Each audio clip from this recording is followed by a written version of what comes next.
The Secret of Success. In every chapter of this book, mention is made of the money-making secret that has made fortunes for the exceedingly wealthy men whom I have carefully analyzed over a long period of years. The secret was first brought to my attention by Andrew Carnegie. The canny, lovable old Scotsman carelessly tossed it into my mind when I was but a boy. Then he sat back in his chair with a merry twinkle in his eyes and watched carefully to see if I had brains enough to understand the full significance of what he'd said to me. When he saw that I had grasped the idea, he asked if I would be willing to spend 20 years or more preparing myself to take it to the world, to men and women who, without the secret, might go through life as failures. I said I would, and with Mr. Carnegie's cooperation, I have kept my promise. Editor's comments. In 1908, during a particularly down time in the U.S. economy and with no money and no work, Napoleon Hill took a job as a writer for Bob Taylor's magazine. He was hired to write success stories about famous men. Although it would not provide much in the way of income, it offered Hill the opportunity to meet and profile the giants of industry and business, the first of whom was the creator of America's steel industry, multimillionaire Andrew Carnegie, who was to become Hill's mentor. Carnegie was so impressed by Hill's perceptive mind that following their 3-hour interview, he invited Hill to spend the weekend at his estate so they could continue the discussion. During the course of the next 2 days, Carnegie told Hill that he believed any person could achieve greatness if they understood the philosophy of success and the steps required to achieve it. "It's a shame," he said, "that each new generation must find the way to success by trial and error when the principles are really clear-cut." Carnegie went on to explain his theory that his knowledge could be gained by interviewing those who had achieved greatness and then compiling the information and research into a comprehensive set of principles. He believed that it would take at least 20 years, and that the result would be the world's first philosophy of individual achievement. He offered Hill the challenge, for no more compensation than that Carnegie would make the necessary introductions and cover travel expenses. It took Hill 29 seconds to accept Carnegie's proposal. Carnegie told him afterward that had it taken him more than 60 seconds to make the decision, he would have withdrawn the offer. For a man who cannot reach a decision promptly, once he has all the necessary facts, cannot be depended upon to carry through any decision he may make. It was through Hill's unwavering dedication that this book was eventually written. For detailed information on the life of Hill, read or listen to the audiobook of A Lifetime of Riches, the Biography of Napoleon Hill, by Michael J. Ritt, Jr. and Kurt Landers.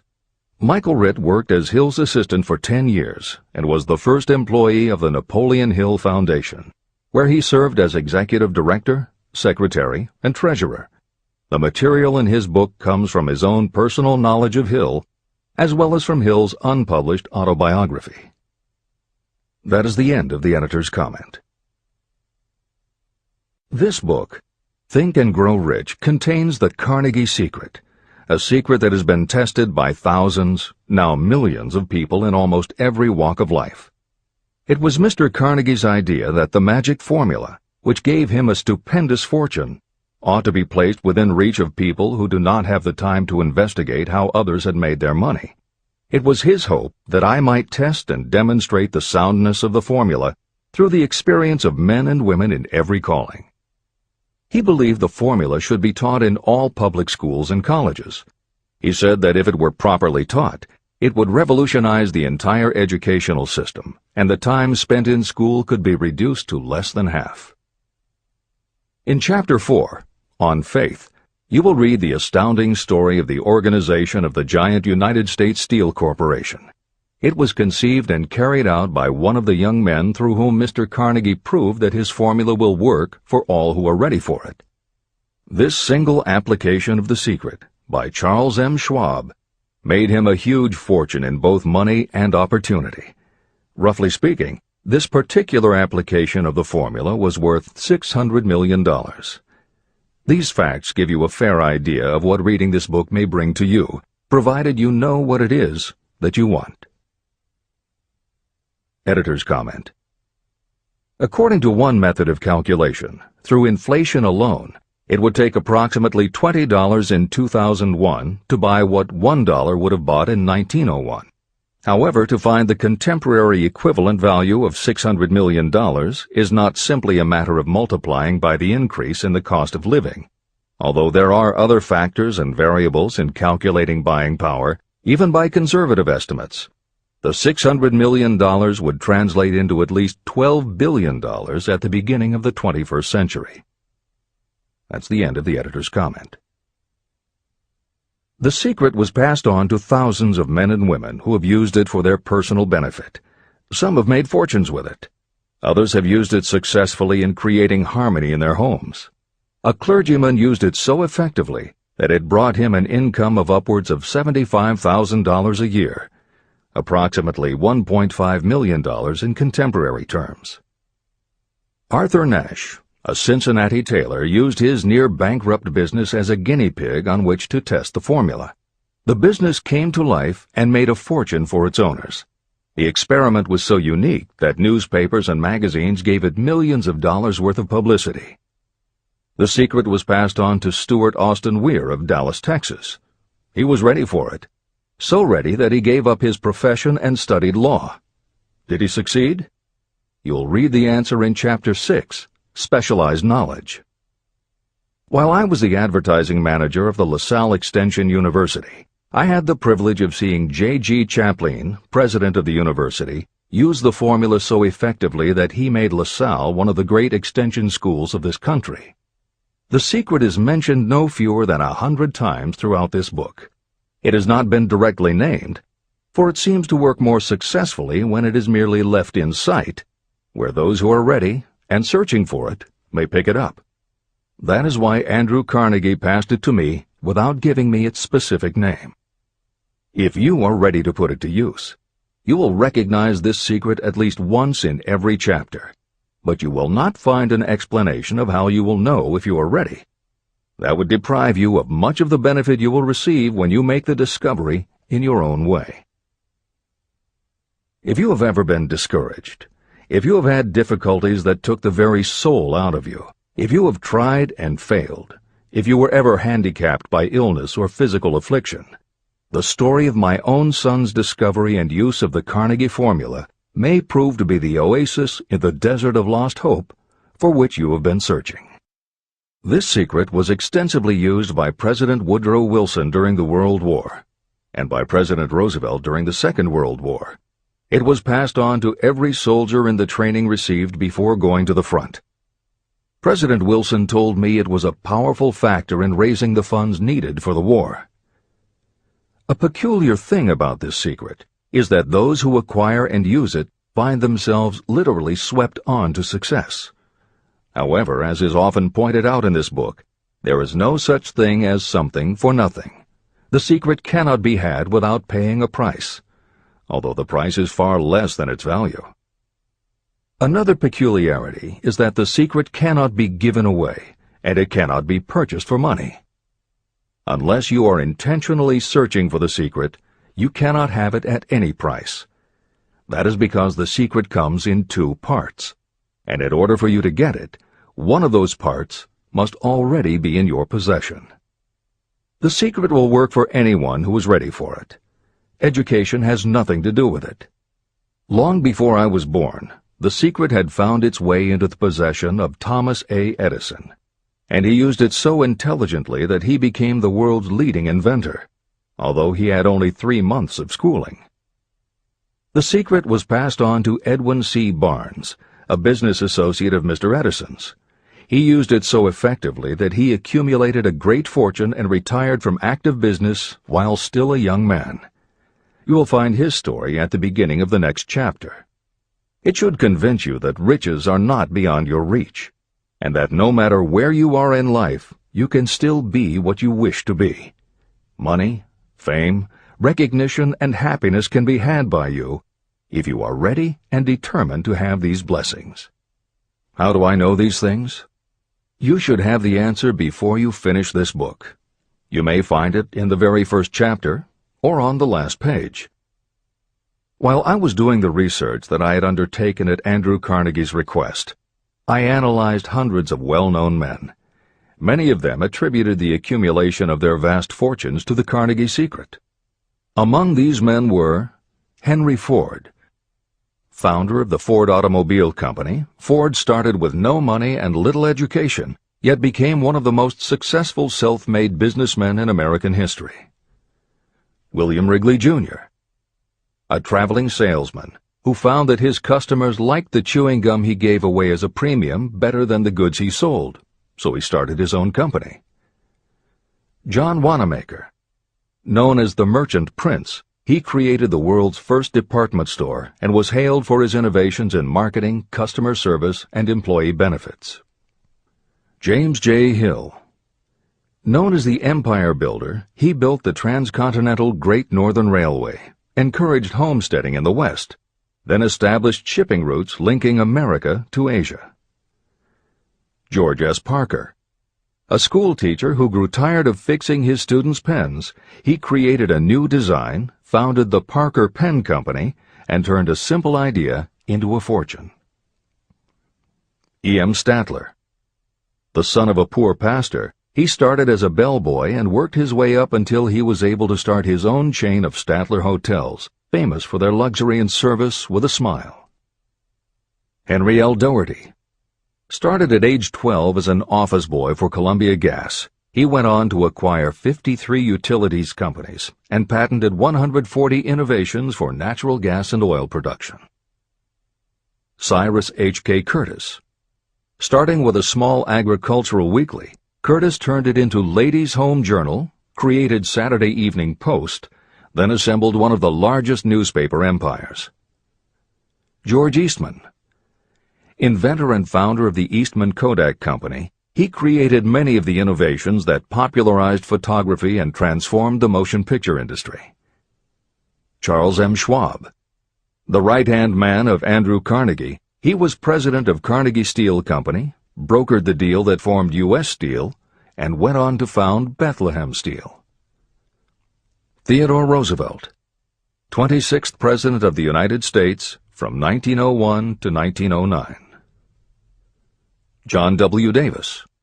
A lawyer and political leader, Davis was Solicitor General under President Woodrow Wilson and later appointed Ambassador to Great Britain. Elbert Hubbard. Philosopher, publisher of the Fra magazine, and founder of the Roy Crofters Artists Colony, Hubbard was also the author of many bestsellers including A Message to Garcia. Wilbur Wright. A bicycle shop owner who, with his brother Orville, became the first Americans to fly heavier-than-air aircraft and pioneered the aviation industry.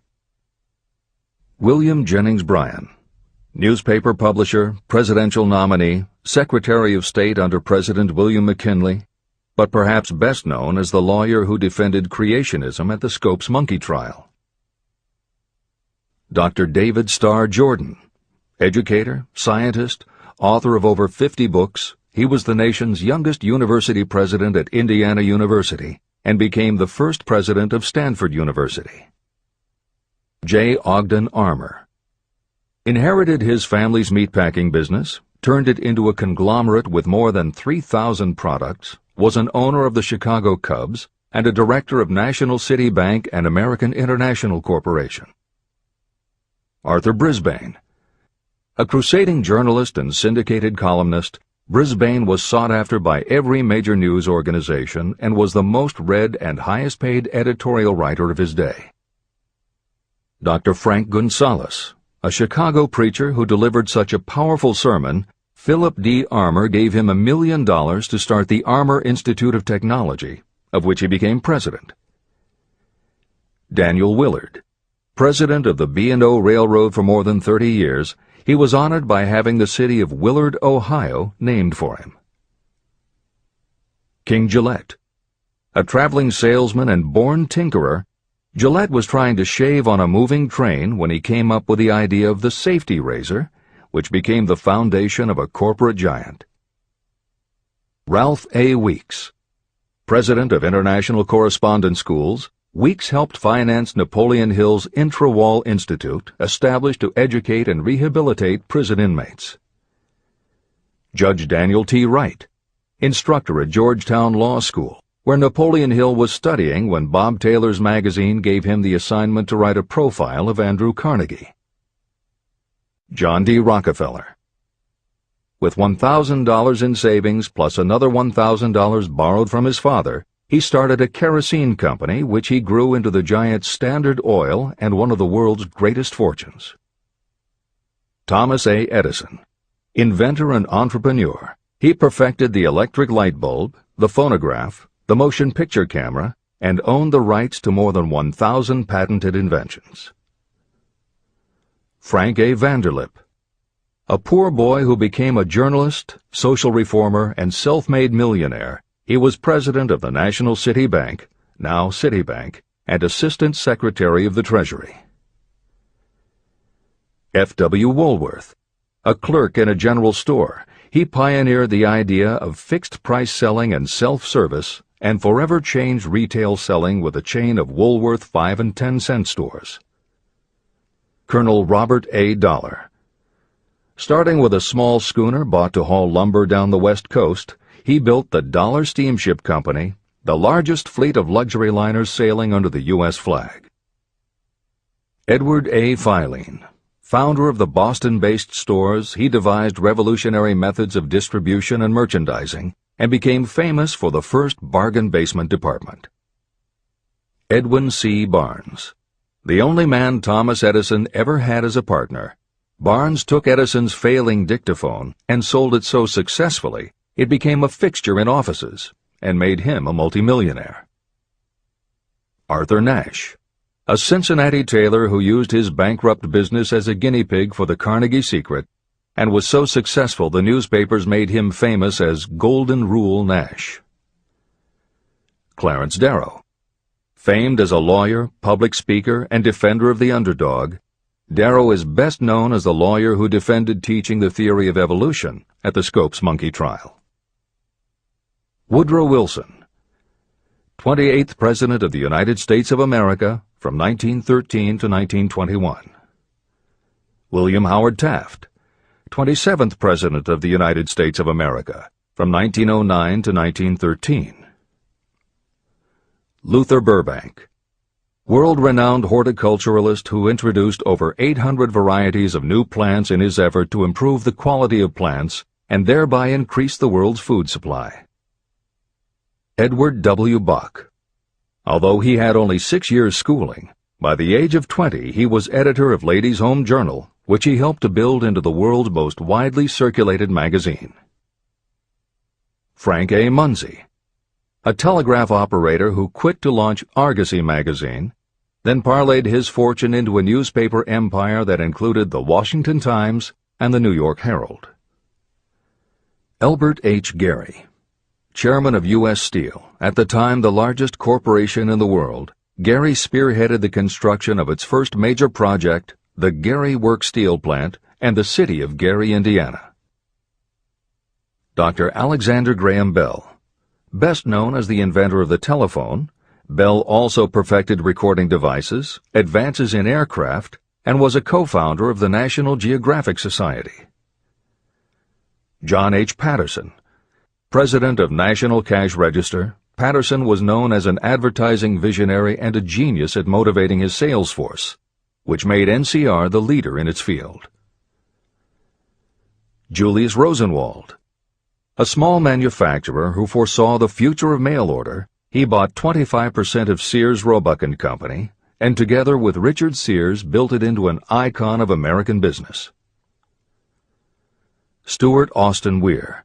A construction engineer Hill met in the Texas oil fields who, inspired by the Carnegie Secret, went to law school after age 40 and also helped publish Napoleon Hill's magazine. Dr. Frank Crane. A noted psychologist, essayist, and author of the book 4-Minute Essays on subjects such as the price of liberty, pragmatism, the duty of the rich, and how to keep friends. J.G. Chaplin, president of the LaSalle Extension University at the time Napoleon Hill worked in the university's advertising and sales department, where he first realized his talent for motivating people. Jennings Randolph, a congressman, then U.S. Senator from West Virginia. Randolph was a lifelong admirer of Napoleon Hill, and it was he who encouraged Hill to act as advisor to President Franklin Delano Roosevelt. These names represent a small fraction of well-known Americans whose achievements, financial and otherwise, prove that those who understand and apply the Carnegie secret reach high positions in life. Editor's comment. As Napoleon Hill says, the preceding list includes only some of the more than 500 multimillionaires and extraordinarily successful individuals whom Napoleon Hill interviewed prior to writing Think and Grow Rich. It does not include the equally impressive list of people he came in contact with after the publication, nor does it include the names of those who did not have the opportunity to meet Napoleon Hill personally, but who attribute their success to having read this book. It is said that Napoleon Hill and Think and Grow Rich have made more millionaires than any other person in history. It might equally well be said that Napoleon Hill inspired more motivational experts than any other man in history. It is practically impossible to find a motivational speaker who does not draw upon Hill's work. His influence can be seen in the writings of his early peers, Dale Carnegie and Norman Vincent Peale. Later, successful authors and speakers such as W. Clement Stone, Og Mandino, and Earl Nightingale either worked directly with Napoleon Hill or with the Napoleon Hill Foundation. Echoes of Hill's principles can also be found in books by people as diverse as Wally Famous Amos, Mary Kay Ash, Ken Blanchard, Adelaide Bry, Chicken Soup for the Soul authors Jack Canfield and Mark Victor Hansen, Debbie Fields, Shakti Gawain, John Gray, Susan Jeffers, Bruce Jenner, Charlie Tremendous Jones, Tommy Lasorda, Art Linkletter, Joan London, Dr. Maxwell Maltz, James Redfield, Dr. Bernie Siegel, Jose Silva, Brian Tracy, Lillian Vernon, and Dennis Waitley. Stephen Covey, author of The 7 Habits of Highly Effective People, has often spoken of the influence of Napoleon Hill. Anthony Robbins, arguably the most successful motivational author and speaker at the beginning of the 21st century, has acknowledged Napoleon Hill as a personal hero. That is the end of the editor's comment. I have never known anyone who was inspired to use the Carnegie secret who did not achieve noteworthy success. On the other hand, I have never known anyone to distinguish themselves or to accumulate riches of any consequence without possession of the secret. From these two facts, I draw the conclusion that the secret is more important for self-determination than anything you receive through what is popularly known as education. Somewhere, as you read, the secret will jump from the page and stand boldly before you, if you are ready for it. When it appears, you will recognize it. Whether you receive the sign in the first chapter or the last, stop for a moment when it presents itself, and make a note of the time and place. You will want to remember, because it will mark the most important turning point of your life. Remember, too, as you go through the book, that it deals with facts and not with fiction. Its purpose is to convey a great universal truth through which you, if you are ready, may learn what to do and how to do it. You will also receive the needed stimulus to make a start. As a final word of preparation, may I offer one brief suggestion which may provide a clue how the Carnegie secret may be recognized? It is this: achievement and all earned riches have their beginning in an idea. If you are ready for the secret, you already possess one half of it. Therefore, you will recognize the other half the moment it reaches your mind. Editor's comments. Unlike much of the business and motivational literature available, Think and Grow Rich is not written for readers to skip around from chapter to chapter, taking a concept here and an idea there to solve the problem of the moment. This book is written as a carefully integrated whole, to be read in its entirety, from beginning to end. Concepts that are introduced in one chapter recur in other chapters where their meaning and significance rely upon the reader having already assimilated the earlier knowledge. The chapters are designed to build upon one another in such a way that every word is to be read, every idea is to be considered, and every concept is to be understood and absorbed. Think and Grow Rich is often called the first philosophy of personal achievement, and a philosophy is more than a collection of solutions to business problems. A philosophy is a system of principles that will guide your thoughts and actions, and provide you with a code of ethics and a standard of values. Think and Grow Rich will not just change what you think, it will literally change the way you think. In preparing this new and updated edition, every aspect of Think and Grow Rich has been analyzed to ensure its relevance to the current business climate. In those instances where material might be considered dated or out of step with contemporary practices, the original text has been updated or augmented with relevant new material.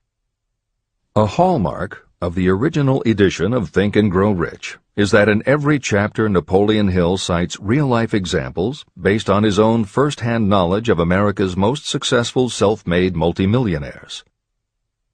In this edition, every one of Hill's stories has been retained, and the editors have added contemporary examples and modern parallels which clearly demonstrate that Hill's principles are as up-to-date as today and still guiding those who succeed.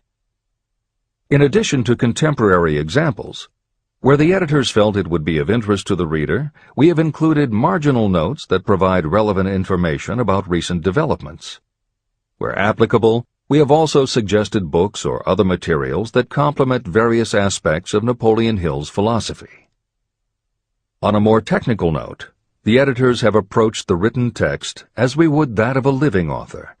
When we encountered what modern grammarians would consider run-on sentences, outdated punctuation, or other matters of form, we opted for contemporary usage. Those readers familiar with earlier editions will note that the chapter numbers have been changed in this edition. Originally, Think and Grow Rich began with an unnumbered chapter, a word from the author. In this edition, that text appears as Chapter 1, and is renamed The Secret of Success. The chapters that follow are renumbered sequentially and proceed in their original order. The chapter that was previously titled The Mystery of Sex Transmutation has been retitled Sexuality, Charisma and Creativity, and the text has been restructured and annotated to reflect the role of women in contemporary society. All editorial commentary is clearly set off in a font and style that is different from the original text. This is the end of the editor's comments.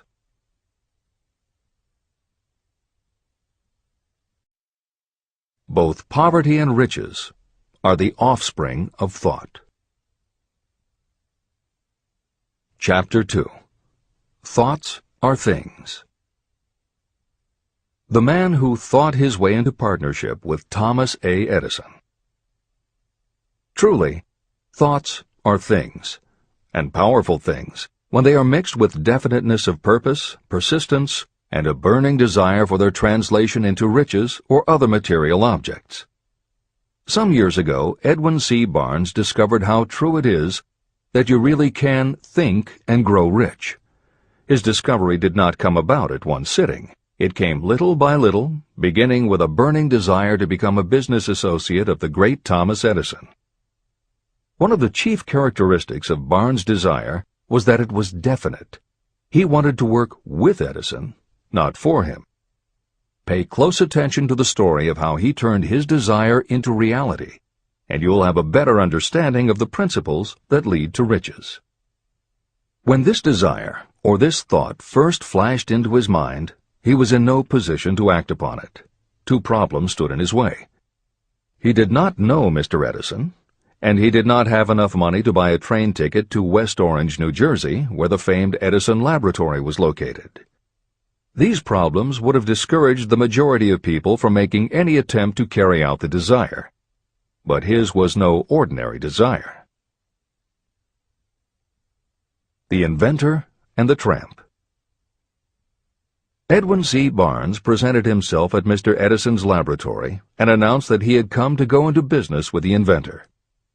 Years later, in speaking about that first meeting, Mr. Edison said about Barnes, "He stood there before me looking like an ordinary tramp, but there was something in the expression of his face which conveyed the impression that he was determined to get what he had come after. I had learned from years of experience with men that when a man really desires a thing so deeply that he is willing to stake his entire future on a single turn of the wheel in order to get it, he is sure to win. I gave him the opportunity he asked for, because I saw he had made up his mind to stand by until he succeeded. Subsequent events proved that no mistake was made." It could not have been the young man's appearance that got him his start in the Edison office. That was definitely against him. It was what he thought that counted. Barnes did not get his partnership with Edison on his first interview. What he did get was a chance to work in the Edison offices at a very nominal wage. Months went by. Nothing happened to bring nearer the goal that Barnes had set as his definite major purpose. But something important was happening in Barnes' mind. He was constantly intensifying his desire to become the business associate of Edison. Psychologists have correctly said, when one is truly ready for a thing, it puts in its appearance. Barnes was ready for a business association with Edison, and he was determined to remain ready until he got what he was seeking. He did not say to himself, well, what's the use? I guess I'll change my mind and try for a salesman's job. But he did say, I came here to go into business with Edison, and I'll accomplish my goal if it takes the remainder of my life. He meant it. What a different story people would tell if only they would adopt a definite purpose and stand by that purpose until it had time to become an all-consuming obsession. Maybe young Barnes did not know it at the time, but his bulldog determination and his persistence in focusing on a single desire was destined to mow down all opposition and bring him the opportunity he was seeking. When the opportunity came, it appeared in a different form and from a different direction than Barnes had expected. That is one of the tricks of opportunity. It has a sly habit of slipping in by the back door, and often it comes disguised in the form of misfortune or temporary defeat. Perhaps this is why so many people fail to recognize opportunity. Mr. Edison had just perfected a new device, known at that time as the Edison dictating machine. His salesmen were not enthusiastic about the machine. They did not believe it could be sold without great effort. Barnes saw his opportunity. It had crawled in quietly, hidden in a queer-looking machine that interested no one but Barnes and the inventor.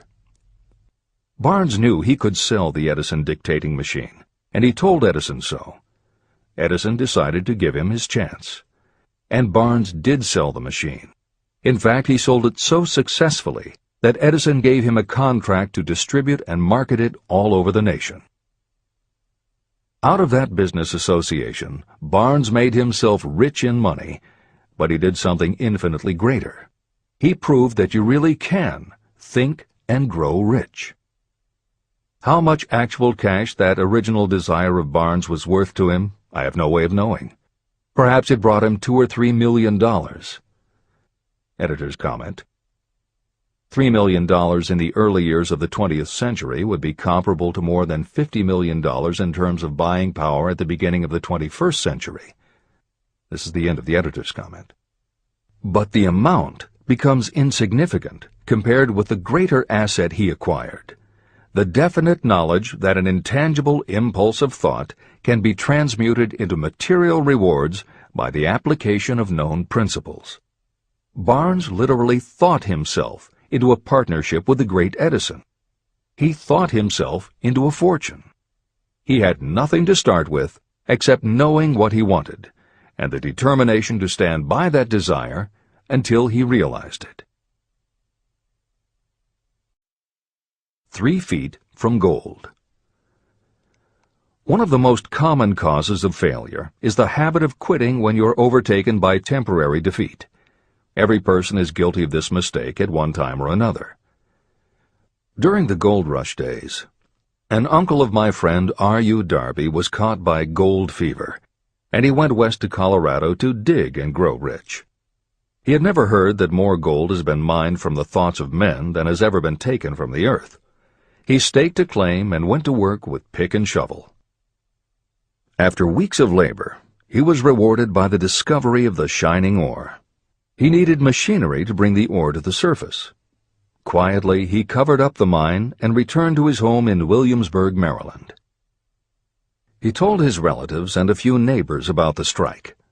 They got together the money for the machinery and had it shipped. R.U. Darby decided to join his uncle, and they went back to work the mine. The first car of ore was mined and shipped to a smelter. The returns proved they had one of the richest mines in Colorado. A few more cars of that ore would clear their debts. Then would come the big killing in profits. Down went the drills. Up went the hopes of Darby and Uncle. Then something happened. The vein of gold ore disappeared. They had come to the end of the rainbow, and the pot of gold was no longer there. They drilled on, desperately trying to pick up the vein again, all to no avail. Finally, they decided to quit. They sold the machinery to a junkman for a few $100s and took the train back home. The junkman called in a mining engineer to look at the mine and do a little calculating. The engineer advised that the project had failed because the owners were not familiar with fault lines. His calculations showed that the vein would be found just 3 feet from where the Darbys had stopped drilling. And that is exactly where it was found. The junkman took millions of dollars in ore from the mine because he knew enough to seek expert counsel before giving up. Long afterward, Mr. Darby recouped his loss many times over when he made the discovery that desire can be transmuted into gold. The discovery came after he went into the business of selling life insurance. Never forgetting that he lost a huge fortune because he stopped 3 feet from gold, Darby profited by the experience in his newly chosen field. He simply said to himself, "I stopped 3 feet from gold, but I will never stop because men say no when I ask them to buy insurance." Darby became one of a small group of men who sell over $1 million in life insurance annually.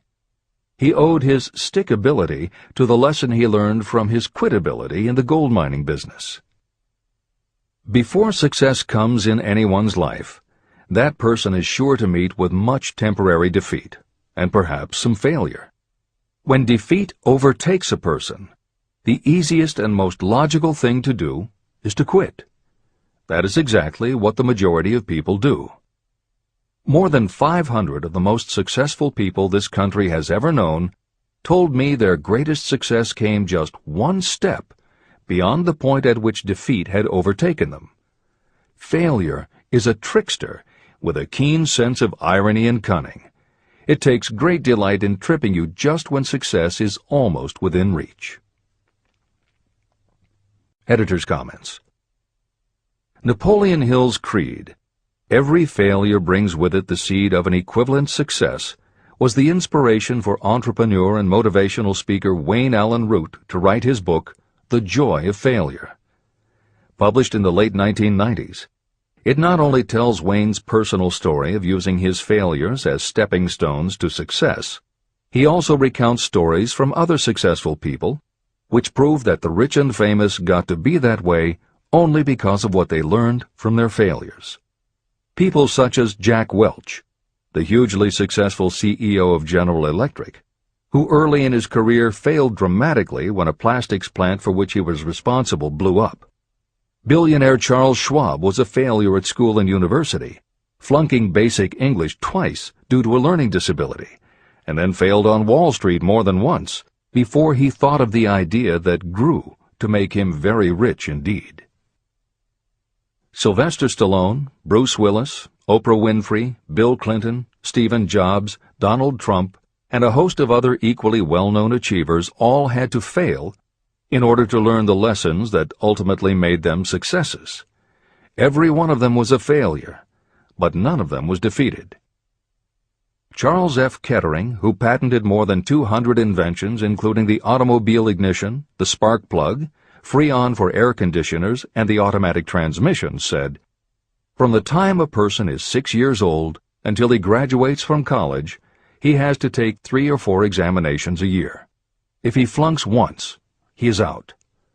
But an inventor is almost always failing. He tries and fails maybe 1,000 times. If he succeeds once, then he's in. These two things are diametrically opposite. We often say that the biggest job we have is to teach a newly hired employee how to fail intelligently. We have to train him to experiment over and over and to keep on trying and failing until he learns what will work. Failures are just practice shots. This is the end of the editor's comment. A 50-cent lesson in persistence. Shortly after Mr. Darby received his degree from the University of Hard Knocks, he witnessed something that proved to him that no does not necessarily mean no. One afternoon, he was helping his uncle grind wheat in an old-fashioned mill. The uncle operated a large farm on which a number of sharecropper farmers lived. Quietly, the door was opened, and a small child, the daughter of a tenant, walked in and took her place near the door. The uncle looked up, saw the child, and barked at her roughly, "What do you want?" Meekly, the child replied, "My mom says to send her 50 cents. "I'll not do it," the uncle retorted.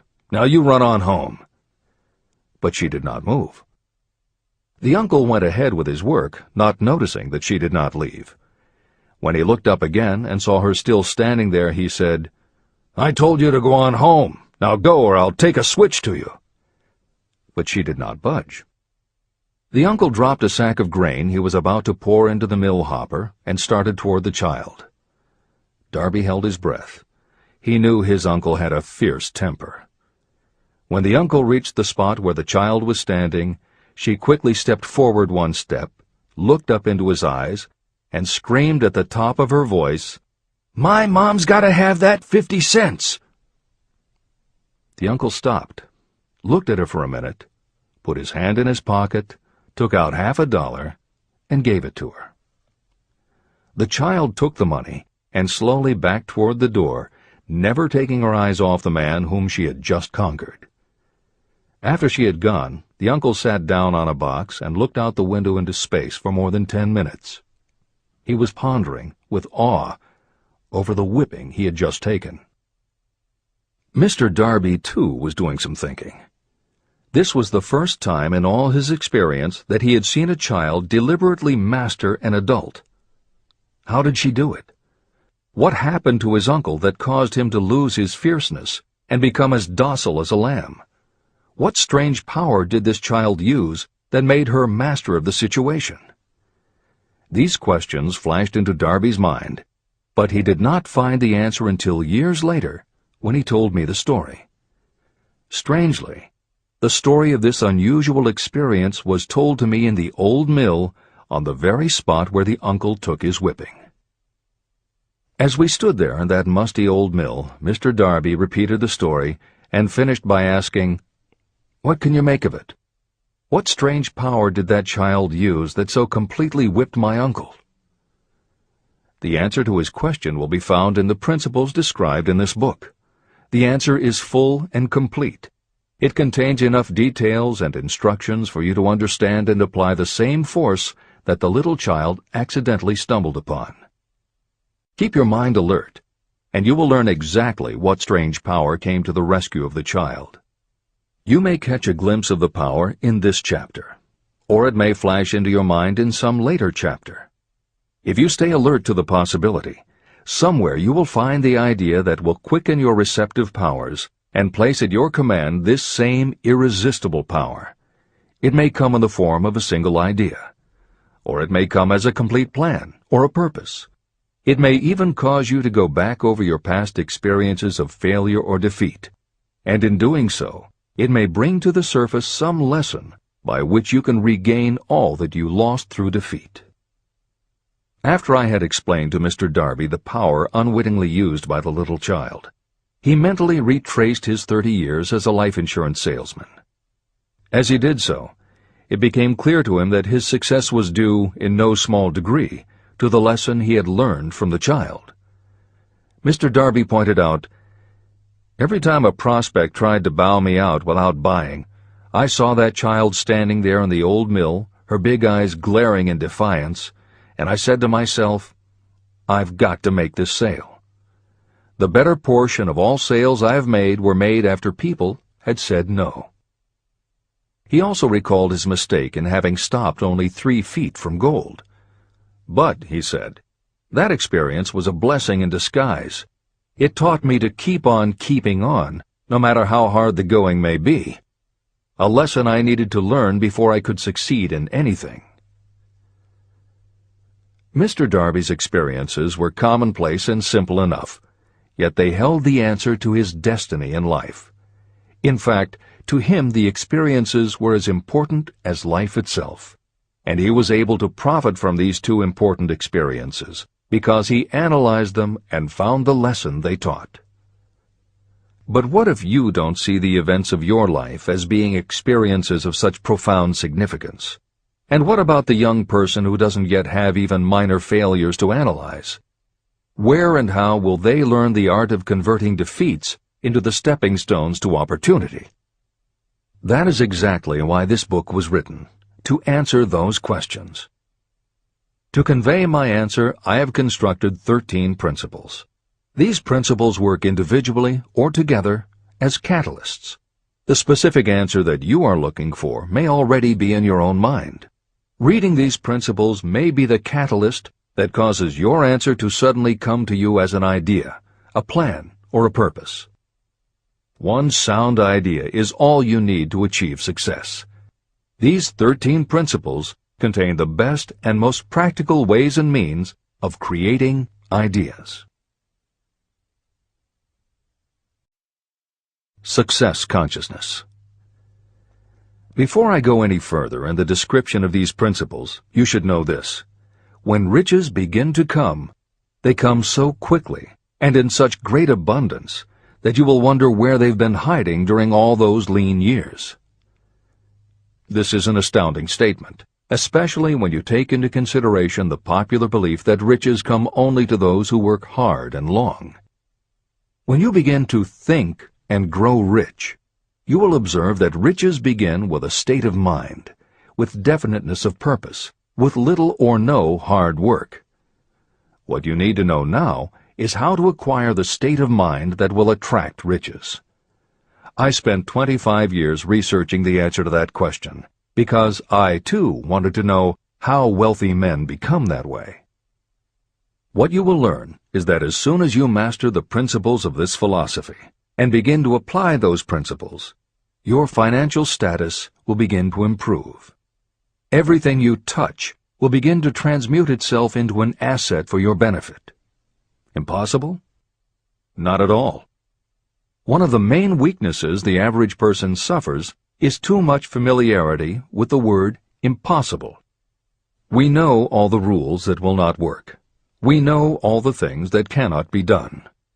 This book was written for those who seek the rules that have made others successful and are willing to stake everything on those rules. Success comes to those who become success conscious. Failure comes to those who allow themselves to become failure conscious. The object of this book is to help you learn the art of changing your mind from failure consciousness to success consciousness. Another weakness is the habit of measuring everything and everyone by your own impressions and beliefs. Some of you reading this will have trouble believing that you can think and grow rich because your thought habits have been steeped in poverty, misery, failure, and defeat.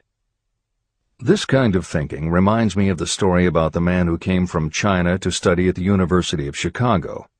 One day, President Harper met this young man on campus and stopped to chat with him for a few minutes. He asked what had impressed him as being the most noticeable characteristic of the American people. "Why," the student exclaimed, "the unusual shape of your eyes." It's all a matter of perspective and habit. The same is true of your belief in what a person can achieve. If you have formed the habit of seeing life only from your own perspective, you may make the mistake of believing that your limitations are in fact the proper measure of limitations. The impossible Ford V8 motor. When Henry Ford decided to produce his famous V8 motor, he chose to build an engine with the entire 8 cylinders cast in one block. Ford instructed his engineers to produce a design for the engine. The design was drawn up on paper, but the engineers agreed to a man that it was simply impossible to cast an 8-cylinder engine block in one piece. Ford said, "Produce it anyway." But they replied, "It's impossible." "Go ahead," Ford commanded, "and stay on the job until you succeed, no matter how much time is required." So the engineers went ahead. 6 months went by. Nothing happened. Another 6 months passed, and still nothing. The engineers tried every conceivable plan to carry out the orders, but the thing seemed out of the question. Impossible. At the end of the year, Ford again checked with his engineers, and again they told him they had found no way to carry out his orders. "Go right ahead," said Ford. "I want it, and I'll have it." They went ahead. And then, as if by a stroke of magic, the secret was discovered. The Ford determination had won once more. Henry Ford was a success because he understood and applied the principles of success. One of these principles is desire, knowing clearly what you want. Remember this Ford story as you continue reading this book. Pick out the lines in which the secrets of his stupendous achievement have been described. If you do this, if you can put your finger on those particular principles that made Henry Ford rich, you may equal his achievements in almost any calling for which you are suited. Editor's comments. To those readers who may interpret Ford's actions as nothing more than obstinacy, the editors would point out that he was employing a technique that has become a common part of strategic planning in many industries, including aerospace, computers, medicine, and the military. When launching large, complicated, long-term projects, the planners often know that at certain points along the way they will need components that simply do not yet exist. The fact that at the beginning there is no way to get from A to B does not deter them. There are many parts of the project they can get started on now, and they just assume that by the time they get to the point where they will need a technology or a device, they will have solved the problem of making it, and they have been proven right time and again. Stated simply, the technique is to clearly know what you want to accomplish, have faith in your ability to do it, and persist until you have accomplished your goal. This is the end of the editor's comments. Why you are the master of your fate.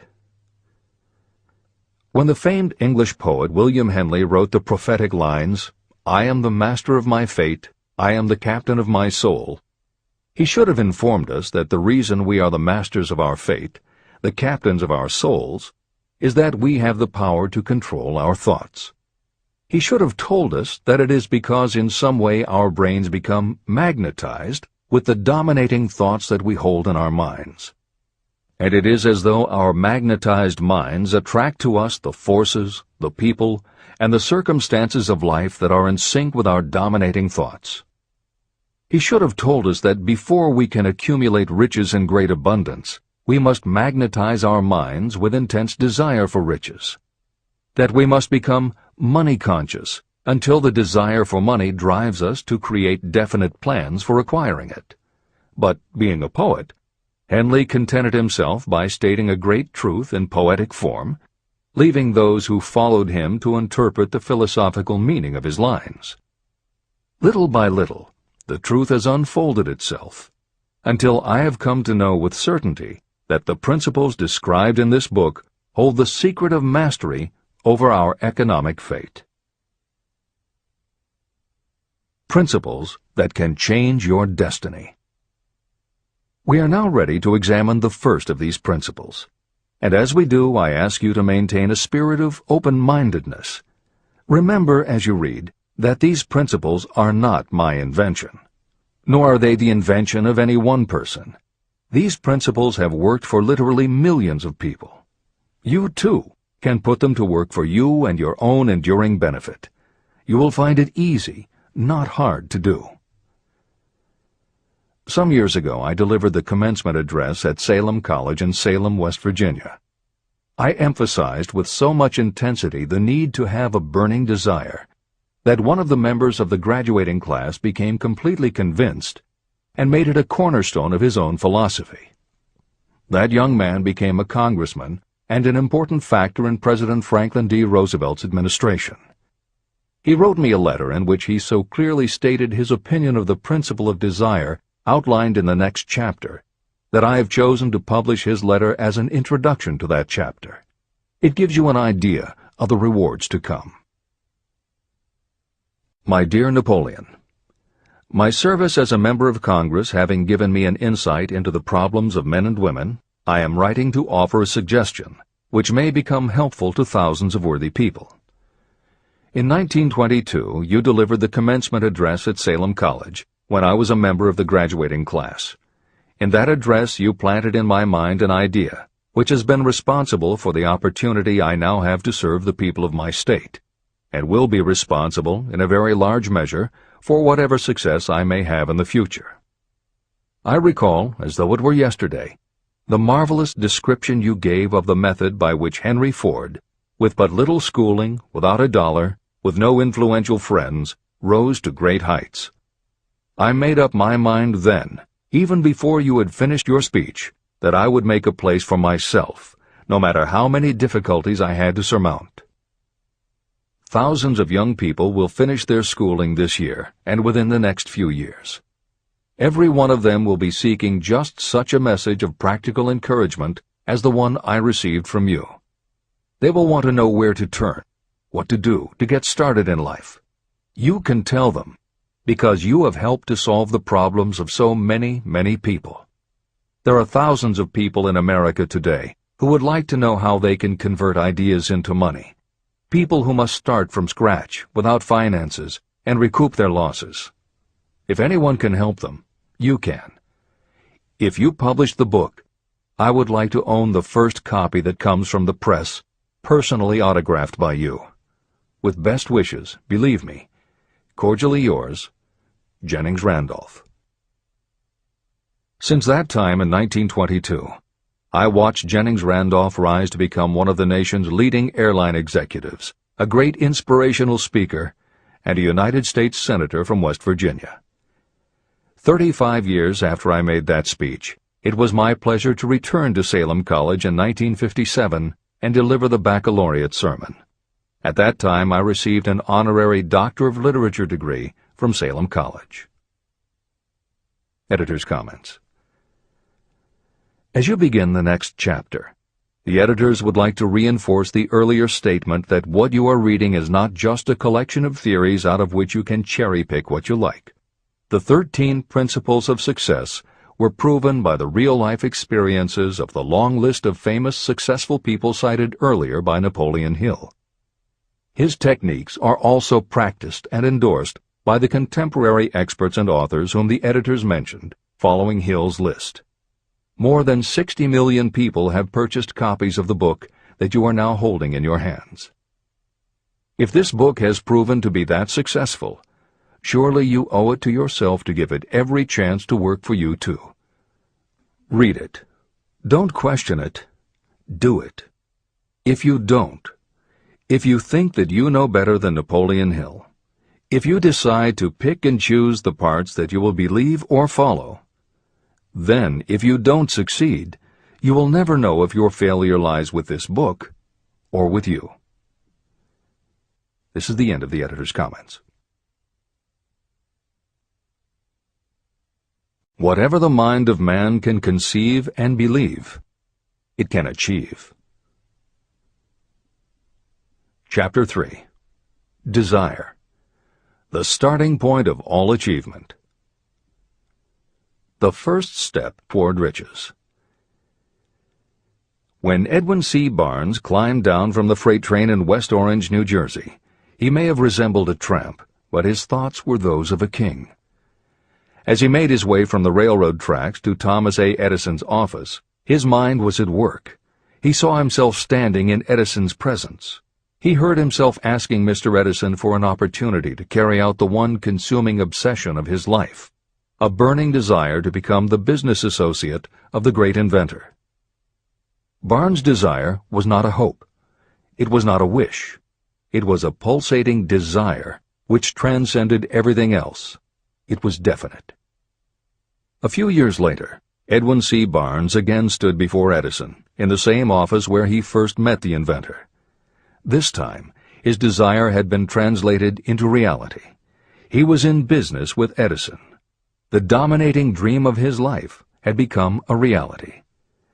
Barnes succeeded because he chose a definite goal, placed all his energy, all his willpower, all his effort. He put everything he had into achieving that goal. 5 years passed before the chance he had been seeking made its appearance. To everyone except himself, he appeared to be just another cog in the Edison business wheel. But in Edwin Barnes' own mind, he was the partner of Edison every minute from the very day that he first went to work there.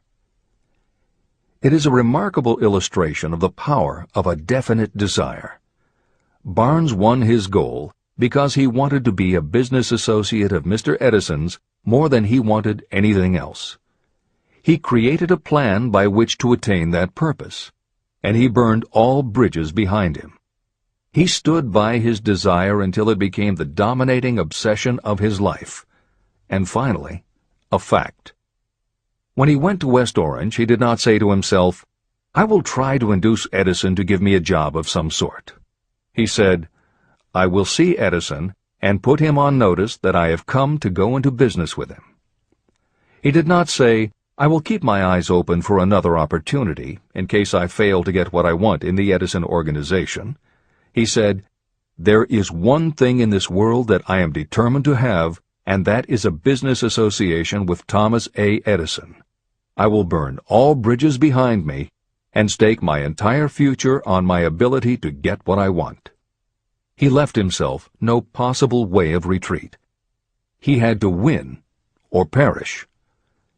That is all there is to the Barnes story of success. Allow yourself no retreat.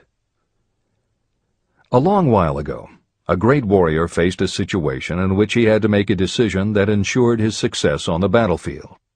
He was about to send his armies against a powerful foe whose men outnumbered his. He loaded his soldiers into boats, sailed to the enemy's country, and unloaded the soldiers and equipment. Then he gave the order to burn the ships that had carried them. Addressing his men before the first battle, he said, "You see the boats going up in smoke. That means we cannot leave these shores alive unless we win. We now have no choice. We win or we perish." They won. Every person who wins in any undertaking must be willing to burn his ships and cut all sources of retreat.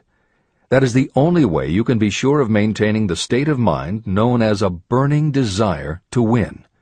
It is essential to success. The morning after the Great Chicago Fire, a group of merchants stood on State Street, looking at the smoking remains of what had been their stores. They went into a conference to decide if they would try to rebuild or if they would leave Chicago and start over in a more promising section of the country. They decided to leave, all except one.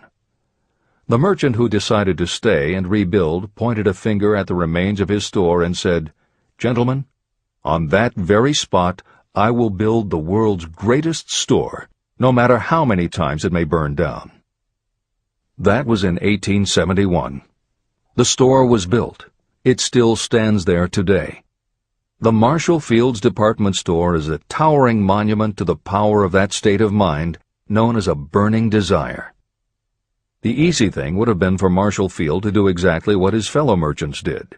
When the going was hard and the future looked dismal, they pulled up and went where the going seemed easier. Mark well this difference between Marshall Field and the other merchants. It is that difference which distinguishes those who succeed from those who fail. Every human being old enough to understand the value of money wishes for it, but wishing will not bring riches. Desiring riches, with a state of mind that becomes an obsession, then planning definite ways and means to acquire riches, and backing those plans with persistence, a persistence which does not recognize failure, that's what will bring riches. Editor's comments. In other of his writings, Napoleon Hill uses the term definiteness of purpose as being interchangeable with desire. The following explanation is adapted from the Napoleon Hill Foundation's book, Believe and Achieve. Desire, or definiteness of purpose, is more than goal setting. In simplest terms, your desire is your roadmap to achieving an overall career objective. Your goals represent specific steps along the way. Having a desire, or definiteness of purpose for your life, has a synergistic effect on your ability to achieve your goals. As you become better at what you do, you devote all of your resources toward reaching your objective. You become more alert to opportunities, and you reach decisions more quickly. Every action you take ultimately boils down to the question, will this goal help me reach my desire, my overall objective, or won't it? Your purpose will become your life. It will permeate your mind, both conscious and subconscious. This is the end of the editor's comments. 6 ways to turn desire into gold. The method by which your desire for riches can be transmuted into its financial equivalent consists of 6 definite, practical steps. 1. Fix in your mind the exact amount of money you desire. It is not sufficient merely to say, "I want plenty of money." Be definite about the amount. There is a psychological reason for such definiteness explained in subsequent chapters. 2. Determine exactly what you intend to give in return for the money you desire. There is no such reality as something for nothing. 3. Establish a definite date when you intend to possess the money you desire. 4. Create a definite plan for carrying out your desire, and begin at once, whether you are ready or not, to put this plan into action. 5. Now write it out. Write a clear, concise statement of the amount of money you intend to acquire. Name the time limit for its acquisition. State what you intend to give in return for the money, and describe clearly the plan through which you intend to accumulate it. 6. Read your written statement aloud, twice daily. Read it once just before retiring at night, and read it once after arising in the morning. As you read, see and feel and believe yourself already in possession of the money. It is important that you follow the instructions in these 6 steps. It is especially important that you observe and follow the instructions in the 6th step. You may complain that it is impossible for you to see yourself in possession of money before you actually have it. Here is where a burning desire will come to your aid. If you truly desire money so keenly that your desire is an obsession, you will have no difficulty in convincing yourself that you will acquire it. The object is to want money, and to become so determined to have it that you convince yourself you will have it. If you have not been schooled in the workings of the human mind, these instructions may appear impractical. It may help you to know that the information they convey was given to me by Andrew Carnegie, who made himself into one of the most successful men in American history. Carnegie began as an ordinary laborer in the steel mills, but managed, despite his humble beginning, to make these principles yield him a fortune of considerably more than $100 million. Editor's comment.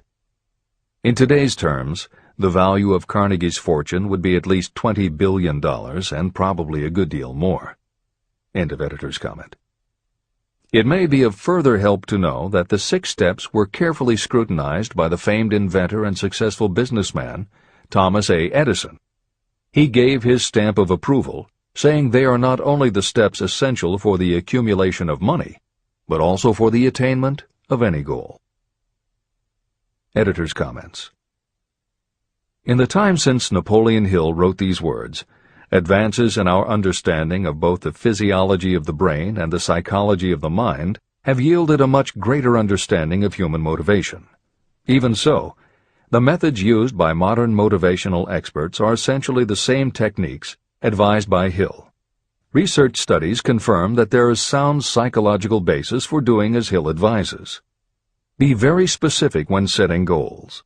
Perform the physical act of committing those goals to paper, and repeat your stated goal aloud to yourself often. These techniques have gained wide acceptance among modern experts in the field.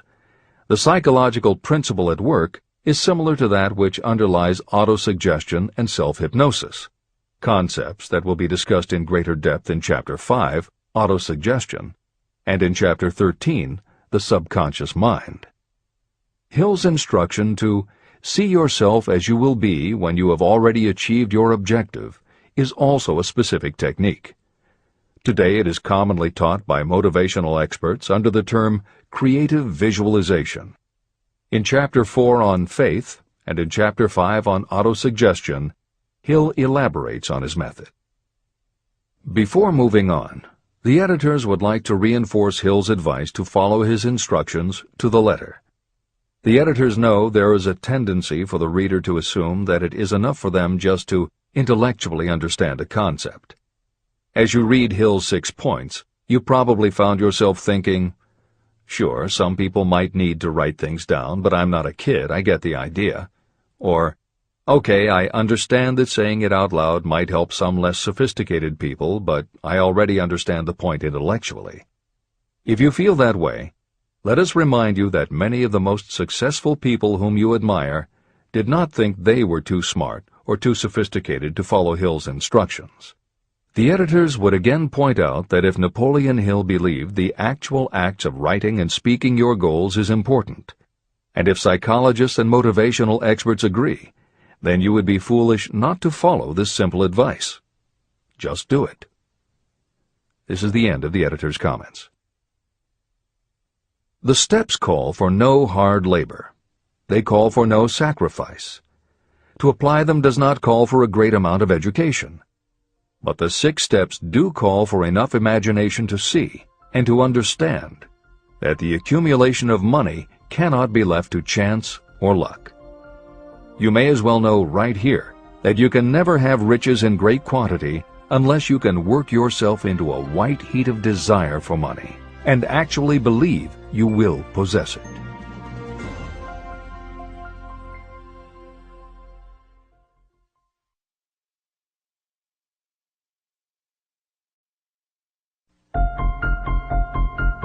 The power of great dreams. If you are in this race for riches, you should be encouraged by the following truth. The world in which we live is demanding new ideas, new ways of doing things, new leaders, new inventions, and new methods, styles, versions, and variations of everything all the time. Behind all this demand for new and better things, there is one quality that you must possess to win, and that is definiteness of purpose, the knowledge of what you want, and a burning desire to possess it. If you truly desire riches, remember that the real leaders of the world have always been people who harnessed and put into practical use the intangible, unseen forces of opportunity. Leaders are the people who convert those opportunities into cities, skyscrapers, factories, transportation, entertainment, and every form of convenience that makes things easier, faster, better, or just make life more pleasant. In planning to acquire your share of the riches, don't let anyone put you down for being a dreamer. To win the big stakes in this changing world, you must catch the spirit of the great pioneers, whose dreams have given to civilization all that it has of value. It is that spirit which serves as the lifeblood of our own country, your opportunity and mine to develop and market our talents. A burning desire to be and to do is the starting point from which the dreamer must take off. Dreams are not born of indifference, laziness, or lack of ambition. If the thing you wish to do is right, and you believe in it, go ahead and do it. Never mind what they say if you meet with temporary defeat. They do not know that every failure brings with it the seed of an equivalent success. Marconi dreamed of a system for sending sound from one place to another without the use of wires. It may interest you to know that Marconi's friends had him taken into custody and examined in a psychiatric hospital when he announced he had discovered a principle by which he could send messages through the air. Evidence that he did not dream in vain may be found in every radio and television set, cellular phone, communication satellite, and every other wireless device in the world. Fortunately, the dreamers of today fare better. Today, your world is filled with an abundance of opportunity that the dreamers of the past never knew. If you doubt this is true, if you are feeling crushed because of a recent failure, you are about to learn how your failure can be your most valuable asset. Almost everyone who succeeds in life gets off to a bad start and passes through many heartbreaking struggles before they arrive.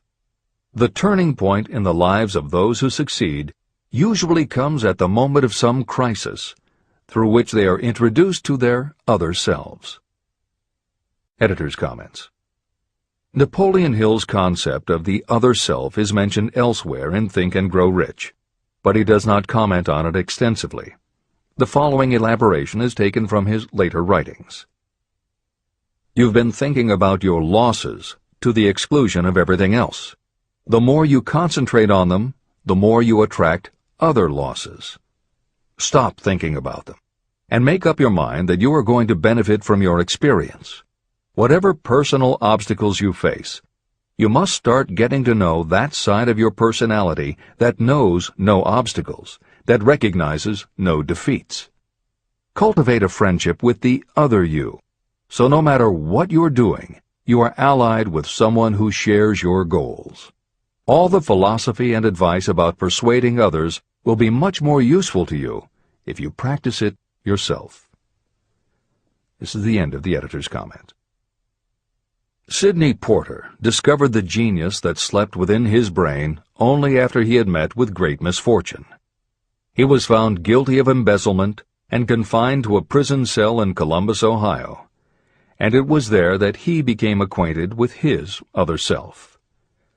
He began to write short stories. Then, while locked in his cell, he began to sell those stories to magazines under the pen name O. Henry. Through the use of his imagination, he discovered himself to be a great author instead of a miserable criminal and outcast. By the time he was released from prison, O. Henry was the most popular short story writer in the country. Editor's comments.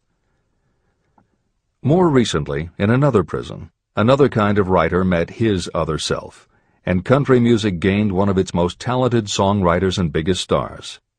As a kid, Merle Haggard's family home was a converted boxcar in Bakersfield, California. After his father died when Merle was 9, more often than not, home for young Merle was a series of juvenile detention centers. At 16, he quit school, and for the next 4 years the only mark Merle Haggard made in the world was a rap sheet for stolen cars, burglaries, and bogus checks. By the age of 20, he was serving time in San Quentin and gaining a reputation as a hard-case con. Then he met his other self. Inspired by a concert Johnny Cash played for the inmates, plus conversations with men on death row and the time he spent in solitary confinement, Haggard learned that he had another self, and that self had something to say through his music. When he got out of solitary, Haggard asked for the hardest job the prison had to offer. He enrolled in night school courses at the prison, straightened himself out, and won his parole after 2.5 years. He went back to Bakersfield and dug ditches during the day so he could polish his songwriting and performing at night. Within 3 years, he had a recording contract. Within 5 years, he had his first top 10 hit, and has since gone on to become one of the most influential voices in modern country music. This is the end of the editor's comments. Thomas Edison dreamed of a lamp that could be operated by electricity. and he began where he stood to put his dream into action. He failed more than 10,000 times. Despite his failures, he stood by that dream until finally he was driven to the discovery of the genius that slept within his brain. Editor's comments.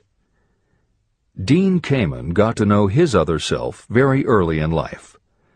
While he was a teenager, Kamen started his own company, building and selling control systems for automated sound and light shows. He was still in high school when he got the contract to automate the Times Square New Year's Eve ball.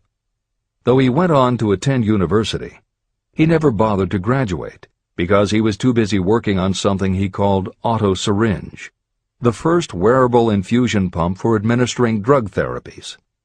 His invention was hailed as a medical landmark, as were many of his other breakthroughs, which include a revolutionary kidney dialysis machine, an insulin pump for diabetics, an improved stent used for heart patients, and more than 150 other devices he has patented.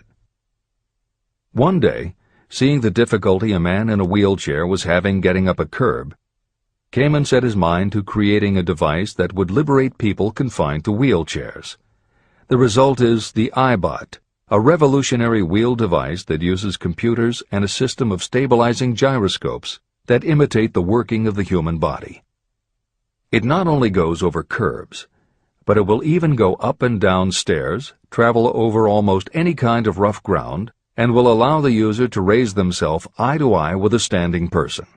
And it does it all without the user having to get out of the device or needing anyone's assistance. In 2001, Kamen hit the front pages when he introduced the Segway, a one-person people mover based on his iBot technology. It's a two-wheel scooter-like device that zips and zooms forward, backward, left, right, and comes to a stop without the rider doing anything more than barely shifting his or her body. It is so sensitive that it is almost as though it obeys the user's thoughts. The Segway may be a world-changing invention, with possible applications for work and travel that stagger the imagination. As this is being written, the Segway is already being used to navigate large warehouses and is being tested by police departments and postal employees. While traffic cops and City Hall wrangle over whether the Segway belongs on the sidewalk or the road, Dean Kamen is dreaming a new dream. This time, the dream is an invention that may literally bring light to some of the darkest corners of the earth. Kamen has developed a non-polluting electric generator that can use almost anything as fuel. But here's the extraordinary part. He has created a revolutionary closed system so that the engine's heat is used to purify 10 gallons of drinkable water every hour. This amazing invention could bring safe drinking water to parts of the world where contaminated water kills millions, and at the same time, it will provide a source of cheap, reliable electric power. Dean Kamen is not some academic hidden in a lab somewhere. Kamen is an inventor. But like Thomas Edison, he is also an entrepreneur and businessman, creating and marketing devices that are changing the public perception of what an inventor is. This is the end of the editor's comments. Henry Ford, poor and uneducated, dreamed of a horseless carriage. He went to work with what tools he possessed without waiting for opportunity to favor him, and now evidence of his dream belts the entire earth. He put more wheels into operation than any man who ever lived because he was not afraid to back his dreams. Editor's comments.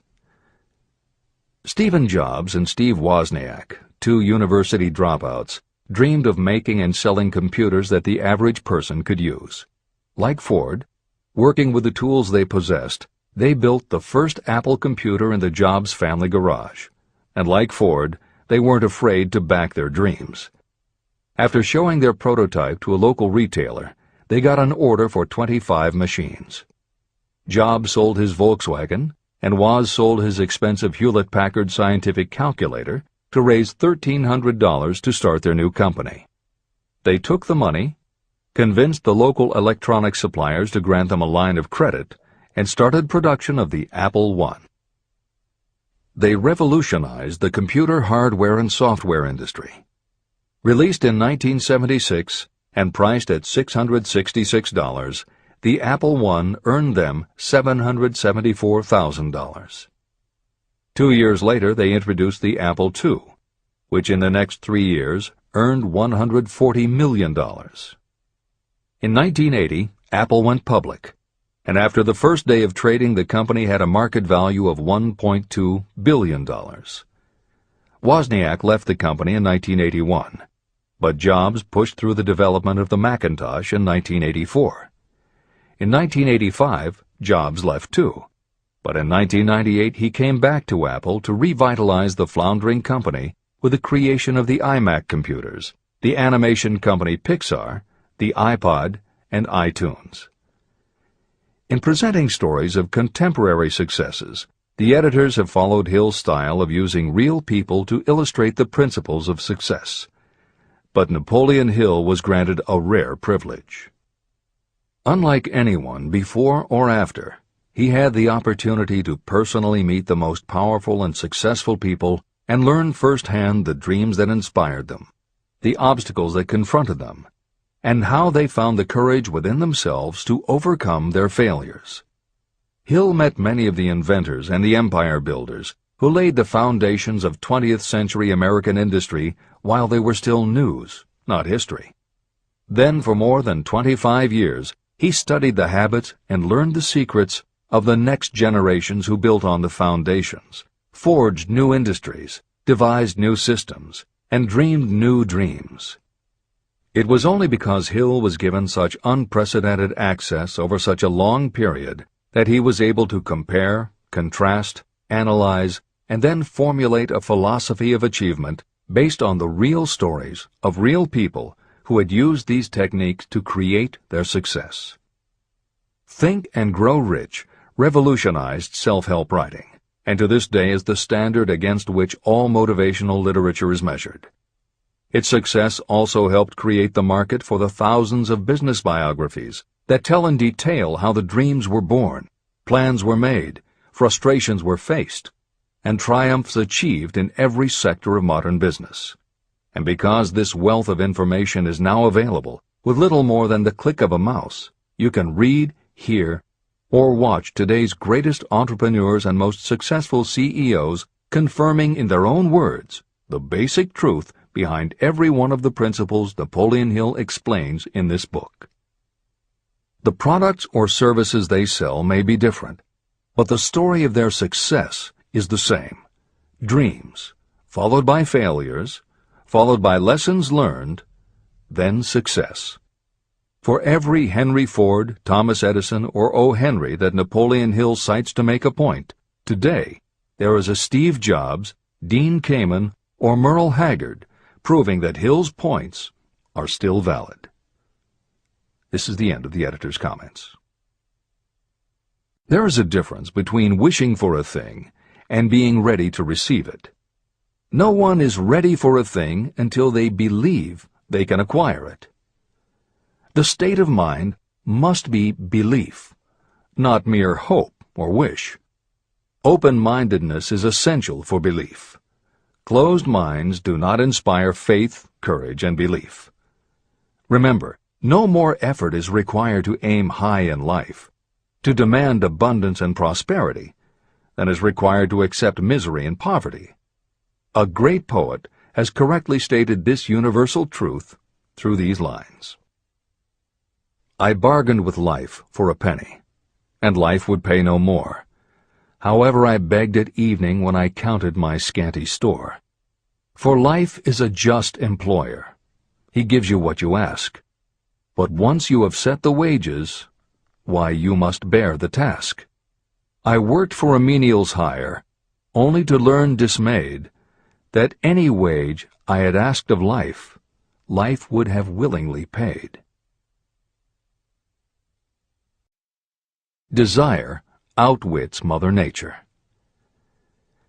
As a fitting climax to this chapter, I wish to introduce one of the most unusual persons I have ever known. I first saw him a few minutes after he was born. He came into the world without any physical sign of ears. When pressed for an opinion, the doctor concluded that the child might be deaf and mute for life. I challenged that doctor's opinion. I had the right to do so. I was the child's father. I, too, reached a decision. But I expressed my opinion silently, in the secrecy of my own heart. In my own mind, I knew that my son would hear and speak. How? I was sure there must be a way, and I knew I would find it. I thought of the words of the immortal Emerson. The whole course of things goes to teach us faith. We need only obey. There is guidance for each of us, and by lowly listening, we shall hear the right word. The right word? Desire. More than anything else, I desired that my son should not be deaf and unable to speak. From that desire, I never receded, not for a second. What could I do about it? Somehow, I would find a way to transplant into that child's mind my own burning desire for ways and means of conveying sound to his brain without the aid of ears. As soon as the child was old enough to cooperate, I would fill his mind so completely with a burning desire to hear that nature would, by methods of her own, translate it into physical reality. All this thinking took place in my own mind, but I spoke of it to no one. Every day I renewed the pledge I had made to myself that my son should not be deaf. As he grew older and began to take notice of things around him, we observed that he had a slight degree of hearing. When he reached the age when children usually begin talking, he made no attempt to speak, but we could tell by his actions that he could hear certain sounds slightly. That was all I needed to know. I was convinced that if he could hear, even slightly, he might develop still greater hearing capacity. Then something happened that gave me hope. It came from an entirely unexpected source. We bought a phonograph. When the child heard the music for the first time, he went into ecstasies. He promptly appropriated the machine. On one occasion, he played a record over and over for almost 2 hours, standing in front of the phonograph with his teeth clamped on the edge of the case. The significance of this did not become clear to us until years afterward. At the time, we had never heard of the principle of bone conduction of sound. Shortly after he appropriated the phonograph, I discovered that he could hear me quite clearly when I spoke with my lips touching his mastoid bone at the base of the skull. Having determined that he could hear the sound of my voice plainly, I began immediately to transfer to his mind the desire to hear and speak. When I discovered that my son enjoyed bedtime stories, I went to work creating stories designed to develop in him self-reliance, imagination, and a strong desire to hear. There was one storyline in particular that I emphasized over and over. Every time I told it, I gave it some new and dramatic coloring. These stories were designed to plant in his mind the thought that his affliction was not a liability, but an asset of great value. As a result of my studies and personal experience, I firmly believe that every adversity brings with it the seed of an equivalent advantage. However, despite my beliefs, I must confess that I did not have the slightest idea how this disability could ever become an asset. He won a new world with 6 cents. As I analyze the experience in retrospect, I can see now that my son's faith in me had much to do with the astounding results. He did not question anything I told him. I sold him on the idea that he had a distinct advantage over his older brother, and that this advantage would reflect itself in many ways. For example, the teachers in school would observe that he had no ears, and because of this they would show him special attention and treat him with extraordinary kindness. And they always did.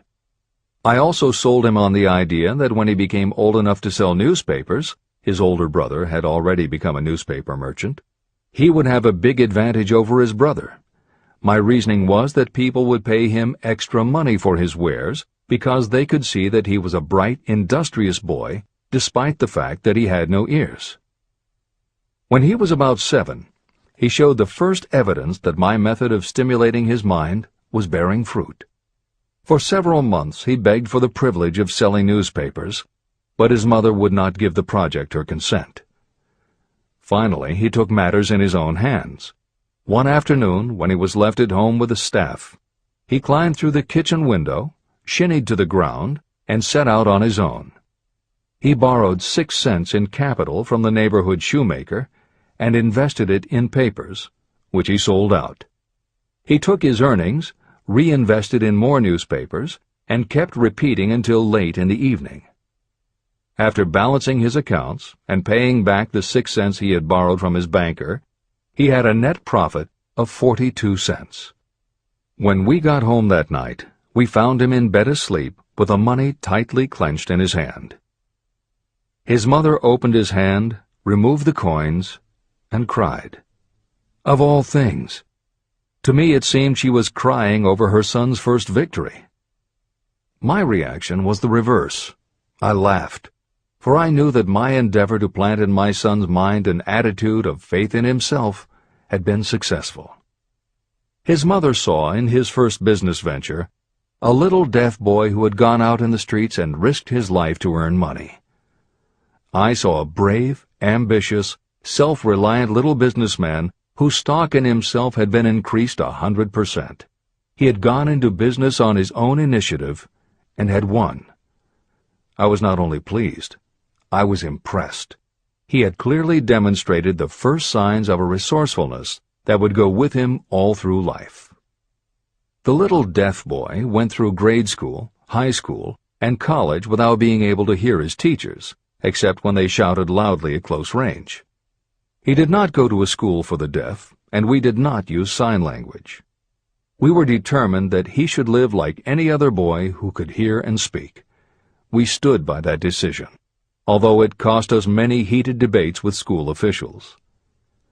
While he was in high school, he tried an electronic hearing aid, but it was of no value to him. During his last week in college, something happened that marked the most important turning point of his life. Through what seemed to be mere chance, he came into possession of another electronic hearing device, which was sent to him on trial. He was slow about testing it, due to his disappointment with a similar device. Finally, he picked it up carelessly, placed it on his head, and hooked up the battery. Suddenly, as if by magic, his lifelong desire for normal hearing became a reality. For the first time in his life, he heard practically as well as any person with normal hearing. Overjoyed because of the changed world that had been brought to him, he rushed to the telephone, called his mother, and heard her voice perfectly.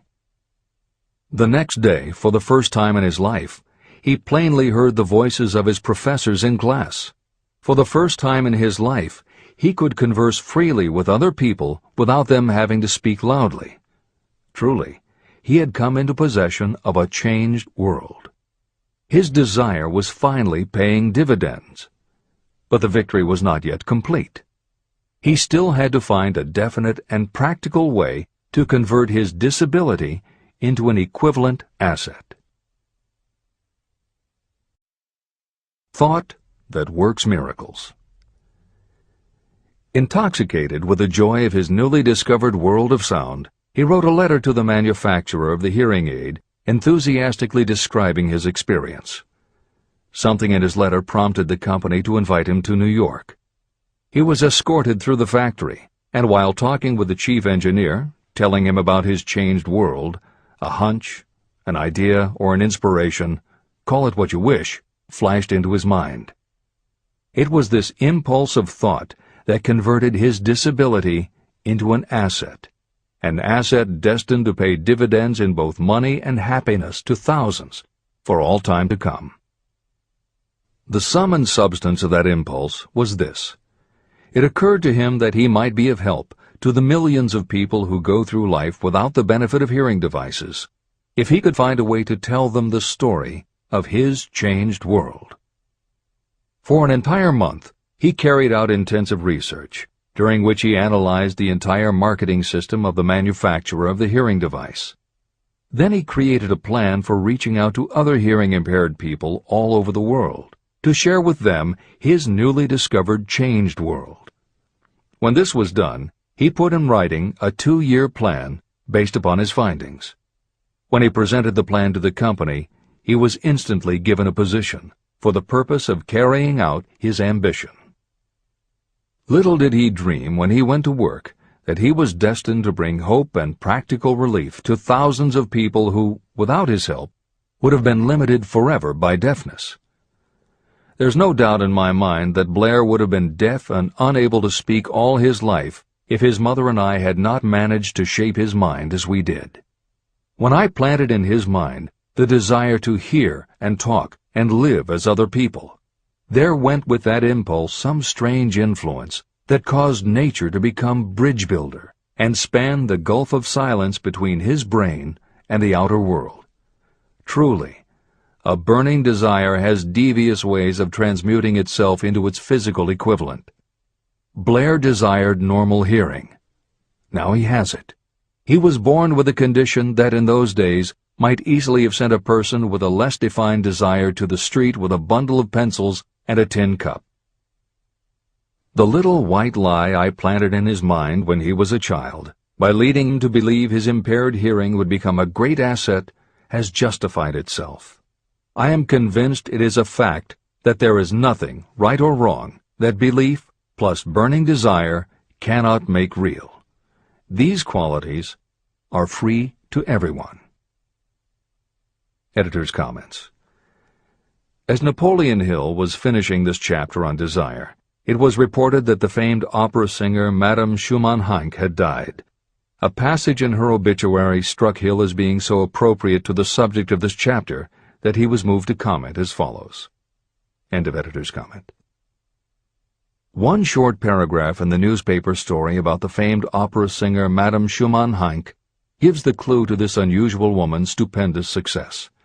I quote the paragraph because the clue it contains is none other than desire.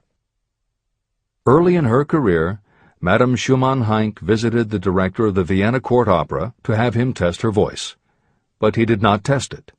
After taking one look at the awkward and poorly dressed girl, he exclaimed, none too gently, "With such a face, and with no personality at all, how can you ever expect to succeed in opera? My good child, give up the idea. Buy a sewing machine and go to work. You can never be a singer." Never is a long time. The director of the Vienna Court Opera may have known much about the technique of singing, but he knew little about the power of desire when it assumes the proportion of an obsession. If he had known more of that power, he would not have made the mistake of condemning genius without giving it an opportunity. Editor's comments. Although few readers of this edition will be familiar with Madame Schumann-Heink, every reader knows a half-dozen similar stories. It is true for every generation and every kind of music. At some time, even the biggest stars were failures. At some time, someone told them they weren't good enough. But every one of those times that they failed, their desire was bigger than their failure. That is why you know their stories. And it's also why you've never heard about the thousands of other performers who were also told they weren't good enough. The ones you've never heard of are the ones whose desire wasn't big enough. They are the ones who believed that failure was defeat. This is the end of the editor's comment. Several years ago, one of my business associates became ill. He became worse as time went on, and finally was taken to the hospital for an operation. The doctor warned me that there was little, if any, chance of my ever seeing him alive again. But that was the doctor's opinion. It was not the opinion of the patient. Just before he was wheeled away, he whispered to me, "Do not be disturbed, Chief. I will be out of here in a few days." The attending nurse looked at me with pity. But the patient did come through safely. After it was all over, his physician said, nothing but his own desire to live saved him. He never would have pulled through if he had not refused to accept the possibility of death. Editor's comments. By the 1980s, the phenomenon that Napoleon Hill wrote about in the preceding paragraph was embraced by a growing segment of the population. Among the adherents were numerous medical professionals who incorporated the concept under the term the body-mind connection. And by the turn of the 21st century, the belief that the mind can manifest physical changes in the body had become a part of mainstream medical practice. In Chapter 5, Autosuggestion, you will find further comment on the medical aspects of having a burning desire. This is the end of the editor's comment. I believe in the power of desire backed by faith in yourself, because I have seen this power lift people from lowly beginnings to places of power and wealth. I have seen it rob the grave of its victims. I have seen it serve as the medium by which people staged a comeback after having been defeated in 100 different ways. And I have seen it provide my own son with a normal, happy, successful life, despite nature's having sent him into the world without ears. How can you harness and use the power of desire? The first part of the answer is in the technique at the beginning of this chapter. You will learn more about it in the next and subsequent chapters of this book. Through some strange and powerful principle, nature wraps up in the impulse of strong desire that something that recognizes no such word as impossible, and accepts no such reality as failure. There are no limitations to the mind except those we acknowledge. Chapter 4. Faith in your ability. Visualization of and belief in attainment of desire. The second step toward riches. Faith is the head chemist of the mind. When faith is blended with thought, the subconscious mind instantly picks up the vibration. The subconscious then translates it and transmits it to infinite intelligence. The emotions of faith, love, and sex are the most powerful of all the major positive emotions. When the three are blended, they have the effect of coloring thought in such a way that it instantly reaches the subconscious mind. There, it is changed into a form that induces a response from infinite intelligence. Editor's comments. In the preceding paragraph, Napoleon Hill uses two terms, faith and infinite intelligence, both of which may convey to the reader a religious connotation that Hill did not intend. The following will define the meaning of the words as Hill uses them in the following chapter. In modern usage, the word faith has become almost interchangeable with religious belief, which is not the way Hill uses the word. Faith, as it is used here, means having confidence, trust, and an absolute unwavering belief that you can do something. And in order for you to have faith in yourself as Hill means it, it has to be true on a subconscious level. If you have a nagging doubt in the back of your mind, or if you are just going through the motions of pretending you believe, it won't work, because your subconscious will know your doubts. Unless you have absolute total confidence, unless you are convinced without question, then you don't have faith.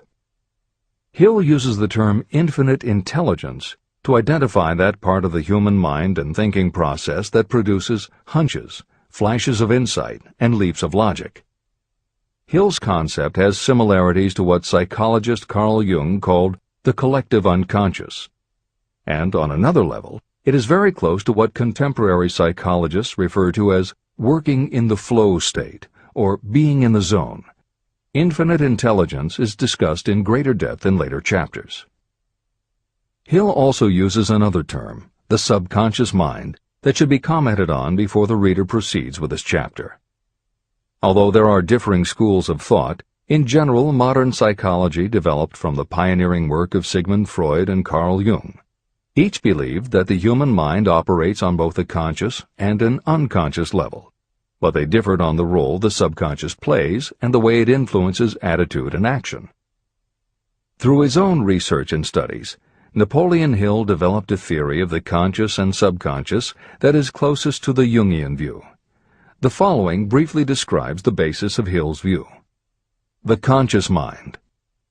Your conscious mind receives information through the five senses of sight, smell, taste, hearing, and touch. Your conscious mind keeps track of what you need for thinking and operating, and it filters out what you don't need. Your conscious mind, and what your memory retains, is the intelligence with which you normally think, reason, and plan. The subconscious mind.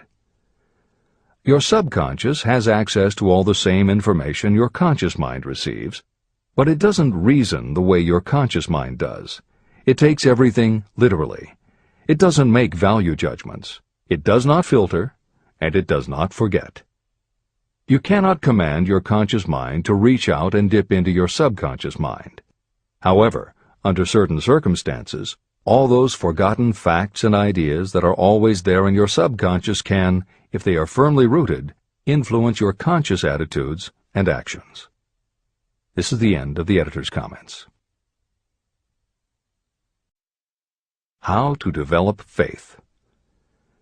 The following statement is very important in understanding the importance of autosuggestion in the transmutation of desire into its physical or monetary equivalent, namely, faith is a state of mind that may be induced or created by affirmation or repeated instructions to the subconscious mind through the principle of autosuggestion. The repetition of affirmations is like giving orders to your subconscious mind, and it is the only known method of voluntary development of the emotion of faith, absolute belief that you can do something. As an illustration, consider why you are reading this book. You want to acquire the ability to transmute the intangible thought impulse of desire into its physical counterpart, money. By following the instructions laid down in the later chapters on autosuggestion and the subconscious mind, you will learn techniques to convince your subconscious mind that you believe you will receive that for which you ask. Your subconscious will act upon that belief and pass it back to you in the form of faith, followed by definite plans for procuring that which you desire. Faith in yourself and your abilities is a state of mind that you will be able to develop at will after you have mastered the 13 principles in this book. This is true because faith is a state of mind that will develop naturally within you when you use and apply these principles. The emotions, or the feeling portion of thoughts, are what give your thoughts vitality, life, and action. The emotions of faith, love, and sex, when mixed with any thought impulse, give it even greater action. All thoughts that have been emotionalized, given feeling, and mixed with faith, absolute belief in your ability, begin immediately to translate themselves into their physical equivalent or counterpart. However, this is not only true of thought impulses that have been mixed with faith, but it is true with any emotion, including negative emotions. What this means is that the subconscious mind will translate into its physical equivalent a thought impulse of a negative or destructive nature just as readily as it will act upon thought impulses of a positive or constructive nature. The following statement made by a noted criminologist illustrates the point. When men first come into contact with crime, they abhor it. If they remain in contact with crime for a time, they become accustomed to it and endure it. If they remain in contact with it long enough, they finally embrace it and become influenced by it. This is the equivalent of saying that a negative impulse of thought that is repeatedly passed on to the subconscious mind often enough is finally accepted and acted upon by the subconscious mind. The subconscious then proceeds to translate that impulse into its physical equivalent by the most practical procedure available.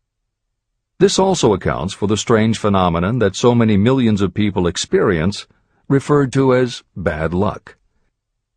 There are millions of people who believe themselves doomed to poverty and failure because of some strange force they call bad luck, over which they believe they have no control. But the truth is that they are the creators of their own misfortunes, because this negative belief in bad luck is picked up by the subconscious mind and translated into its physical equivalent. Your belief, or faith, is the element that will determine the action of your subconscious mind.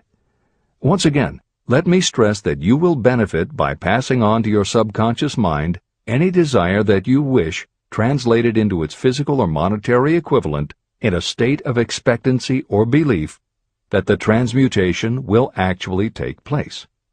The subconscious mind will transmute into its physical equivalent, by the most direct and practical way available, any order that is given to it in a state of belief or faith that the order will be carried out. At this point, it should also be noted that because of the way that the subconscious operates, there is nothing to stop you from deceiving your subconscious mind when giving it instructions through autosuggestion. That is what I did when I deceived my son's subconscious mind.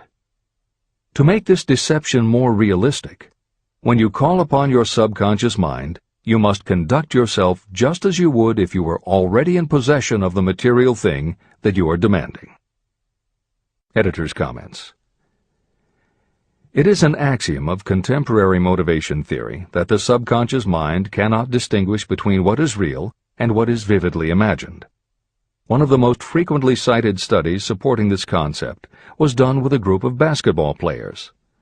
The players were divided into 3 teams, and the players on each team were tested on their ability to make free throws. The teams were then separated for a period of time, and each team was given instructions which they were told would improve their abilities. One team was instructed to practice making baskets on a daily basis. The second team was instructed not to practice during the period and not to even think about basketball. The third team was also instructed not to practice during the period, but instead the members were told to spend their daily practice time visualizing in detail the process of making baskets. At the end of the experiment, the teams were again tested. The team that rested showed a decrease in ability. The team that practiced showed a marked increase in ability. And the team that didn't practice but visualized making baskets showed an increase in ability almost equal to those who had practiced daily. As Hill says, you can deceive your subconscious through autosuggestion. If you convincingly plant an idea in your subconscious will accept and work with the idea as though it were a fact. But the key word is convincingly. If you try to send a message to your subconscious, but in the back of your mind you have a nagging doubt whether it will work, your subconscious will pick that up also. You will have sent mixed messages that cancel each other out. That is why Hill stresses the importance of doing it with faith. Your subconscious will not judge if it is true or false, positive or negative, but it does respond to the power of the input, how emotionalized the thought is. This is the end of the editor's comment. It is essential for you to encourage the positive emotions as the dominating forces of your mind. But faith in yourself doesn't come from merely reading instructions. Now that you understand the theory, you must begin to apply it. By experimenting and practicing, you will develop your ability to mix faith with any order you give to your subconscious. When you have faith in your ability, then you can give your subconscious mind instructions, which it will accept and act upon immediately. When your mind is dominated by positive emotions, it will encourage the state of mind known as faith. Faith in yourself is a state of mind that you can create by autosuggestion. All through the ages, religious leaders have admonished people to have faith. They say to have faith in this, that, and the other dogma or creed, but they have failed to tell people how to have faith. They have not stated that faith is a state of mind that may be induced by self-suggestion. In language that anyone can understand, this book explains the principle through which faith in your ability to accomplish a goal may be developed where it does not already exist. Before we begin, you should be reminded again that faith is the eternal elixir that gives life, power, and action to the impulse of thought. Faith is the starting point of all accumulation of riches. Faith is the basis of all miracles and of all mysteries that cannot be analyzed by the rules of science. Faith is the only known antidote for failure. Faith is the element that, when mixed with desire, gives you direct communication with infinite intelligence. Faith is the element that transforms the ordinary vibration of thought created by the human mind into the spiritual equivalent. Faith is the only way the force of infinite intelligence can be harnessed and used. The magic of self-suggestion. It is a fact that you will come to believe whatever you repeat to yourself, whether the statement is true or false. If you repeat a lie over and over, you will eventually accept that lie as truth. Moreover, you will believe it to be the truth. You are what you are because of the dominating thoughts that you permit to occupy your mind. Thoughts that you deliberately place in your own mind and encourage with sympathy, and with which you mix any one or more of the emotions, constitute the motivating forces that direct and control your every movement, act, and deed. The following sentence is a very significant statement of truth. Thoughts that are mixed with any of the feelings of emotions become like a magnetic force, which attracts other similar or related thoughts. A thought that is magnetized with one of the emotions may be compared to a seed. When it is planted in fertile soil, it germinates, grows, and multiplies itself over and over again. What was originally one small seed becomes countless millions of seeds of the same kind.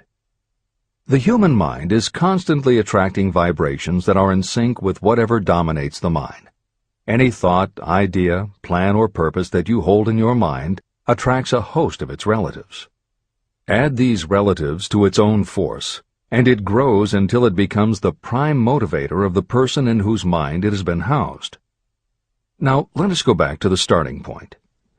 How can the original seed of an idea, plan, or purpose be planted in the mind? The answer? Any idea, plan, or purpose may be placed in the mind through repetition of thought. This is why you are asked to write out a statement of your major purpose, or definite chief aim. Commit it to memory, and repeat it out loud day after day until these vibrations of sound have reached your subconscious mind. You are what you are because of the dominating thoughts that you permit to occupy your mind. If you choose to, you can throw off any bad influences from your past and build your own life the way you want it to be. For instance, by taking inventory of your mental assets and liabilities, you might discover that your greatest weakness is lack of self-confidence. This can be overcome and translated into courage through the principle of autosuggestion. You can do this by writing out a set of simply stated positive thought impulses, memorizing them, and repeating them until they become a part of the working equipment of your subconscious mind. The following is an example for someone whose definite purpose is to overcome a lack of self-confidence. Self-confidence formula. 1. I know that I have the ability to achieve the object of my definite purpose in life. Therefore, I demand of myself persistent, continuous action toward its attainment, and I here and now promise to render such action. 2. I realize the dominating thoughts of my mind will eventually reproduce themselves in outward physical action and gradually transform themselves into physical reality. Therefore, I will concentrate my thoughts for 30 minutes each day, visualizing the person I intend to become. In this way, I will create in my mind a clear mental picture. 3. I know, through the principle of autosuggestion, that any desire I persistently hold in my mind will eventually find some practical means of attaining my objective. Therefore, I will devote 10 minutes daily to demanding of myself the development of self-confidence. 4. I have clearly written down a description of my definite chief aim in life, and I will never stop trying until I have developed sufficient self-confidence for its attainment. 5. I fully realize that no wealth or position can last unless it is built upon truth and justice. Therefore, I will engage in no transaction that does not benefit all whom it affects. I will succeed by attracting to myself the forces I wish to use and the cooperation of others. I will persuade others to help me because of my willingness to help others. I will eliminate hatred, envy, jealousy, selfishness, and cynicism by developing love for all humanity, because I know that a negative attitude toward others can never bring me success. I will cause others to believe in me because I will believe in them and in myself. I will sign my name to this formula, commit it to memory, and repeat it aloud once a day, with full faith that it will gradually influence my thoughts and actions so that I will become a self-reliant and successful person. Behind this formula is a law of nature that psychologists call autosuggestion or self-suggestion. It is a proven technique that will work for your success if it is used constructively. On the other hand, if used destructively, it will destroy just as readily.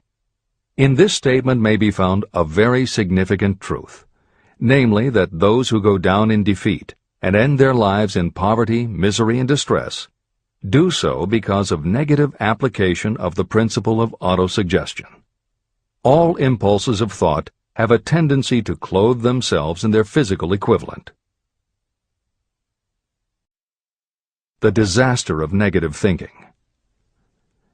The subconscious mind makes no distinction between constructive and destructive thought impulses. It works with the material we feed it through our thought impulses. The subconscious mind will translate into reality a thought driven by fear just as readily as it will translate into reality a thought driven by courage or faith. Just as electricity will turn the wheels of industry and render useful service if used constructively, it will snuff out life if wrongly used. So, too, will the law of autosuggestion lead you to peace and prosperity, or down into the valley of misery, failure, and death. It depends on your degree of understanding and application of it. If you fill your mind with fear or doubt, and if you do not believe in your ability to connect with and use the forces of infinite intelligence, then you will not be able to use those forces. The law of autosuggestion will take your lack of belief and use that doubt as a pattern by which your subconscious mind will translate it into its physical equivalent. Editor's comments. When you have faith in your ability to accomplish what you want, it not only firmly plants ideas in your subconscious, but it then works to reinforce itself. When you have faith in your abilities, part of what you must have faith in is that it is possible to tap into infinite intelligence. And because you have faith that it will work, your conscious mind won't be resistant. When your conscious doesn't resist, your subconscious mind can send creative ideas to your conscious mind more easily. Then the more you see the power working in your life, the easier it is for you to act on faith the next time.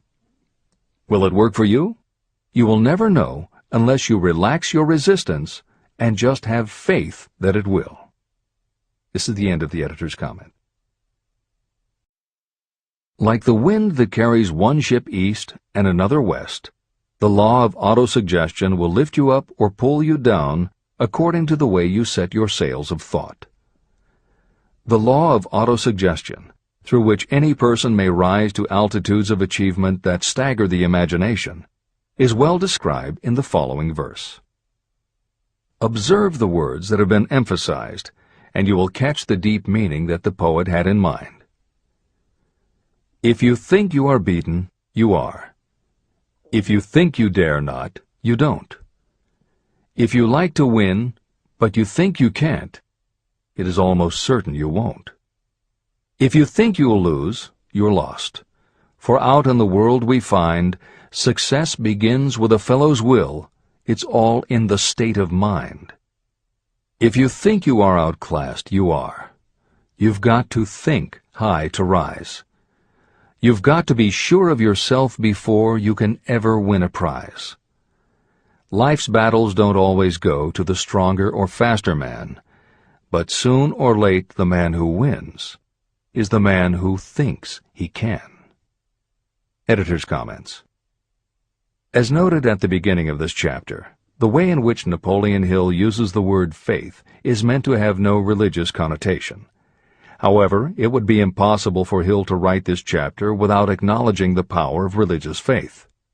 Therefore, in the following two paragraphs, when Hill discusses Jesus Christ and Mahatma Gandhi as exemplifying the power of faith, he is referring to their personal faith, the absolute trust in his beliefs that Jesus exhibited, and Gandhi's total conviction and confidence in his cause. In this way, they perfectly exemplify thought impulse mixed with faith. This is the end of the editor's comment.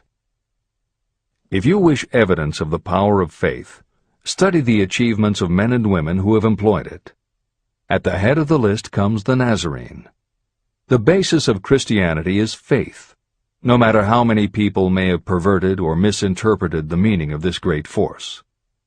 The sum and substance of the teachings and the achievements of Christ, which may have been interpreted as miracles, were nothing more nor less than faith. If there are any such phenomena as miracles, they are produced only through the state of mind known as faith. Consider Mahatma Gandhi of India, one of the most astounding examples of the possibilities of faith. Gandhi wielded more potential power than any man living in his time, and he had this power despite the fact that he had none of the orthodox tools of power, such as money, battleships, soldiers, and materials of warfare. Gandhi had no money, no home. He did not own a suit of clothes, but he did have power. How did he come by that power? He created it out of his understanding of the principle of faith and through his ability to transplant that faith into the minds of 200 million people. Gandhi accomplished the astounding feat of influencing 200 million minds to coalesce and move in unison as a single mind. What other force on earth, except faith, could do as much? How an idea built a fortune. Editor's comment. Although the following story is not exclusively about faith, and it makes no mention of autosuggestion or the subconscious mind, Napoleon Hill included it at this point in every edition of Think and Grow Rich. In fact, as Hill says, this story illustrates at least 6 of the 13 principles of success, but faith is at the center of it. If the central figure, Charles M. Schwab, had not mixed his big idea with absolute unwavering faith that he could pull it off, the whole history of American business would have been different. This is the end of the editor's comment. The event chosen for this illustration dates back to 1900, when the United States Steel Corporation was being formed. As you read the story, keep in mind the following fundamental facts and you will understand how ideas have been converted into huge fortunes. First, the United States Steel Corporation was born in the mind of Charles M. Schwab in the form of an idea he created through his imagination. Second, he mixed faith with his idea. Third, he formulated a plan for the transformation of his idea into physical and financial reality. Fourth, he put his plan into action with his famous speech at the University Club.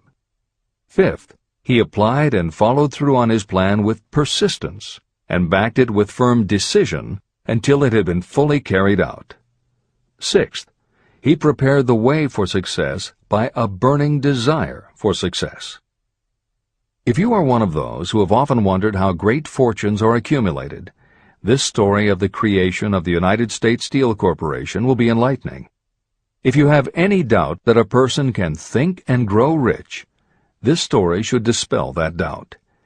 You can plainly see in the story of United States Steel the application of a major portion of the principles described in this book. This astounding description of the power of an idea was dramatically told by John Lowell in the New York World Telegram, with whose courtesy it is here reprinted. Editor's comments. In order for the modern reader to fully appreciate the following newspaper story, it is appropriate at this point to provide some background information about the main players. Charles M. Schwab was Andrew Carnegie's right-hand man and president of the Carnegie Steel Corporation.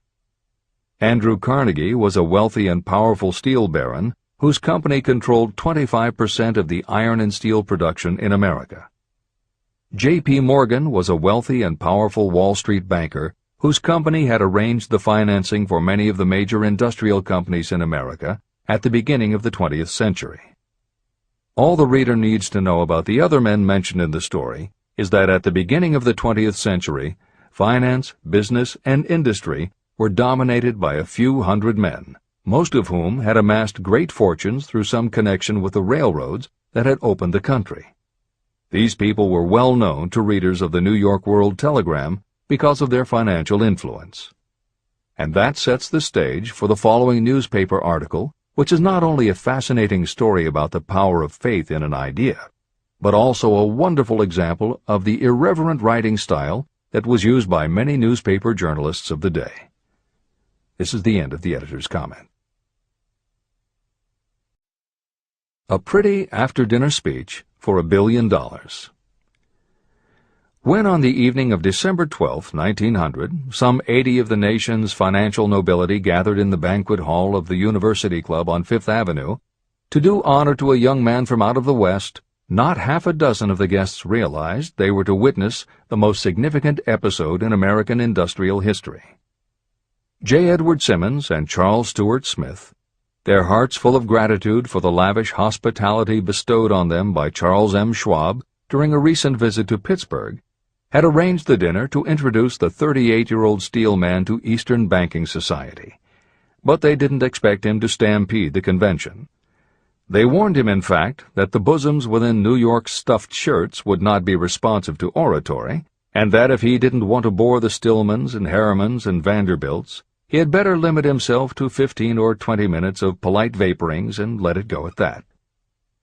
Even John Pierpont Morgan, sitting on the right hand of Schwab as became his imperial dignity, intended to grace the banquet table with his presence only briefly, and so far as the press and public were concerned, the whole affair was of so little moment that no mention of it found its way into print the next day. So the two hosts and their distinguished guests ate their way through the usual 7 or 8 courses. There was little conversation, and what there was of it was restrained. Few of the bankers and brokers had met Schwab, whose career had flowered along the banks of the Monongahela, and none knew him well. But before the evening was over, they, and with them Money Master Morgan, were to be swept off their feet, and $1 billion baby, the United States Steel Corporation, was to be conceived. It is perhaps unfortunate for the sake of history that no record of Charlie Schwab's speech at the dinner ever was made.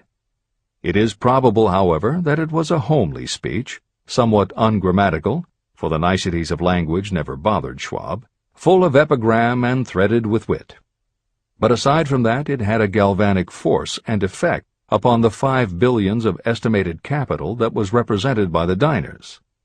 After it was over, and the gathering was still under its spell, although Schwab had talked for 90 minutes, Morgan led the orator to a recessed window where, dangling their legs from the high, uncomfortable seat, they talked for an hour more. The magic of the Schwab personality had been turned on full force, but what was more important and lasting was the full-fledged, clear-cut program he laid down for the aggrandizement of steel. Many other men had tried to interest Morgan in slapping together a steel trust after the pattern of the biscuit, wire and hoop, sugar, rubber, whiskey, oil, or chewing gum combinations. Editor's comments. The Random House College Dictionary defines a trust as an illegal combination of industrial or commercial companies in which the stock is controlled by a central board of trustees, thus making it possible to control prices and destroy competition. Many of America's new industrial companies had grown so quickly that they were not yet profitable. They were saddled with huge debt incurred in raising the capital to finance their rapid expansion, and at the same time they were faced with having to cut costs and slash prices or go out of business. The answer for many was to join up with others in related industries to form what were called trusts or combinations.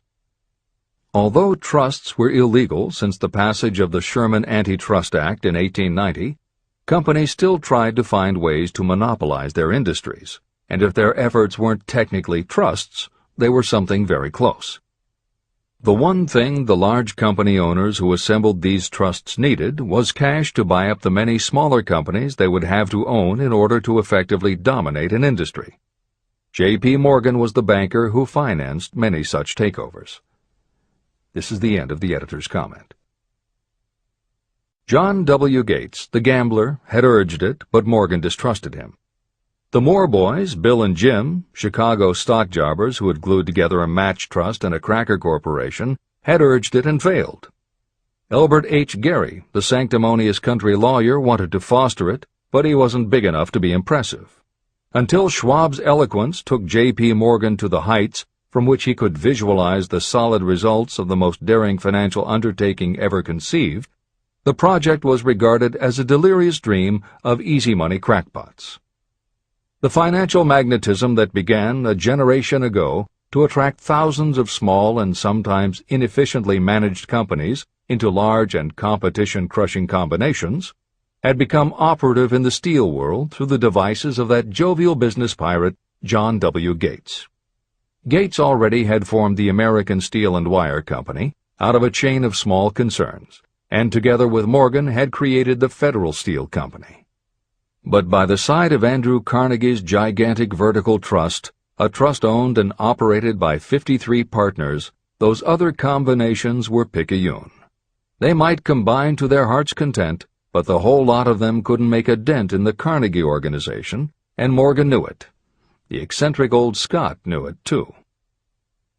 Editor's comments. Andrew Carnegie was born in Scotland and came to America when he was just a boy. He made his first move to join the elite group of American tycoons when he quit his job as a bobbin boy in a cotton mill, earning $1.20 a week, and got a job as a telegraph messenger boy.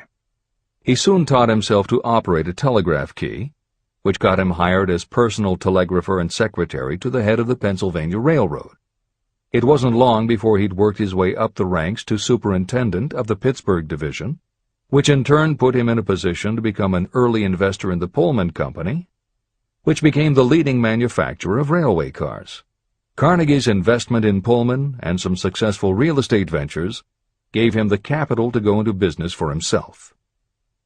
At the end of the Civil War, Carnegie left railroading and started a company that built iron bridges for railroad companies. From building iron bridges, it was a short step to starting his own steel mill, which led him to acquire control of other steel mills, then his own coal fields to supply his smelters, then his own ore boats and rail lines to haul the ore and coal. Because of Carnegie's vertical integration and his use of the most up-to-date manufacturing methods, he was able to sell top-grade steel at the lowest price. He managed to drop the price of steel from $140 a ton to $20 a ton.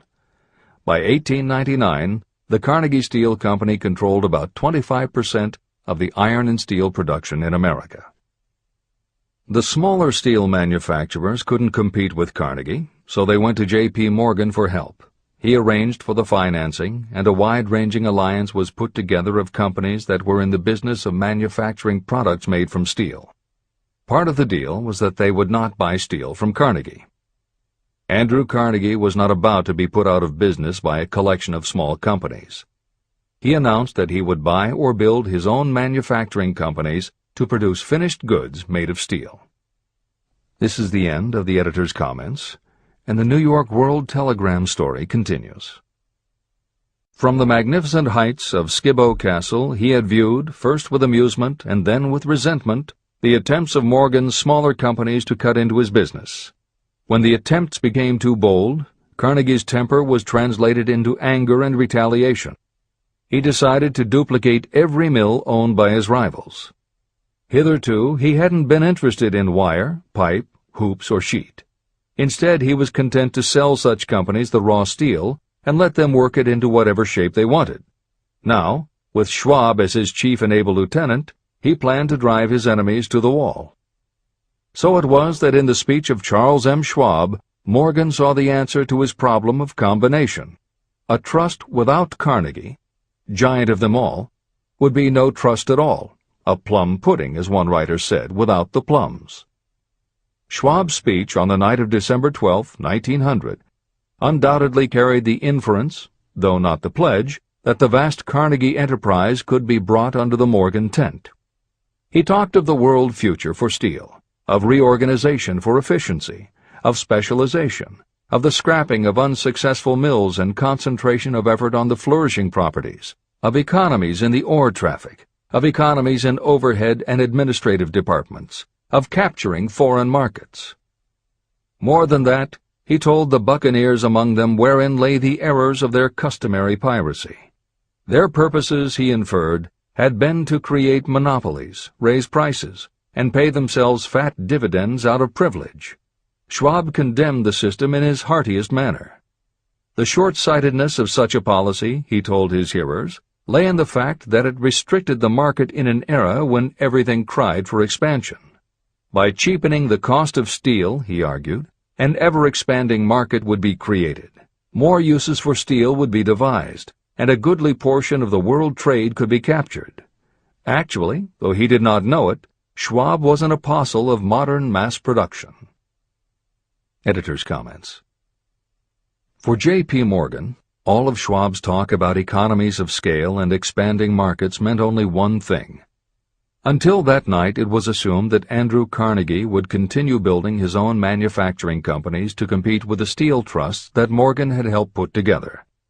Morgan knew that for Carnegie to do so would require an enormous amount of capital, and Morgan also knew that Carnegie had always been strongly against raising money by selling stock in his company. What Schwab seemed to be implying was that rather than going to Wall Street for the money needed to fight the trusts, Carnegie might be interested in selling his business. This is the end of the editor's comment.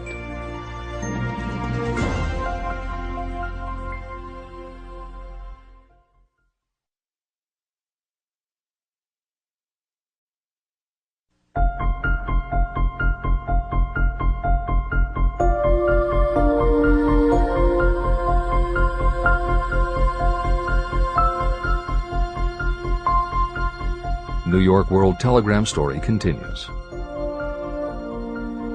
So the dinner at the University Club came to an end. Morgan went home to think about Schwab's rosy predictions. Schwab went back to Pittsburgh to run the steel business for Andrew Carnegie, while Gary and the rest went back to their stock tickers to fiddle around in anticipation of the next move. It was not long coming. It took Morgan about 1 week to digest the feast of reason Schwab had placed before him. When he had assured himself that no financial indigestion was to result, he sent for Schwab, and found that young man rather coy. Mr. Carnegie, Schwab indicated, might not like it if he found his trusted company president had been flirting with the Emperor of Wall Street, the street upon which Carnegie was resolved never to tread. Then it was suggested by John W. Gates, the go-between, that if Schwab happened to be in the Bellevue Hotel in Philadelphia, J.P. Morgan might also happen to be there. When Schwab arrived, however, Morgan was inconveniently ill at his New York home, and so on the elder man's pressing invitation, Schwab went to New York and presented himself at the door of the financier's library.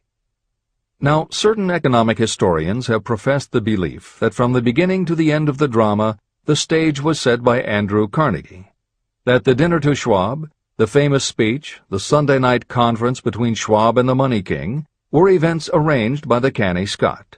The truth is exactly the opposite. When Schwab was called in to consummate the deal, he didn't even know whether the little boss, as Andrew was called, would so much as listen to an offer to sell, particularly to a group of men whom Andrew regarded as being endowed with something less than holiness. But Schwab did take into the conference with him, in his own handwriting, 6 sheets of copperplate figures, representing to his mind the physical worth and the potential earning capacity of every steel company he regarded as an essential star in the new metal firmament. 4 men pondered over these figures all night.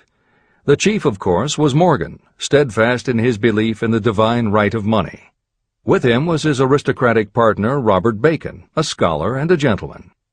The third was John W. Gates, whom Morgan scorned as a gambler and used as a tool. The fourth was Schwab, who knew more about the processes of making and selling steel than any whole group of men then living. Throughout that conference, the Pittsburgher's figures were never questioned. If he said a company was worth so much, then it was worth that much and no more. He was insistent, too, upon including in the combination only those concerns he nominated. He had conceived a corporation in which there would be no duplication, not even to satisfy the greed of friends who wanted to unload their companies upon the broad Morgan shoulders. When dawn came, Morgan rose and straightened his back. Only one question remained. "Do you think you can persuade Andrew Carnegie to sell?" he asked. "I can try," said Schwab. "If you can get him to sell, I will undertake the matter," said Morgan. So far, so good. But would Carnegie sell? How much would he demand? Schwab thought about $320 million. What would he take payment in? Common or preferred stocks? Bonds? Cash? Nobody could raise $1/3 billion in cash. There was a golf game in January on the frost-cracking heath of the St. Andrews Links in Westchester, with Andrew bundled up in sweaters against the cold and Charlie talking volubly as usual to keep his spirits up. But no word of business was mentioned until the pair sat down in the cozy warmth of the Carnegie cottage nearby. Then, with the same persuasiveness that had hypnotized 80 millionaires at the University Club, Schwab poured out the glittering promises of retirement and comfort, of untold millions to satisfy the old man's social caprices. Carnegie capitulated, wrote a figure on a slip of paper, handed it to Schwab and said, "All right, that's what we'll sell for." The figure was approximately $400 million, and was reached by taking the $320 million mentioned by Schwab as a basic figure, and adding to it $80 million to represent the increased capital value over the previous 2 years. Later, on the deck of a transatlantic liner, the Scotsman said ruefully to Morgan, "I wish I had asked you for $100 million more." "If you had asked for it, you'd have gotten it," Morgan told him cheerfully. There was an uproar, of course. A British correspondent cabled that the foreign steel world was appalled by the gigantic combination. President Hadley of Yale declared that unless trusts were regulated, the country might expect an emperor in Washington within the next 25 years. But that able stock manipulator Keene went at his work of shoving the new stock at the public so vigorously that all the excess water, estimated by some at nearly $600 million, was absorbed in a twinkling. So Carnegie had his millions, and the Morgan Syndicate had $62 million for all its trouble, and all the boys, from Gates to Gary, had their millions. Editor's comment. The 38-year-old Charles M. Schwab had his reward, too. He was made president of the new corporation, United States Steel, and remained in control until 1930. When Schwab left U.S. Steel, he went on to found the mammoth Bethlehem Steel Corporation, of which he also became president. This is the end of the editor's comment. Riches begin with thought. The dramatic story of big business that you've just finished is a perfect illustration of the method by which desire can be transmuted into its physical equivalent. That giant organization was created in the mind of one man. The plan by which the organization was provided with the steel mills that gave it financial stability was created in the mind of the same man. His faith, his desire, his imagination, his persistence were the real ingredients that went into United States Steel. The steel mills and equipment acquired by the corporation, after it had been brought into legal existence, were incidental. However, careful analysis reveals that the appraised value of the properties acquired by the corporation increased in value by an estimated $600 million, approximately $12 billion today. The increase in value of the assets is attributable to the mere transaction that consolidated them under one management. In other words, Charles M. Schwab's idea, plus the faith with which he conveyed it to the minds of J.P. Morgan and the others, was marketed for a profit of approximately $600 million. Not an insignificant sum for a single idea. The United States Steel Corporation prospered and became one of the richest and most powerful corporations in America, employing thousands of people, developing new uses for steel and opening new markets, thus proving that the $600 million in profit that the Schwab idea produced was earned. Riches begin in the form of thought. The amount is limited only by the person in whose mind the thought is put into motion. Faith removes limitations. Remember this when you are ready to bargain with life for whatever it is that you ask as your price for having passed this way. Editor's comments. In the years since that article appeared in the New York World Telegram, the well-told business story has become its own genre within the publishing industry. There are best-selling books and biographies by and about the insiders who run every industry. The editors of this edition of Think and Grow Rich strongly encourage you to sample some of these books. They can be entertaining and inspirational, and in them you will be able to see examples of Hill's principles of success at work in the real world. The best of them are not only entertaining and inspirational, but they are filled with ideas and techniques you can adapt and use. There are literally too many bestsellers from which to select a best of listing for inclusion here. Any such choice the editors might make would not necessarily be the best, but merely reflective of the interests of the person doing the choosing. However, there are 2 books the editors recommend that are not by or about a single individual or industry. These books are In Search of Excellence by Tom Peters and Breakthroughs by P.R. Nyack and John N. Ketteringham. Each of these books deals with a broad spectrum of industries, and within each industry they single out certain companies and individuals for analysis. Both were published at the beginning of the business book trend in the 1980s, but there are few books since then that better convey the importance of faith in a good idea. In Search of Excellence, chosen by a panel of experts as the most influential book of the past 20 years, was a runaway bestseller and will likely be in print for years to come. Breakthroughs may be harder to find, but it will be well worth the effort. This is the end of the editor's comments.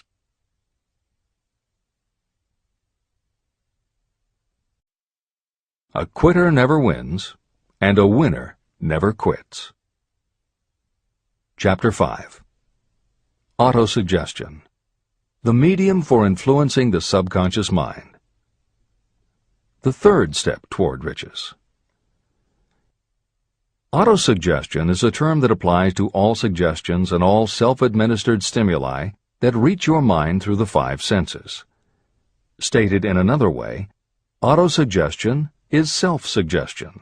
It is the way of communicating between that part of the mind where conscious thought takes place and that which serves as the seat of action for the subconscious mind.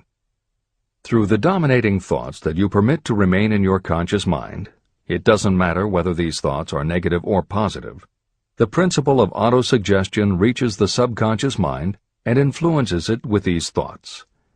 Nature has built human beings so that we can have control over the material that reaches our subconscious mind through our 5 senses. However, this does not mean that we always exercise this control. In the great majority of instances, we do not exercise it, which explains why so many people go through life in poverty. Recall what I said about the subconscious mind resembling a fertile garden, in which weeds will grow if the seeds of more desirable crops are not sown. Autosuggestion is the way you may feed your subconscious on creative thoughts. Or you can, by neglecting it, permit thoughts of a destructive nature to find their way into this rich garden of the mind. Editor's comments. Numerous psychological studies and experiments with hypnotherapy have validated Napoleon Hill's concept that a person's subconscious mind retains everything that person ever experienced. Studies also support the theory that the subconscious is non-judgmental. It does not filter or interpret, it simply processes information literally and stores it. For those readers who may be dubious about the subconscious, or that thoughts stored below the level of consciousness can exert enough influence to affect attitude and behavior, the following explanation should alleviate any such doubts. There is no doubt about the existence of the conditions known by the psychological terms fixations, phobias, and compulsive behaviors. These conditions occur when a child has learned something in such a powerful or dramatic way that the knowledge becomes firmly planted in the child's subconscious mind. Then, even as the child grows to adulthood and the conscious mind learns to understand that information from a mature point of view, because the childhood learning experience was so powerful, the subconscious still retains the childhood understanding of the information. The result is a fixation, phobia, or compulsive behavior that causes a response rooted in childhood, which does not make logical sense to the adult's conscious mind. That is because it does not come from the conscious. It comes from the subconscious belief that was so emotionalized it overrides the adult's logical conscious mind. Hill's theory is based on exactly the same psychological principles. Thoughts do remain stored in the subconscious. They remain just as they were when they were input, and the more highly emotionalized the thoughts are when they are input, the more influence they exert on attitude and behavior. It is this aspect of the subconscious that will allow you to use autosuggestion as a tool with which to input the positive thoughts that will help you achieve the success you desire. This is the end of the editor's comments. See and feel money in your hands. You were instructed in the last of the 6 steps described in Chapter 3 on Desire to read aloud twice daily the written statement of your desire for money. You were also directed to see and feel yourself already in possession of the money. By following these instructions, you communicate the object of your desire directly to your subconscious mind in a spirit of absolute faith. Through repetition of this procedure, you will create thought habits that reinforce your efforts to transmute desire into its monetary equivalent. Read these steps again, very carefully, before you proceed further. 1. Fix in your mind the exact amount of money you desire. It is not sufficient merely to say, "I want plenty of money." Be definite about the amount. 2. Determine exactly what you intend to give in return for the money you desire. There is no such reality as something for nothing. 3. Establish a definite date when you intend to possess the money you desire. 4. Create a definite plan for carrying out your desire and begin at once, whether you are ready or not, to put this plan into action. 5. Now write it out. Write a clear, concise statement of the amount of money you intend to acquire, name the time limit for its acquisition, state what you intend to give in return for the money, and describe clearly the plan through which you intend to accumulate it. 6. Read your written statement aloud, twice daily. Read it once just before retiring at night, and read it once after arising in the morning. As you read, see and feel and believe yourself already in possession of the money. Remember, when reading aloud the statement of your desire, through which you will develop a money consciousness, that the mere reading of the words is of no consequence, unless you mix emotion or feeling with your words. Your subconscious mind recognizes and acts only upon thoughts that have been well mixed with emotion or feeling. This is a fact of such importance as to warrant repetition in practically every chapter. The lack of understanding of this is the main reason the majority of people who try to apply the principle of autosuggestion get no desirable results. Plain, unemotional words do not influence the subconscious mind. You will get no appreciable results until you learn to reach your subconscious mind with thoughts or spoken words that have been well emotionalized with belief. Do not become discouraged if you cannot control and direct your emotions the first time you try. Remember, there is no such possibility as something for nothing. You cannot cheat even if you desire to do so. The price of ability to influence your subconscious mind is persistence in applying the principles described here. You cannot develop the desired ability for a lower price. You, and you alone, must decide whether or not the reward, the money consciousness, is worth the price you must pay for it in effort.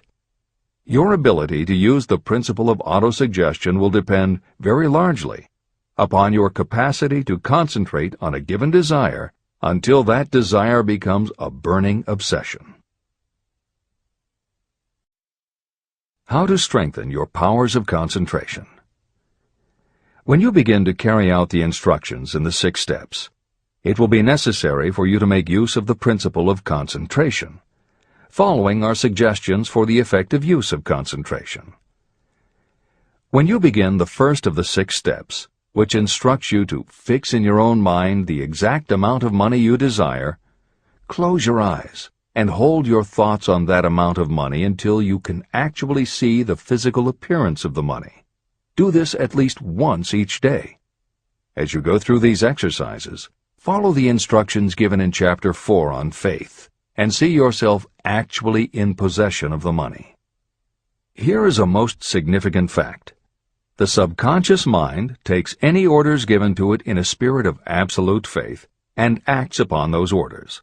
But the orders often have to be presented over and over again, repeated positive affirmation, before they are interpreted by the subconscious mind. Because of this, you might consider the possibility of playing a perfectly legitimate trick on your subconscious mind. Make it believe, because you believe it, that you must have the amount of money you are visualizing. Make it believe that this money is already awaiting your claim, so the subconscious mind must hand over to you practical plans for acquiring the money that is yours. Give this thought to your imagination, and see what your imagination can or will do to create practical plans for the accumulation of money through transmutation of your desire. Do not wait for a definite plan through which you will exchange services or merchandise in return for the money you are visualizing. Just start right now to see yourself in possession of the money, demanding, and expecting that your subconscious mind will hand over the plans you need. Be on the alert for these plans, and when they appear, put them into action immediately. When the plans appear, they will probably flash into your mind in the form of an inspiration or intuition from infinite intelligence. Treat it with respect and act upon it as soon as you receive it. In the fourth of the 6 steps, you are instructed to create a definite plan for carrying out your desire and begin at once to put this plan into action. Do the same thing here. Close your eyes and create in your mind a vivid image of you carrying out the instructions. Do not trust to your reason when creating your plan for accumulating money through the transmutation of desire. Your reasoning faculty may be lazy, and if you depend entirely upon it to serve you, it may disappoint you. When visualizing the money you intend to accumulate, see yourself rendering the service or delivering the merchandise you intend to give in return for this money. This is important. Editor's comments. The basic principle underlying autosuggestion is closely related to self-hypnosis, and both techniques played an important role in the development of modern psychology. Although all 3 concepts, autosuggestion, hypnosis, and psychology, had to overcome initial public skepticism, unfortunately, autosuggestion and hypnotism were hampered by events that further delayed their acceptance. Hypnosis was an integral part of the therapies used by the major figures in the development of psychology, including Sigmund Freud, Carl Jung, and William James. It fell out of favor as a therapeutic method when stage magicians began to use the technique in their acts.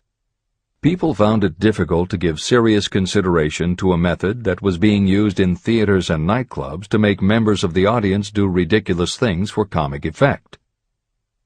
Autosuggestion encountered a similar problem. French psychiatrist Émile Coué was the best-known early advocate of autosuggestion.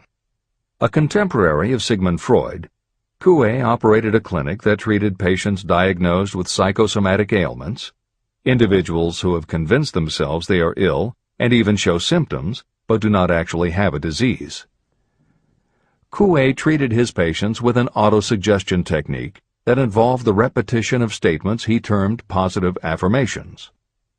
Coué devised a general, non-specific phrase that would give the subconscious a positive instruction, but was open enough that it did not tell the subconscious how to do it.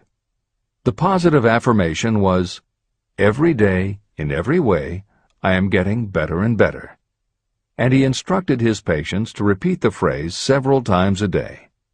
Improvements among his patients happened so quickly and dramatically that his method became the talk of medical and scientific circles, and the use of the phrase practically became a movement in Europe.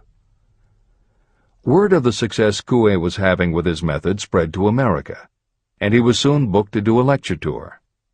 At one of his early speaking engagements, a cynical newspaper reporter made a joke of the technique, calling it, "Hell's bells, I'm well." The joke followed Coué wherever he spoke, and the press coverage was so negative he canceled his tour and returned to practice in Europe. Serious scientists and therapists continued to work with autosuggestion. But just as had happened when stage magicians cast doubt upon the efficacy of hypnosis, Coué's method of positive affirmation fell out of favor with the general public. It took the openness of the latter part of the 20th century before the techniques of hypnosis and autosuggestion gained general acceptance once again. Today, if you go on the Internet, there are over 40,000 web links featuring positive affirmations, and numerous bestsellers have been written on the subject. Virtually every newspaper, magazine, and television news program regularly features stories on the crucial role the mind plays in personal growth and achievement.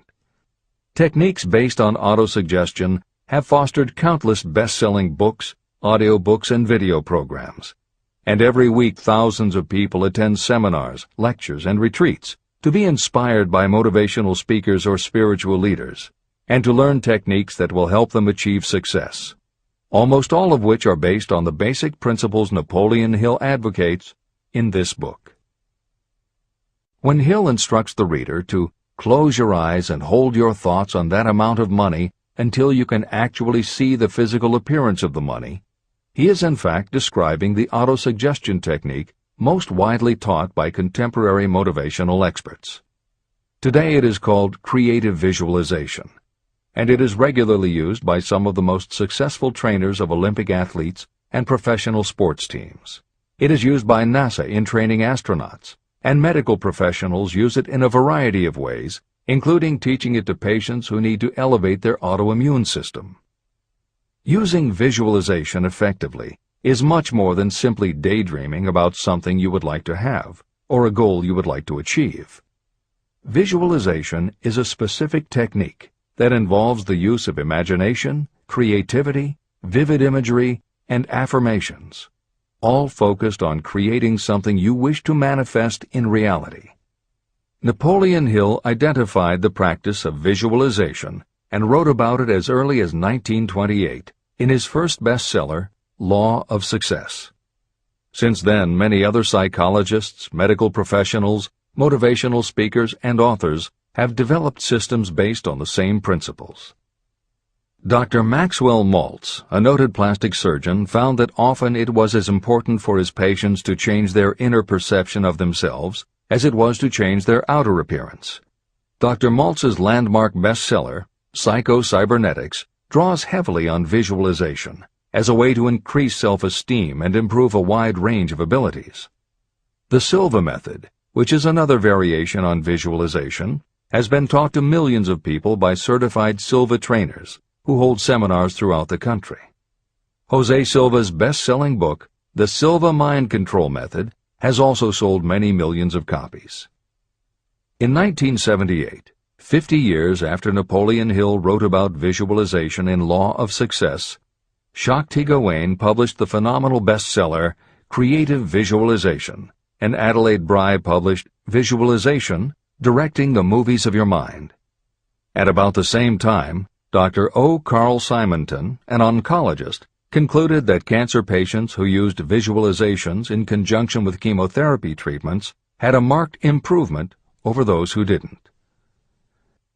His bestseller, Getting Well Again, had a profound impact, and it was followed by books from other respected medical professionals, such as Love, Medicine, and Miracles by Dr. Bernie Siegel, and Superimmunity by Dr. Paul Purcell.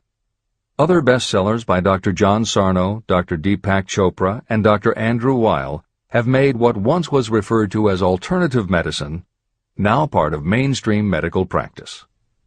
This is the end of the editor's comments. Stimulate your subconscious mind. The instructions given previously for the steps necessary in your desire for money will now be summarized and blended with the principles covered by this chapter, as follows. 1. Go to some quiet spot, preferably in bed at night, where you will not be disturbed or interrupted. Close your eyes and repeat aloud, so that you may hear your own words, the written statement of the amount of money you intend to accumulate. Be specific about the time limit for its accumulation, and a description of the service or merchandise you intend to give in return for the money. As you carry out these instructions, see yourself already in possession of the money. For example, suppose that you intend to accumulate $50,000 by the 1st of January 5 years from now, and that you intend to give your personal services as a salesperson in return for the money. Your written statement of your purpose should be similar to the following. By the first day of January, I will have in my possession $50,000, which will come to me in various amounts from time to time during the interim. In return for this money, I will give the most efficient service of which I am capable. I will give the fullest possible quantity and the best possible quality of service as a salesperson of, and describe the service or merchandise you intend to sell. I believe that I will have this money in my possession. My faith is so strong that I can now see this money before my eyes. I can touch it with my hands. It is now awaiting transfer to me at the time and in the proportion that I deliver the service in return for it. I am awaiting a plan for getting this money, and I will follow that plan when it is received. 2. Repeat this program night and morning until you can see in your imagination the money you intend to accumulate. 3. Place a written copy of your statement where you can see it night and morning, and read it just before retiring and upon rising until it has been memorized. Editor's comments. The following is another suggestion, adapted from Hill's later writings, which appear in Napoleon Hill's Keys to Success. Surround yourself with books, pictures, mottos, and other suggestive devices. Pick things that symbolize and reinforce achievement and self-reliance. Constantly add to your collection, and move things to new places where you can see them in a different light and in association with different things. I had a friend who was a realtor who kept her $1 Million Club certificate over her desk to remind herself of what she was capable. One day she took it down to dust and set it on top of a newspaper. When she picked it up again, she saw beneath it an article about the new football coach who had been hired at the university. Guess who bought a house she had been struggling to sell? This is the end of the editor's comments. Remember, as you carry out these instructions, that you are applying the principle of autosuggestion for the purpose of giving orders to your subconscious mind. Remember also that your subconscious mind will act only upon instructions that are emotionalized and handed over to it with feeling. Faith is the strongest and most productive of the emotions. These instructions may at first seem abstract. Do not let this disturb you. Follow the instructions no matter how abstract or impractical they may appear to be. If you do as you have been instructed, in spirit as well as in act, the time will soon come when a whole new universe of power will unfold to you. Skepticism, in connection with all new ideas, is characteristic of all human beings. If you follow the instructions, your skepticism will soon be replaced by belief, and belief will become crystallized into absolute faith. Many philosophers have made the statement that man is the master of his own earthly destiny, but most of them have failed to say why he is the master. The reason that man may become the master of himself and of his environment is because he has the power to influence his own subconscious mind. The actual performance of transmuting desire into money is through autosuggestion. That is the principle by which you can reach and influence the subconscious mind. The other principles are simply tools with which to apply autosuggestion. Keep this thought in mind, and you will at all times be conscious of the important part the principle of autosuggestion is to play in your efforts to accumulate money through the methods described in this book. After you have read the entire book, come back to this chapter and follow in spirit and in action this instruction. Read the entire chapter aloud once every night until you become thoroughly convinced that the principle of autosuggestion is sound and that it will accomplish for you all that has been claimed for it. As you read, underscore with a pencil every sentence that impresses you. Follow the foregoing instruction to the letter, and it will open the way for a complete understanding and mastery of the principles of success. Every adversity, every failure, and every heartache carries with it the seed of an equivalent or a greater benefit. Chapter 6. Specialized Knowledge. Personal experiences or observations. The fourth step toward riches. There are two kinds of knowledge. One is general, the other is specialized. General knowledge, no matter how great in quantity or variety it may be, is of little use in the accumulation of money. The faculties of the great universities possess practically every form of general knowledge known to civilization. Most of the professors have little money. They specialize in teaching knowledge, but they do not specialize in the organization or the use of knowledge. Knowledge will not attract money unless it is organized and directed through practical plans for the specific purpose of accumulating money. Lack of understanding of this fact has been the source of confusion to millions of people who falsely believe that knowledge is power. It is nothing of the sort.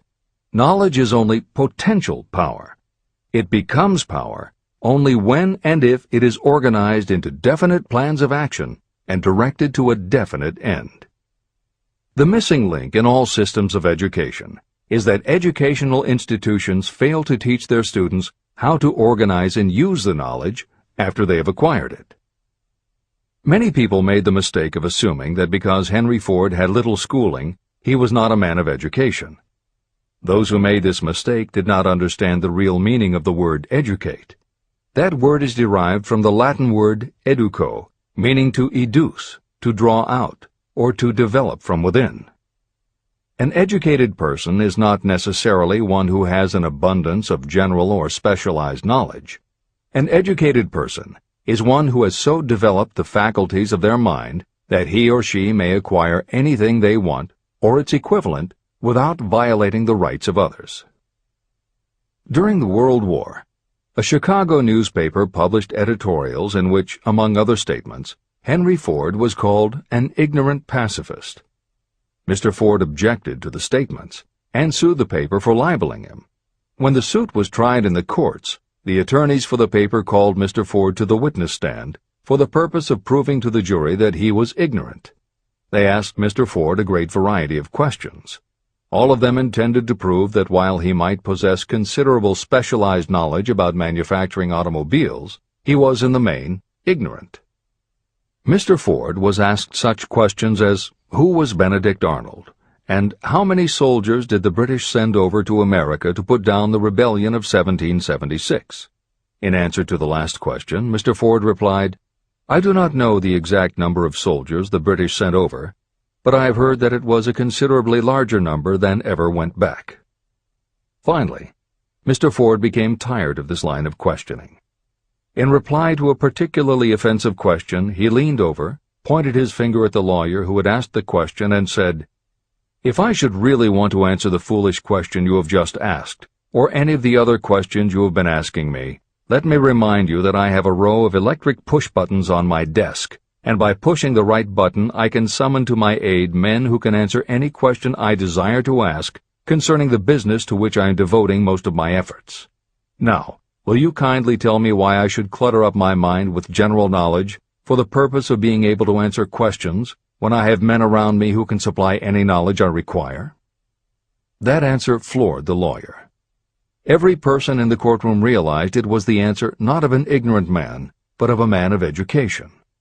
Any person is educated who knows where to get knowledge when they need it and how to organize that knowledge into definite plans of action.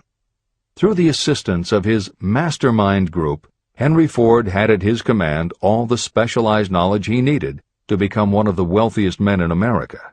It was not essential that he have this knowledge in his own mind.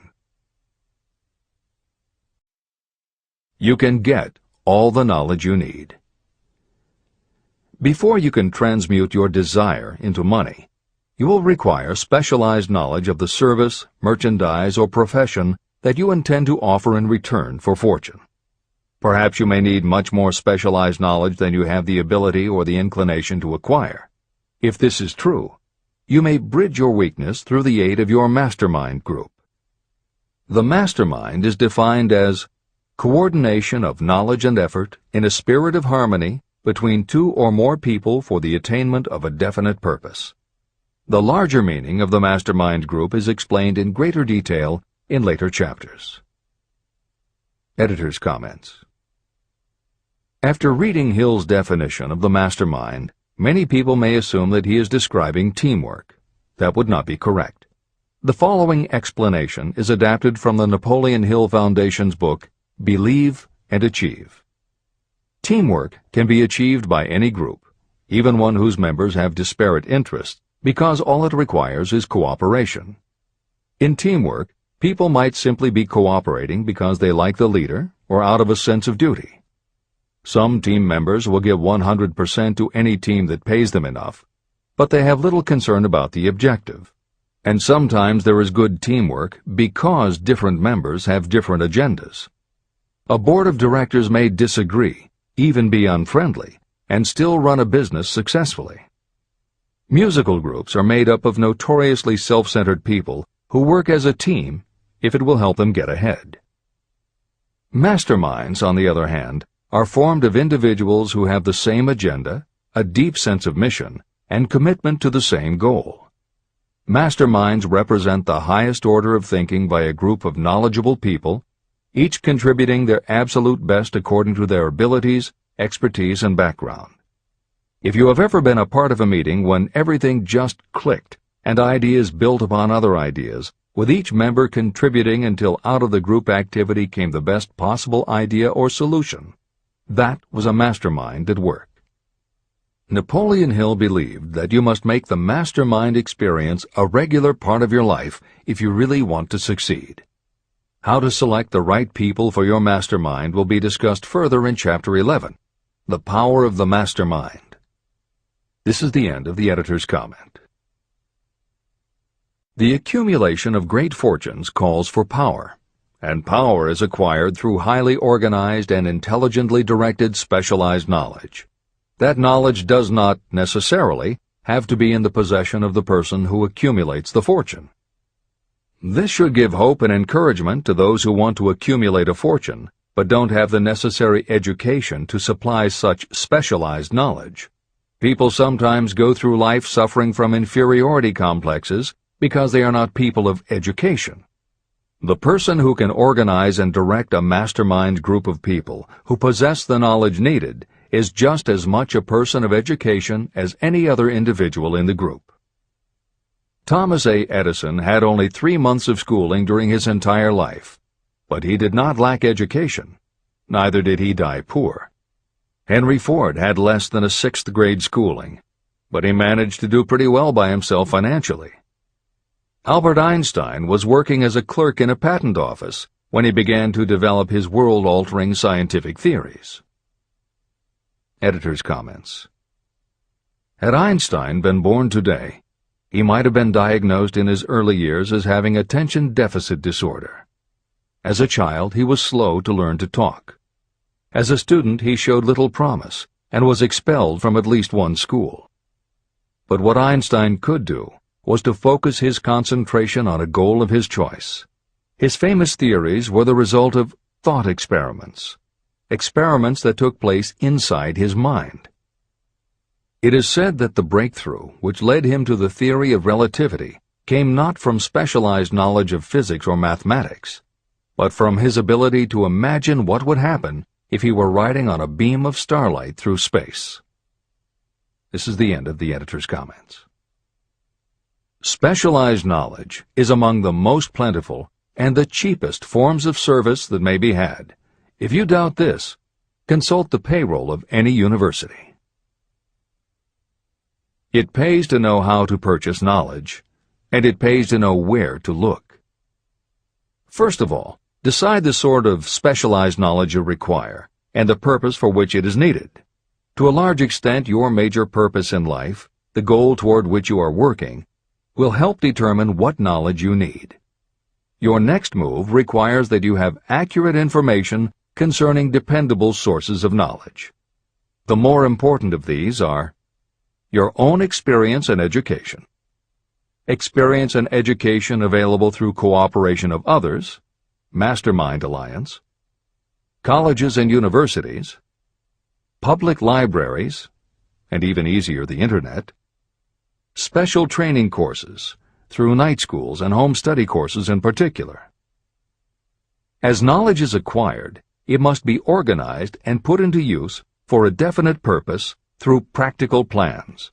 Knowledge has no value except for what can be gained from its application toward some worthy end.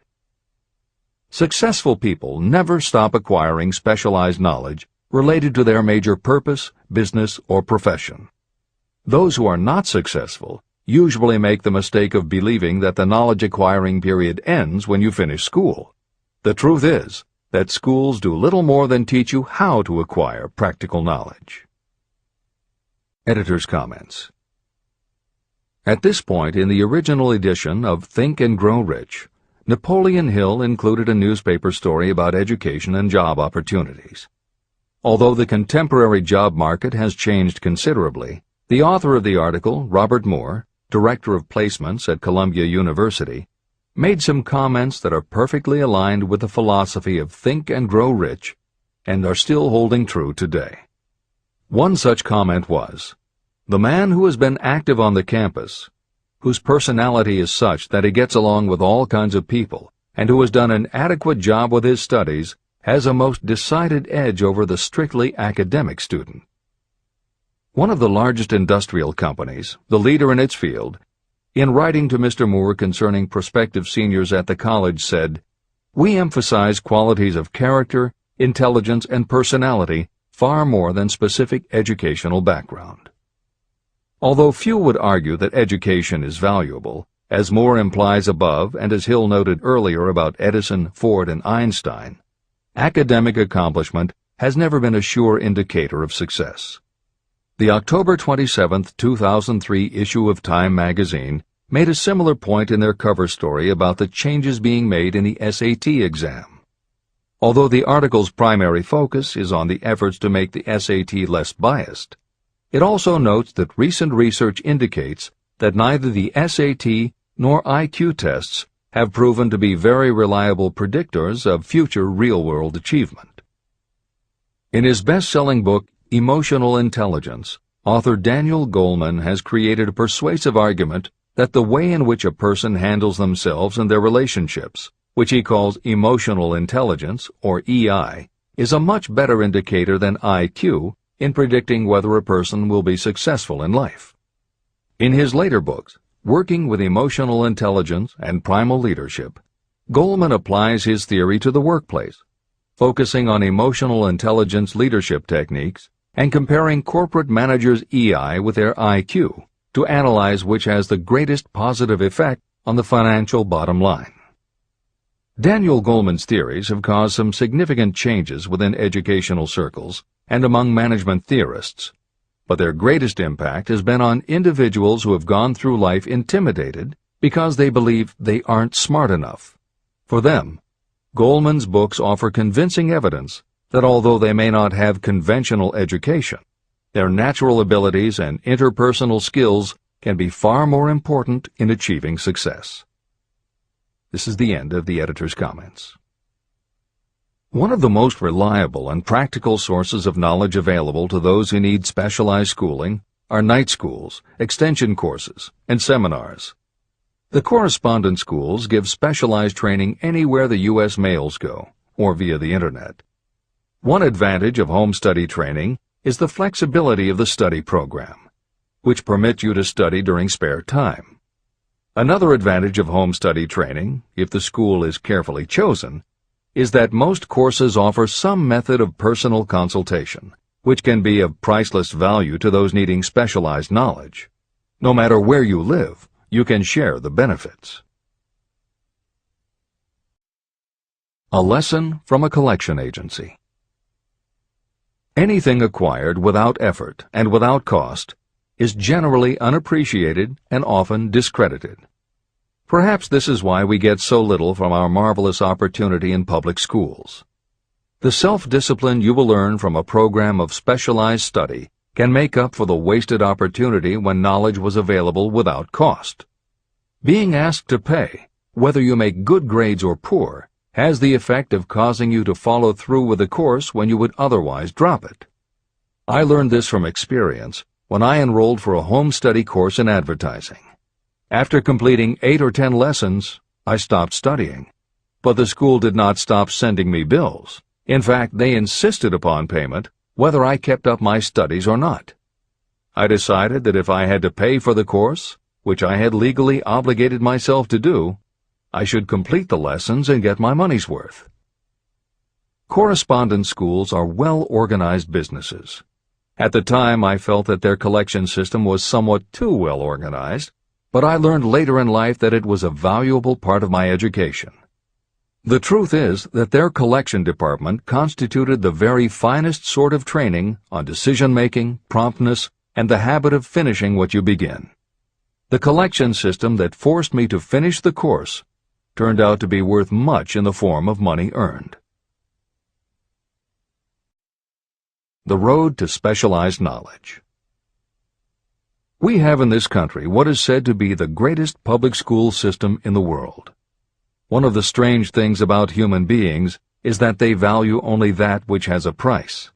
The free schools of America and the free public libraries do not impress people because they are free. This is the major reason why so many people find it necessary to acquire additional training after they finish school and go to work. It is also one of the major reasons why employers give greater consideration to employees who take specialized training courses. They have learned that those who have the ambition to give up a part of their spare time to studying at home have in them those qualities that make for leadership. There is one weakness in people for which there is no remedy. It is the universal weakness of lack of ambition. People who give up some of their spare time to take courses seldom remain at the bottom very long.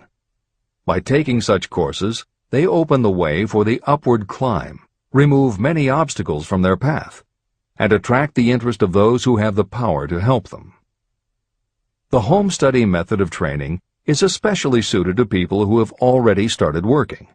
They often find that after having left school, they still need additional specialized knowledge, but cannot spare the time to go back to school. Stuart Austin Weir was a construction engineer. He followed this line of work until the Depression hit and severely limited the construction business. He took inventory of himself and decided to change his profession to law. He went back to school and took special courses to prepare himself as a corporation lawyer. He completed his training, passed the bar examination, and quickly built a lucrative law practice as a patent attorney.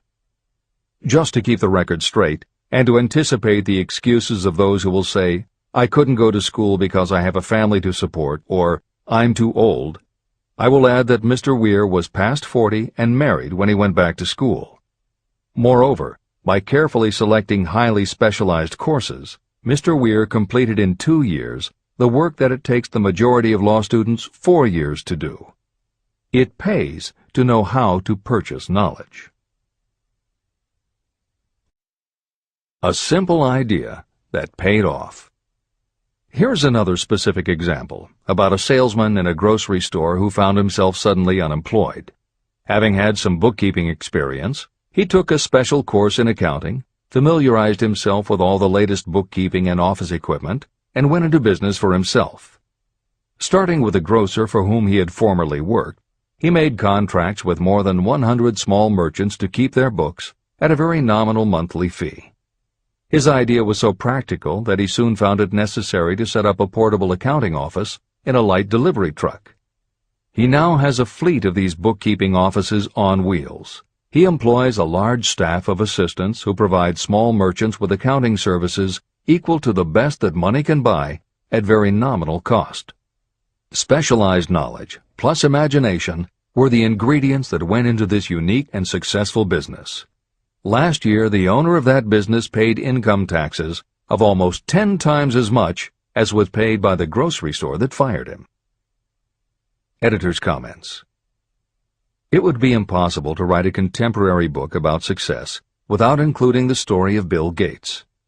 And although the connection between the world's wealthiest man and Hill's story about a man who started a mobile accounting business may not be immediately obvious, the fact is that this is a very apt place to include the story of Microsoft. Just as with the mobile accountant, The two defining characteristics of Bill Gates' success are specialized knowledge and imagination. Everyone had recognized at an early age that Bill Gates was a very bright student, but he had little interest in anything other than science and math.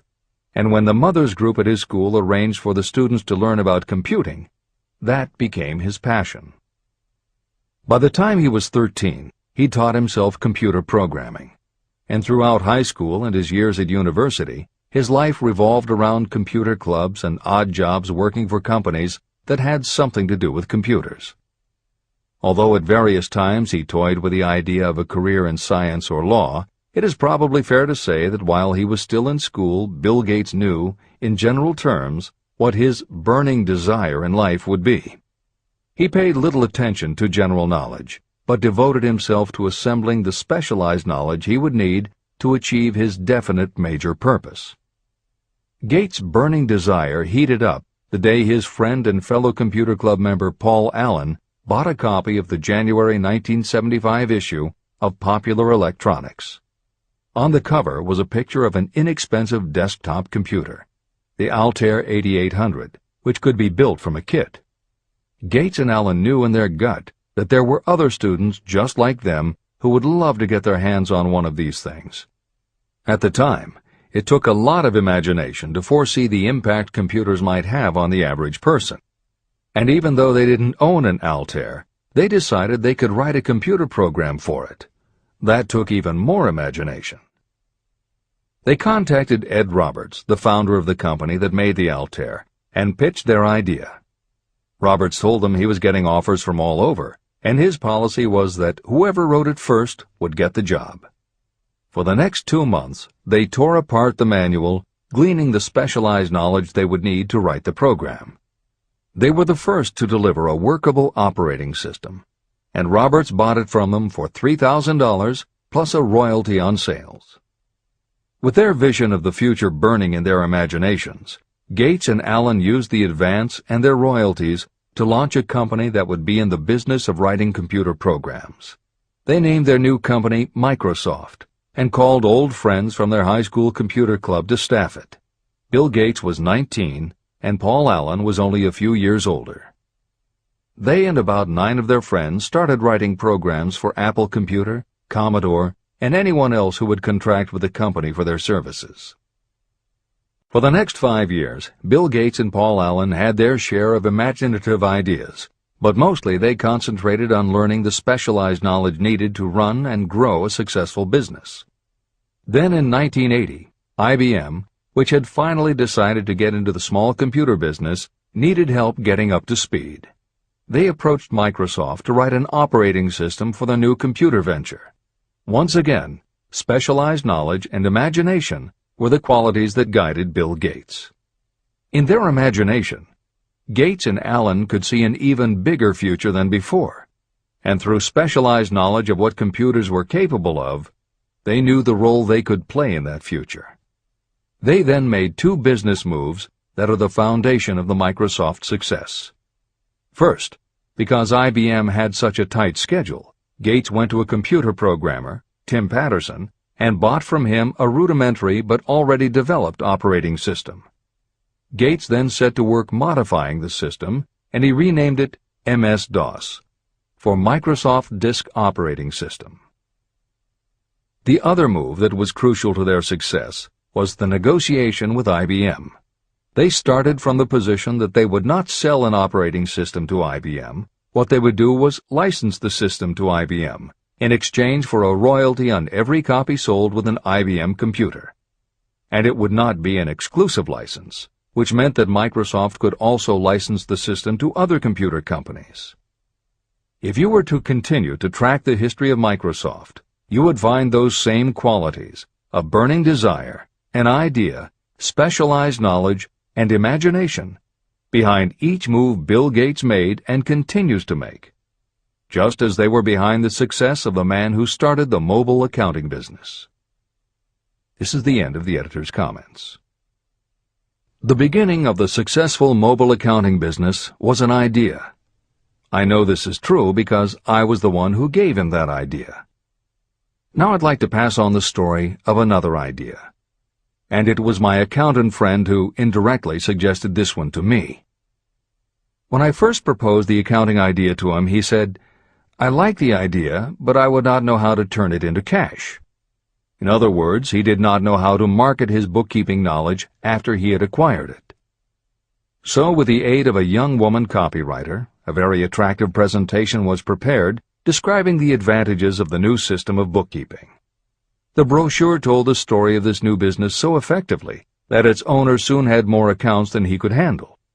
There are thousands of people all over the country who need the services of a merchandising specialist capable of preparing an attractive way to market personal services.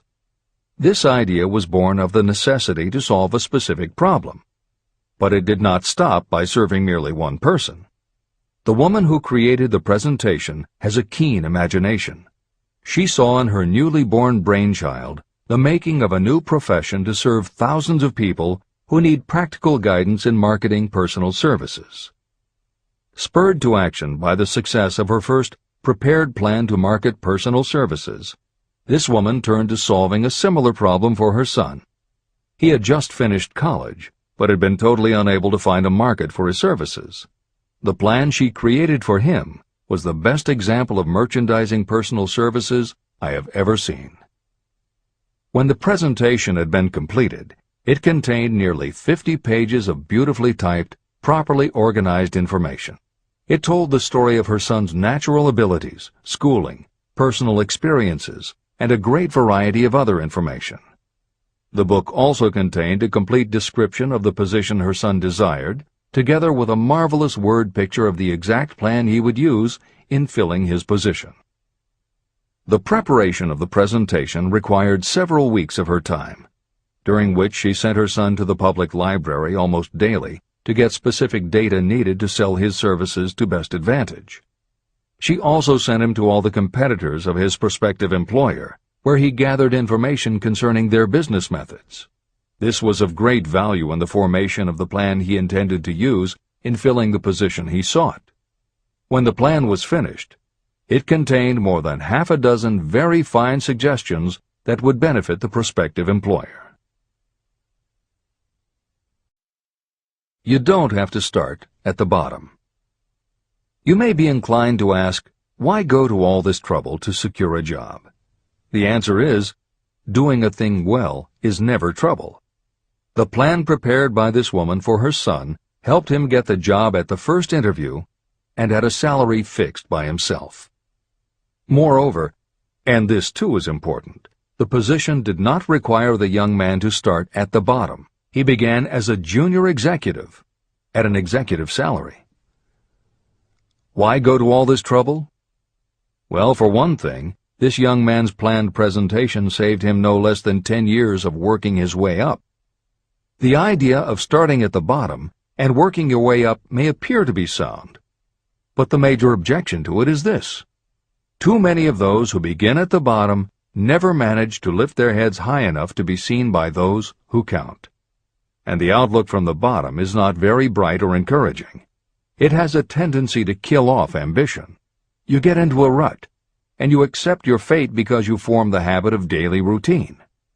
Often this habit finally becomes so strong you don't even try to throw it off.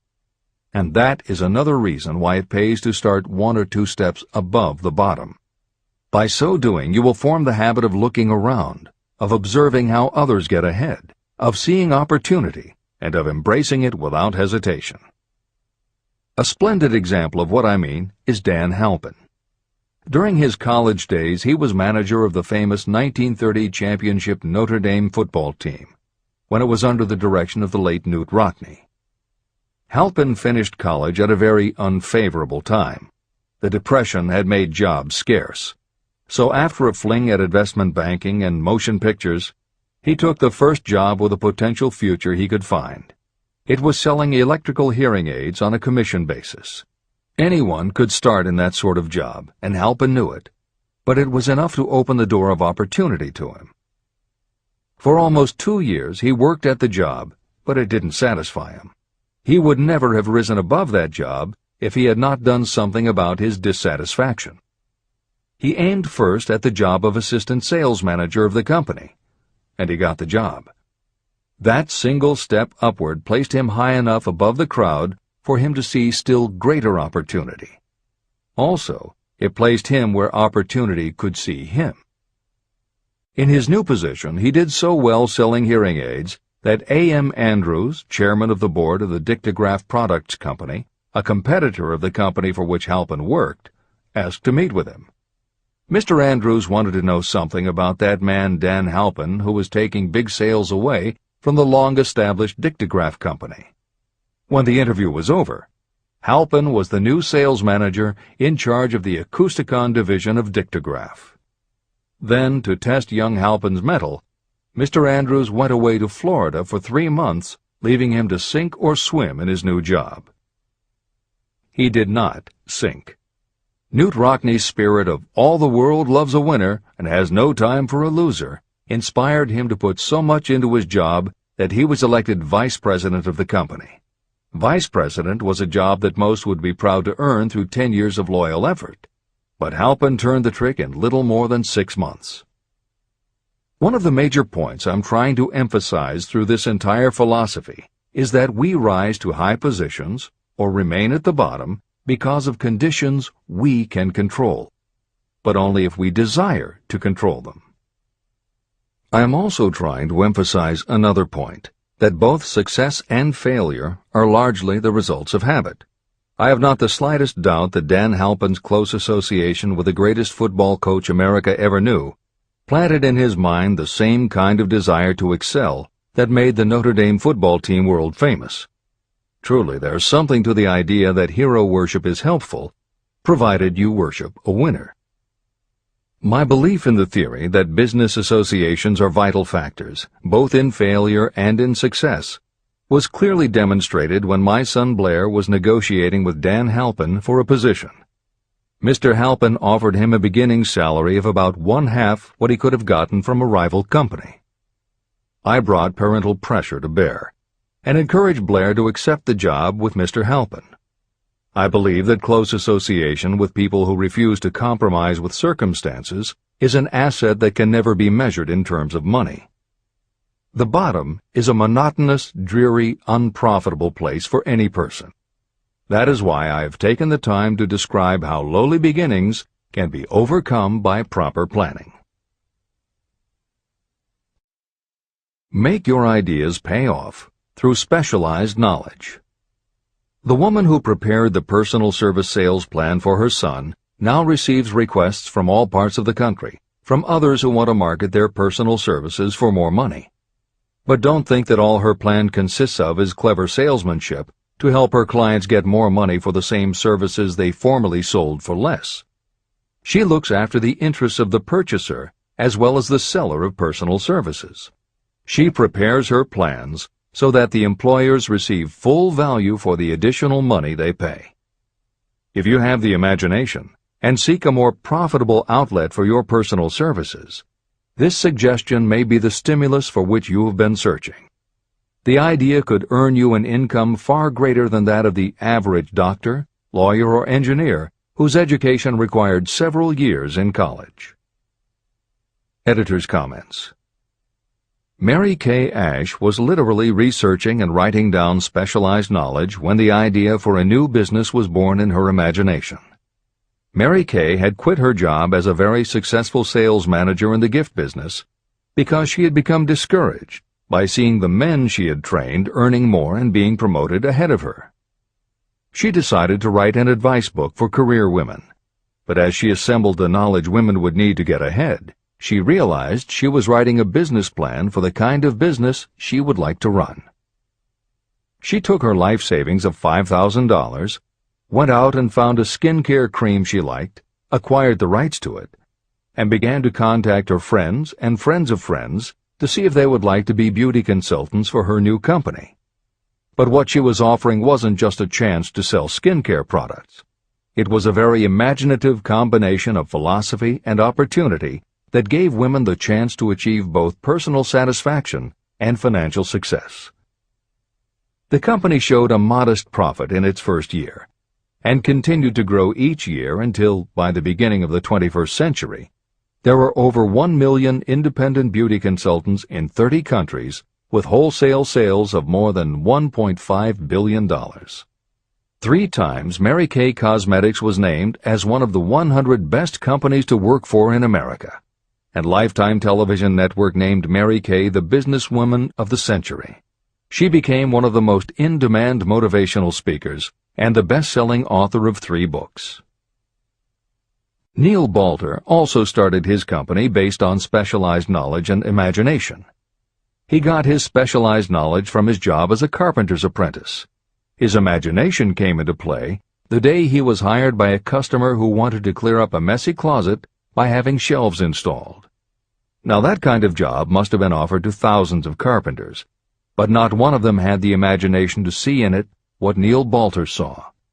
When he finished the work, Balter didn't just see nicely fitted shelves. He saw that he had created a solution for a problem that was common to every household in America.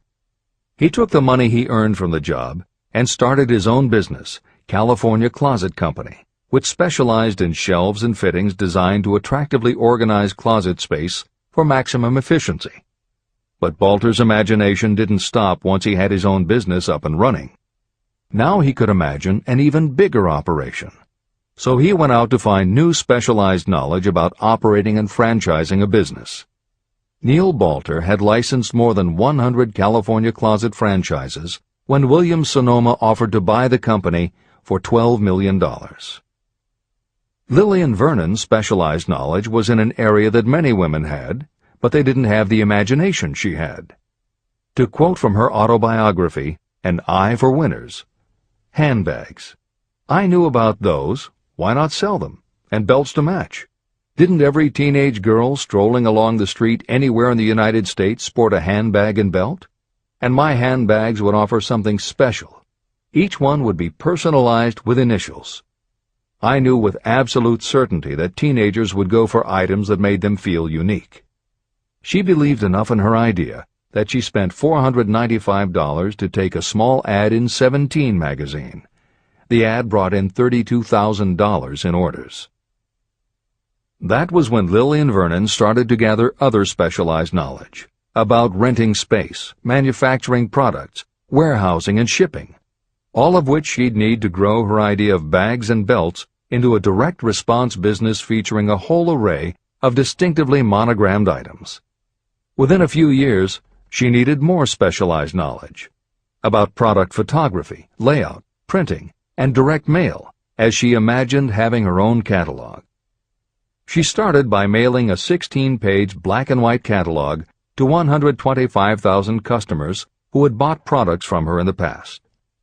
At the beginning of the 21st century, Lillian Vernon was still picking the merchandise and overseeing the design of her catalogs, many of which now run well over 100 full-color pages, are mailed to millions of people many times each year, and generate approximately $250 million in annual sales.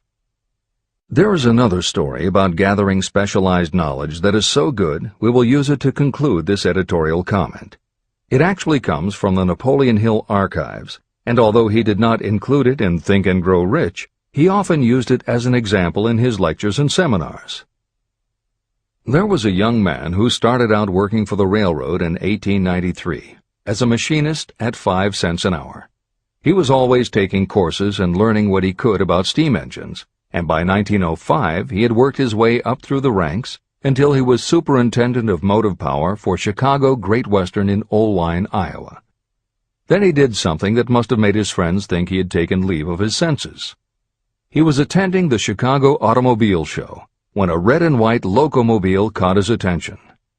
He put up his life savings of $700 and convinced a friend to co-sign a loan for $4,300 so he could buy the car. He promptly took it home, put it into a shed, jacked it up, and proceeded to take it apart piece by piece. Then he put it back together again. Then he took it apart and put it back together again. After doing that a few more times, he had learned what he wanted to know. And that was how Walter P. Chrysler gathered the specialized knowledge he needed to get himself out of railroading and into the automobile business. This is the end of the editor's comment. There is no fixed price for sound ideas. Behind all ideas is specialized knowledge. But remember, specialized knowledge is more abundant and more easily acquired than ideas. Because of this truth, there are ever-increasing opportunities for the person capable of helping men and women sell their personal services. Capability means imagination, the one quality needed to combine specialized knowledge with ideas to create organized plans that will yield riches. If you have imagination, this chapter may present you with an idea that is the beginning of the riches you desire. Remember, the idea is the main thing. Specialized knowledge may be found just around the corner. Any corner.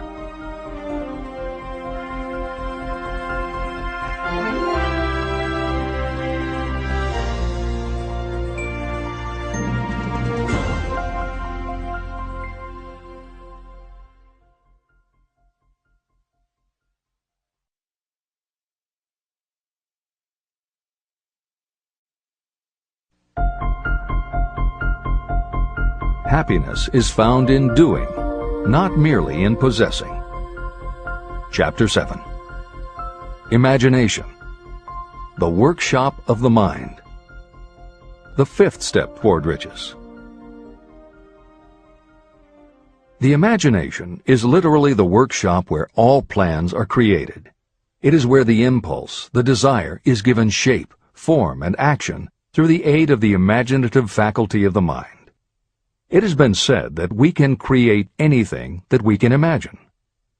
Through the aid of imagination, we have discovered and harnessed more of nature's forces during the past 50 years than during the entire history of the human race previous to that time.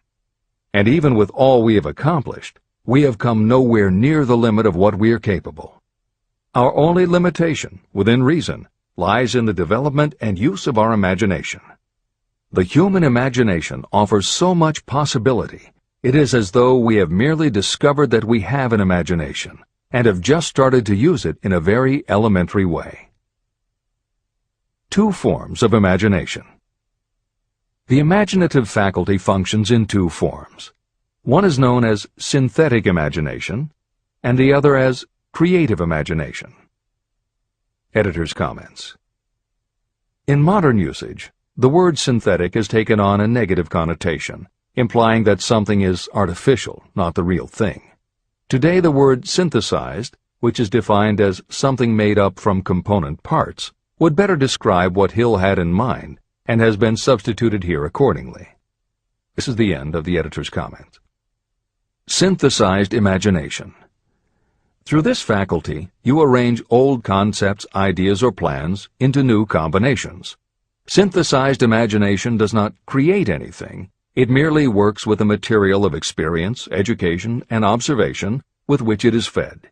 It is the faculty used by most inventors, with the exception of those geniuses who draw upon the creative imagination when they cannot solve problems through synthesized imagination. Creative imagination. Through the faculty of creative imagination, the finite human mind has direct communication with infinite intelligence, the faculty through which hunches and inspirations are received. It is by this faculty that all basic or new ideas are handed over to mankind. It is through this faculty that we pick up vibes from other people, and in that way one individual may tune in or communicate with the subconscious minds of others.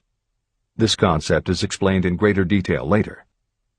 The creative imagination works automatically, but only when your conscious mind is motivated, energized, and working at such a high rate that it becomes very perceptive and receptive, such as when the conscious mind is stimulated through the emotion of a strong desire. The great leaders of business, industry, and finance, and the great artists, musicians, poets, and writers became great because they developed the faculty of creative imagination. Editor's comment. At this point, it should be noted that both kinds of imagination are equally valuable to you, and they work together so seamlessly it is often hard to tell where one ends and the other begins. For instance, when Jeff Bezos created the idea of Amazon.com, was it synthesized imagination or creative imagination? At the time, Many people were getting onto the idea of the Internet as a sales medium. From this, it could be concluded that he was drawing upon experience, education, and observation, which would mean he was using synthesized imagination. But why did he decide to sell books? Was that synthesized or creative? Did that idea come out of something in his subconscious that just felt like books were the right thing? And what about that name? Calling a bookstore Amazon didn't make sense to anyone but Bezos, but it certainly caught the public's attention. How important was the name in the store's success? Was that choice creative or synthesized? Now take it a step further. What about eBay? Amazon had already shown that you could sell a lot of goods on the Internet. When Pierre Omidyar hit on the idea of selling things on the Internet by turning it into an auction house, what part was synthesized and what part was creative? The answer is, it doesn't matter.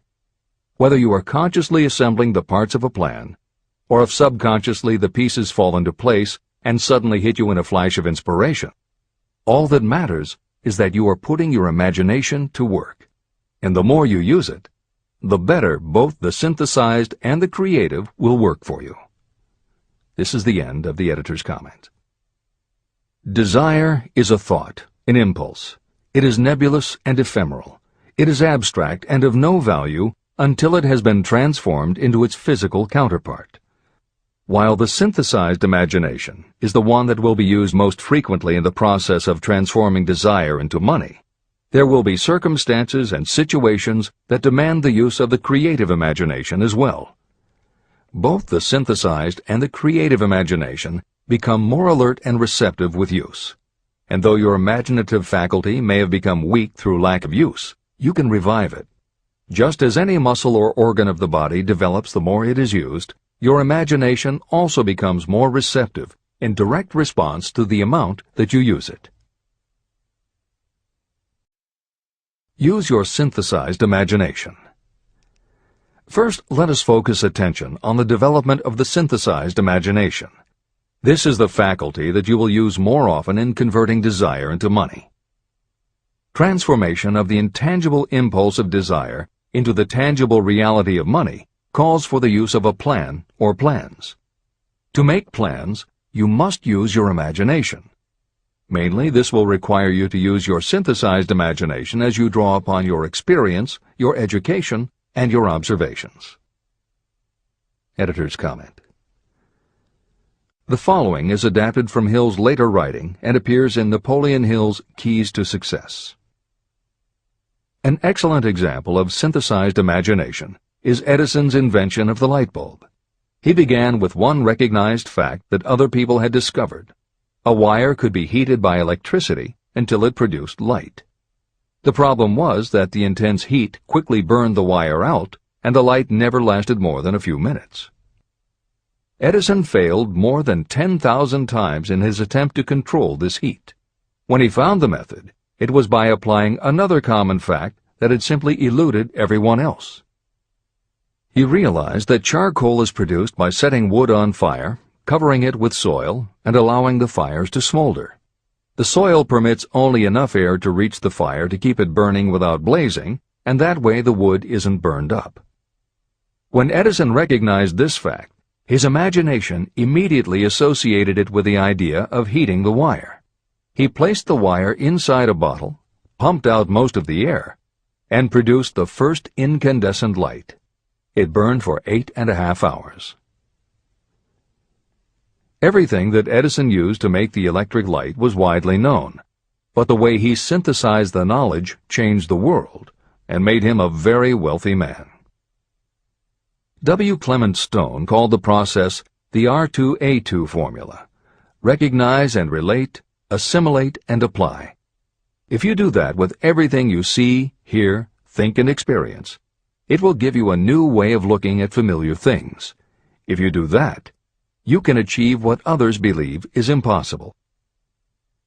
Later in this chapter, you will read of other fortunes that grew from even simpler synthesized ideas.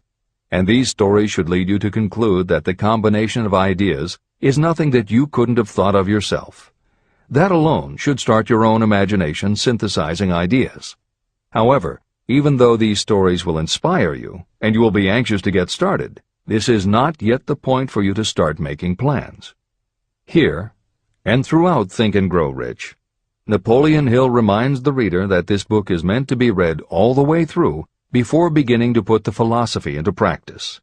There are other ideas to be assimilated from later chapters that will influence your imagination and therefore affect the plans you may develop. This is the end of the editor's comments. Read the entire book through, then come back to this chapter and begin to put your imagination to work on the building of a plan for transforming your desire into money. Examples and instructions for creating plans are given in almost every chapter. Carry out the instructions that are best suited to your needs and put your plan in writing. The moment you complete this, you will have definitely given concrete form to your intangible desire. Now, read that sentence once more in a slightly different way.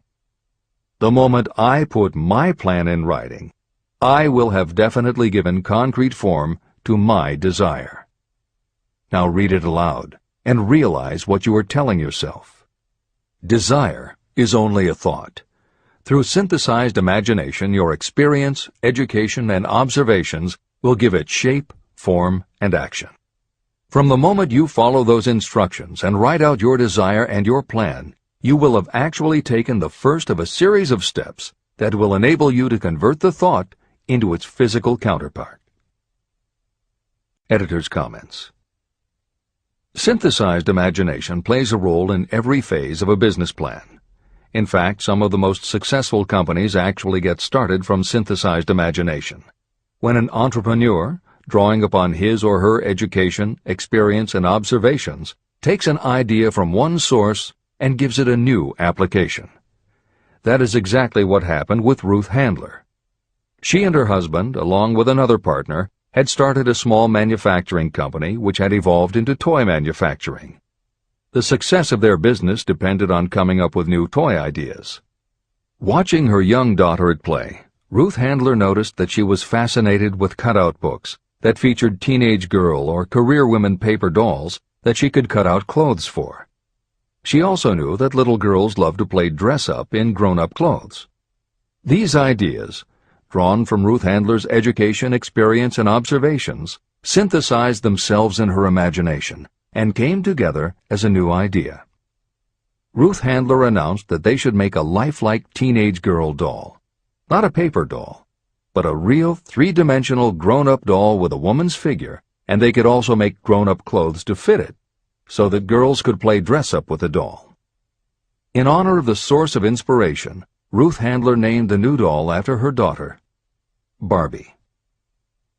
As obvious as it seems now, until Ruth Handler, no one had the imagination to make and market a doll that looked like a woman, and certainly no one had ever made endless collections of tiny women's fashions for a doll to wear. Previously, we mentioned Jeff Bezos creating Amazon by combining the idea of a bookstore with the Internet, and Pierre Omidyar doing the same thing with auctions when he launched eBay. Mary Kay Ash took the idea of women running their own businesses and added the idea of door-to-door sales. Anita Roddick took the trend of all-natural ingredients, combined it with cosmetics, and created the body shop empire. Bernard Marcus and Arthur Blank took the concept of the supermarket, combined it with hardware, and created Home Depot. Thomas Stemberg and Leo Kahn did the same thing with office supplies and launched Staples. Once the connections are made, it may seem obvious, but making these supposedly obvious connections has brought success to many people. Napoleon Hill says imagination is like a muscle that can be strengthened through use. Just as there are specific exercises that will build and improve physical muscles, specific exercises have been developed to improve and build imagination. And it is commonly accepted that creativity developed in one area will affect your creativity in others. Dr. Edward de Bono, one of the most highly regarded experts in the field, has written more than 25 books, including the bestsellers Lateral Thinking and 6 Thinking Hats, that are literally designed to make you think. Dr. Betty Edwards' bestseller, Drawing on the Right Side of the Brain, uses drawing techniques to awaken creativity. Dr. Gabrielle Rico's bestseller, Writing the Natural Way, uses a technique called clustering as a way to break writer's block. And Tony Buzan uses a similar method for opening your mind that he terms mind mapping. In their bestseller, Super Learning, Sheila Ostrander and Lynn Schroeder show ways to use classical music. And Roger Von Eck suggests puzzles and riddles as stimuli in A Whack on the Side of the Head. This is the end of the editor's comments. Tapping into creative imagination. The earth on which you live, you yourself, and every other material thing are the result of evolutionary change, through which bits of matter have been organized and arranged in an orderly fashion. As far as science has been able to determine, the entire universe consists of but two things, matter and energy. Moreover, and this statement is of stupendous importance, this earth, every one of the billions of individual cells of your body, and every subatomic particle of matter began as an intangible form of energy. Through the combination of energy and matter has been created everything perceptible, from the largest star in the heavens down to and including man himself. Desire is a thought impulse. Thought impulses are forms of energy. When you begin the process of acquiring money by using the thought impulse of desire, you are drafting into your service the same stuff that nature used in creating this earth, as well as every material form in the universe, including your body and your brain, in which the thought impulses function. Editor's comments. Although recent developments in physics, gauge theory, string theory, membrane theory, and others, have advanced our understanding of matter and energy, Hill's preceding description remains in accord with modern science. The newer theories are variations on and refinements of the basic concept that everything in the universe is either space, time, matter, or energy. And as Einstein stated, energy and matter are in fact different forms of the same thing. As Hill says, everything from the stars to the solar system to the earth, to you, your brain, and that little spark called a thought, are all the same stuff. As when a tablecloth is spread out, there are folds and bumps in the fabric that are all different from each other, but they are all still tablecloth. Like the folds and bumps in the tablecloth, energy and matter are the same thing in different forms. Therefore you, matter, your thoughts, energy, and everybody else, matter, and their thoughts, energy, and all other things, matter, are not just interconnected, but are in essence all the same thing. Hill calls this interrelation of everything to everything else infinite intelligence. In the chapter on faith, he made his first mention of infinite intelligence being the source of hunches, intuition, and flashes of inspiration. In the chapter on autosuggestion, he proposed that the subconscious mind is the connection with infinite intelligence. In this chapter, Hill elaborates that creative imagination is the receiver through which these flashes of insight come to us from infinite intelligence. Under some circumstances, when your mind is operating at a high rate, your creative intelligence receives not just an idea, but also a flash of intuition. You get a hunch or a premonition about something or somebody. That flash could not come from your conscious or your subconscious because neither ever had the information. Because everything is a part of everything else, your creative imagination, energy, pulled the thought, energy, directly from the common pool of infinite intelligence, energy, that contains not just your subconscious, energy, but all other subconscious minds, energy, as well. Infinite intelligence is a complex concept, and for those readers who find themselves questioning the process, be assured that Hill expands on the theory in later chapters. The editors advise the reader to set aside any questions for the moment and focus on the logical and practical application Hill had in mind. This is the end of the editor's comments. You are engaged in trying to turn your desire into its physical or monetary counterpart, and there are laws of physics and principles of psychology that can help you. But first, you must give yourself time to become familiar with these laws and learn to use them. Through repetition, and by describing these principles from every conceivable angle, I hope to reveal to you the secret through which every great fortune has been accumulated. Strange and paradoxical as it may seem, the secret is not a secret. It is made obvious in the earth, the stars, the planets, in the elements above and around us, in every blade of grass, and every form of life within our vision. Do not be discouraged if you do not fully understand or accept this theory. I do not expect that you will accept all that is in this chapter on your first reading. Assimilate as much as you can now as you read this for the first time. Later, when you reread and study it, you will discover that something has happened to clarify it and give you a broader understanding of the whole. Above all, do not stop nor hesitate in your study of these principles until you have read the book at least 3 times. Then you will not want to stop. How to make practical use of imagination. Ideas are the beginning points of all fortunes. Ideas are products of the imagination. Following are 2 true stories about ideas that have yielded huge fortunes. I hope that these stories will convey how important a role imagination can play in turning an idea into success, and that they will illustrate the method by which imagination may be used in accumulating riches. The Enchanted Kettle. In the late 1880s, an old country doctor drove to town, hitched his horse, quietly slipped into a drugstore by the back door, and began dickering with a young drug clerk. For more than an hour, behind the prescription counter, the old doctor and the clerk talked in low tones. Then the doctor left. He went out to the buggy and brought back a large, old-fashioned kettle, a big wooden paddle, used for stirring the contents of the kettle, and deposited them in the back of the store. The clerk inspected the kettle, reached into his inside pocket, took out a roll of bills, and handed it over to the doctor. The roll contained exactly $500, the clerk's entire savings. The doctor handed over a small slip of paper on which was written a secret formula. The words on that small slip of paper were worth a king's ransom, but not to the doctor. Those magic words were needed to start the kettle to boiling, but neither the doctor nor the young clerk knew what fabulous fortunes were destined to flow from that kettle.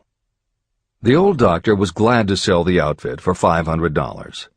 The clerk was taking a big chance by staking his entire life savings on a mere scrap of paper and an old kettle. He never dreamed his investment would start a kettle to overflowing with gold that would one day surpass the miraculous performance of Aladdin's lamp. What the clerk really purchased was an idea. The old kettle and the wooden paddle and the secret message on a slip of paper were incidental. The miracle of that kettle only began to take place after the new owner mixed with the secret instructions an ingredient of which the doctor knew nothing. See if you can discover what it was that the young man added to the secret message, which caused the kettle to overflow with gold. Here you have a story of facts stranger than fiction, facts that began in the form of an idea. Just look at the vast fortunes of gold this idea has produced. It has paid, and still pays, huge fortunes to men and women all over the world who distribute the contents of the kettle to millions of people. The old kettle is now one of the world's largest consumers of sugar, thus providing jobs to thousands of men and women engaged in growing sugarcane and in refining and marketing sugar. The old kettle consumes annually millions of bottles and cans, providing jobs to huge numbers of workers. The old kettle gives employment to an army of clerks, stenographers, copywriters, and advertising experts throughout the nation. It has brought fame and fortune to scores of artists who have created magnificent pictures describing the product. The old kettle has converted Atlanta, which was a small southern city, into the business capital of the South, where it now benefits, directly or indirectly, every business and practically every resident of the city. The influence of this idea now benefits every civilized country in the world, pouring out a continuous stream of gold to all who touch it. Gold from the kettle built and maintains one of the most prominent colleges of the South, where thousands of young people receive the training essential for success. If the product of that old brass kettle could talk, it would tell thrilling tales in every language, tales of love, of business, of professional men and women who are daily being stimulated by it. I am sure of at least one such tale of romance, for I was a part of it, and it all began not far from the very spot on which the drug clerk purchased the old kettle. It was there that I met my wife, and it was she who first told me of the enchanted kettle. It was the product of that kettle we were drinking when I asked her to accept me for better or worse. Whoever you are, wherever you may live, whatever your occupation, just remember every time you see the words Coca-Cola that its vast empire of wealth and influence grew out of a single idea. And that idea, the mysterious ingredient the drug clerk, Asa Candler, mixed with a secret formula, was imagination. Stop and think of that for a moment. Keep in mind that the steps to riches described in this book are the very same principles through which the influence of Coca-Cola has been extended to every city, town, village, and crossroads of the world. Now here's the most important thing to remember. The ideas you create may have the possibility of duplicating the enormous success of this worldwide thirst killer. Editor's comments. Harlan Sanders, too, had a recipe in a magic kettle. Actually, his kettle was a pressure cooker, but neither his cooker nor his recipe of 11 herbs and spices would be mentioned here if he didn't also have imagination. Harlan Sanders owned and operated a successful motel and cafe in Corbin, Kentucky. Then, when the new interstate highway came through, it bypassed Sanders' location. In a short time, his business went broke, leaving him with little more than his recipe for fried chicken and a way to make it quickly in a pressure cooker. At 62 years of age, the Colonel, as people called him, had to find a new way to make a living. That's when the magic ingredient, imagination, came in. He decided he wasn't going to sell fried chicken anymore. Instead, he would sell his method for making it. He packed his recipe and cooker into the back of his car and hit the road to demonstrate his fried chicken to other restaurant owners. In the first 2 years, he managed to sell 5 franchises. 2 years later, he'd sold 200. 4 years later, he was up to 600 locations when he was approached by an investment group to sell his company. Recognizing that the magic wasn't just in the kettle or the recipe, the new owners asked Colonel Sanders to stay on as spokesman for the company, which he did until his death in 1980. Today, there are almost 12,000 KFC locations in more than 80 countries with sales of nearly $10 billion a year. Debbie Fields was a 20-year-old housewife who loved to bake cookies. She had no formal education and no business experience, but she had a recipe and an imaginative idea that people would like to buy fresh, hot, soft cookies from a walk-up store. The business people and bankers she approached told her she was crazy, but she and her husband continued to pitch her idea to banker after banker until they finally wore one down enough to give Debbie Fields a loan to open a store in Palo Alto, California. By noon on her first day, she still hadn't sold a cookie, so she went out into the street and gave away samples. That did it. Her walk-in try-a-sample cookie store took off. Today, Mrs. Fields' stores are all across America. Harvard Business School uses her methods as a case study in efficiency, and Debbie Fields has become a best-selling author, an in-demand motivational speaker, and a television personality. Wally Famous Amos was a Los Angeles talent agent who copied a cookie recipe off the back of a bag of Nestle's chocolate chips. He made a few changes to personalize the recipe and started to give out his version of homemade cookies as a sort of calling card. His clients and business associates liked them so much that Wally finally decided to quit show business and open a store. He did it with a Hollywood agent's flair. He opened on Sunset Boulevard with 2,000 invitations, a red carpet, and celebrities. With the same flair, he put his picture on the bag, filled the bags with cookies, and started selling them to exclusive department stores and specialty shops. 10 years later, Famous Amos cookies were a $10 million business. Ray Kroc was over 50 and selling milkshake mixers when he heard about a hamburger stand in California, owned by Dick and Mac McDonald, that was doing great business. He packed his car and headed to San Bernardino to check it out.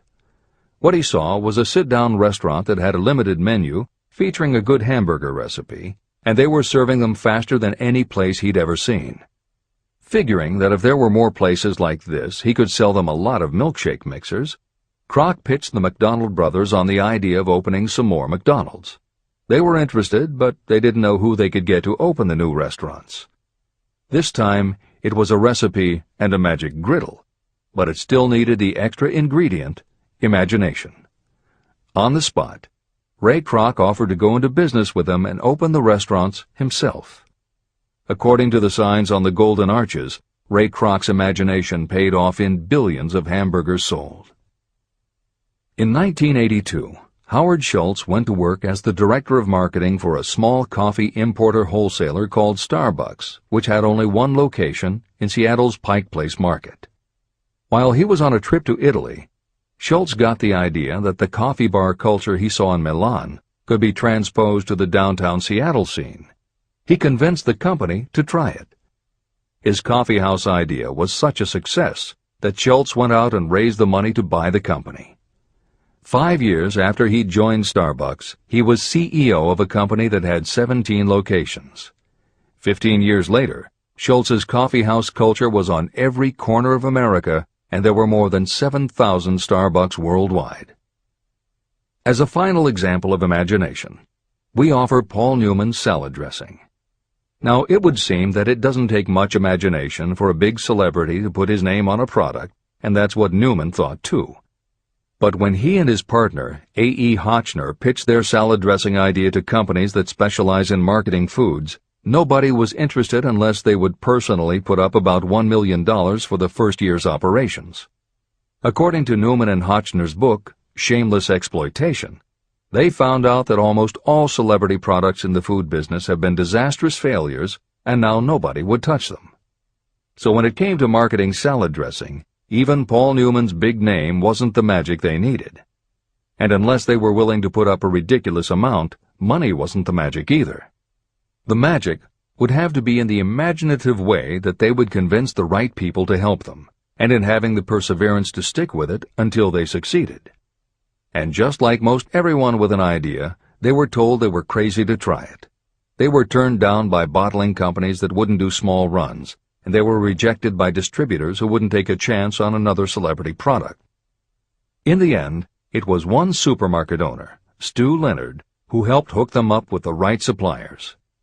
But even that wouldn't have been enough if Stu Leonard hadn't had enough imagination to see the possibilities and agree to put Newman's own salad dressing on the shelves in his store. 15 years later, Newman's Own Brands was a $100 million company, which gives all profits to charity. This is the end of the editor's comments. What I would do if I had $1 million. The following story proves the truth of that old saying, where there's a will, there's a way. It was told to me by that beloved educator and clergyman Frank W. Gonzalez, who began his preaching career in the Stockyards region of Chicago.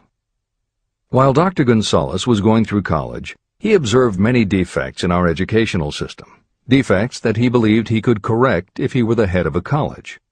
He made up his mind to organize a new college in which he could carry out his ideas without being handicapped by orthodox methods of education. He needed $1 million to put the project across. Where was he to lay his hands on so large a sum of money? That was the question that absorbed most of this ambitious young preacher's thought, but he couldn't seem to make any progress. Every night, he took that thought to bed with him. He got up with it in the morning. He took it with him everywhere he went.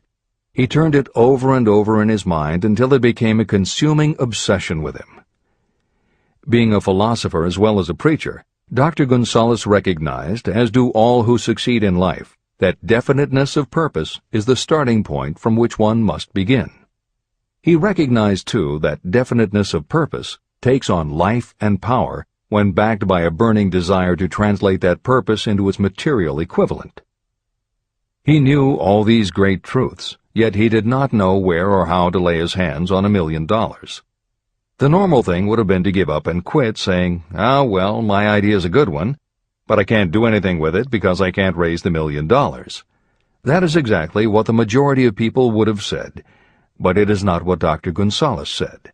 What he said, and what he did, are so important that I will now introduce him and let him speak for himself. One Saturday afternoon, I sat in my room thinking of ways and means of raising the money to carry out my plans. For nearly 2 years I had been thinking, but I had done nothing but think. The time had come for action. I made up my mind, then and there, that I would get the necessary $1 million within a week. How? I was not concerned about that. The main thing of importance was the decision to get the money within a specified time. I want to tell you that the moment I reached a definite decision to get the money within a specified time, a strange feeling of assurance came over me, such as I had never before experienced. Something inside me seemed to say, "Why didn't you reach that decision a long time ago? The money was waiting for you all the time." I called the newspapers and announced I would preach a sermon the following morning entitled, "What I Would Do If I Had $1 Million."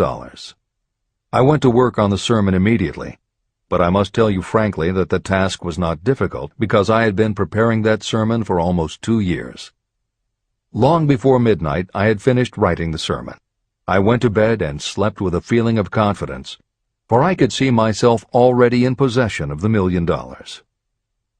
Next morning I arose early, went into the bathroom, read the sermon, then knelt on my knees and asked that my sermon might come to the attention of someone who would supply the needed money. While I was praying, I again had that feeling of assurance that the money would be forthcoming.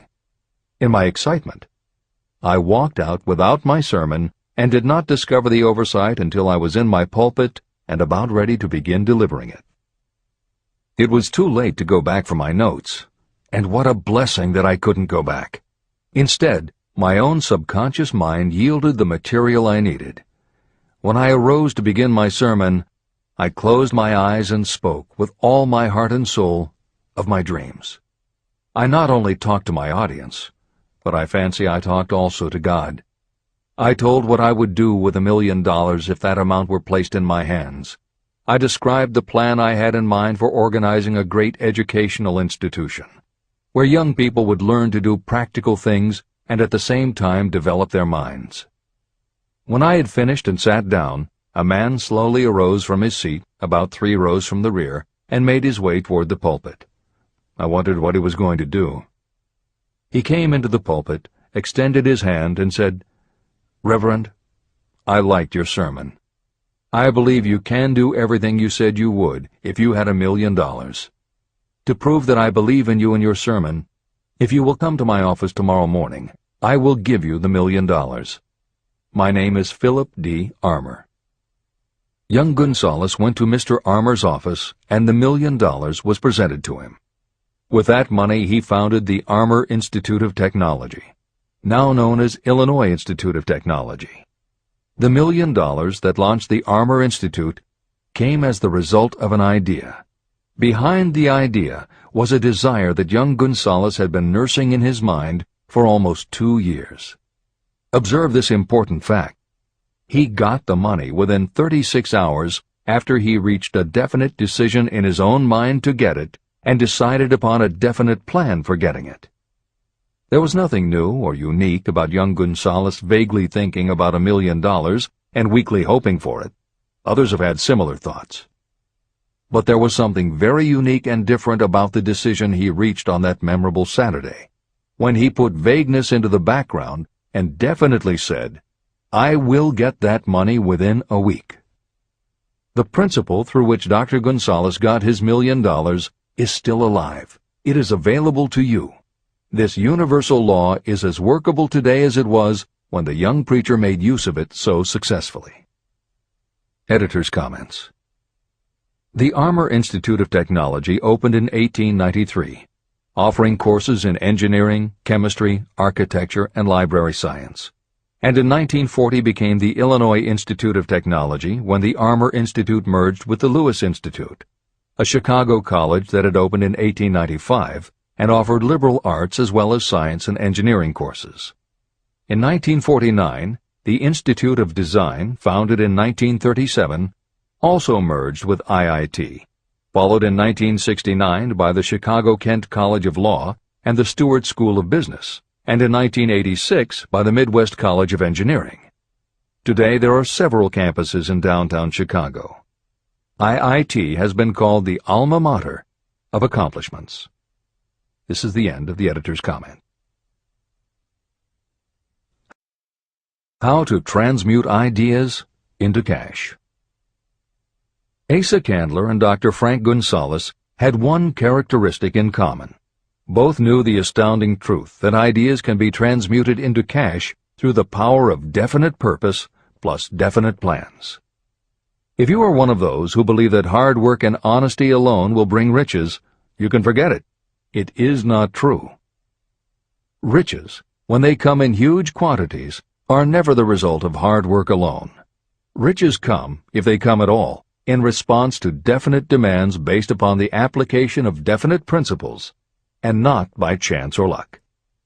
Generally speaking, an idea is a thought that prompts you to action because it appeals to your imagination. All master salespeople know that ideas can be sold where merchandise cannot. Ordinary salespeople do not know this. That is why they are ordinary. A publisher of low-priced books made a discovery that has been worth much to publishers. He learned that many people buy titles and not the contents of books. By merely changing the name of one book that was not moving, his sales of that book jumped upward more than 1 million copies. The inside of the book was not changed in any way. He merely ripped off the cover and put on a new cover with a title that had box office appeal. That, as simple as it may seem, was an idea. It was imagination. Editor's comment. For those readers who think that replacing the cover of a book is just too simple, or that they couldn't do it anyway because they are not book publishers, the editors would point out that if you had had that simple idea before the publisher did, he probably would have been glad to sell you those failed books at pennies on the dollar. Then you could have been the one to change the cover, and suddenly you would have been the publisher of a bestseller. However, the idea of replacing the covers wouldn't have meant a thing if you didn't also have ideas about how to market and promote that flashy new cover. And that is Hill's point. Coca-Cola was a recipe, a creative idea. But it would have stayed just a recipe if Asa Candler hadn't also had other creative ideas to market it and the faith in himself to carry through on those ideas. Spence Silver was a chemist working for 3M when, by accident, he created a glue that wasn't very sticky. Needless to say, 3M was not much interested in glue that didn't stick, and Silver's invention was shelved as a failure. But Silver liked his glue, so for 5 years he kept demonstrating it to anyone who would listen. Nobody did, until Arthur Fry, who worked in the tape division at 3M, found that when he was at choir practice, he kept losing his place in the hymnal because the pieces of paper he used to mark his place slipped down or fell out of the book. A little of Silver's not very sticky glue on the slips of paper, and they stayed where he wanted them, then peeled off easily when he was done. That was the eureka moment. They had just invented the world's best bookmark, Post-its. But that's not the end of the story, or the end of the imaginative ideas that were needed to make Post-its happen. Fry would also need perseverance. First, he had to convince the engineers to solve production problems, and to do it, he knocked a hole in his basement wall so he could install a prototype of the production equipment. He stuck with it, and finally, 2 years later, 3M gave the project to their marketing department. The marketing experts put together ads and brochures selling this sticky notepad idea and rolled it out in a 4-city test. The results were a disaster. Nobody got it, so nobody bought it. Who would pay money for scratch paper? The Post-it project was about to be scrapped when Jeffrey Nicholson and Joseph Ramey added their imaginations. Like Silver and Fry, Nicholson and Ramey had faith in the idea because they saw how people in their office fell in love with these little sticky pieces of paper once they started working with them. So Nicholson and Ramey went to Richmond, Virginia, one of the 4 test cities that had failed, and they went up and down the business district, going into offices and giving pads of Post-its to receptionists, secretaries, and anyone else who would listen. Whereas 3M's conventional marketing machinery had failed, Giving Post-its to the people who would actually use them did the trick. Once those Richmond office workers started to use Post-its, it didn't seem like a bad idea at all to pay for scratch paper. They got it, and they bought it. The Richmond test turned from failure to success, and soon Post-its were sticking to everything around the world. Here's another simple idea that imagination turned into success. The story began with a man whose problem was just the opposite of spent silvers. This man had something that stuck too well. George de Mestral was a Swiss mountaineer who went hunting one day with his dog. But when they got home, they were both covered with burrs. The burrs were so difficult to remove that de Mestral put them under a magnifying glass to learn why. He saw that they were covered with tiny hooks which attached themselves to fur and fabric. That was when the flash hit. If burrs stuck where you didn't want them, why couldn't you put tiny hooks on things so they would stick where you did want them? Like everyone else mentioned in this book, de Mestral had an imaginative idea, but that was just the beginning. He also had the faith in himself to keep going when people laughed at his idea, which many did, until he eventually found a French textile plant that would help him do what he wanted. However, even when they finally worked out a way to use cotton fabric to make what they called locking tape, they couldn't afford to mass-produce it. And that's when de Mestral accidentally discovered that when you sew nylon under infrared light, it naturally made little hooks. Now they could manufacture it economically. All they needed was a name. One side was fuzzy like velvet, and the other side was crochet, the French word for hook. Take half vel and half crow, combine it with imagination. The result is Velcro, and a Swiss mountaineer becomes a business tycoon. The Sony Corporation once tried to make a very small stereo tape recorder that would work with standard-sized cassettes, but they couldn't do it.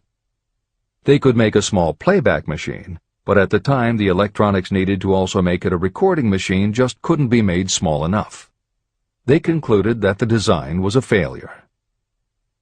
Then one day Sony's honorary chairman, Masaru Ibuka, walked into the laboratory and saw that a few of the engineers were using the prototypes of the failed tape recorder to listen to music tapes.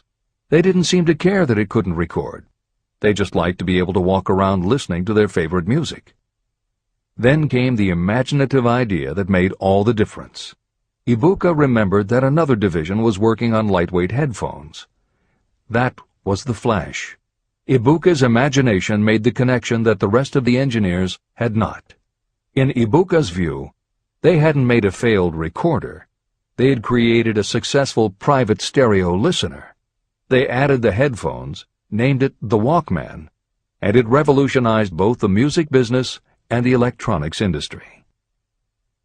Clarence Saunders was a grocery clerk in a small southern retail store.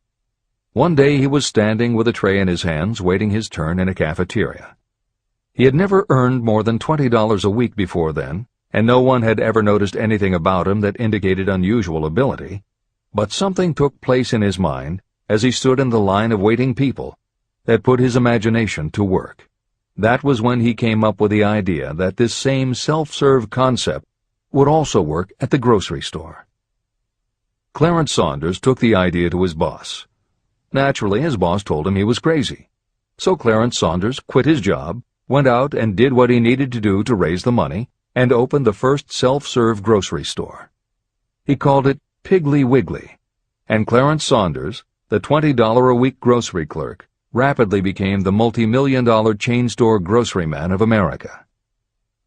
Sylvan Goldman was the owner of a number of Piggly Wiggly stores in Oklahoma, and like any good businessman, he spent a lot of time watching his customers go up and down the aisles, putting their choices into their baskets or net shopping bags. One night, while trying to figure out how to get his customers to buy more at one time, he found himself staring at a basket sitting on the seat of a wooden folding chair. Eureka! He called in his mechanic, Fred Young. They put some wheels on the bottom of the legs, added another basket below the seat, and the shopping cart was born.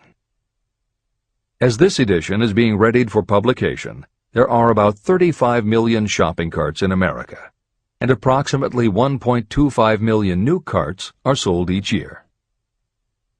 Thomas Stemberg, whom we also mentioned earlier, was another supermarket executive who watched his customers as they shopped.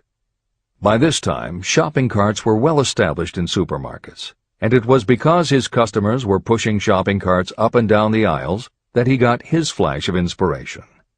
He was so sure of his idea that he convinced another supermarket executive, Leo Kahn, to join him. Together, they took the supermarket concept and applied it to selling office supplies. And in 1986 they opened their first store in Brighton, Massachusetts. They called it Staples.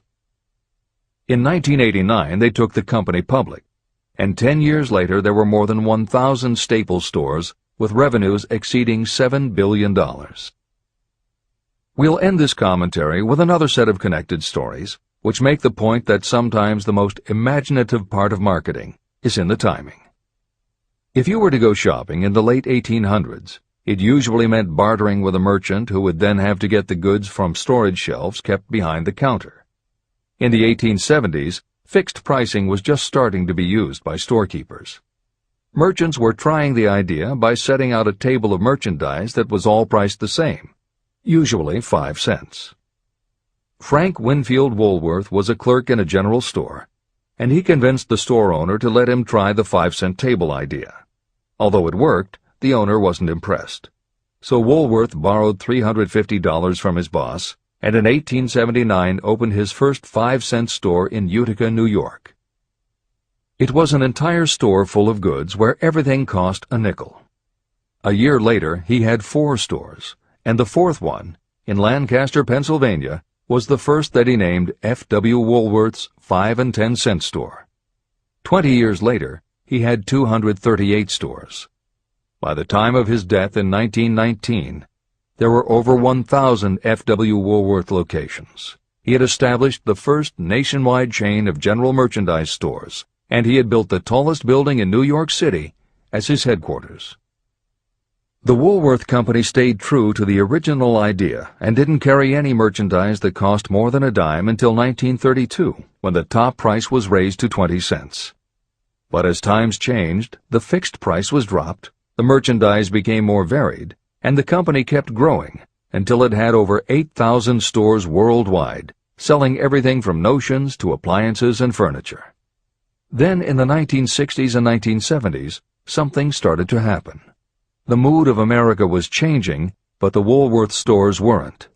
And that was when Sam Walton opened the first Walmart in Rogers, Arkansas, in 1962. Walton got into the retail business after the Second World War, when his father-in-law loaned him the money to buy a franchise Butler Brothers store in Bentonville, Arkansas. By 1962, Sam and his brother Bud owned 16 variety stores in Arkansas, Missouri, and Kansas. It was in these stores that Sam Walton first started adding the magic ingredient of imagination. In addition to his flair for promotion, Sam tried new approaches to the way household goods and general merchandise could be sold at retail. He insisted on clean, well-lighted interiors, and he introduced the concept of self-service, with aisles wide enough for shopping carts and checkout counters at the front of the store. He also started buying direct from manufacturers, and he created profit-sharing plans that kept his family of employees loyal, hard-working, and neighborly. In 1962, he incorporated those and other imaginative ideas when he opened his first store that he called Walmart. The basic magic was that he sold brand-name merchandise at discount prices, but there was also magic in the way he kept a friendly hometown feel to his store, even though it was what is now called a big box store. Sam Walton's Walmart store was a success, so he just kept building and opening more of them, first in small towns and rural areas, then in larger towns, then big cities, and it wasn't long before he had a national chain. By 1992, when Sam Walton died, there were more than 1,700 Walmart stores. It was the biggest retailer in the country, it employed more than 600,000 people, and Sam Walton was the richest man in America. In 2003, the stores numbered more than 3,200 in the U.S. and more than 1,100 in foreign countries. The company employed more than 1,300,000 people worldwide and served more than 1 million customers a week. Along the way, Woolworths and other older retailers such as Kresge's tried to get on the bandwagon with their Woolco and Kmart stores, but they couldn't seem to get it right. They had given up their old five-and-dime identity to become higher-priced general retailers, and when Walmart came along and redefined that part of the market, the others seemed to have run out of the kind of imagination they'd had in the beginning. Now, here's the twist to the story. David Gold was running a liquor store that he had inherited from his father.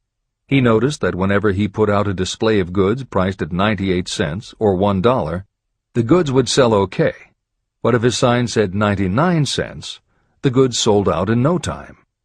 He decided that he would open a store called the 99-cent only store, where everything would be priced at 99 cents.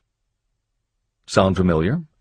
Frank Woolworth's imaginative idea from 1879, which had been dropped at his namesake chain by the 1940s and 1950s, had just gotten a fresh shot of imagination from David Gold in 1982. As usual, friends and family told him he was crazy, but David Gold went out to find suppliers who would sell him discontinued merchandise or overproduced products at a price low enough that he could offer them to the public at 99 cents. He found them.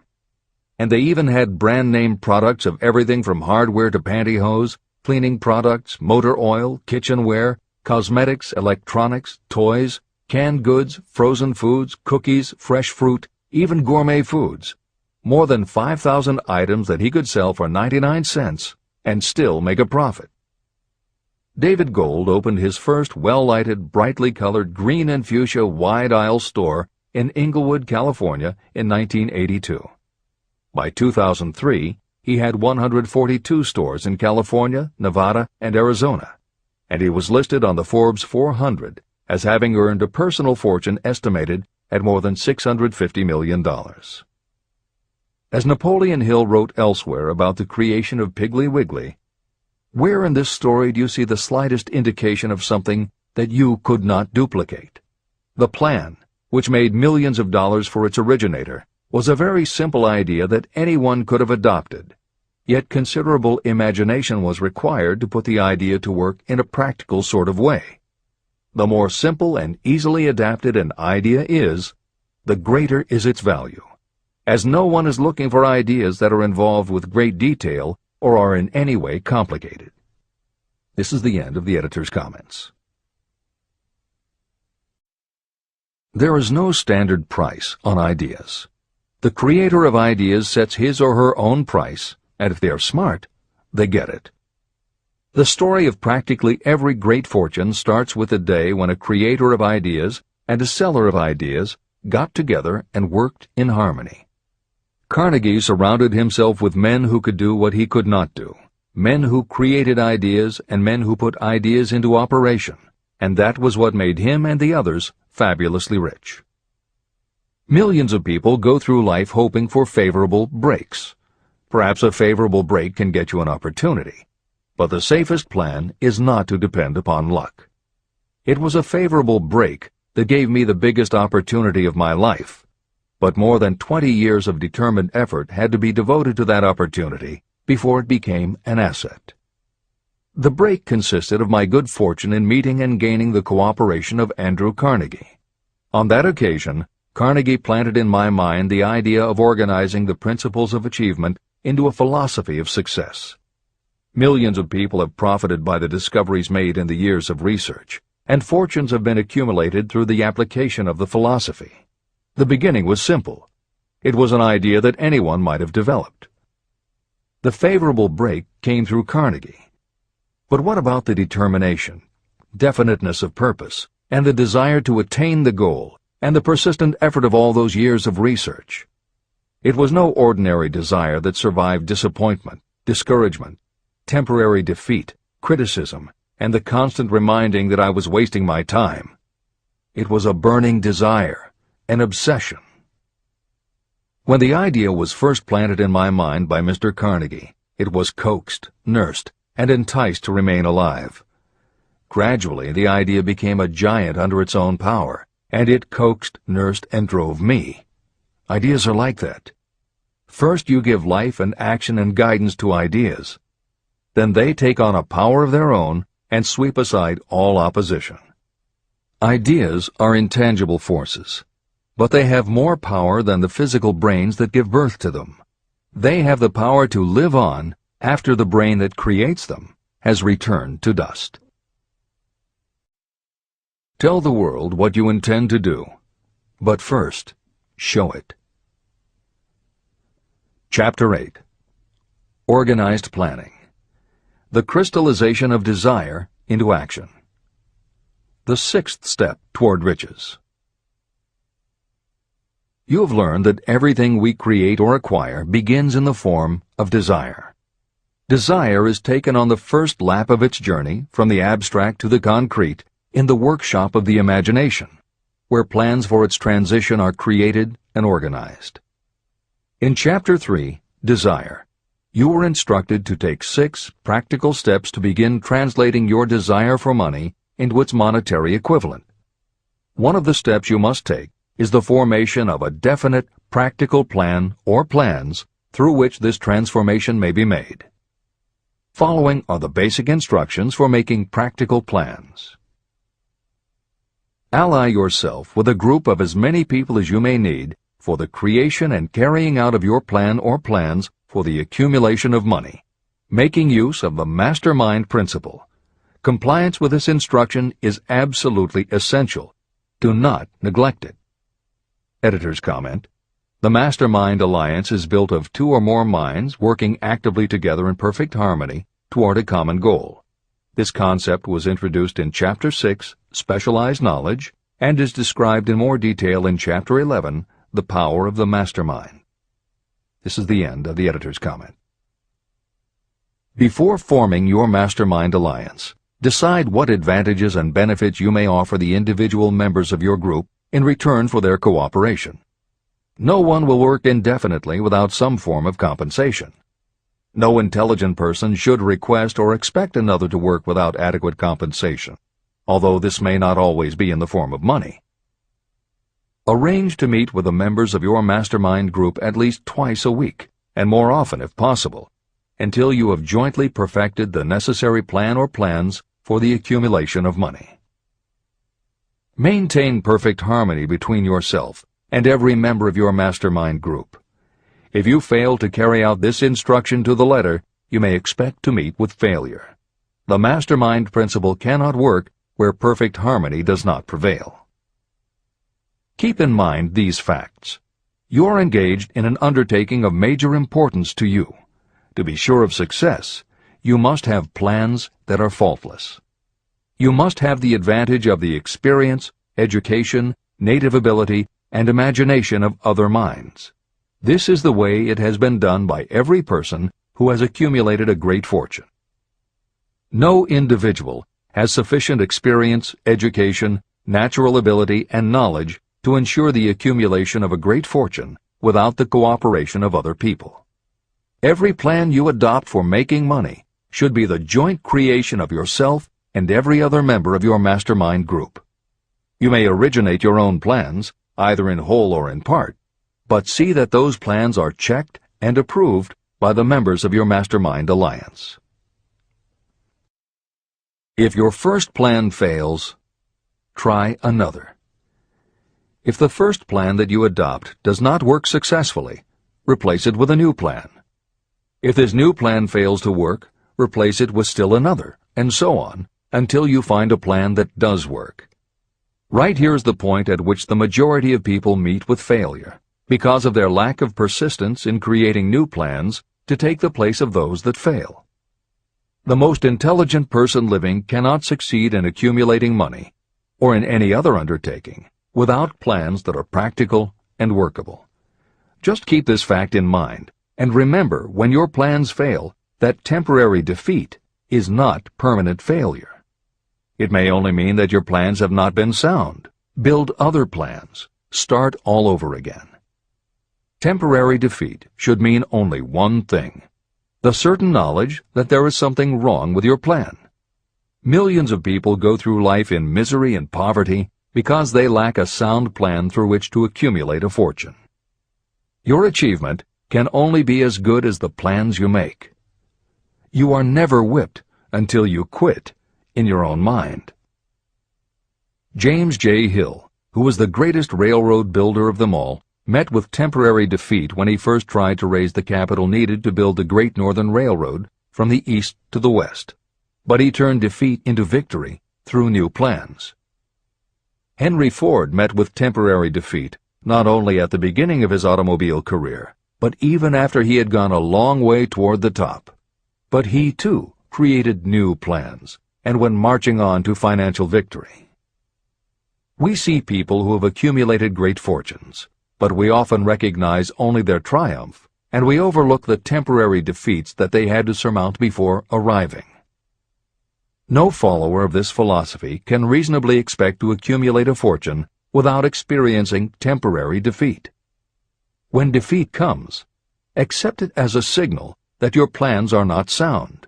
Rebuild those plans and set sail once more toward your goal. If you give up before your goal has been reached, you're a quitter. A quitter never wins, and a winner never quits. Write this sentence on a piece of paper in letters an inch high and place it where you will see it every night before you go to sleep and every morning before you go to work. When you begin to select members for your mastermind group, choose those who do not take defeat seriously. Some people foolishly believe that only money can make money. This is not true. Desire, transmuted into its monetary equivalent through the principles in this book, is the way money is made. Money, of itself, is nothing but inert matter.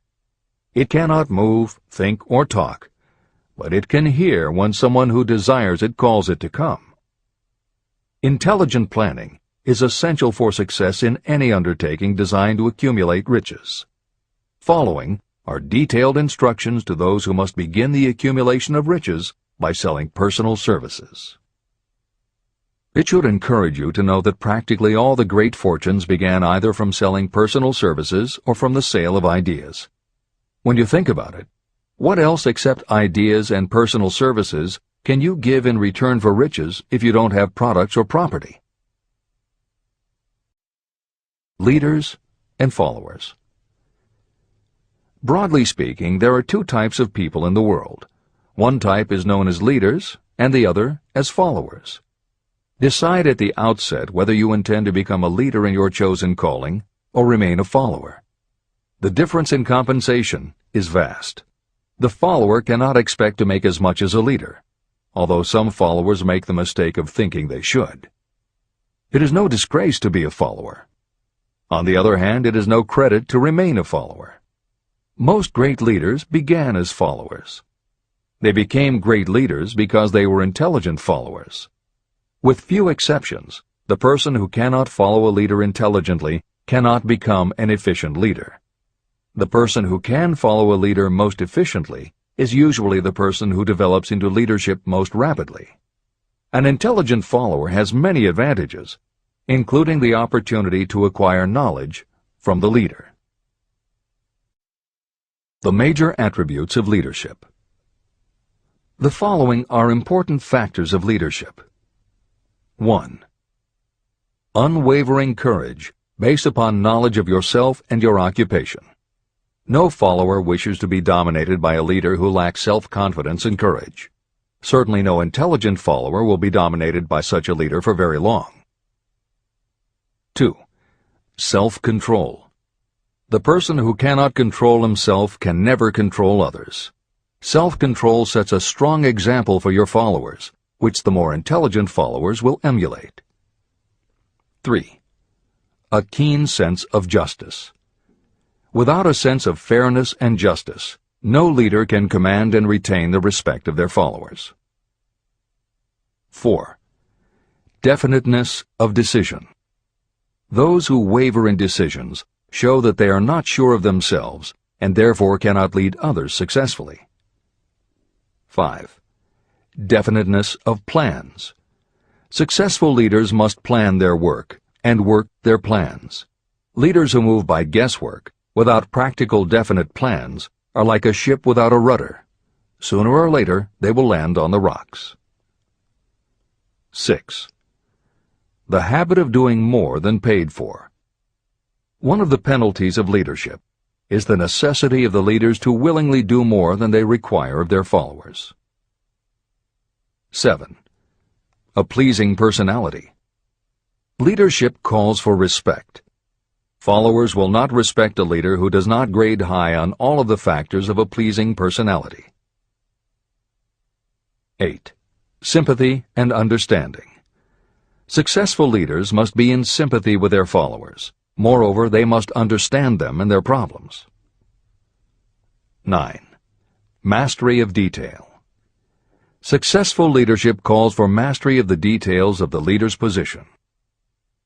10. Willingness to assume full responsibility. Successful leaders must be willing to assume responsibility for the mistakes and the shortcomings of their followers. If a leader tries to shift this responsibility, that leader will not remain the leader. If one of your followers makes a mistake or is incompetent, you must consider that it is you who failed. 11. Cooperation. The successful leader must understand and apply the principle of cooperative effort and be able to induce followers to do the same. Leadership calls for power, and power calls for cooperation. There are two forms of leadership. The first, and by far the most effective, is leadership by consent of and with the sympathy of the followers. The second is leadership by force, without the consent and sympathy of the followers. History is filled with evidences that leadership by force cannot endure. The downfall and disappearance of dictators and kings is significant. It means that people will not follow forced leadership indefinitely. Napoleon, Mussolini, Hitler were examples of leadership by force. Their leadership passed. Editor's comment. The following may also be added to the list: Idi Amin, Francisco Franco, Saddam Hussein, Ferdinand Marcos, Slobodan Milosevic, Juan Perón, General Augusto Pinochet, Pol Pot, General Suharto, the Taliban leaders in Afghanistan, Marshal Josip Broz Tito, Joseph Stalin, and subsequent leaders of the Soviet Union, East Germany, and the other countries in the Communist bloc. This is the end of the editor's comment. Those that remain see their power eroding and slipping away. Leadership by consent of the followers is the only leadership that can endure. People may follow forced leadership temporarily, but they will not do so willingly. Successful leaders will embrace the 11 factors of leadership described in this chapter, as well as some other factors. Those who make these attributes the basis of their leadership will find abundant opportunity to lead in any walk of life. The 10 major causes of failure in leadership. The following are the major faults of leaders who fail. It is just as essential for you to know what not to do as it is to know what to do. 1. Inability to organize details. Efficient leadership calls for the ability to organize and master details. No genuine leader is ever too busy to do anything that may be required in the capacity as leader. Whether a leader or follower, when you admit that you are too busy to change your plans or to give attention to any emergency, you are admitting your inefficiency. The successful leader must be the master of all details connected with the position. That means, of course, that you must acquire the habit of relegating details to capable lieutenants.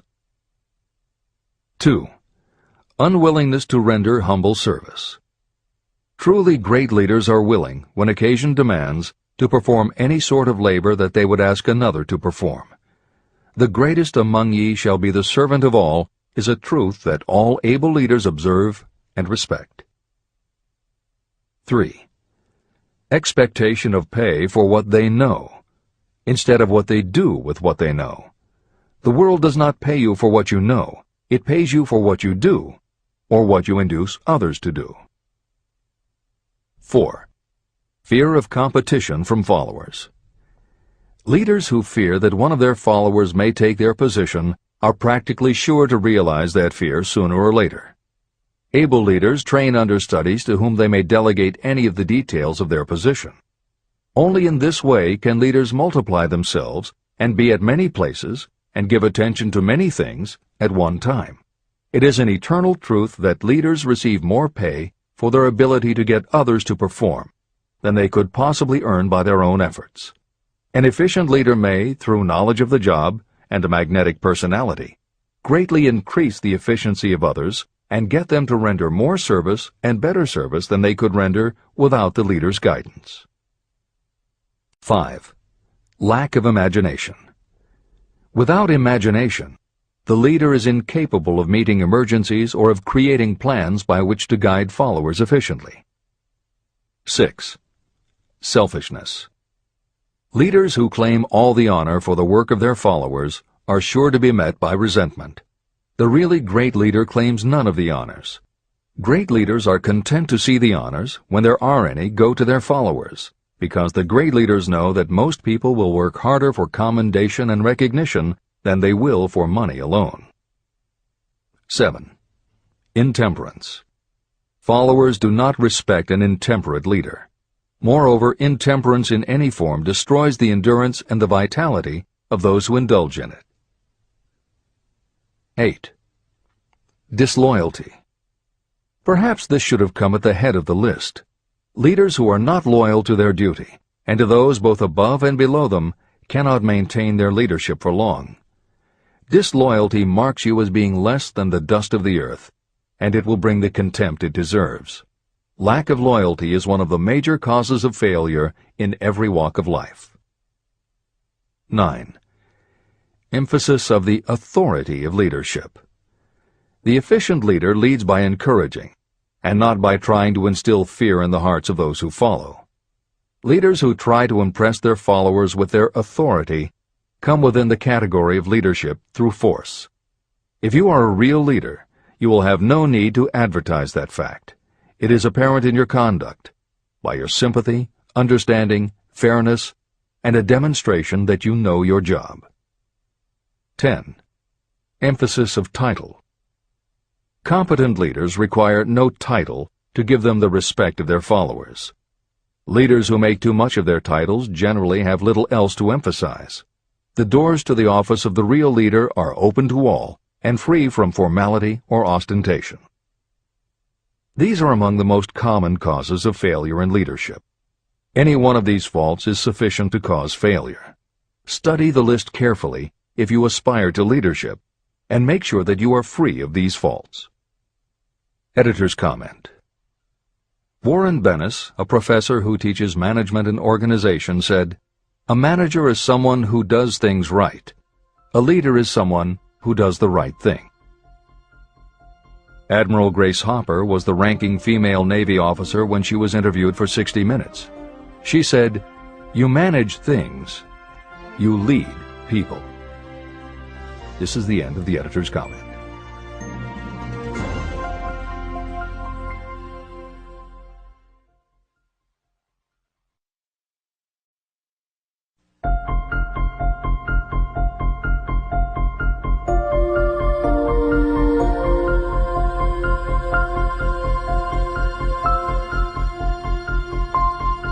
When and how to apply for a position. The information described here is the net result of many years of experience during which thousands of men and women were helped to market their services effectively. Editor's comment. The Internet, email, and faxed resumes have radically changed the way employers search for new employees, and the way that most people apply for jobs. However, Think and Grow Rich was never intended for most people. It was written for those who want to stand out. If you are such a person, the editors of this revised and updated edition strongly advise that you give serious thought to each of the following suggestions about how to apply for a position and how to prepare a resume. If you are tempted to think the suggestions are too obvious, simplistic, or out of date, we assure you they are not. In those instances where it is appropriate to update the material, we have added commentary. This is the end of the editor's comment. 1. Employment agencies. Care must be taken to select only reputable companies that can show adequate records of achievement of satisfactory results. Editor's comment. As anyone in the job market knows, Today, employment agencies range from companies that supply temporary office help to headhunters who connect high-level executives with companies seeking experienced management talent. If you are seeking a mid to upper-level position, the old adage that you get what you pay for is particularly true. This is the end of the editor's comment. 2. Advertising in newspapers, trade journals, magazines. Classified advertising may produce satisfactory results for those applying for entry-level, clerical, or salaried positions. For those seeking executive positions, a well-written and well-designed display ad, though more expensive, may be more desirable. The copy should be prepared by an expert who understands how to inject sufficient selling qualities to produce replies. Editor's comment. For individuals, the display ad approach is not very common in the contemporary job market. But for that reason, if you are sure of the position you want, a well-written and well-designed ad selling yourself and placed in the right trade paper or industry journal might be just the thing to get the attention you want. However, if you attempt this approach, be prepared that it will be an expensive experiment. In effect, you will have gone into the advertising business, and it is a rule of thumb in advertising that a single ad rarely sells anything. It usually requires multiple exposures before the buyer, the potential employer, is motivated to buy, hire, a product, you. This is the end of the editor's comment. 3. Personal letters of application. These should be directed to particular firms or individuals that could need the kind of service or experience you have to offer. Letters should be neatly typed always and signed by hand. You should include a complete resume or outline of your qualifications. Both the letter of application and the resume should be prepared by an expert. Editor's comment. In the contemporary job market, sending a letter of application when no job has been advertised can in fact be a very successful approach. But this is only for those who truly know what they want and will take the time to prepare a convincing presentation. Managers in a position to hire always have an eye out for good prospective employees. If they receive a well-constructed and intriguing presentation that clearly states you are interested in a position whenever one is available, it will not be thrown away. And the first thing good managers do when a position comes open is go to their files. When that happens, if your presentation made a good and convincing impression, it will be there. The only question is, are you willing to make yourself available when they are ready for you? If you are just blanketing everyone with a stock letter in hopes of getting a job, it very likely won't work. This approach is not for someone looking for a job. This approach is only for those who really want a specific career. This is the end of the editor's comment. 4. Application in person. In some instances, it may be more effective if the applicant personally offers his or her services to prospective employers, in which event a complete written statement of qualifications for the position should be presented, as prospective employers will often wish to discuss your record with associates. Editor's comment. Asking for an interview when no job has been advertised is an even stronger statement that you know what you want and you are serious about working in a particular industry. If you pursue this approach, keep in mind that you are asking someone to give you their time. Some managers will not be receptive because it does not fit into their company's business practice, and some managers will just find it an annoyance. This approach will work for you only if you are confident that you can make an outstanding impression in person. If you make a strong, positive impression, it will be remembered when an opening is available. This is the end of the editor's comment. 5. Application through personal acquaintances. When possible, the applicant should approach prospective employers through some mutual acquaintance. This method is particularly advantageous in the case of those who seek executive connections and do not wish to appear to be peddling themselves. Information to be supplied in a written resume. A good resume should be prepared as carefully as a lawyer would prepare the brief for a case to be tried in court. Unless the applicant is experienced in the preparation of such briefs, an expert should be consulted for this purpose. When successful businesses want to advertise, they hire specialists who understand the psychology of advertising to sell their products. If you are selling your personal services, you should do the same. Editor's comment. The job market in America has never been as bad as it was when Napoleon Hill wrote the preceding paragraph. Because of the Great Depression, many adults had never had any kind of steady job, let alone sought a career position, and there were few places to learn how to do it. Since that time, many excellent books have been published on the subject, and companies that offer professional help in preparing resumes have become very common. However, neither books nor copywriters are magic. It all begins with what you have to offer. The editors of this edition suggest that you start to assemble your presentation using the guidelines that appear below. Once you have a first draft, you should review at least one of the books on the subject to see what suggestions are offered that might help you sell yourself better than you have already done. Then, depending how satisfied you are, you might also want to seek advice from a professional who specializes in such presentations. We offer 2 notes of caution. First, make sure that your presentation does not look like something turned out by a resume mill. Having received many resumes over the years, the editors warn you that some professionals use the same stock phrases, buzzwords, and formats for every client, and this can be a dead giveaway that someone else prepared your resume, or that you have simply copied from a book. Your intention should be to make yours stand out. The second word of caution is, don't go overboard in trying to stand out. There is a balance between catching an employer's attention and looking like you are trying too hard. For instance, if you are a New York marketing executive applying to a Los Angeles company, sending your application with a bag of fresh bagels by next morning FedEx would probably make a good impression, whereas sending a dartboard with your picture in the center might be viewed as just a little too cute and a little too much.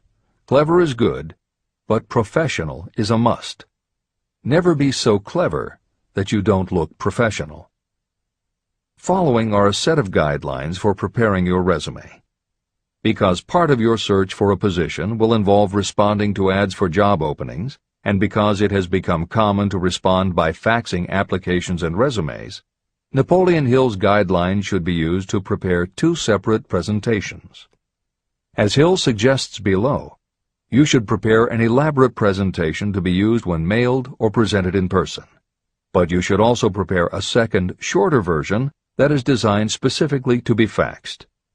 Take care to make your fax version complete and interesting, but it should be no more than 3 pages. The following information should appear in your presentation. 1. Education. State briefly but definitely what schooling you've had and in what subjects you specialized in school, giving the reasons for that specialization.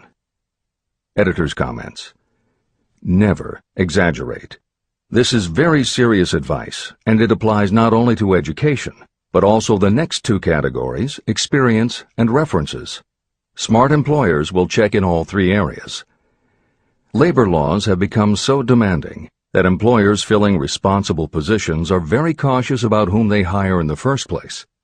There are rules about such things as the difference between salaried and hourly employment, sexual harassment, what constitutes grounds for dismissal, what questions can and cannot be asked in job interviews, and a host of other things that leave the employer open to potential lawsuits.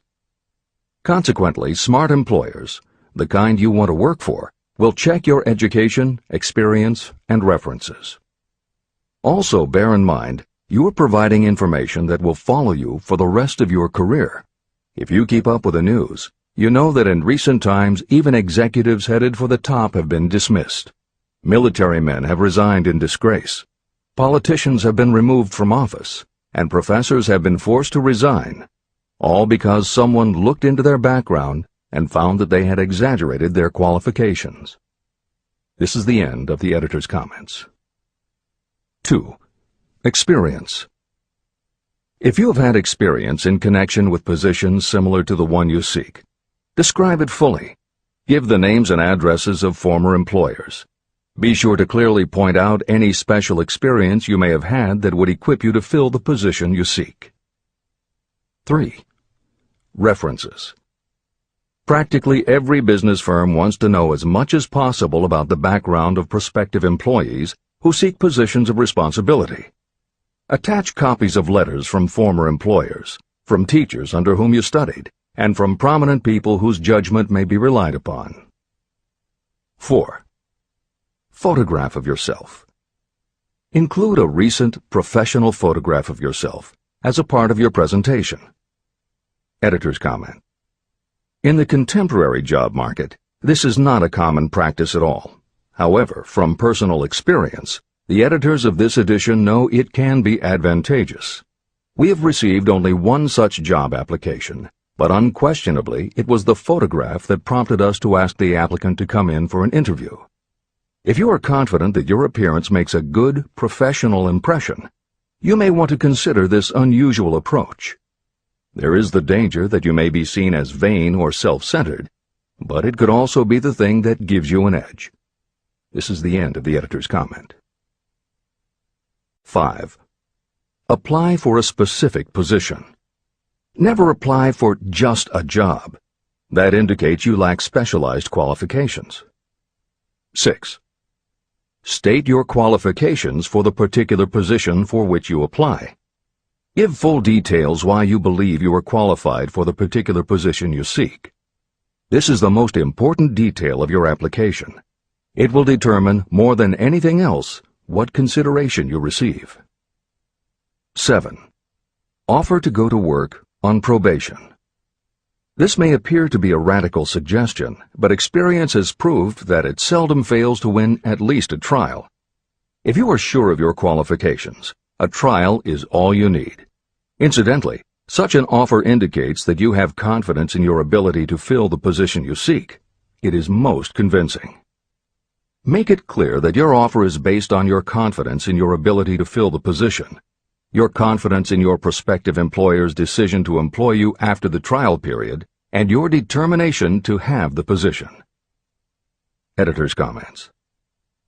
As you will learn in Chapter 10, when you read the story of Napoleon Hill's application to Rufus Ayers, Hill gives this advice based on his personal experience. Unfortunately, this is one of those instances where times may have changed so much that the approach is rarely applicable. In today's environment, modern labor laws and business practice may prevent an employer from taking you up on your offer. However, today many companies do have internship programs that allow an employer to test drive employees to see how well they might fit in. This is the end of the editor's comment. 8. Knowledge of your prospective employer's business.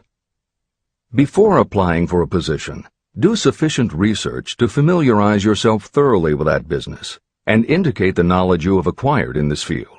This will be impressive because it indicates that you have imagination and a real interest in the position you seek. Editor's comment. When you do this, and you certainly should, bear in mind that you will be talking with people who really know the business. Even by researching extensively, at best you will only know about their business. If you try to appear too knowledgeable or familiar, it may backfire and reveal that you have only a superficial view of the business.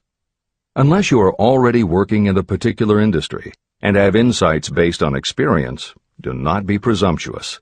Use your knowledge to indicate that you have taken the time to educate yourself and that you really are interested, but don't try to tell a prospective employer how you would run the business. This is the end of the editor's comment. Remember that it is not the lawyer who knows the most law, but the one who best prepares his case who wins. If your case is properly prepared and presented, your victory will have been more than half won at the outset. Do not be afraid of making your presentation too long. Employers are just as much interested in purchasing the services of well-qualified applicants as you are in securing employment. In fact, the success of most successful employers is due to their ability to select well-qualified lieutenants. They want all the information available. Editor's comment. As noted above, when faxing a resume, it should be no more than 3 pages and should state that you will be pleased to provide a more detailed resume if required. This is the end of the editor's comment. Remember another thing. Neatness in the preparation of your resume and application will indicate that you are a painstaking person. Successful salespeople groom themselves with care. They understand that first impressions are lasting. Your presentation is your sales rep. Give it a good suit of clothes, so it will stand out in bold contrast to anything else your prospective employer ever saw. If the position you seek is worth having, it is worth going after with care. More important, if you sell yourself in a manner that shows off your individuality, you probably will receive more money from the very start than you would if you applied for employment in the usual conventional way.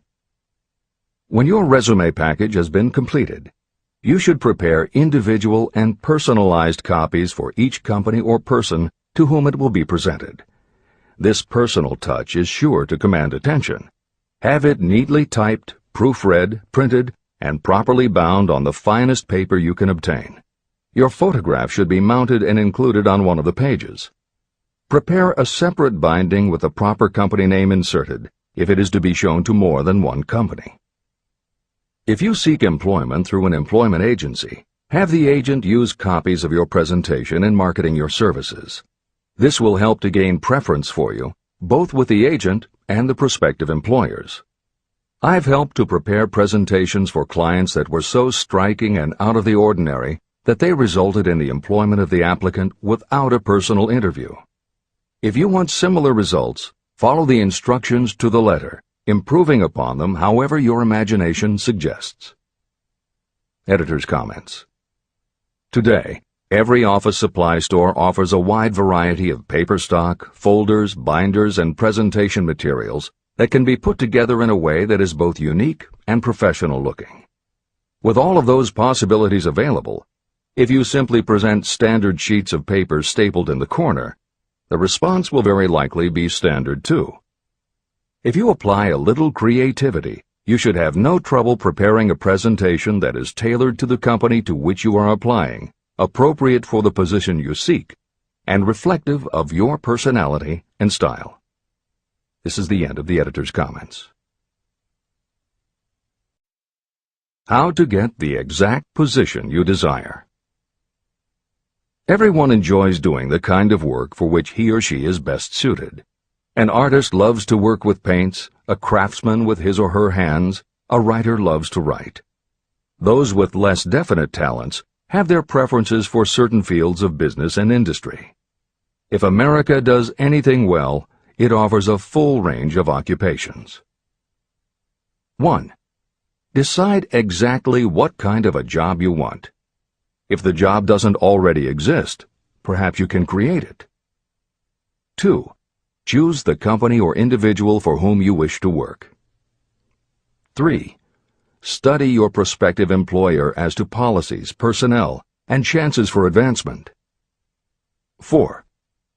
By analysis of yourself, your talents, and your capabilities, figure what you can offer. Plan specific ways and means of giving advantages, services, developments, or ideas that you believe you can successfully deliver. 5. Forget about a job. Forget whether or not there is an opening. Forget the usual routine of, have you got a job for me? Concentrate on what you can give. 6. Once you have your plan in mind, put it on paper in neat form and in full detail. 7. Present it to the proper person with authority, and the rest will come automatically. Every company is looking for people who can give something of value, whether it is ideas, services, or connections. Every company has room for the person who has a definite plan of action that is to the advantage of that company. This procedure may take a few days or weeks of extra time, but the difference in income, in advancement, and in gaining recognition will save years of hard work at small pay. It has many advantages, the main one being that it will often save you from 1 to 5 years of your time in reaching a chosen goal. Every person who starts, or gets in halfway up the ladder, does so by deliberate and careful planning. The new way of marketing services. Men and women who market their services must recognize the change that has taken place in connection with the relationship between employer and employee.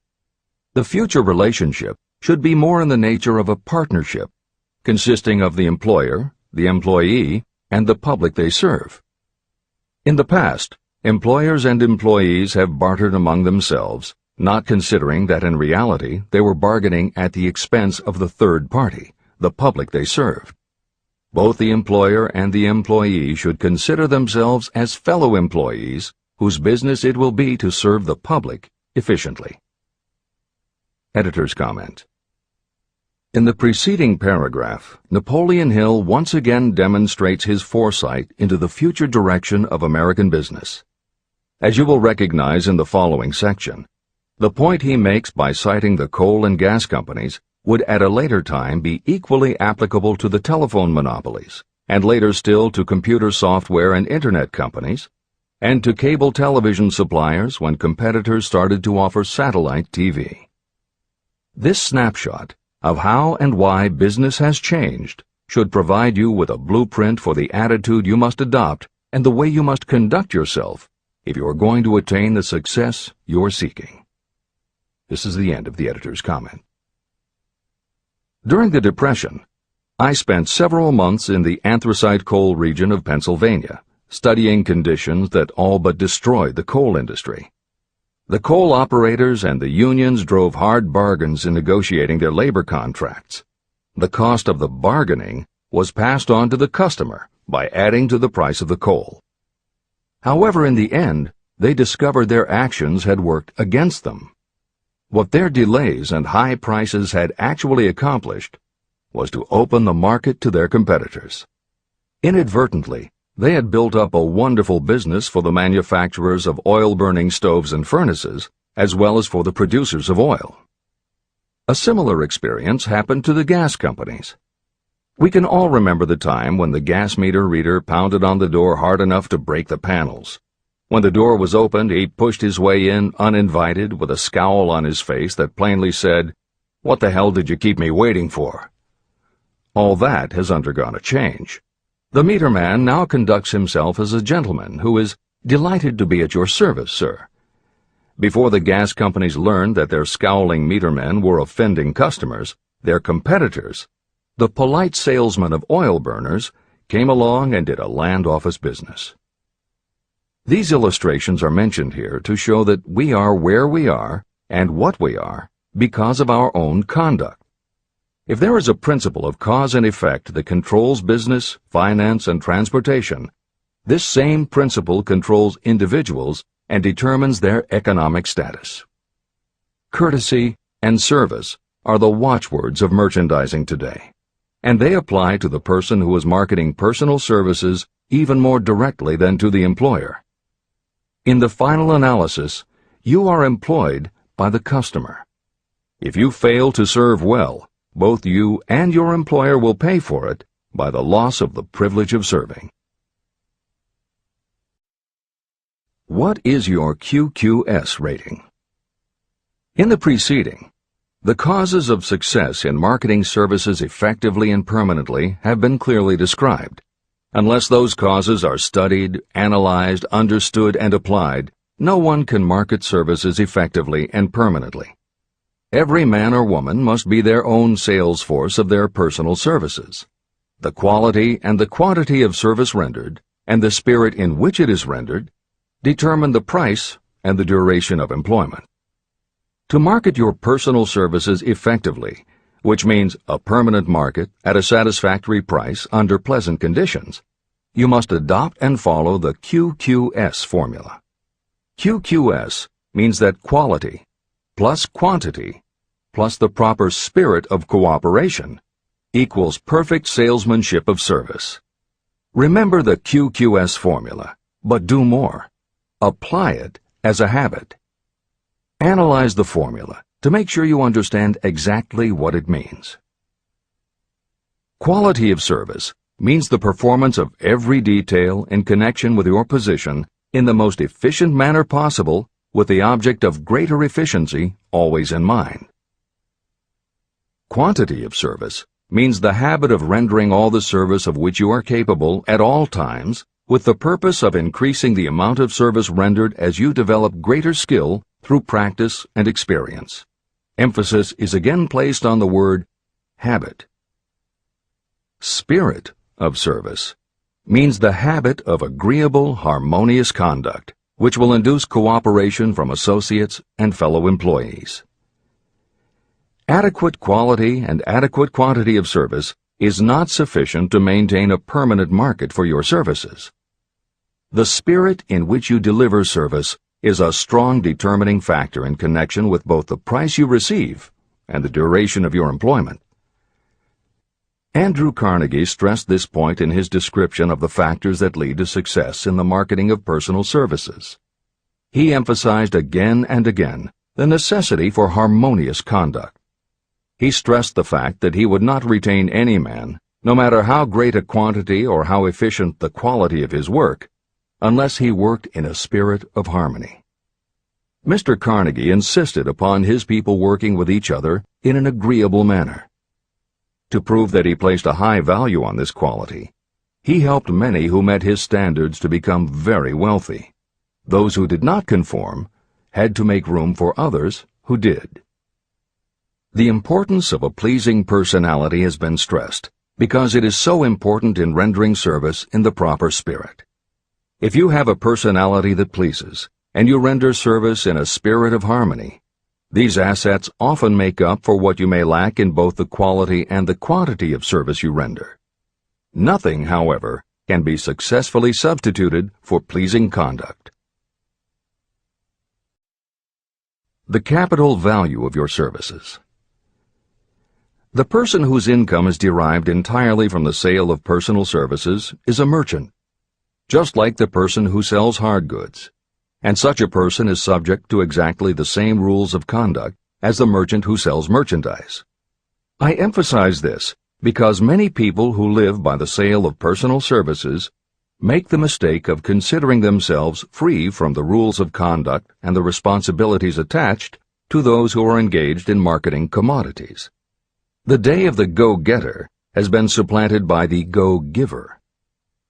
The actual capitalized value of your brain power may be determined by the amount of income you can produce by marketing your services. A fair estimate of the capital value of your brain power may be made by using the following assumptions. Money, the amount of capital, can be borrowed from a bank at a certain rate of interest. Money is worth no more than brains, and it is often worth much less. Therefore, if your brain power is as valuable as money, in effect, you should be lending your brain power, your amount of capital, at least at the same rate that banks charge to lend money. This means that what you earn in a year, your income, is comparable to what a bank earns from a loan in a year, the interest they charge. You can then calculate the capital value of your brain power using this formula. Divide 100 by the current rate of interest that banks charge for lending money. Then multiply the result by the amount of your annual income. As an example, assume that the current interest rate is 5%. Assume your annual income is $50,000. The formula would be as follows. 100 divided by 5 equals 20, and 20 multiplied by 50,000 equals $1 million. Therefore, if you lend out your brain power, your capital, at the same rate as the bank lends money, 5% interest, your brain power is worth $1 million. Competent brains, if effectively marketed, represent a much more desirable form of capital than the money that is required to conduct a business dealing in commodities. This is true because brains are a form of capital that cannot be permanently depreciated by economic depressions, nor can this form of capital be stolen or spent. Moreover, the money that is essential for the conduct of business is as worthless as a sand dune until it has been mixed with efficient brains. The 31 major causes of failure. Life's greatest tragedy consists of men and women who earnestly try and fail. The tragedy lies in the overwhelmingly large majority of people who fail as compared with the few who succeed. I have had the privilege of analyzing several thousand men and women, 98% of whom were classed as failures. My analysis proved that there are 13 major principles through which people accumulate fortunes. Each of the 13 principles of success has its own chapter in this book, and there are 31 major reasons for failure. The 31 causes of failure are listed below. As you go through the list, measure yourself point by point. It will help you to discover how many of these causes of failure stand between you and success. 1. Unfavorable hereditary background. There is little, if anything, that can be done for people who are born with a deficiency in brain power. This is the only one of the 31 causes of failure that may not be easily corrected by any individual. My philosophy can offer only one method of bridging this weakness, through the aid of the mastermind.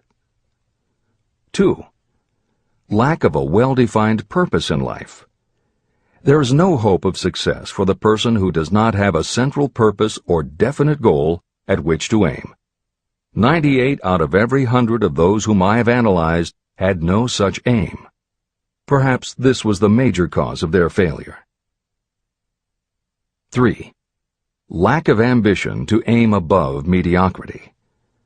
I can offer no hope for those who are so indifferent they do not want to get ahead in life and are not willing to pay the price. 4. Insufficient education. This is a handicap that may be overcome with comparative ease. Experience has proven that the best educated people are often those who are self-made or self-educated. It takes more than a college degree to make you a person of education. Any person who is educated has learned to get whatever they want in life without violating the rights of others. Education consists not so much of knowledge, but of knowledge effectively and persistently applied. You are paid not merely for what you know, but for what you do with what you know. 5. Lack of self-discipline. Discipline comes through self-control. This means that you must control all negative qualities. Before you can control conditions, you must first control yourself. Self-mastery is the hardest job you will ever tackle. If you do not conquer yourself, you will be conquered by yourself. By stepping in front of a mirror, you may see both your best friend and your greatest enemy. 6. Ill health. No person may enjoy outstanding success without good health. Many of the causes of ill health are subject to mastery and control. These, in the main, are overeating of foods not conducive to health, wrong habits of thought or negative thinking, wrong use of and overindulgence in sex, lack of proper physical exercise, an inadequate supply of fresh air due to improper breathing. 7. Unfavorable environmental influences during childhood. As the twig is bent, so shall the tree grow. Most people who have criminal tendencies acquire them as the result of bad environment and improper associates during their childhood or youth. Procrastination. This is one of the most common causes of failure. Procrastination stands within the shadow of every human being, waiting its opportunity to spoil your chances of success. Most of us go through life as failures because we are waiting for the time to be right to start doing something worthwhile. Do not wait. The time will never be just right. Start where you stand, work with whatever tools you have at your command, and you will acquire better tools as you go along. 9. Lack of persistence. Most of us are good starters, but poor finishers of everything we begin. People are prone to give up at the first signs of defeat. There is no substitute for persistence. The person who makes persistence his or her watchword discovers that failure finally becomes tired and makes its departure. Failure cannot cope with persistence. 10. Negative personality. There is no hope of success for the person who repels people through a negative personality. Success comes through the application of power, and power is attained through the cooperative efforts of other people. A negative personality will not induce cooperation. 11. Lack of control of sexual urges. Sexual energy is the most powerful of all the stimuli that move people into action. Because it is the most powerful of the emotions, if it is controlled, it can be converted into other creative channels. 12. Uncontrolled desire for something for nothing. The gambling instinct drives millions of people to failure. Evidence of this may be found in the Wall Street stock market crash of 1929, during which millions of people tried to make money by gambling on stock margins. Editor's comments. For those who are not familiar with the stock market and buying on margin, the following is a simplified explanation of what caused the crash of '29. The first thing to understand is that prior to the Great Depression there was widespread optimism about the expanding economy. Businesses were booming, and the people who had invested in those companies were making fortunes almost overnight. When the average person saw how much money was being made, they wanted to get in on it, and there was a way for them to do it. Even average people who didn't have enough ready cash to buy stocks could do so because brokers allowed customers to purchase stocks on margin by making what amounted to a down payment. However, part of the purchase agreement stated that when the brokers called in the margin accounts, which they could do at any time, the customers would have to come up with the rest of the cash immediately to pay the balance owing on the original purchase price. That is why Hill used the term gambling when he referred to the stock market. These average people weren't investing in companies. They were betting on the future rise in value. The idea, in the average person's mind, was that they would only have to scrape together enough to pay the margin, which was a small percentage of the full cost. Then when the price of the stock went up, they would sell, which would give them more than enough money to pay the broker the balance owing on the purchase price, and they could pocket the difference. This worked fine as long as stock prices continued to rise, but when the stock market crashed, the stockbrokers called in the margins, and the people who had bought at prices they really couldn't afford suddenly found that they had to come up with the cash. And that was why so many average people got wiped out in the crash of '29. They gambled money they didn't have by buying on margin. This is the end of the editor's comments. 13. Lack of a well-defined power of decision. Those who succeed reach decisions promptly and change them very slowly. Those who fail reach decisions very slowly and change them frequently and quickly. Indecision and procrastination are twins. Where one is found, the other is also usually found. Kill off this pair before they completely tie you to the treadmill of failure. 14. One or more of the 6 basic fears: fear of poverty, fear of criticism, fear of ill health, fear of loss of love, fear of old age, and fear of death. You will find an in-depth analysis of these 6 basic fears in the final chapter. They must be mastered before you can market your services effectively.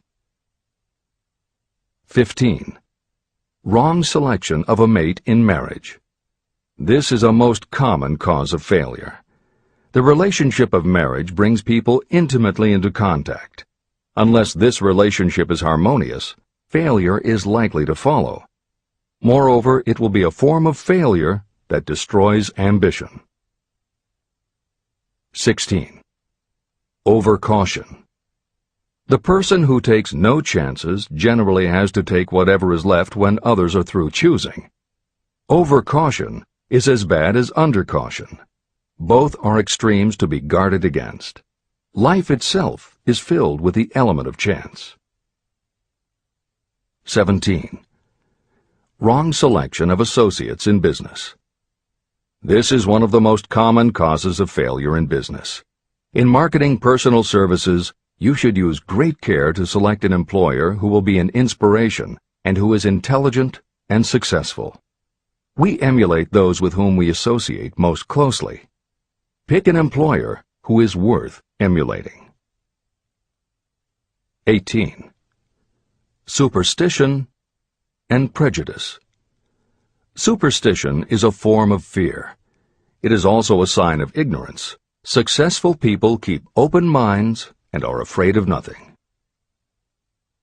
19. Wrong selection of a vocation.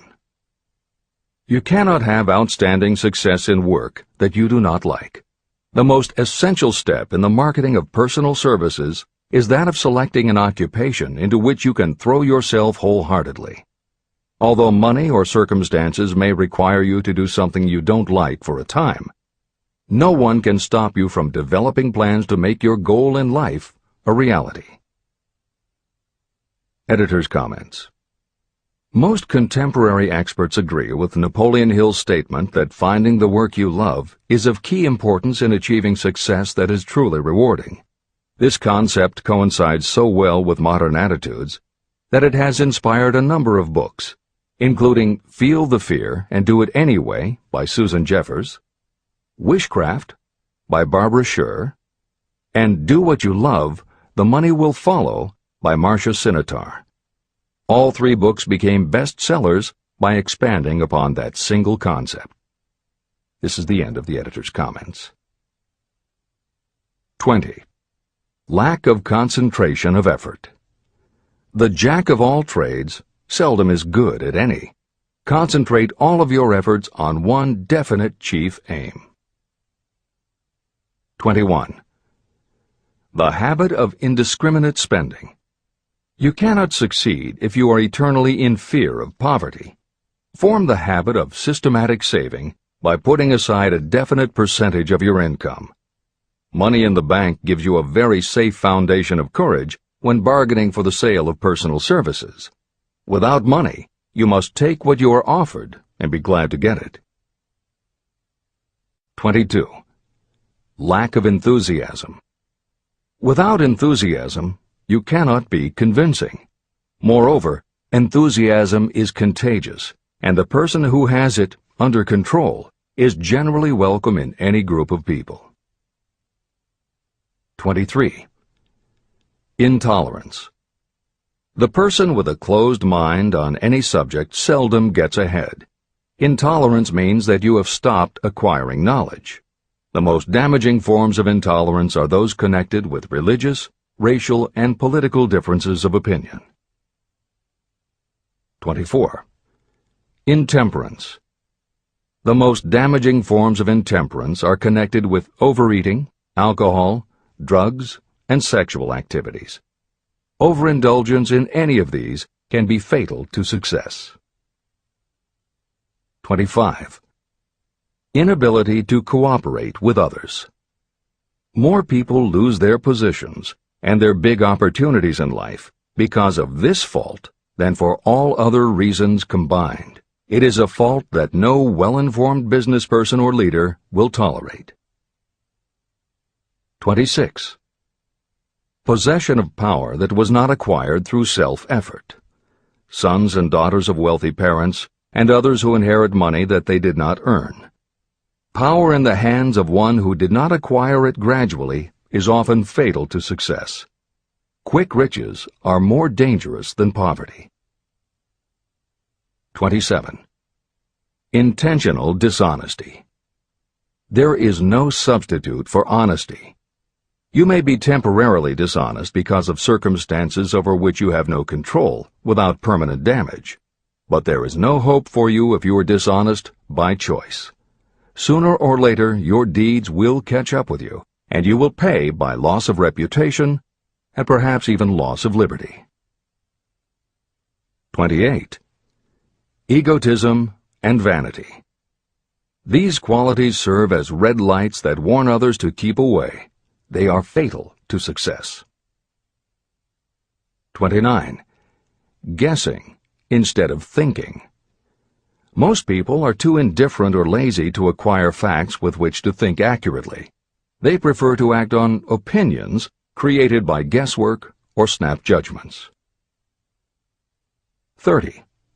Lack of capital. This is a common cause of failure among those who start out in business for the first time. You must have a sufficient reserve of capital to absorb the shock of your mistakes and to carry you over until you have established a reputation. 31. Here, name any particular cause of failure from which you have suffered that has not been included in the foregoing list. Contained in these 31 major causes of failure is the description of practically every person who tries and fails. It will be helpful if you get someone who knows you well to go over this list with you and help you to analyze yourself by each of these causes of failure. Most people cannot see themselves as others see them.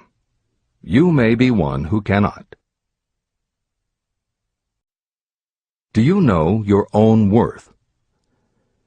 The oldest of admonitions is, know thyself. If you market merchandise successfully, you must know the merchandise. The same is true in marketing personal services. You should know all of your weaknesses in order to bridge them or eliminate them entirely. You should know your strengths in order to call attention to them when selling your services. You can know yourself only through accurate analysis. There's a story about a young man applying for a job who was making a good impression until the manager asked him what salary he expected. He replied that he had no fixed sum in mind, lack of a definite aim. The manager then said, "We will pay you all you are worth after we try you out for a week." "I can't accept that," the applicant replied. "I'm already getting more than that where I'm now employed." It may seem funny, but it makes a serious point. Before you even begin to negotiate for a better salary in your present position or begin to seek employment elsewhere, be sure that you are worth more than you now receive. It is one thing to want money. Everyone wants more, but it is something entirely different to be worth more. Many people mistake their wants for their just dues.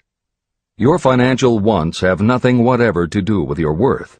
Your value is established entirely by your ability to render useful service or your capacity to induce others to render such service. Take inventory of yourself. Annual self-analysis is essential in the effective marketing of personal services, just like you would take an annual inventory if you were in merchandising. Moreover, your yearly analysis should show a decrease in your faults and an increase in your virtues. You go ahead, stand still, or go backward in life. Your objective should be to go ahead. Annual self-analysis will disclose whether advancement has been made and, if so, how much. It will also disclose any backward steps you may have taken. The effective marketing of personal services requires you to move forward even if the progress is slow. Your annual self-analysis should be made at the end of each year, so you can include in your New Year's resolutions any improvements that the analysis indicates should be made.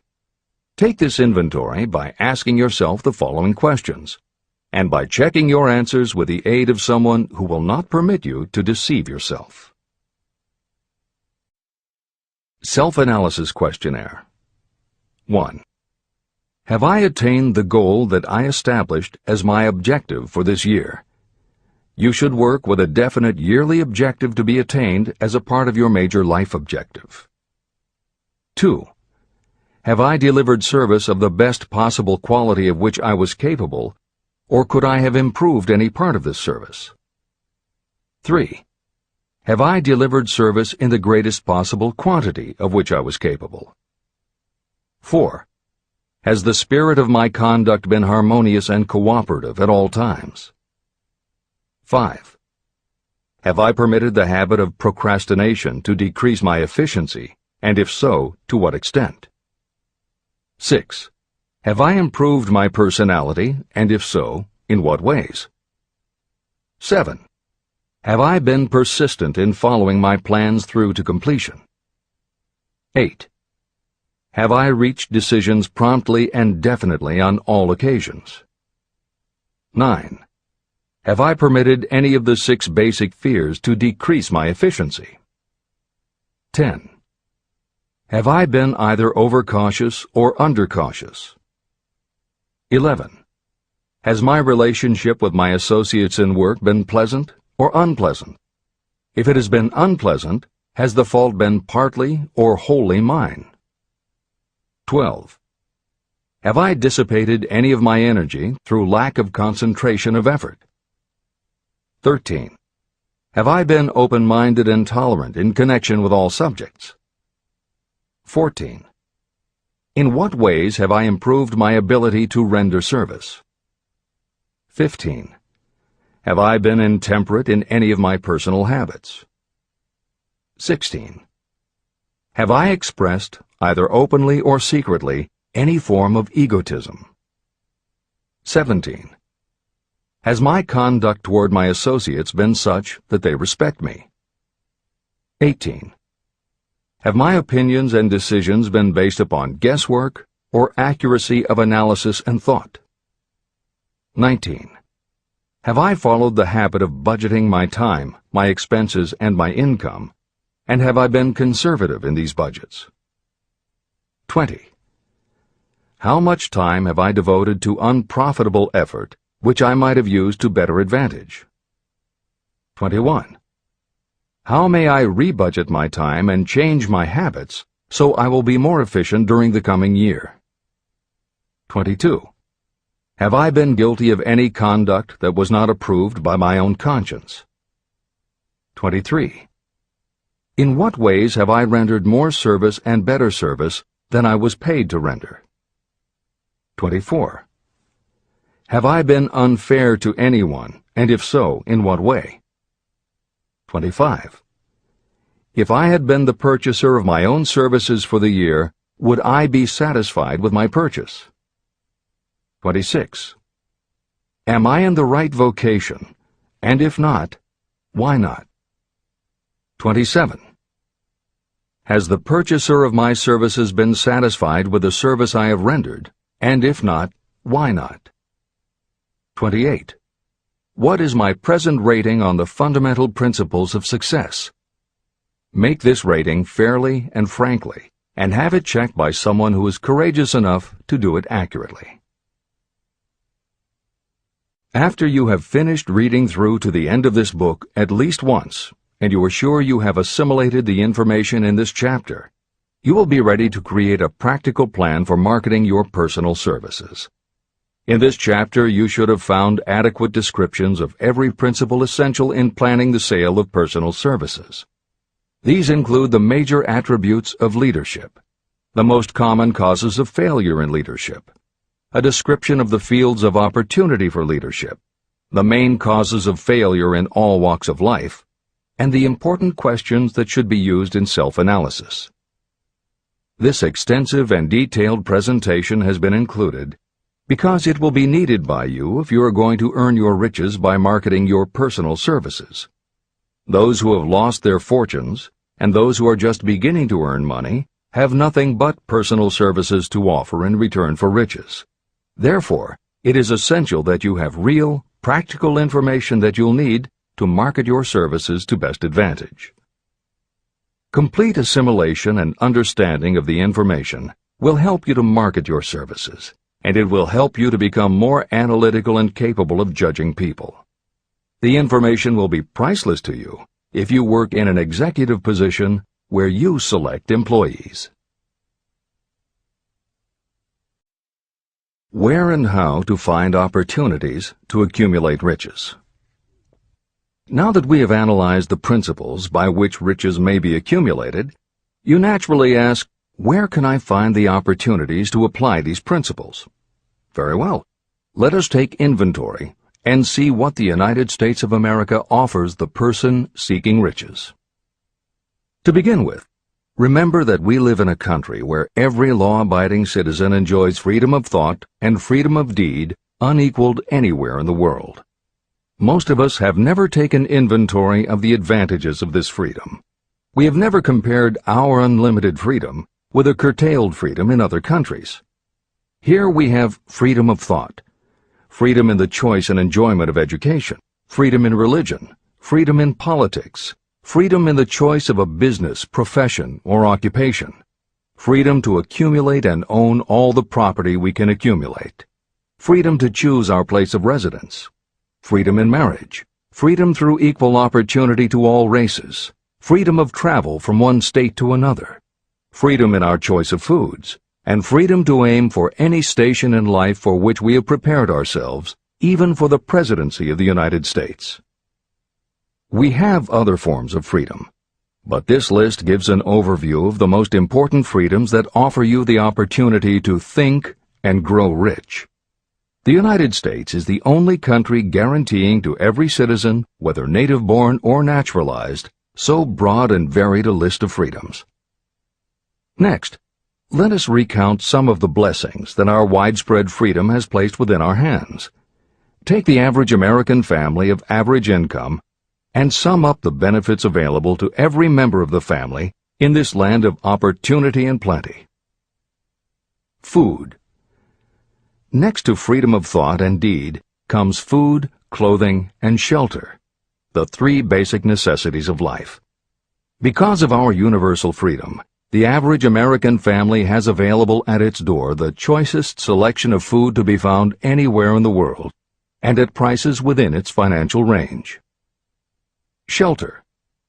This family lives in a comfortable apartment or house, complete with light, heat, water, and many conveniences. The toast they had for breakfast was toasted in an electric toaster, which cost but a few dollars. The apartment is cleaned with a vacuum cleaner that is run by electricity. Hot and cold water is available at all times in the kitchen and the bathroom. The food is kept cool in a refrigerator. Clothes are washed and dried, dishes are cleaned, and numerous labor-saving devices are run on power obtained by putting a plug into a wall socket. The family receives entertainment and information from all over the world 24 hours a day if they want it, by merely flipping a switch on their radio or television or computer. There are other conveniences, but the foregoing list will give a fair idea of some of the concrete evidences of the freedoms that we, of America, enjoy. Clothing. Anywhere in the United States, the family with average clothing requirements can dress very comfortably at a cost that is only a small portion of their earnings. Only the three basic necessities of food, clothing, and shelter have been mentioned.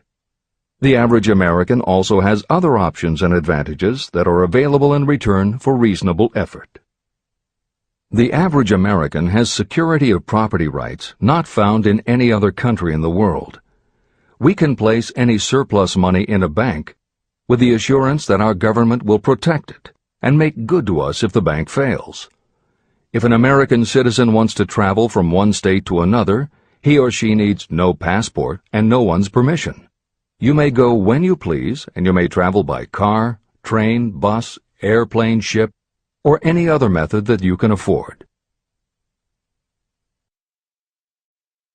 The miracle that has provided these blessings.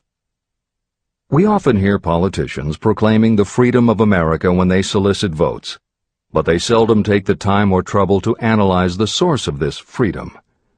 Having no axe to grind, no grudge to express, and no ulterior motives, I will give you a frank analysis of that mysterious, abstract, greatly misunderstood something that gives to every citizen of America more blessings, more opportunities to accumulate wealth, and more freedom of every nature than may be found in any other country. I have the right to analyze the source and nature of this unseen power because I know, and have known for more than half a century, many of the men who organized that power, and many who are now responsible for its maintenance. The name of this mysterious benefactor of mankind is capital. Capital consists not only of money, but also of highly organized, intelligent groups of individuals who plan ways and means of using money efficiently for the good of the public and profitably to themselves. These groups consist of scientists, educators, chemists, inventors, business analysts, publicists, transportation experts, accountants, lawyers, doctors, and other men and women who have highly specialized knowledge in all fields of industry and business. They pioneer, experiment, and blaze trails in new fields of endeavor. They support colleges, hospitals, schools, build good roads, publish newspapers, pay most of the cost of government, and take care of the many details essential to human progress. Stated briefly, the capitalists are the brains of civilization because they supply the entire fabric of which all education, enlightenment, and human progress consist. Money without brains is always dangerous.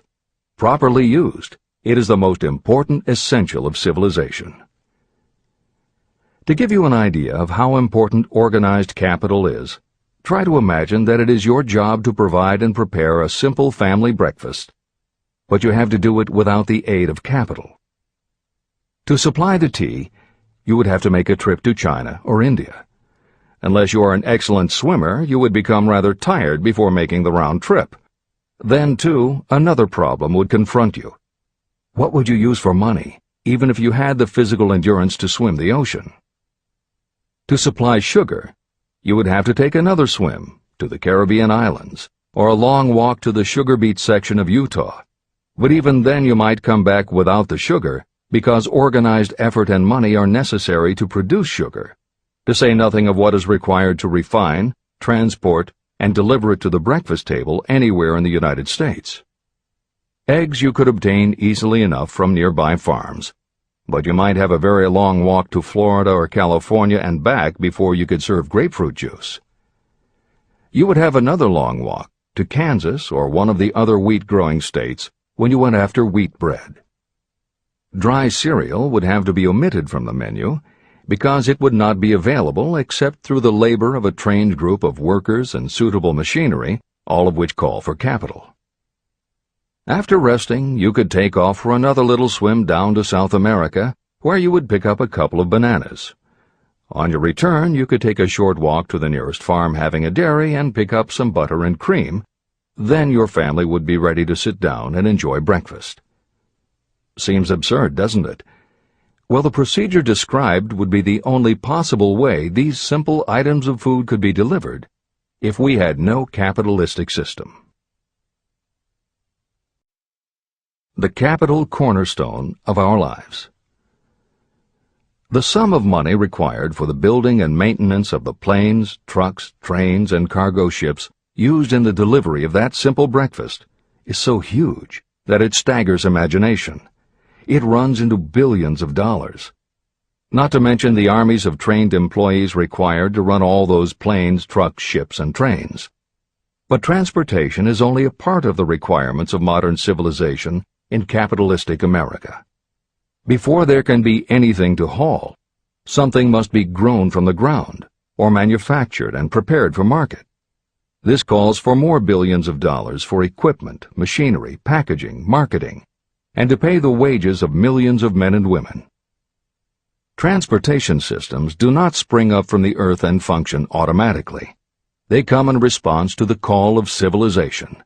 They come through the labor and ingenuity and organizing ability of people who have imagination, faith, enthusiasm, decision, and persistence. These men and women are known as capitalists. They are motivated by the desire to build, construct, achieve, render useful service, earn profits, and accumulate riches. And because they render service without which there would be no civilization, they earn for themselves great riches. Just to keep the record simple and understandable, I will add that these capitalists are the same men and women who are often denounced as the greedy establishment or Wall Street. I'm not attempting to present a case for or against any group or any system of economics. The purpose of this book, a purpose to which I have faithfully devoted more than half a century, is to present to anyone who wants the knowledge the most dependable philosophy through which individuals may accumulate riches in whatever amounts they desire. The reasons I have analyzed the economic advantages of the capitalistic system are: 1. To point out that all who seek riches must recognize and adapt themselves to the system that controls all approaches to fortunes, large or small. 2. to present the side of the picture opposite to the one portrayed by politicians and demagogues, and the media, who often refer to organized capital as if it were something poisonous.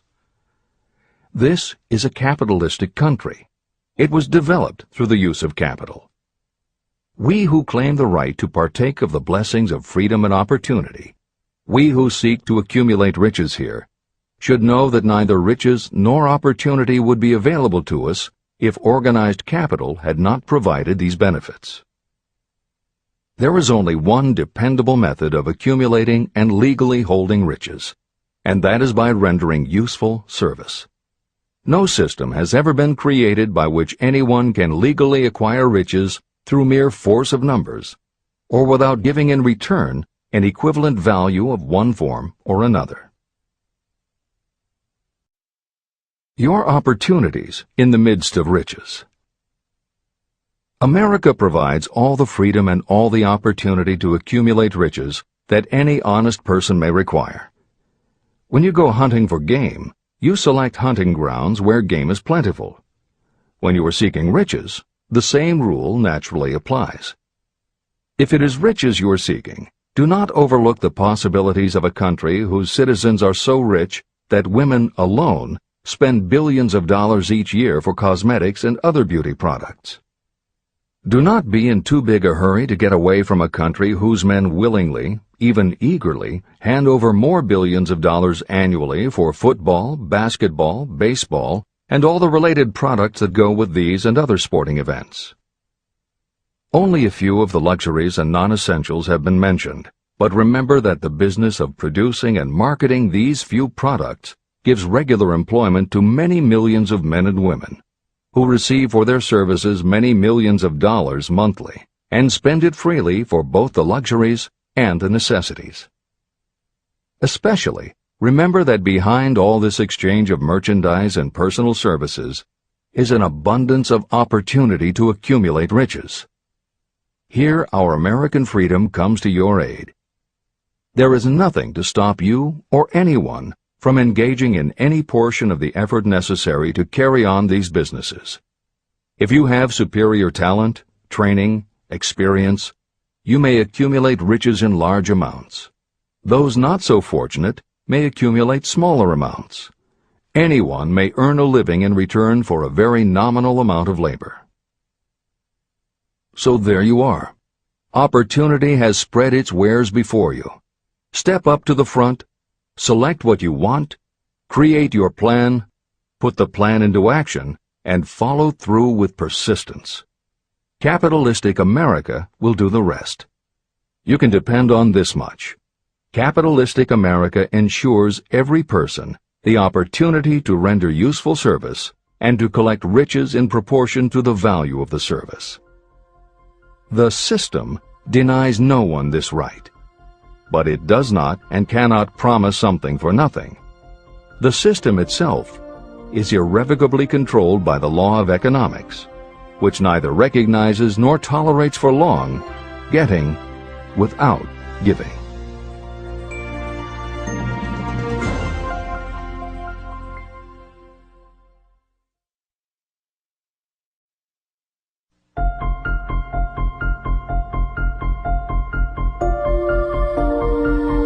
Conceit is a fog that envelops a man's real character beyond his own recognition. It weakens his native ability and strengthens all his inconsistencies. Chapter 9. Decision. The mastery of procrastination. The seventh step toward riches.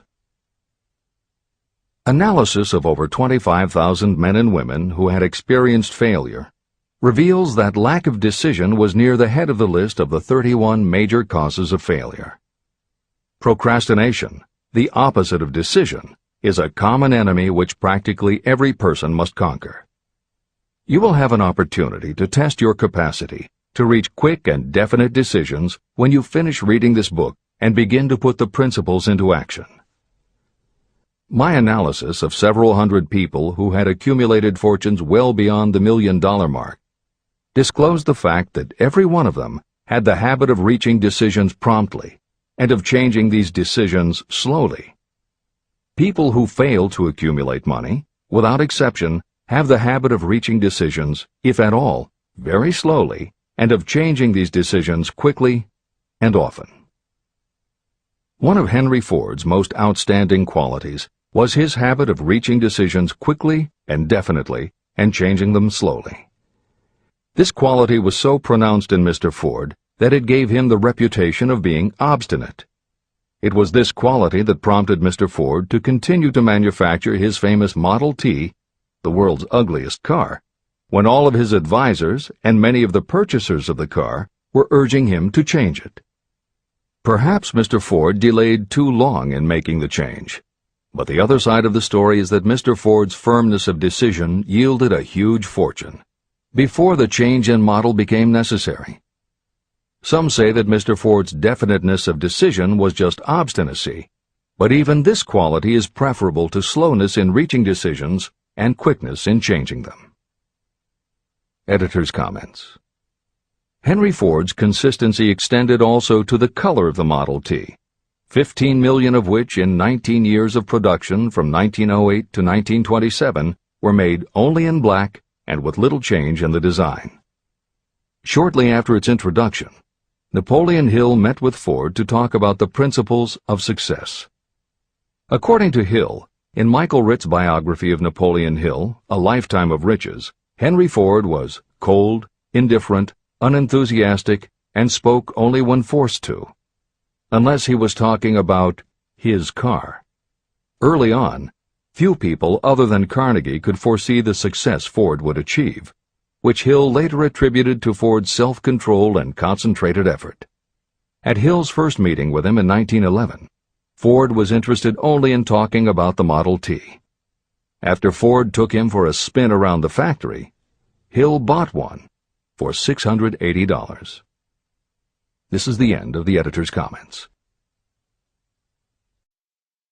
Making your own decisions. The majority of people who fail to accumulate the money they need are generally easily influenced by the opinions of others. They permit gossip, rumors, other people's opinions, and the news reporters to do their thinking for them. Opinions are the cheapest commodities on earth. Everyone has a flock of opinions they are ready to tell anyone who will listen. If you are too influenced by other people's opinions when you reach decisions, you will not succeed in any undertaking, much less in that of transmuting your own desire into money.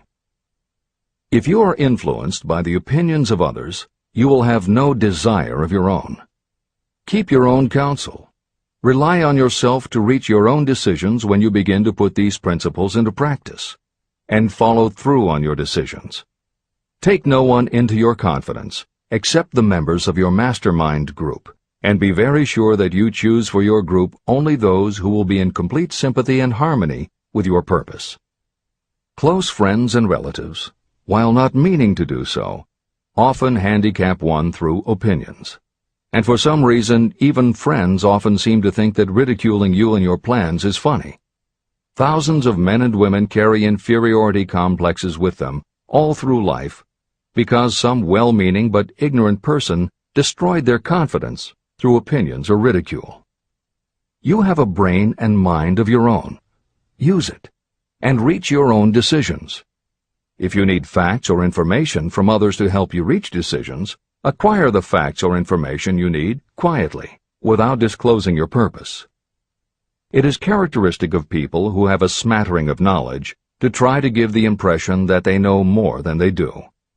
Such people generally do too much talking and too little listening. Keep your eyes and ears open and your mouth closed if you wish to acquire the habit of prompt decision. Those who talk too much do little else. If you talk more than you listen, you may miss some important piece of knowledge that might have been very useful to you. By talking too much, you may also disclose your plans and purposes to people who will take great delight in defeating you because they envy you. Remember, every time you open your mouth in the presence of a person who really has knowledge, you tip your hand and show that person your exact stock of knowledge, or you tip your hand to your lack of it. The mark of genuine wisdom is modesty and silence. Keep in mind that every person is, like you, seeking the opportunity to accumulate money.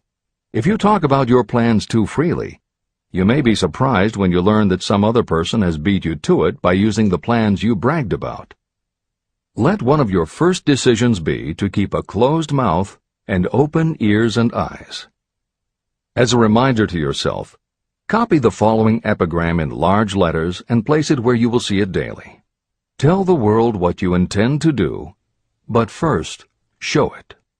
This is the equivalent of saying that deeds and not words are what count most. The value of decisions depends upon the courage required to render them. The great decisions that served as the foundation of civilization were reached by assuming great risks, which often meant the chance of death.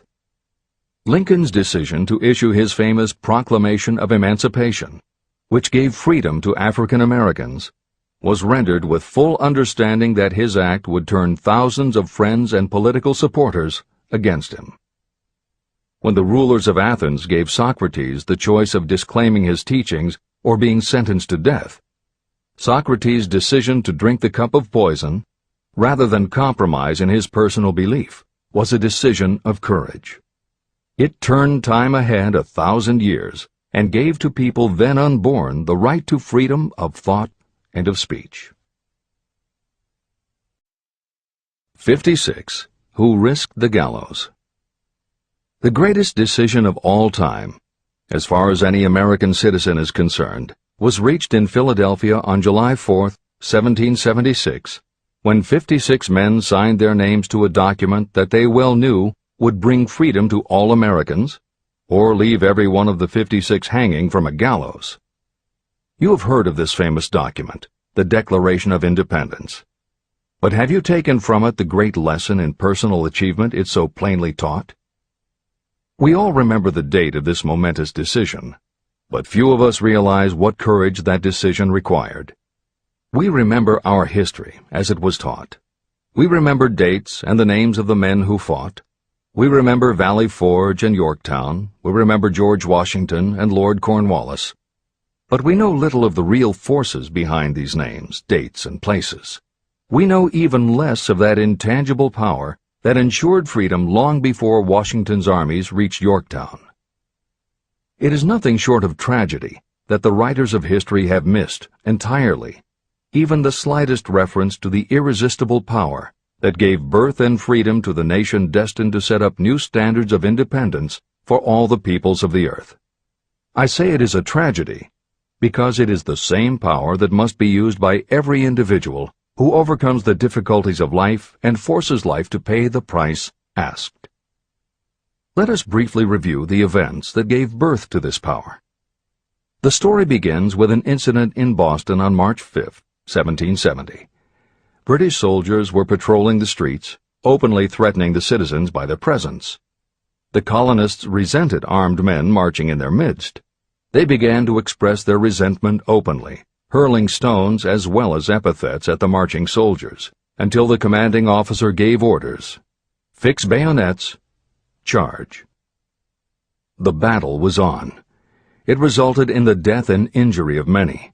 The incident aroused such resentment that the Provincial Assembly, made up of prominent colonists, called a meeting for the purpose of taking definite action. Two of the members of that assembly were John Hancock and Samuel Adams. They spoke up courageously and declared that a move must be made to eject all British soldiers from Boston. Remember this: a decision, in the minds of two men, might properly be called the beginning of the freedom that we of the United States now enjoy.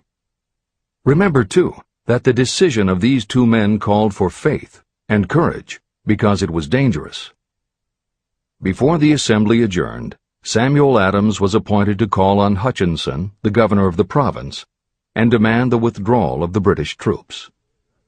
The request was granted, and the troops were removed from Boston, but the incident was not closed.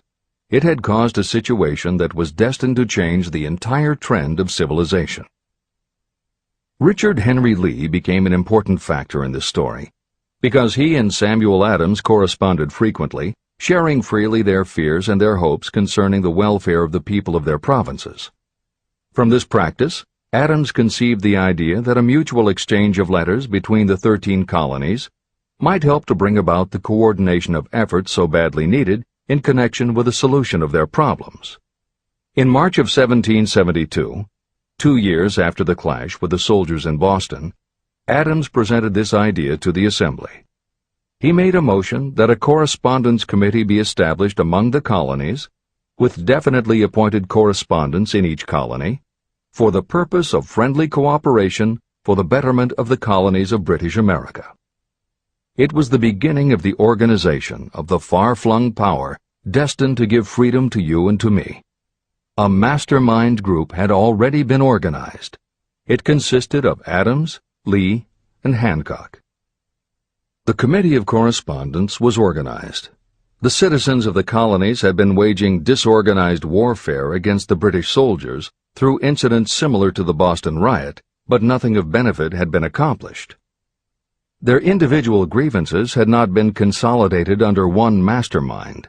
No group of individuals had put their hearts, minds, souls, and bodies together in one definite decision to settle their difficulty with the British once and for all, until Adams, Hancock, and Lee got together. Meanwhile, the British were not idle.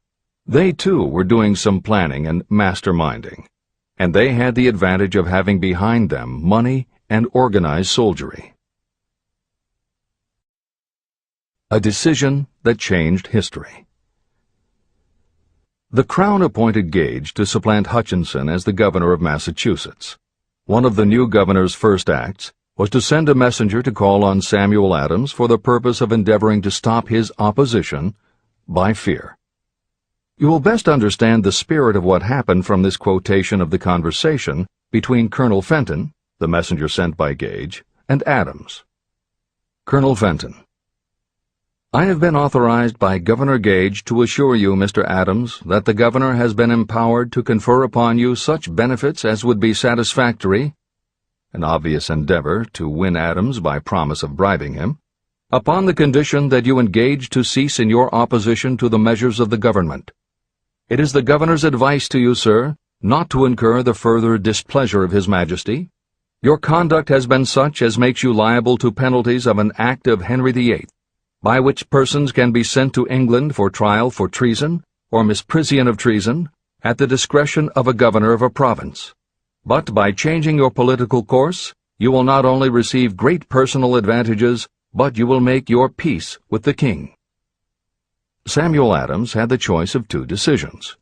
He could cease his opposition and receive personal bribes, or he could continue and run the risk of being hanged. Clearly, the time had come when Adams was forced to reach, instantly, a decision that could have cost his life. Adams insisted upon Colonel Fenton's word of honor that the colonel would deliver to the governor the answer exactly as Adams would give it to him. Adams' answer: Then you may tell Governor Gage that I trust I have long since made my peace with the King of Kings. No personal consideration shall induce me to abandon the righteous cause of my country. And tell Governor Gage it is the advice of Samuel Adams to him no longer to insult the feelings of an exasperated people. When Governor Gage received Adams' caustic reply, he flew into a rage and issued a proclamation that read, I do hereby, in His Majesty's name, offer and promise His most gracious pardon to all persons who shall forthwith lay down their arms and return to the duties of peaceable subjects, excepting only from the benefit of such pardon Samuel Adams and John Hancock, whose offenses are of too flagitious a nature to admit of any other consideration but that of condign punishment. Adams and Hancock were on the spot. The threat of the irate governor forced the two men to reach another decision, equally as dangerous. They hurriedly called a secret meeting of their staunchest followers. After the meeting had been called to order, Adams locked the door, placed the key in his pocket, and informed all present that it was imperative that a Congress of the colonists be organized, and that no man should leave the room until the decision for such a Congress had been reached. Great excitement followed. Some weighed the possible consequences of such radicalism. Some expressed grave doubt as to the wisdom of so definite a decision in defiance of the Crown. Locked in that room were two men immune to fear, blind to the possibility of failure, Hancock and Adams. Through the influence of their minds, the others were induced to agree that, through the Correspondence Committee, arrangements should be made for a meeting of the First Continental Congress to be held in Philadelphia, September 5, 1774. Remember this date. It is more important than July 4, 1776. If there had been no decision to hold a Continental Congress, there could have been no signing of the Declaration of Independence. Before the first meeting of the new Congress, another leader, in a different section of the country, was deep in the throes of publishing a summary view of the rights of British America. He was Thomas Jefferson, of the province of Virginia, whose relationship to Lord Dunmore, representative of the Crown in Virginia, was as strained as that of Hancock's and Adams with their governor. Shortly after his famous Summary of Rights was published, Jefferson was informed that he was subject to prosecution for high treason against His Majesty's government. Inspired by the threat, one of Jefferson's colleagues, Patrick Henry, boldly spoke his mind, concluding his remarks with a sentence that shall remain forever a classic. "If this be treason, then make the most of it." It was such men as these who, without power, without authority, without military strength, without money, sat in solemn consideration of the destiny of the colonies, beginning at the opening of the First Continental Congress and continuing at intervals for 2 years, until on June 7, 1776, Richard Henry Lee arose, addressed the chair, and to the startled assembly made this motion: "Gentlemen, I make the motion that these united colonies are, and of right ought to be, free and independent states, that they be absolved from all allegiance to the British Crown, and that all political connection between them and the state of Great Britain is, and ought to be, totally dissolved." The most momentous decision ever placed on paper. Lee's astounding motion was discussed fervently and at such length that he began to lose patience. Finally, after days of argument, he again took the floor and declared in a clear, firm voice, "Mr. President, we have discussed this issue for days. It is the only course for us to follow. Why then, sir, do we longer delay? Why still deliberate? Let this happy day give birth to an American Republic. Let her arise, not to devastate and to conquer, but to re-establish the reign of peace and of law." Before his motion was finally voted upon, Lee was called back to Virginia because of serious family illness. But before leaving, he placed his cause in the hands of his friend, Thomas Jefferson, who promised to fight until favorable action was taken.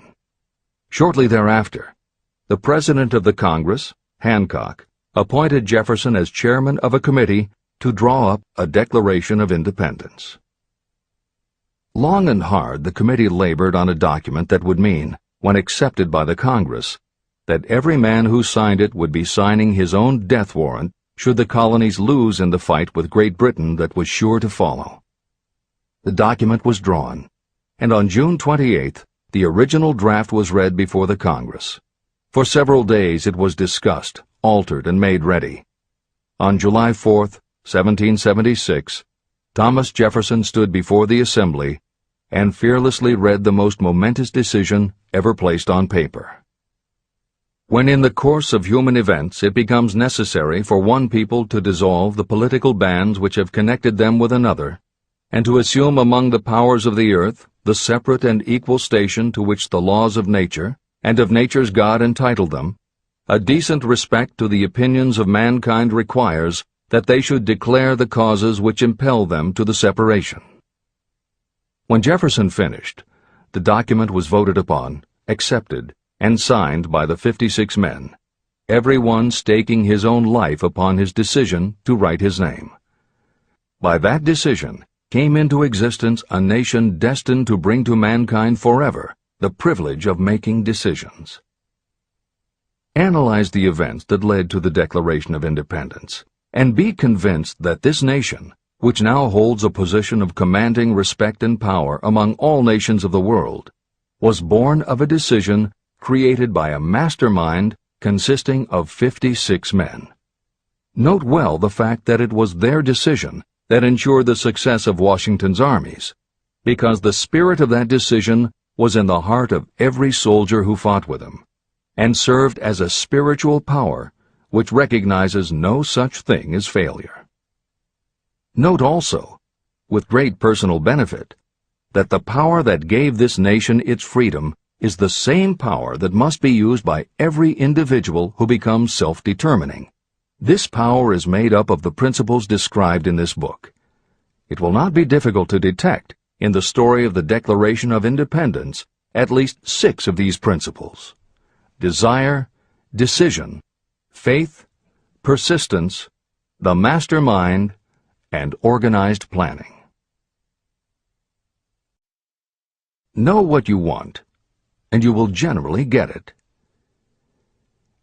Throughout this philosophy, you'll find the suggestion that thought, backed by strong desire, will transmute itself into its physical equivalent.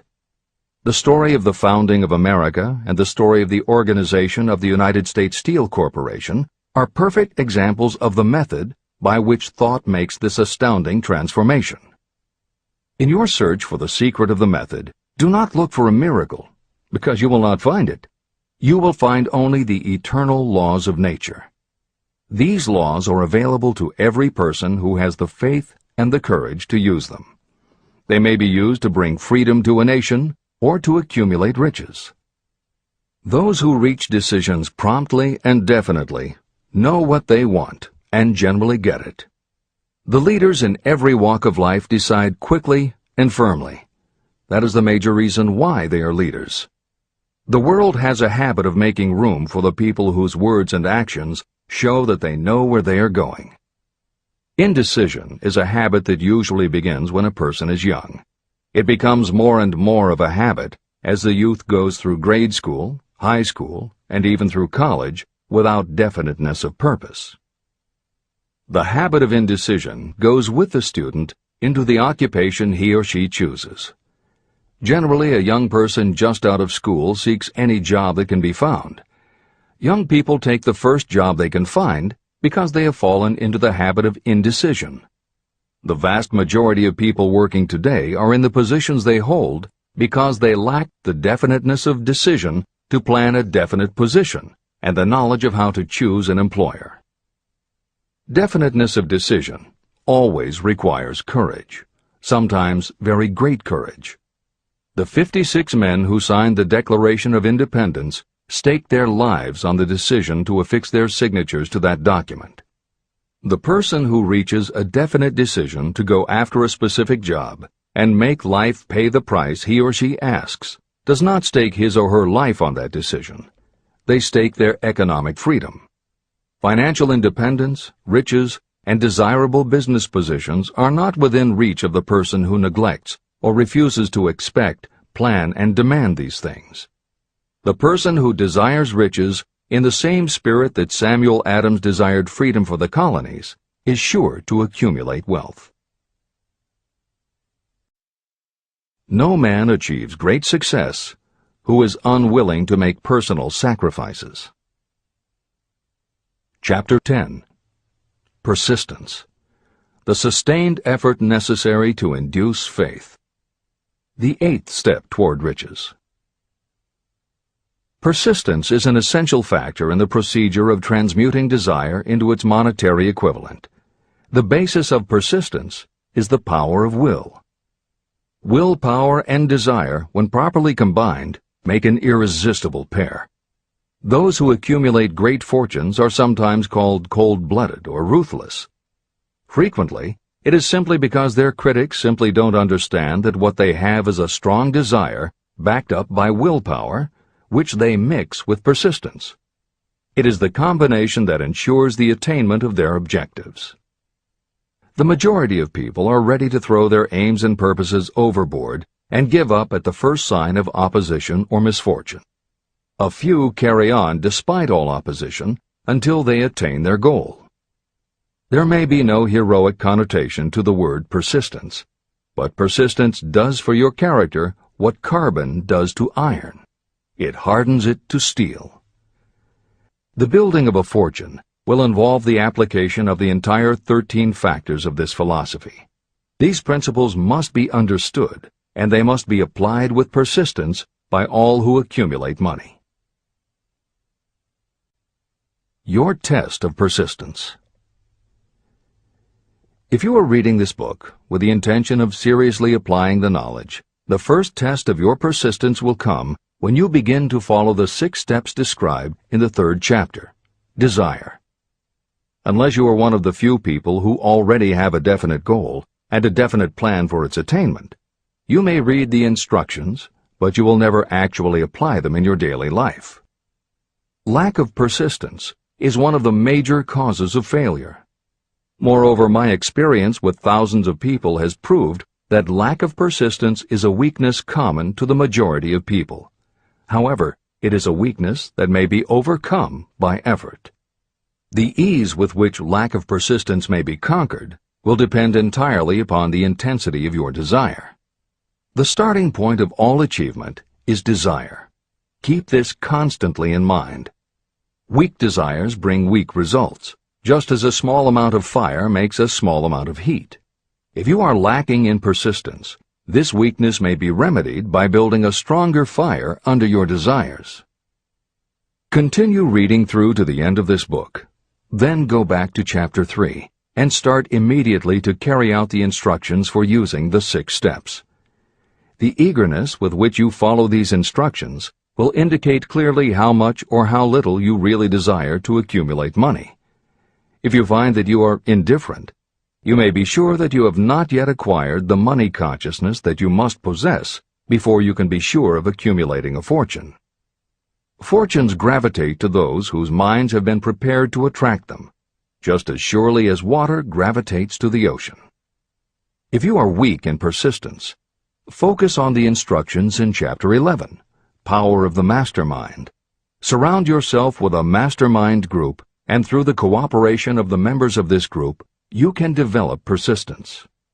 You will find additional instructions for the development of persistence in Chapter 5, Autosuggestion, and in Chapter 13, The Subconscious Mind. Follow the instructions in these chapters until you build up habits that convey to your subconscious mind a clear picture of the object of your desire. From that point on, you will not be handicapped by lack of persistence. Your subconscious mind works continuously while you are awake and while you are asleep. Are you money conscious or poverty conscious? Occasional effort to apply the rules will be of no value to you. To get results, you must apply all of the rules until they become a fixed habit with you. In no other way can you develop the necessary money consciousness. Just as money is attracted to those who have deliberately set their mind on it, poverty is attracted to those whose mind is open to it. And although money consciousness must be developed intentionally, poverty consciousness develops without conscious application of habits favorable to it. Poverty consciousness will seize the mind that is not occupied with money consciousness. If you understand the point of the preceding paragraph, you will understand the importance of persistence in the accumulation of a fortune. Without persistence, you will be defeated even before you start. With persistence, you will win. If you have ever had a nightmare, you will realize the value of persistence. You are lying in bed, half awake, with a feeling that you are about to smother. You are unable to turn over or to move a muscle. You realize that you must begin to regain control over your muscles. Through persistent effort of willpower, you finally manage to move the fingers of one hand. By continuing to move your fingers, you extend your control to the muscles of one arm until you can lift it. Then you gain control of the other arm. You finally gain control over the muscles of one leg, and then extend it to the other leg. Then, with one supreme effort of will, you regain complete control over your muscular system and snap out of your nightmare. You did it step by step. You may find it necessary to snap yourself out of your mental inertia in a similar way. First, by moving slowly, then increasing your speed until you gain complete control over your will. Be persistent, no matter how slowly you may have to move at first. With persistence will come success. Snap out of mental inertia. If you select your mastermind group with care, you will have in it at least one person who will aid you in the development of persistence. Some people who have accumulated great fortunes did so because of necessity. They developed the habit of persistence because circumstances forced them to become persistent. Those who have cultivated the habit of persistence seem to enjoy insurance against failure. No matter how many times they are defeated, they finally arrive up toward the top of the ladder. Sometimes it appears that there is a hidden guide whose duty is to test us through all sorts of discouraging experiences. Those who pick themselves up after defeat and keep on trying finally arrive, and the world says, "I knew you could do it." The hidden guide lets no one enjoy great achievement without passing the persistence test. Those who can't take it simply do not make the grade. Those who can take it are rewarded for their persistence, and in return they get the goal they are pursuing. But that is not all.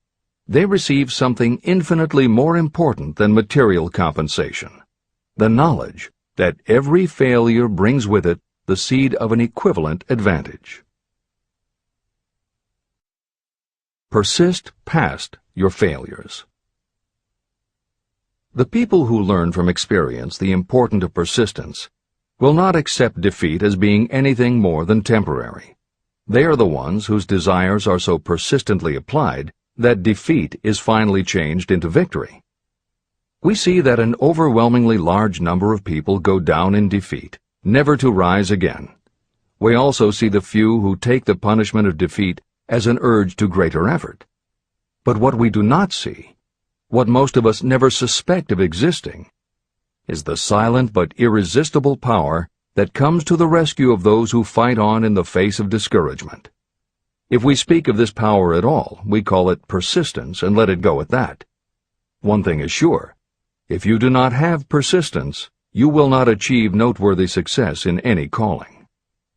As I am writing these lines, I can look out the window and see, less than a block away, the great mysterious Broadway, the graveyard of dead hopes and the front porch of opportunity. From all over the world, people have come to Broadway seeking fame, fortune, power, love, or whatever it is that human beings call success. Once in a great while, someone steps out from the long procession of seekers, and the world hears that another person has conquered Broadway. But Broadway is not easily nor quickly conquered. Broadway acknowledges talent, recognizes genius, and pays off in money only after a person has refused to quit.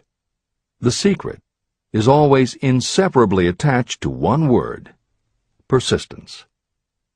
Editor's comments.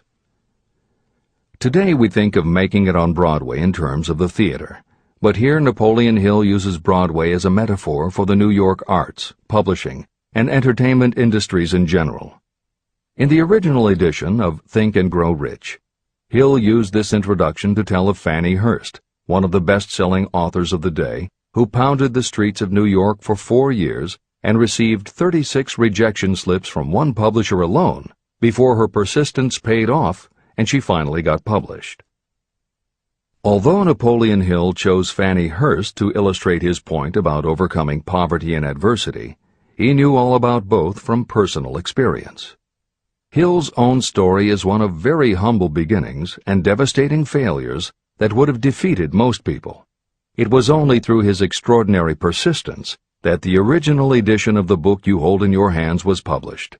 And for that reason, the editors of this edition have included this brief biography of Napoleon Hill. The following is adapted from A Lifetime of Riches, the biography of Napoleon Hill, written by Michael J. Ritt, Jr. and Kirk Landers, and also draws upon Napoleon Hill's first bestseller, his 4-volume masterwork, Law of Success. In it, Hill told of the 7 turning points in his own life, and those excerpts told in his words are told in the first person.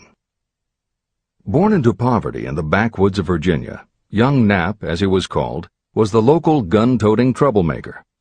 He would probably have ended up a criminal had his widowed father not met and married Martha Ramey Banner. Nap's new stepmother set out to change the family's mountain ways, and she started by trading Napoleon a typewriter for his 6-shooter pistol. She told him, "If you become as good with a typewriter as you are with that gun, you may become rich and famous and known throughout the world." Her faith and encouragement turned young Nap around, and by the age of 15, he was submitting stories to the local newspapers and doing everything he could to get himself out of his meager circumstance.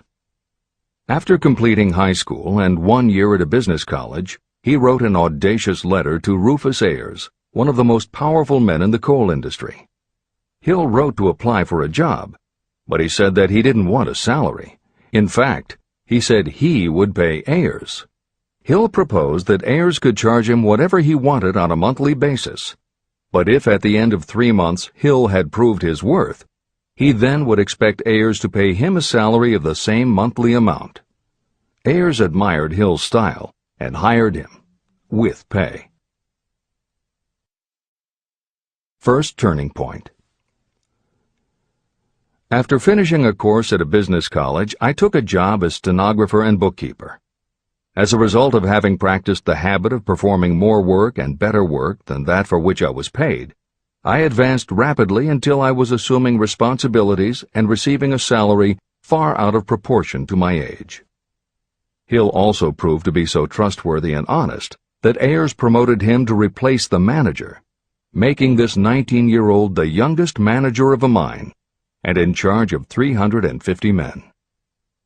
Then fate reached out and gave me a gentle nudge. My employer lost his fortune, and I lost my position. This was my first real defeat, and even though it came about as a result of causes beyond my control, I didn't learn a lesson from it until many years later. Second turning point. My next position was that of sales manager for a large lumber manufacturer in the South. My advancement was rapid, and I did so well that my employer took me into partnership with him. We began to make money, and I began to see myself on top of the world again. Like a stroke of lightning out of a clear sky, the 1907 panic swept down, and overnight it rendered me an enduring service by destroying our business and relieving me of every dollar that I had. Editor's comment. The panic Hill refers to began in the summer of 1907, when a number of banks and stock brokerages declared bankruptcy. Word spread to the general public, and it created a run on the banks as depositors lined up to demand that they be given the money they had on deposit. Banks called in loans to meet the demand for cash, but those borrowers couldn't find buyers for their goods or property, so they couldn't pay back their loans. When the banks couldn't get back the money they had loaned, they repossessed the homes or businesses that the borrowers had put up as collateral. Businesses were closed, farmers were evicted from their land, jobs were lost, so even more banks were forced to close, and it just kept getting worse. America was caught in a downward spiral that was reversed only when the major Wall Street bankers and financial executives, who were themselves in danger of losing their businesses, stepped in to shore up troubled banks. It was in large part because of the bank panic of 1907 that legislation was enacted in 1913 to create the Federal Reserve System. This is the end of the editor's comments. Third turning point.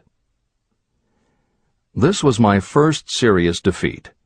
I mistook it then for failure, but it was not. And before I complete this lesson, I will tell you why it was not. It required the 1907 panic and the defeat that it brought me to redirect my efforts from the lumber business to the study of law. I entered law school with the firm belief that I would emerge doubly prepared to catch up with the end of the rainbow and claim my pot of gold. Napoleon Hill planned to put himself and his brother through law school by writing articles for Bob Taylor's magazine. It was through the magazine that he arranged the fateful meeting with Andrew Carnegie, described at the beginning of this book. As was noted there, when Carnegie proposed the idea of writing The Philosophy of Success, he told Hill that he would have to earn his own way. I attended law school at night and worked as an automobile salesman during the day. Because of the job, I saw the need for trained automobile mechanics. I opened an educational department in the manufacturing plant and began to train ordinary machinists in automobile assembly and repair work. The school prospered, paying me over $1,000 a month in net profits. My banker knew that I was prospering, therefore he loaned me money with which to expand. A peculiar trait of bankers is that they will loan us money without any hesitation when we are prosperous. My banker loaned me money until I was hopelessly in his debt. Then he took over my business as calmly as if it had belonged to him, which it did. From an income of more than $1,000 a month, I was suddenly reduced to poverty. For the third time, Hill had experienced defeat, but he was not beaten. He got another job, and all the while continued to work on the Carnegie Project. Fourth turning point, 1912. Because my wife's family had influence, I secured the appointment as assistant to the chief counsel for one of the largest coal companies in the world. I was among friends and relatives, and I had a position that I could keep for as long as I wished without exerting myself. What more did I need? Nothing, I was beginning to say to myself. Then, without consultation with my friends and without warning, I resigned. This was the first turning point that was of my own selection. It was not forced upon me. I quit that position because the work was too easy and I was performing it with too little effort. This move proved to be the next most important turning point of my life, although it was followed by 10 years of effort that brought almost every conceivable grief the human heart can experience. I selected Chicago as my new field of endeavor. I made up my mind that if I could gain recognition in Chicago, in any honorable sort of work, it would prove that I had something that might be developed into real ability. Fifth turning point. My first position in Chicago was that of advertising manager for a large correspondence school. I did so well that the president of the school induced me to resign my position and go into the candy manufacturing business with him. We organized the Betsy Ross Candy Company, and I became its first president. The business grew rapidly, and soon we had a chain of stores in 18 different cities. They did so well, in fact, Hill's partners decided they wanted to take over the business. They had Hill arrested on a false charge and then offered to withdraw the charge if he would turn over to them his interest in the business. Outraged at the suggestion, Hill refused. When the case went to court, his partners failed to appear for the hearing. Hill sued them for malicious damage to his character. The judge's ruling completely vindicated Hill and allowed him the option to have his partners thrown in jail. Being arrested seemed at the time a terrible disgrace, even though the charge was false. It was not a pleasant experience, and I would not wish to go through a similar experience again, but I must admit that it was worth all the grief it cost me, because it gave me the opportunity to find out that revenge was not a part of my makeup. Sixth turning point. This turning point came shortly after my dreams of success in the candy business had been shattered, when I turned my efforts to teaching advertising and salesmanship as a department of one of the colleges in the Midwest. My school prospered from the very beginning. I had a resident class and also a correspondence school through which I was teaching students in nearly every English-speaking country. It was 1917. And in April of that year, President Woodrow Wilson declared the United States would enter the war against Germany. Hill contacted the president, who he had previously met through Andrew Carnegie, and offered his services to help the war effort. Hill was given the position of creating public relations materials and helping to sell war bonds. When not operating his school, he threw himself into his war work, for which he insisted that he be paid only $1 a year. Then came the second military draft, and it practically destroyed my school, as it caught most of those who were enrolled as students. At one stroke, I charged off more than $75,000 in tuition fees. Once more, I was penniless. Despite the fact that Hill had to scrape just to get by, he continued to work for President Wilson and continued to refuse to take any compensation. Though Hill had a family to support, and the ridicule of his relatives put a tremendous strain on relations, he also continued to work on the Carnegie Project. Hill later said, "Believe me, there were times when between the needling of my relatives and the hardships I endured, it was not easy to maintain a positive mental attitude and persevere. Sometimes in barren hotel rooms, I almost believed my family was right. The thing that kept me going was my conviction that one day I would not only successfully complete my work, but also be proud of myself when it was finished." Seventh turning point. To describe the seventh of the turning points in my life, I must go back to November 11th, 1918. Armistice Day, the end of the World War. The war had left me without a penny, as I have already said, but I was happy to know that the slaughter had ceased and reason was about to reclaim civilization. The time had come for another turning point. I sat down at my typewriter, and to my astonishment, my hands began to play a tune on the keyboard. I had never written so rapidly or so easily before. I did not plan or think about what I was writing. I just wrote whatever came into my mind. What Hill wrote was a long essay in which he described a new idealism based on the golden rule that he thought could emerge from the war. He declared that he would help spread the word, and promised that somehow he was going to find the money to launch a new magazine to be called Hill's Golden Rule. He took his essay to George Williams, a Chicago printer he had met while working at the White House, and by early January of 1919, Hill's Golden Rule magazine was on the newsstands. The first issue was 48 pages. In the beginning, with no money to pay anyone else, Hill wrote and edited every word himself, changing his writing style for each article as well as using a variety of pen names. Additional staff was hired later, which soon led to problems on the inside and on the outside, and Williams attempted to buy out Hill's share of the business. But when Hill realized that one stipulation of the buyout prevented him from any involvement in a competing publication, in October of 1920, he simply left. By April of 1921, he had raised the money for a new publication, Napoleon Hill's magazine, the foundation of which was again the Golden Rule, but it also expanded into presenting many of the principles of success that would become the basis of Hill's later books. The magazine's acceptance and success also led to Hill's success as a speaker and motivator, which led to even greater success for the magazine. At the same time, Napoleon Hill was working with one of the inmates of a penitentiary to develop a correspondence course, which he took to the prisons to encourage prisoner rehabilitation.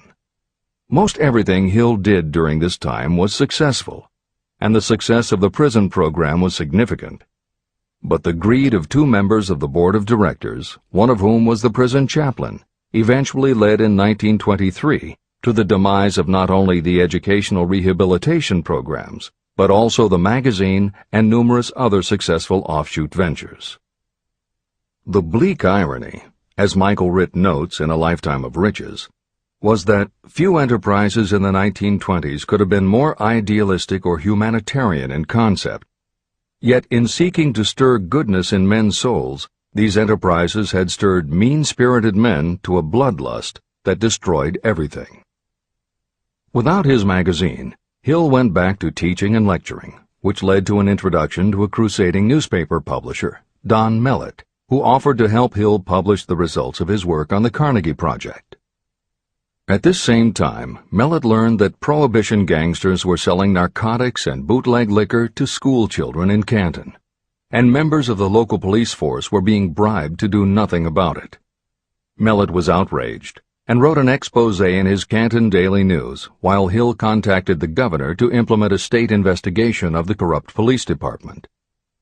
A week before Hill and Mellett were to finalize the financing for the publication of Hill's book, Don Mellett was ambushed outside his home and assassinated by a gangster and a renegade cop.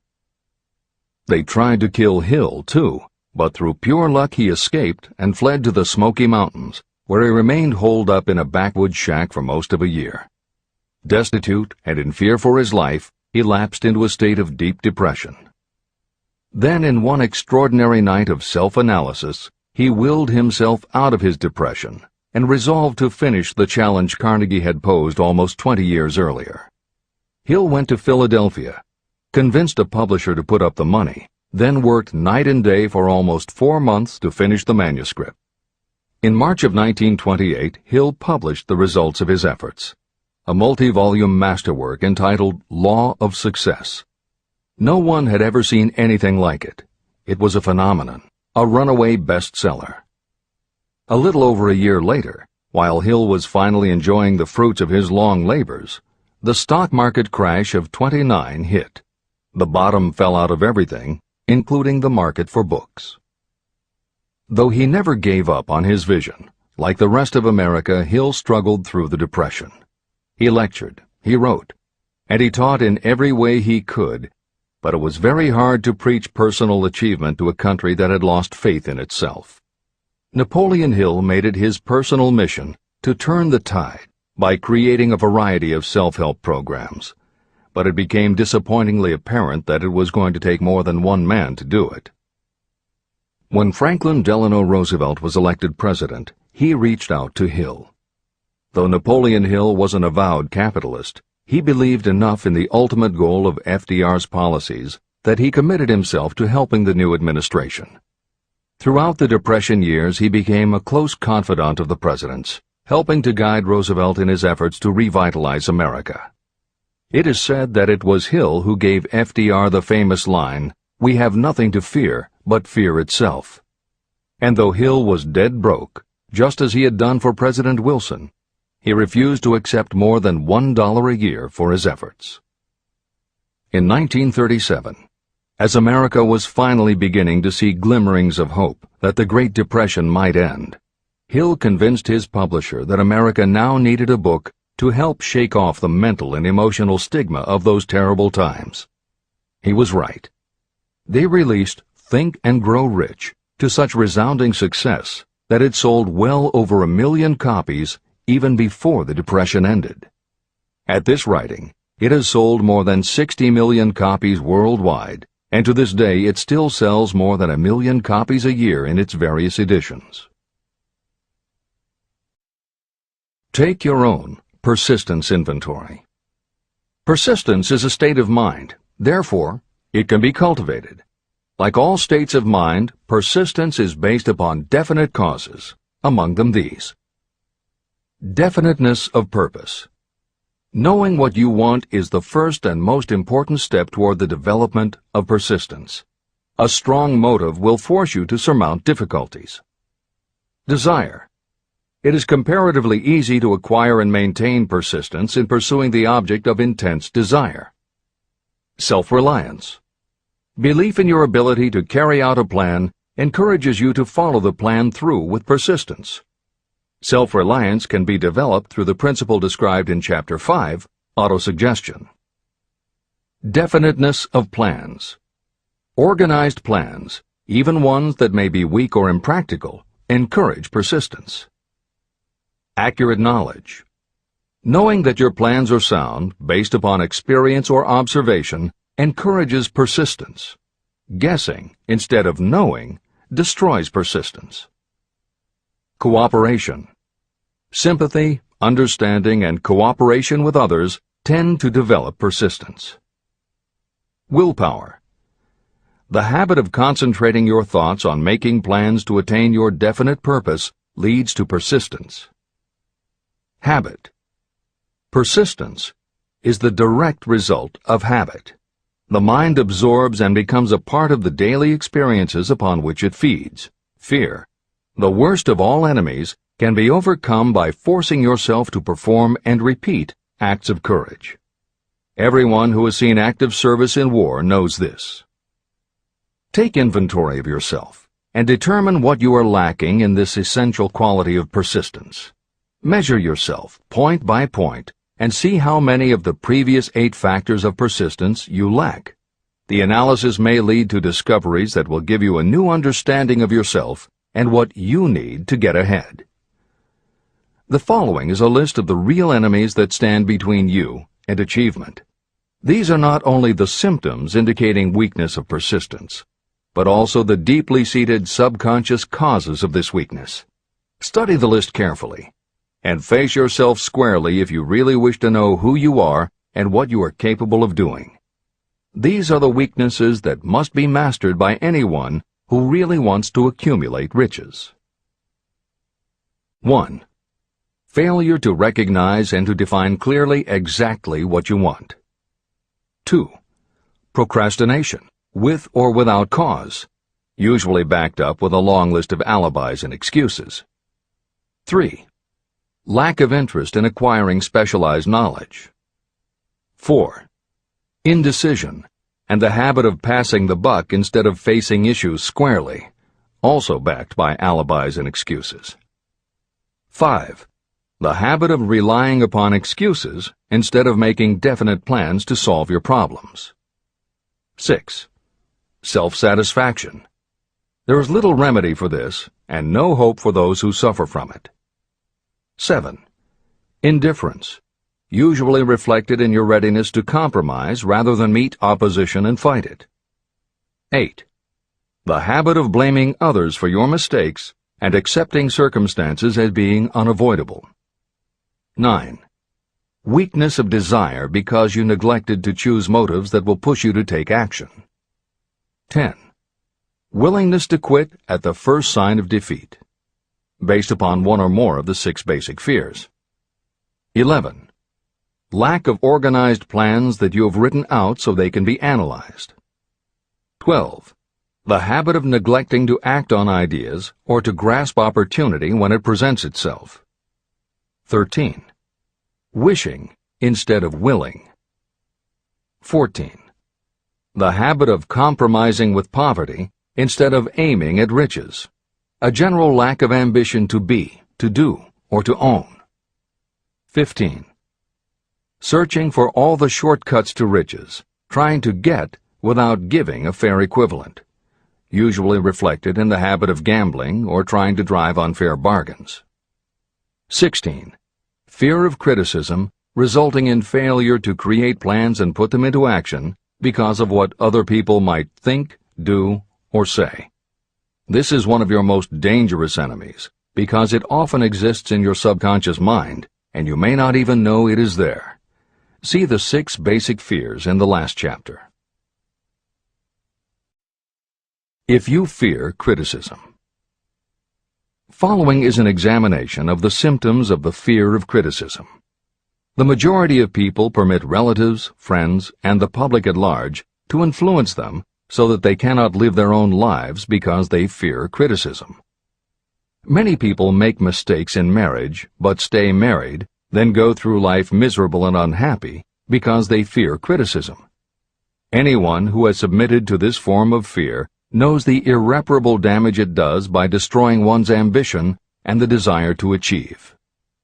Millions of people neglect to go back and get an education after having left school because they fear criticism.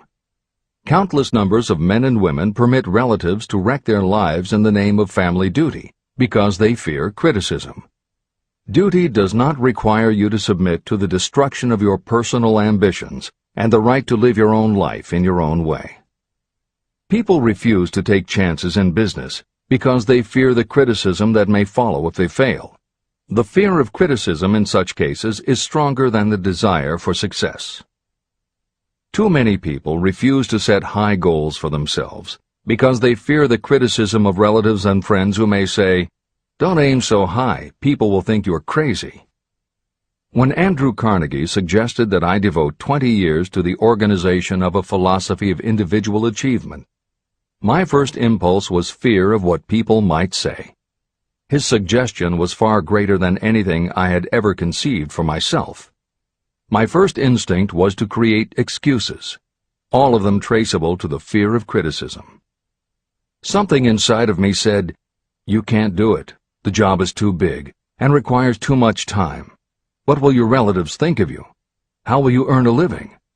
No one has ever organized a philosophy of success. What right have you to believe you can do it? Who are you anyway to aim so high? Remember your humble birth. What do you know about philosophy? People will think you are crazy, and they did. Why hasn't some other person done this before now? These and many other questions flashed into my mind. It seemed as if the whole world had suddenly turned its attention to me with the purpose of ridiculing me into giving up all desire to carry out Mr. Carnegie's suggestion. Later in life, after having analyzed thousands of people, I discovered that most ideas are stillborn. To grow, ideas need the breath of life injected into them through definite plans of immediate action. The time to nurse an idea is at the time of its birth. Every minute it lives gives it a better chance of surviving. The fear of criticism is what kills most ideas that never reach the planning and action stage. Breaks can be made to order. Many people believe that success is the result of lucky breaks. There may be something to that, but if you depend upon luck, you will almost surely be disappointed. The only break anyone can afford to rely on is a self-made break. These come through the application of persistence. The starting point is definiteness of purpose. Editor's comments. In 1999, Mark Myers, editor of one of the country's most influential self-help newsletters, Bottom Line Personal, wrote a book entitled How to Make Luck: 7 Secrets Lucky People Use to Succeed. In it, he tells of a study that was done by the psychology department at the University of Hertfordshire near London.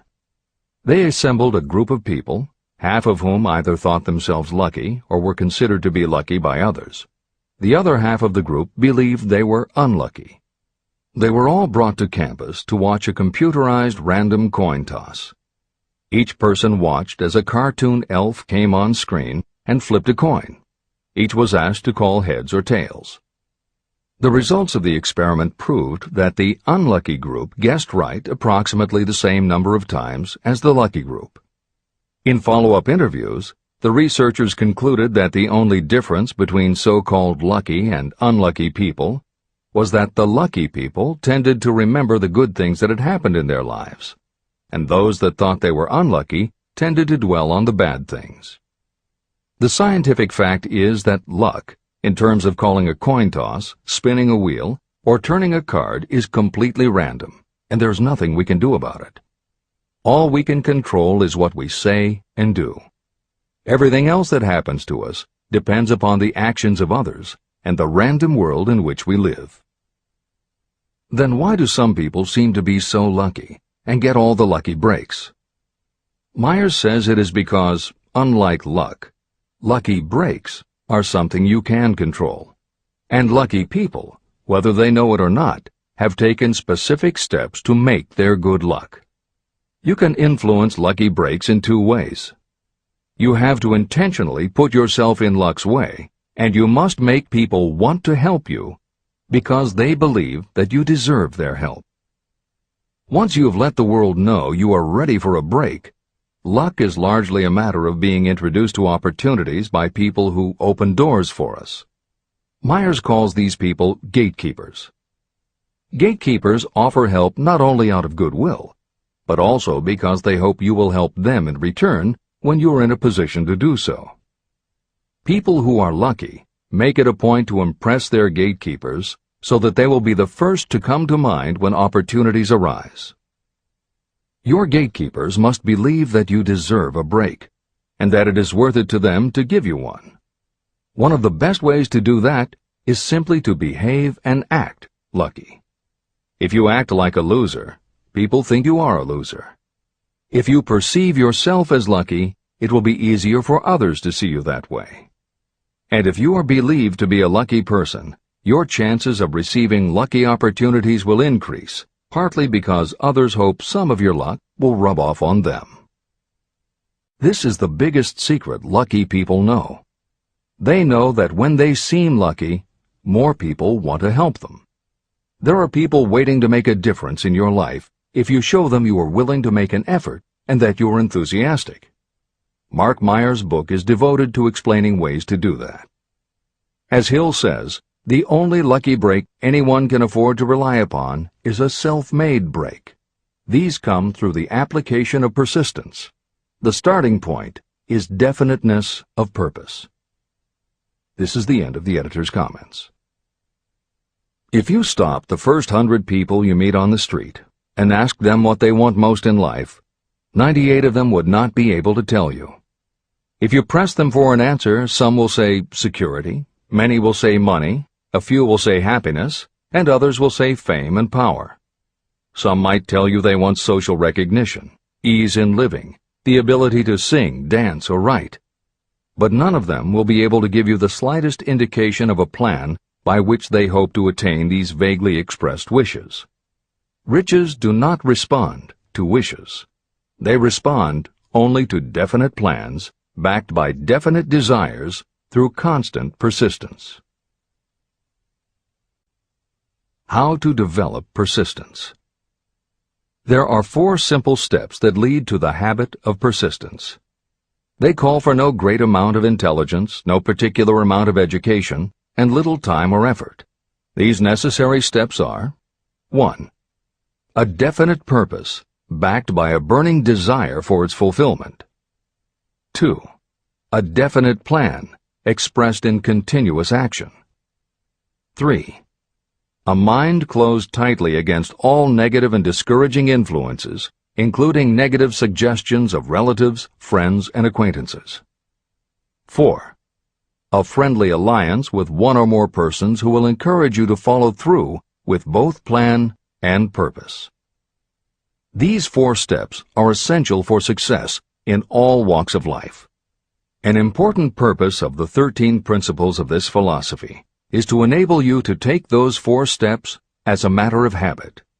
They are steps by which you may control your economic destiny. They are steps that lead to freedom and independence of thought. They are steps that lead to riches, in small or great quantities.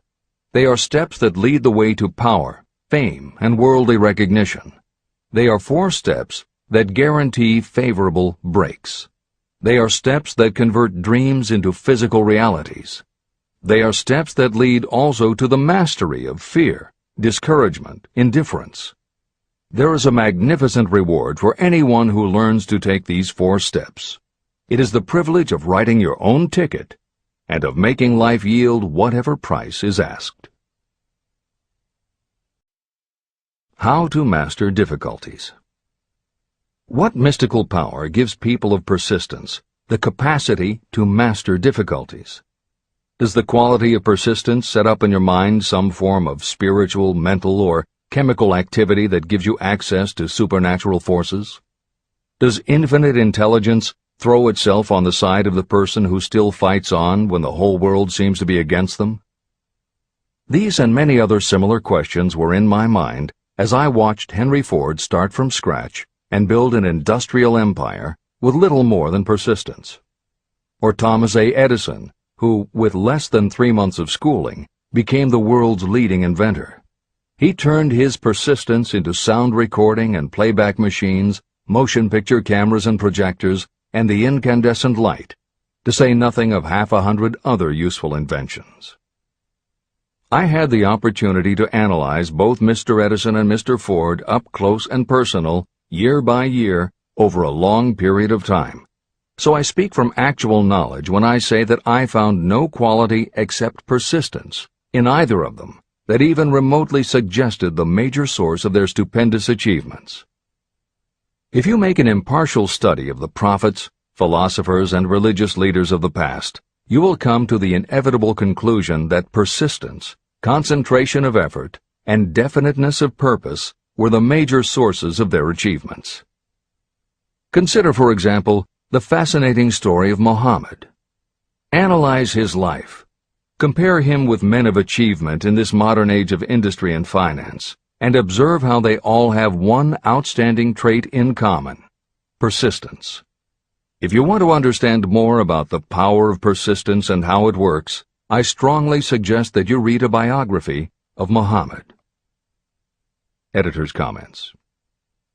At the beginning of the 21st century, There was an increased interest in Islam due to the attacks on the World Trade Center and the subsequent war on terror. Consequently, the modern reader will have no difficulty finding a number of very good books about Muhammad. At the time that Hill was writing the first edition of Think and Grow Rich, one of the best biographies of Muhammad was written by Esad Bey, who was born in Baku, Azerbaijan, the son of a Jewish businessman named Nusenbaum. Later, he changed his name when he converted to Islam. During the Russian Revolution, he fled his home for Berlin, where he lived until the rise of Hitler again forced him to move, first to Austria and then finally to Italy. It is believed by some that this man, known as Esad Bey, also wrote under another pen name, Kurban Said, and was in fact the author of the acclaimed Azerbaijani novel, Ali and Nino. That Napoleon Hill was very impressed with this particular biography of Muhammad is clear from his recommendation, which follows. I strongly suggest that you read a biography of Muhammad, especially the one by Esad Bey. This brief review of that book, which appeared in the Herald Tribune, will provide a preview of the rare treat in store for those who take the time to read the entire story of one of the most astounding examples of the power of persistence known to civilization. The Last Great Prophet. Reviewed by Thomas Sugru. Muhammad was a prophet, but he never performed a miracle. He was not a mystic. He had no formal schooling. He did not begin his mission until he was 40. When he announced that he was the messenger of God, bringing word of the true religion, he was ridiculed and labeled a lunatic. Children tripped him, and women threw filth upon him. He was banished from his native city, Mecca, and his followers were stripped of their worldly goods and sent into the desert after him. When he had been preaching 10 years, he had nothing to show for it but banishment, poverty, and ridicule. Yet before another 10 years had passed, he was dictator of all Arabia, ruler of Mecca, and the head of a new world religion which was to sweep to the Danube and the Pyrenees before exhausting the impetus he gave it. That impetus was threefold: the power of words, the efficacy of prayer, and man's kinship with God. His career never made sense. Muhammad was born to impoverished members of a leading family of Mecca. Because Mecca, the crossroads of the world, home of the magic stone called the Kaaba, great city of trade and the center of trade routes, was unsanitary, its children were sent to be raised in the desert by Bedouins. Muhammad was thus nurtured, drawing strength and health from the milk of nomad, vicarious mothers. He tended sheep and soon hired out to a rich widow as leader of her caravans. He traveled to all parts of the Eastern world, talked with many men of diverse beliefs, and observed the decline of Christianity into warring sects. When he was 28, Khadijah, the widow, looked upon him with favor and married him. Her father would have objected to such a marriage, so she got him drunk and held him up while he gave the paternal blessing. For the next 12 years, Muhammad lived as a rich and respected and very shrewd trader. Then he took to wandering in the desert, and one day he returned with the first verse of the Koran and told Khadijah that the archangel Gabriel had appeared to him and said that he was to be the messenger of God. The Koran, the revealed word of God, was the closest thing to a miracle in Muhammad's life. He had not been a poet. He had no gift of words. Yet the verses of the Koran, as he received them and recited them to the faithful, were better than any verses which the professional poets of the tribes could produce. This, to the Arabs, was a miracle. To them, the gift of words was the greatest gift. The poet was all-powerful. In addition, the Koran said that all men were equal before God, that the world should be a democratic state, Islam. It was this political heresy, plus Muhammad's desire to destroy all the 360 idols in the courtyard of the Kaaba, which brought about his banishment. The idols brought the desert tribes to Mecca, and that meant trade. So the businessmen of Mecca, the capitalists, of which he had been one, set upon Muhammad. Then he retreated to the desert and demanded sovereignty over the world. The rise of Islam began. Out of the desert came a flame which would not be extinguished. A democratic army, fighting as a unit and prepared to die without wincing. Muhammad had invited the Jews and Christians to join him, for he was not building a new religion.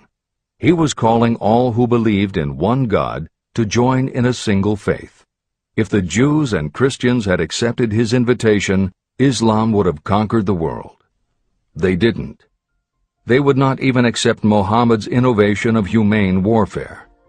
When the armies of the Prophet entered Jerusalem, not a single person was killed because of his faith. When the Crusaders entered the city, centuries later, not a Muslim man, woman, or child was spared. But the Christians did accept one Muslim idea, the place of learning, the university.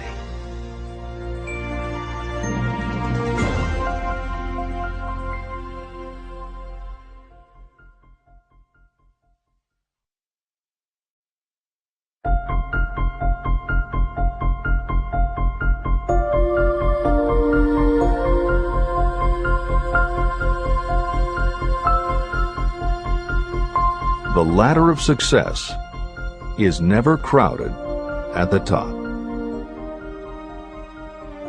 Chapter 11.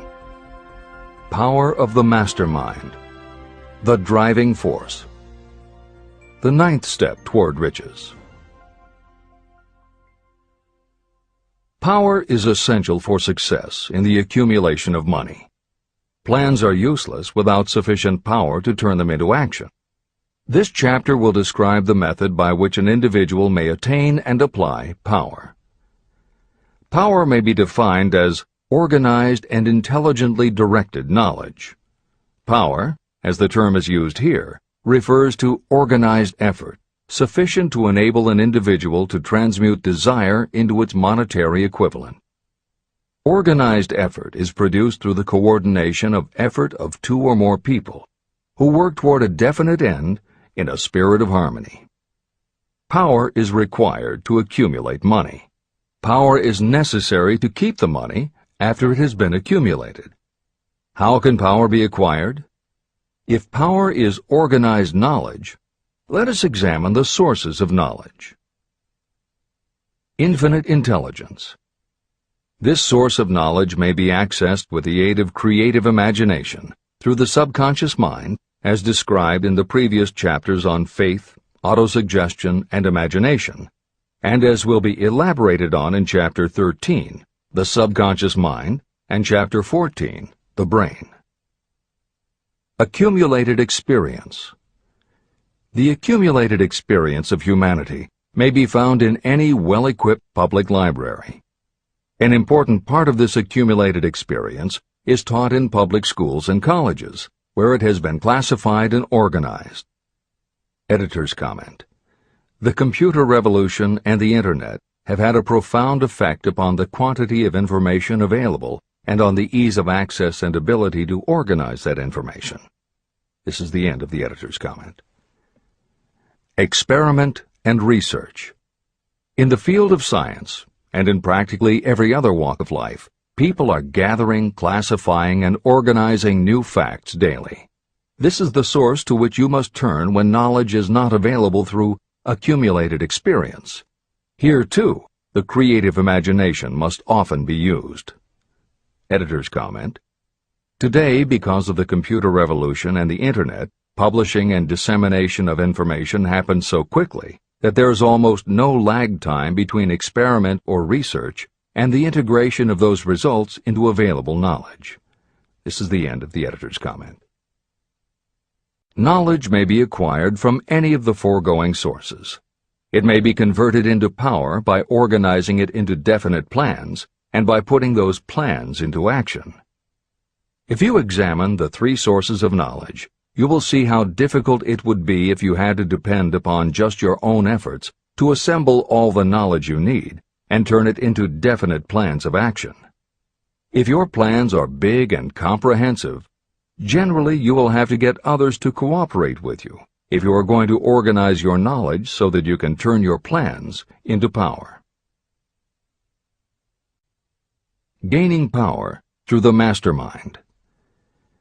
The mastermind may be defined as Coordination of knowledge and effort in a spirit of harmony between two or more people for the attainment of a definite purpose. No individual may have great power without utilizing the mastermind. In Chapter 8, Organized Planning, I commented on how to create plans for translating desire into its monetary equivalent. If you carry out these instructions with persistence and intelligence, and use discrimination in choosing your mastermind group, your objective will have been halfway reached even before you begin to recognize it. Editor's comments. In the following section, Hill describes the two kinds of power that an individual can access by assembling a mastermind alliance and working with that group. The first kind of power that he mentions is economic power, which needs no comment from the editors. However, to describe the second kind of power, for want of a better term, Hill uses the term psychic. Because this word has taken on connotations that Hill never intended, this concept deserves clarification before you read on. As is obvious throughout this book, Napoleon Hill was a very practical man. His use of the word psychic in this chapter has nothing to do with seances, fortune-telling, magic, or any other aspect of the paranormal. The word psychic is defined as of or pertaining to the human mind, and Hill uses the term to describe something pertaining to the mind that everyone reading this book has experienced. It is that feeling you get when you are working together with other people. Everyone is very focused on the same goal, and it is going so well that you seem to be in tune with each other. When that happens, you not only work well with the others, but your own work and ideas also seem to be operating on a higher and better plane than usual. This is the end of the editor's comments. So you may better understand the potential power available to you through a properly chosen mastermind group, I will explain the two characteristics of the mastermind principle. One kind of power is economic, and the other psychic. Economic power. The economic feature is obvious. Economic advantages may be created by any person who surrounds himself with the advice, counsel, and personal cooperation of a group of people who are willing to lend him or her wholehearted aid in a spirit of perfect harmony. This form of cooperative alliance has been the basis of nearly every great fortune. Your understanding of this great truth may definitely determine your financial status. Psychic power. What I refer to as the psychic phase of the mastermind principle is a little more difficult to comprehend. You'll get a better sense of the meaning from this statement. No two minds ever come together without creating a third, invisible, intangible force, which may be likened to a third mind. The human mind is a form of energy. When the minds of two people are coordinated in a spirit of harmony, the energy of each mind seems to pick up on the energy of the other mind, which constitutes the psychic phase of the mastermind. The mastermind principle, or rather the economic feature of it, was first called to my attention by Andrew Carnegie. Discovery of this principle was responsible for the choice of my life's work. Mr. Carnegie's mastermind group consisted of a staff of approximately 50 people with whom he surrounded himself for the purpose of manufacturing and marketing steel. He knew little of the technical side of the steel business. His strength was his ability to get others to work together in perfect harmony toward achieving a common goal. Carnegie attributed his entire fortune to the power he accumulated through this mastermind alliance. If you analyze the record of anyone who has accumulated a great fortune, and many of those who have accumulated modest fortunes, you will find that they have either consciously or unconsciously employed the mastermind principle. Great power can be accumulated through no other principle. How to multiply your brain power. The human brain may be compared to an electric battery. It is a fact that a group of batteries will provide more energy than a single battery. It is also a fact that the amount of energy provided by each individual battery depends upon the number and capacity of the cells it contains. The brain functions in a similar fashion. Some brains are more efficient than others. A group of brains coordinated or connected in a spirit of harmony will provide more thought energy than a single brain, just as a group of electric batteries will provide more energy than a single battery. Through this metaphor, you can see that the mastermind principle holds the secret of the power wielded by those who surround themselves with others of great brain power. The following will further define the so-called psychic phase of the mastermind principle. When a group of individual minds are coordinated and function in harmony, the increased energy created through that alliance becomes available to every individual mind in the group. Henry Ford began his business career under the handicap of poverty, illiteracy, and ignorance. Within the inconceivably short period of 10 years, Mr. Ford mastered these 3 handicaps, and within 25 years, he made himself one of the richest men in America. How did he do it? Here is an important clue. Mr. Ford's most rapid strides became noticeable from the time he became a personal friend of the famed inventor Thomas A. Edison. In the story of Ford's success, this is just the first indication of what the influence of one mind upon another can accomplish. Follow his story further, and you will have even more evidence that power may be produced through friendly alliance of minds. It is a fact that Mr. Ford's most outstanding achievements became even more pronounced later, after he formed the acquaintances of Harvey Firestone, John Burroughs, and Luther Burbank, each a man of great mental capacity. People take on the nature and the habits and the power of thought of those with whom they associate in a spirit of sympathy and harmony.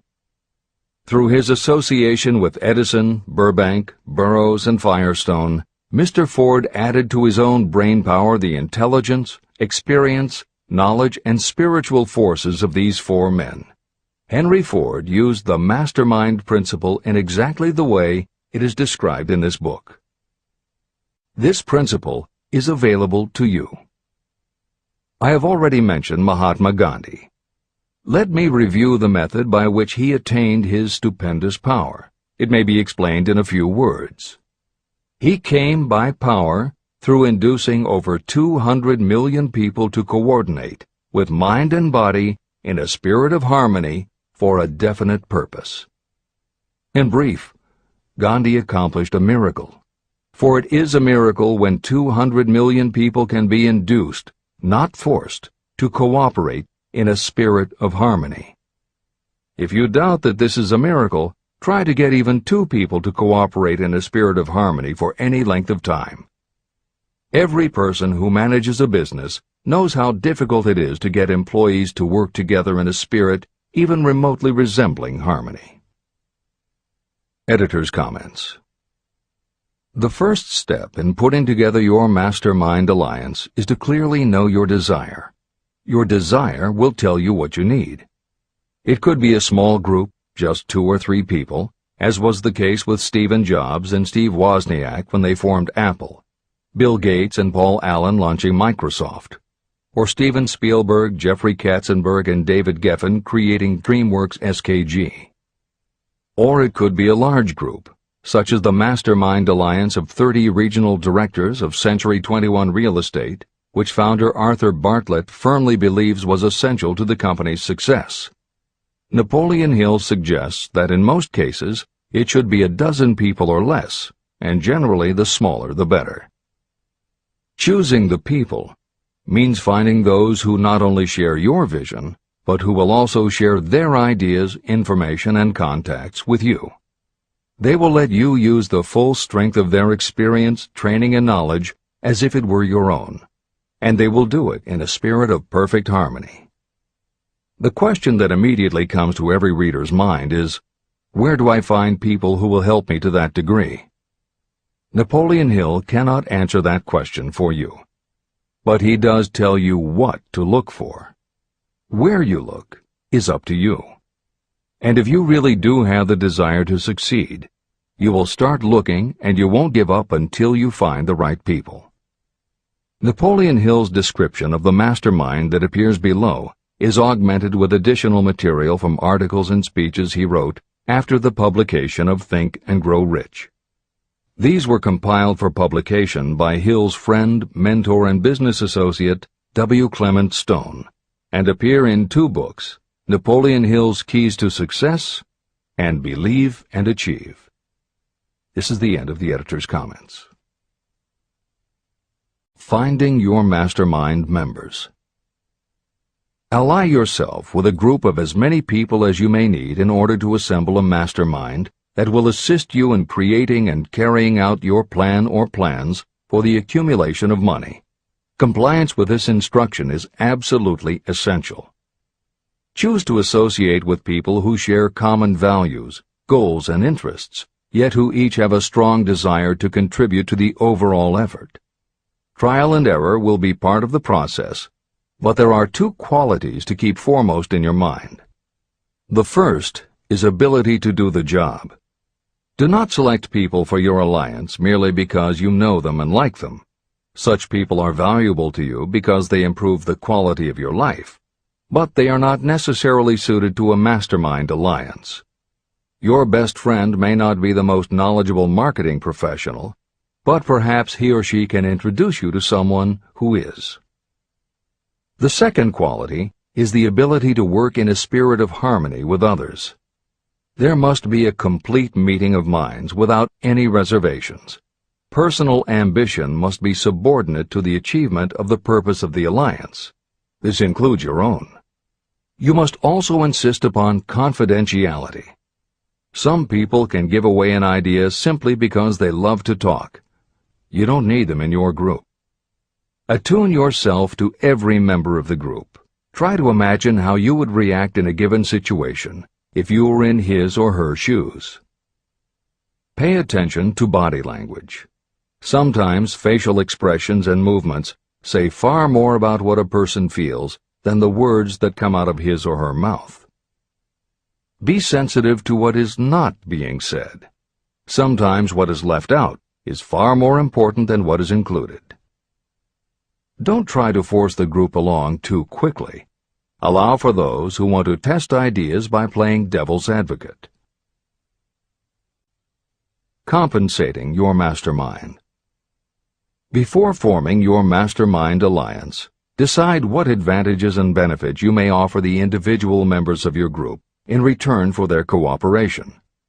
No one will work indefinitely without some form of compensation. No intelligent person should request or expect another to work without adequate compensation. Wealth will obviously have the most appeal to your members. Be fair and generous in your offer. Recognition and self-expression may be just as important as money to some of your members. Remember that in such partnerships, the principle of going the extra mile, doing more and better than paid for, is especially important. As the leader, you should set an example for the others to follow. Each member must agree at the outset on the contribution each will make, and on the division of benefits and profits. Otherwise, be assured that dissension will arise, you will have wasted everyone's time, you will ruin friendships, and your venture will be destroyed. Meeting with your mastermind. Arrange to meet with the members of your mastermind group at least twice a week, and more often if possible, until you have jointly perfected the necessary plan or plans for the accumulation of money. The first meeting will be involved in sorting out strengths and weaknesses, and in fine-tuning your plans. Your alliance must be active to do any good. Establish specific responsibilities and action steps to be taken. As your mastermind matures and harmony grows among the members, you will find that the meetings create a flow of ideas into every member's mind. Don't let the meetings become so regular and formalized that they inhibit phone calls and other less formal contact. Mastermind maintenance. Maintain perfect harmony between yourself and every member of your mastermind group. If you fail to carry out this instruction to the letter, you may expect to meet with failure. The mastermind principle cannot work where perfect harmony does not prevail. Create a non-threatening environment. Explore all ideas with equal interest and concern for the originator's feelings. Everyone must deal with everyone else on a completely ethical basis. No member should seek unfair advantage at the expense of others.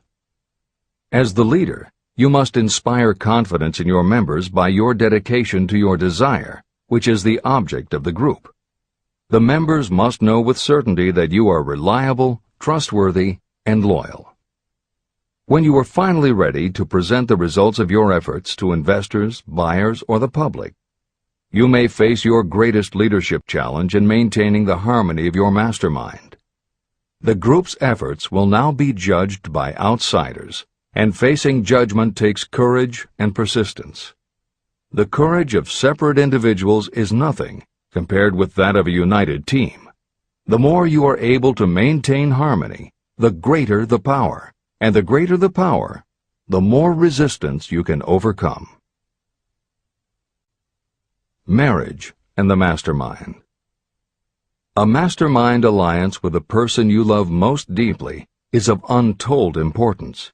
If you are married and have not built your relationship on the same principles of harmony that are crucial to any alliance, you may have some reselling to do with your spouse.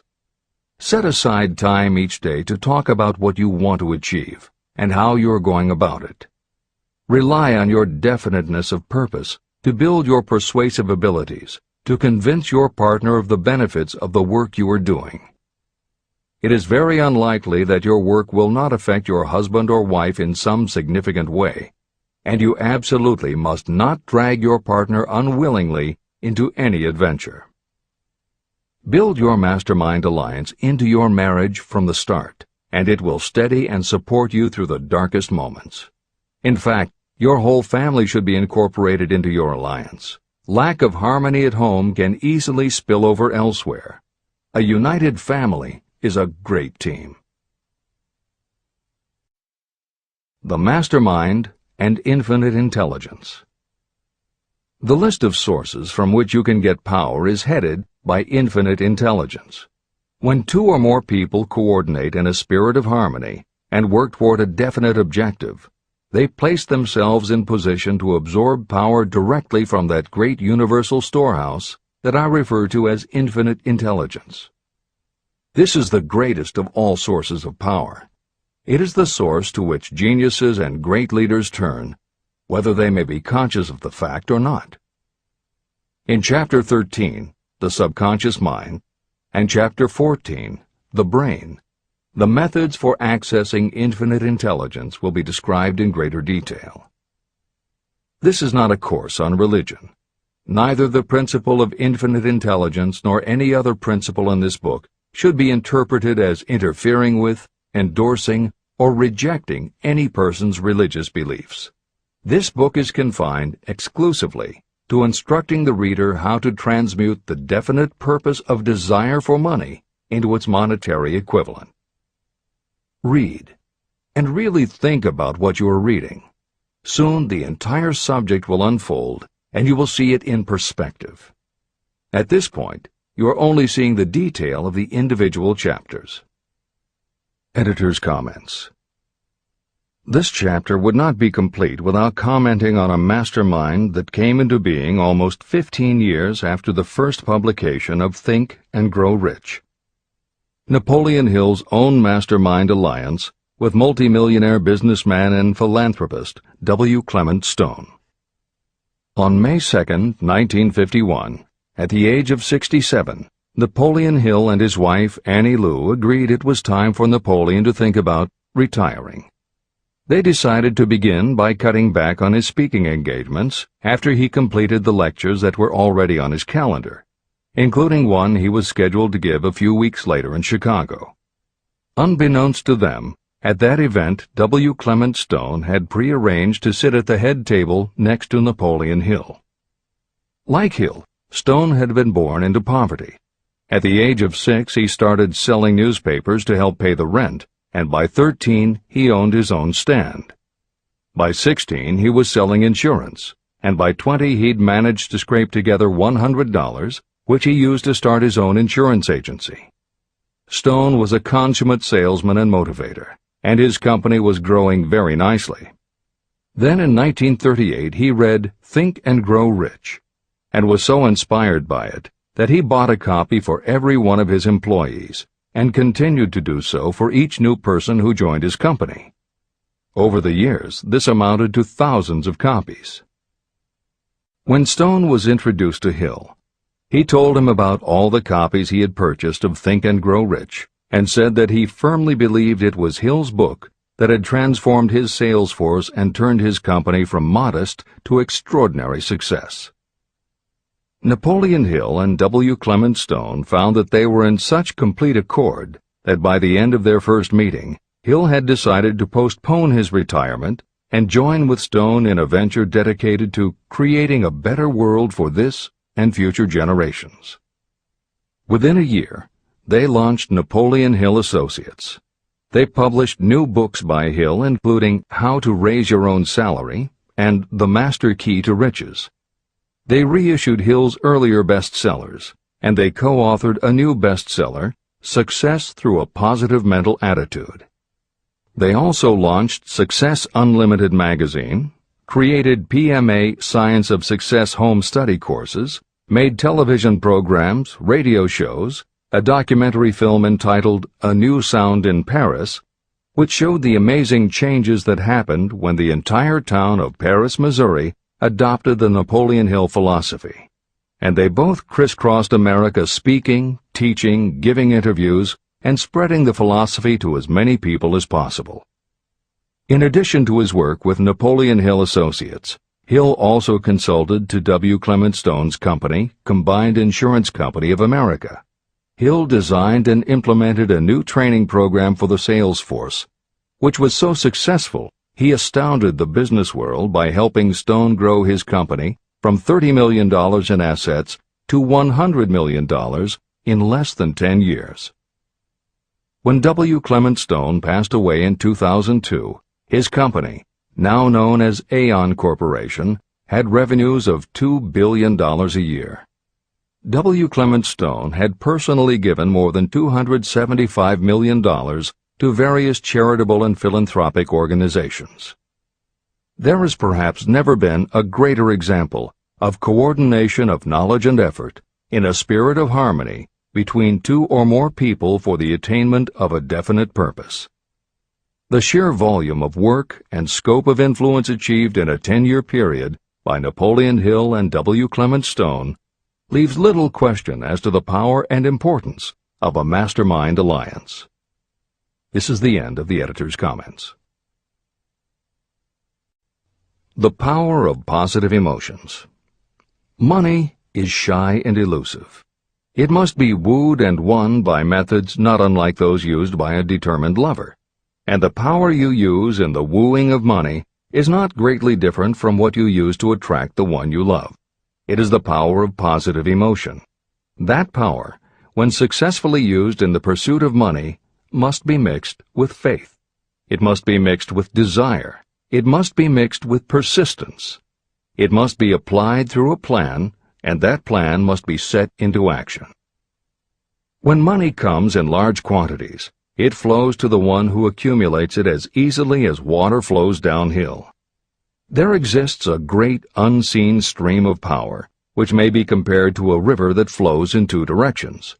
One side flows in one direction, carrying all who get into that side of the stream onward and upward to wealth. The other side flows in the opposite direction, carrying all who are unfortunate enough to get into it and can't pull themselves out, downward to misery and poverty. Everyone who has accumulated a great fortune has recognized the existence of this stream of life. It consists of one's thinking process. Positive emotions form the side of the stream that carries you to fortune. Negative emotions form the side that carries you down to poverty. This is a point of great importance to the person who is following this book with the object of accumulating a fortune. If you are caught in the side of the stream of power that leads to poverty, this book will serve as an oar by which you may propel yourself over into the other side of the stream. but it can serve you only through application and use. Merely reading and passing judgment on it, either one way or another, will be of no benefit to you. Poverty and riches can change places, but when riches take the place of poverty, the change only happens through well-conceived and carefully executed plans. The same is not true of poverty. Poverty needs no plan. It needs no one to help it because it is bold and ruthless. Riches are shy and timid. They have to be attracted.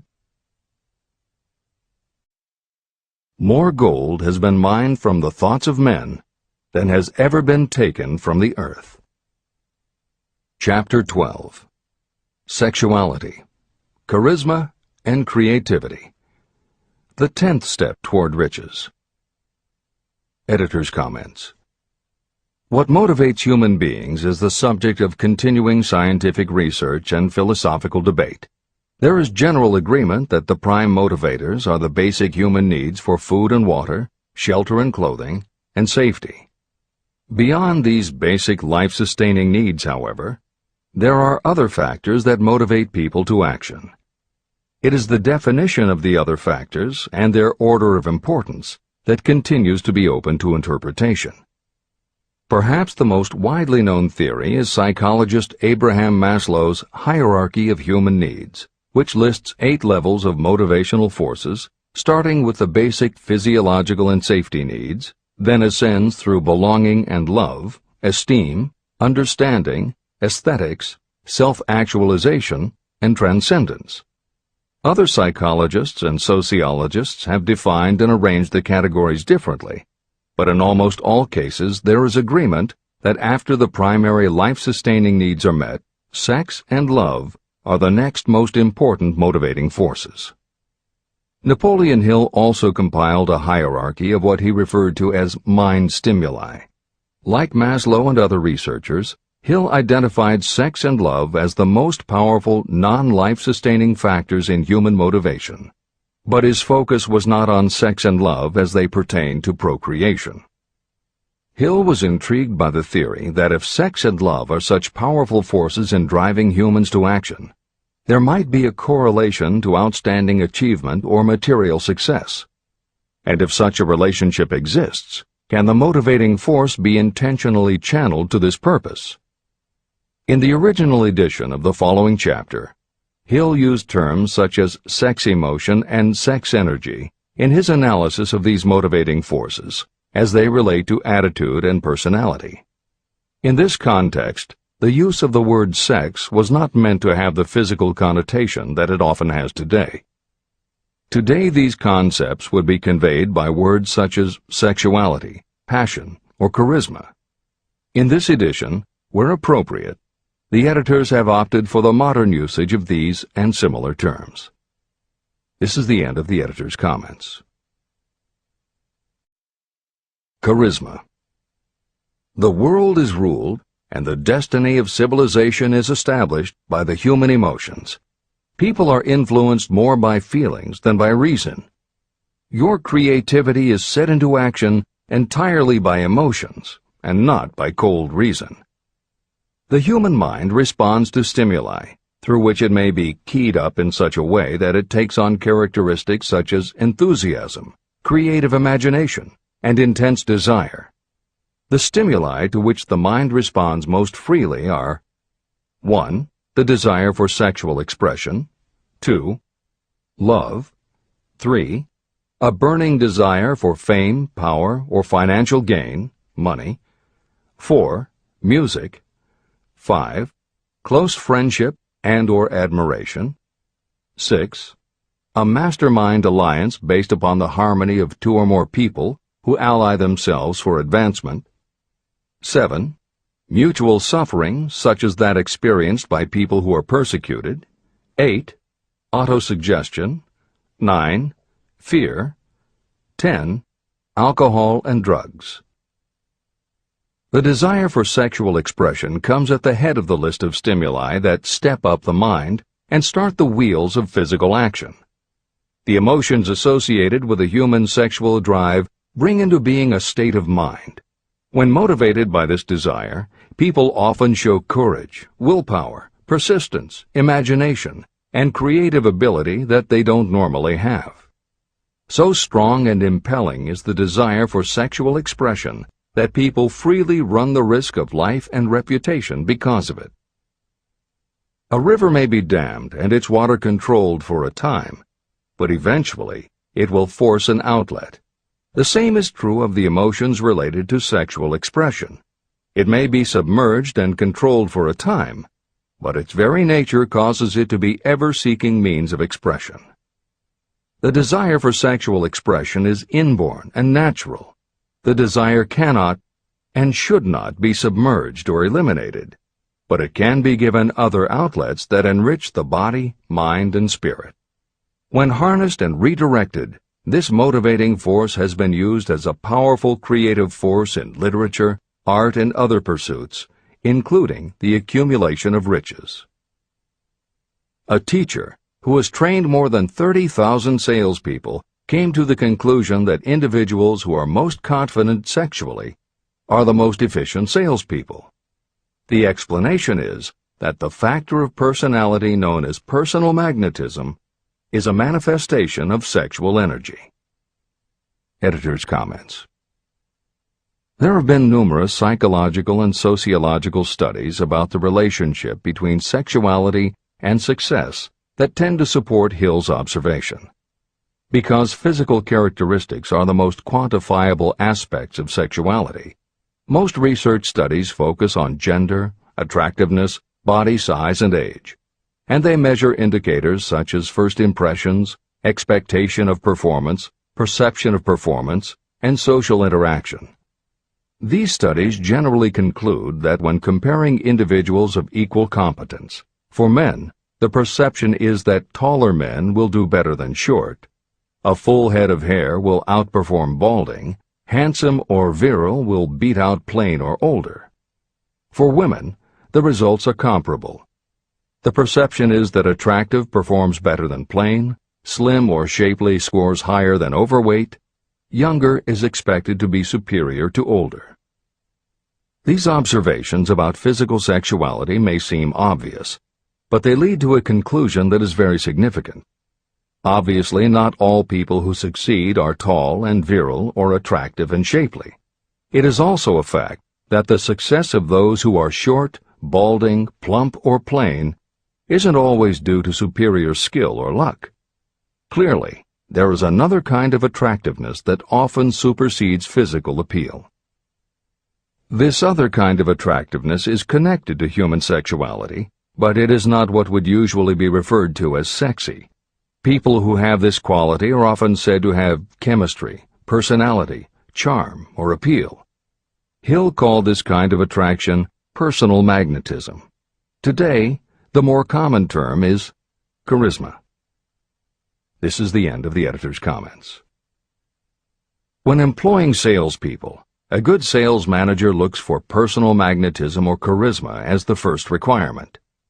People who lack this kind of sexual energy will never become enthusiastic, nor inspire others with enthusiasm. And enthusiasm is one of the most important requisites in salesmanship, no matter what you're selling. The public speaker, preacher, lawyer, or salesperson who is lacking in charisma is a flop as far as being able to influence others is concerned. That, plus the fact that most people are influenced through an appeal to their emotions, should easily convince you of the importance of charisma as a part of the salesperson's ability.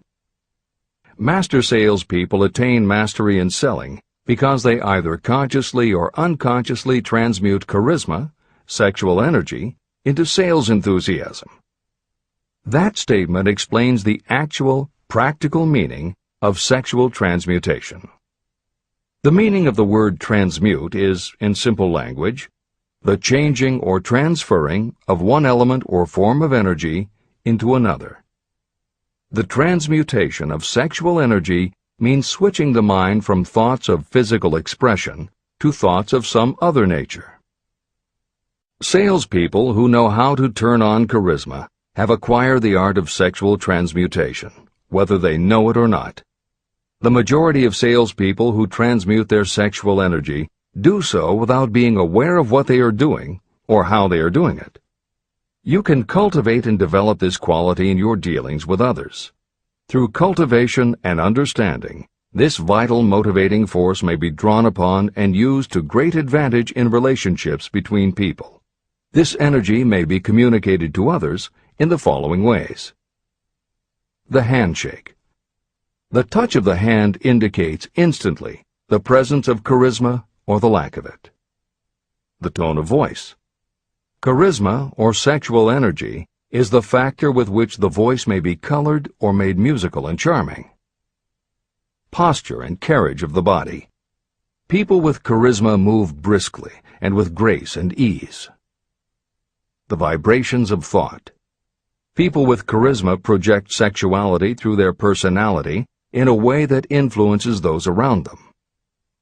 Clothing and style. People who are charismatic are usually very careful about their personal appearance. They usually select clothing of a style becoming to their personality, physique, complexion, etc. Editor's comments. Having established a link between sexuality and success in the form of charisma, in the following section, Napoleon Hill explores how sexuality might also be a motivating factor in success by enhancing creativity. To illustrate the connection, Hill draws upon the biographies of historical figures who exhibited both charisma and exceptional creativity. In the time since Hill conducted his research, many women have risen to positions of power and influence. Their accomplishments have been well documented and are readily available in bookstores and libraries. However, when Hill was assembling his data, the majority of historical biographies available were about successful men. Further, the successful industrialists and political leaders he had personally studied during the previous 30 years were also men. Because of this limitation, Hill does not theorize about the role men might play in motivating the success of women. This issue is addressed in a later editorial comment.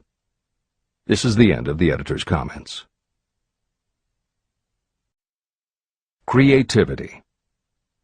It seemed quite significant to me when I made the discovery that practically every great leader I had the privilege of analyzing was a man whose achievements were largely inspired by a woman. In most instances, the woman was a wife, of whom the public had heard little or nothing. In a few of the cases I studied, the source of inspiration was the other woman. The pages of history are filled with the records of great men whose achievements may be traced directly to the influence of women who aroused the creative faculties of their minds. Napoleon Bonaparte was one of these. When inspired by his first wife, Josephine, he was irresistible and invincible. When his better judgment or reasoning faculty prompted him to put Josephine aside, he began to decline. His defeat and exile to St. Helena were not far distant. Abraham Lincoln was a notable example of a great leader who achieved his greatness through the discovery and use of his faculty of creative imagination. It is noted in practically every book written about Lincoln that he discovered and began to use this faculty as the result of the love that he experienced when he met Anne Rutledge. This is more than an interesting historical fact. It is of significance in connection with the role sexuality plays in the study of the source of genius. Following is a list of famous men of outstanding achievement: George Washington, Napoleon Bonaparte, William Shakespeare, Abraham Lincoln, Ralph Waldo Emerson, Robert Burns, Thomas Jefferson, Elbert Hubbard, Elbert H. Gary, Woodrow Wilson, John H. Patterson, Andrew Jackson, Enrico Caruso. Wherever there was evidence available in connection with the lives of these men of achievement, it indicated most convincingly that each possessed a highly developed sexual nature. An analysis of the information taken from biographies and historical writings leads to the following conclusions. 1. Those of greatest achievement have a highly developed sexual nature, but have learned the art of transmutation of sexual energy. 2. Those who have accumulated great fortunes and achieved outstanding recognition in literature, art, industry, architecture, and the professions were motivated by the influence of a mate or lover. When driven by these emotions, people become gifted with a superpower for action. If you understand this, you will also understand that sexual transmutation contains the secret of creative ability. Editor's comments. As noted previously, although Hill's analysis focused on men, today there is a wide range of biographies about women who have succeeded in every aspect of life, including business, politics, religion, sports, entertainment, and the arts. Bearing in mind that biographical information is always subjective, the reader can now find ample material from which to draw a conclusion as to whether Hill's theory about sexuality as a motivating force is equally evident in women. Napoleon Hill had to do an in-depth analysis of biographies in searching for indications that the subject's sexuality had a correlation to their success. Today, we just turn on the television, and we're inundated with intimate details about both men and women suggesting that the best and the brightest are apparently also the sexiest. Although scandals aren't usually cited as scientific proof, the exposés of some of the biggest entertainment and sports stars, high-profile CEOs of major companies, numerous politicians, and even a few presidents, all make at least a common-sense case for Hill's theory about the correlation between sexuality and success. This is the end of the editor's comments. Obviously, this does not mean that everyone who is highly sexed is a genius. People attain the status of a genius only when and if they stimulate their minds so that they can draw upon the forces available through the creative faculty of the imagination. Although it is the most important of the stimuli or motivators, the mere possession of sexual energy is not sufficient to produce a genius. The energy must be transmuted from desire for physical contact into some other form of desire and action before it will lift one to the status of a genius. Genius and creative imagination. A definition of genius might be someone who has discovered how to increase the intensity of thought to the point where that person can freely communicate with sources of knowledge not available through the ordinary rate of thought. This definition should prompt some questions in the mind of anyone reading this book. The first question should be, how may one communicate with sources of knowledge that are not available through ordinary thought? The next question should be, are there known sources of knowledge that are available only to geniuses, and if so, what are these sources and exactly how may they be reached? In the following, I will offer methods so that you can experiment and prove to yourself that this is true.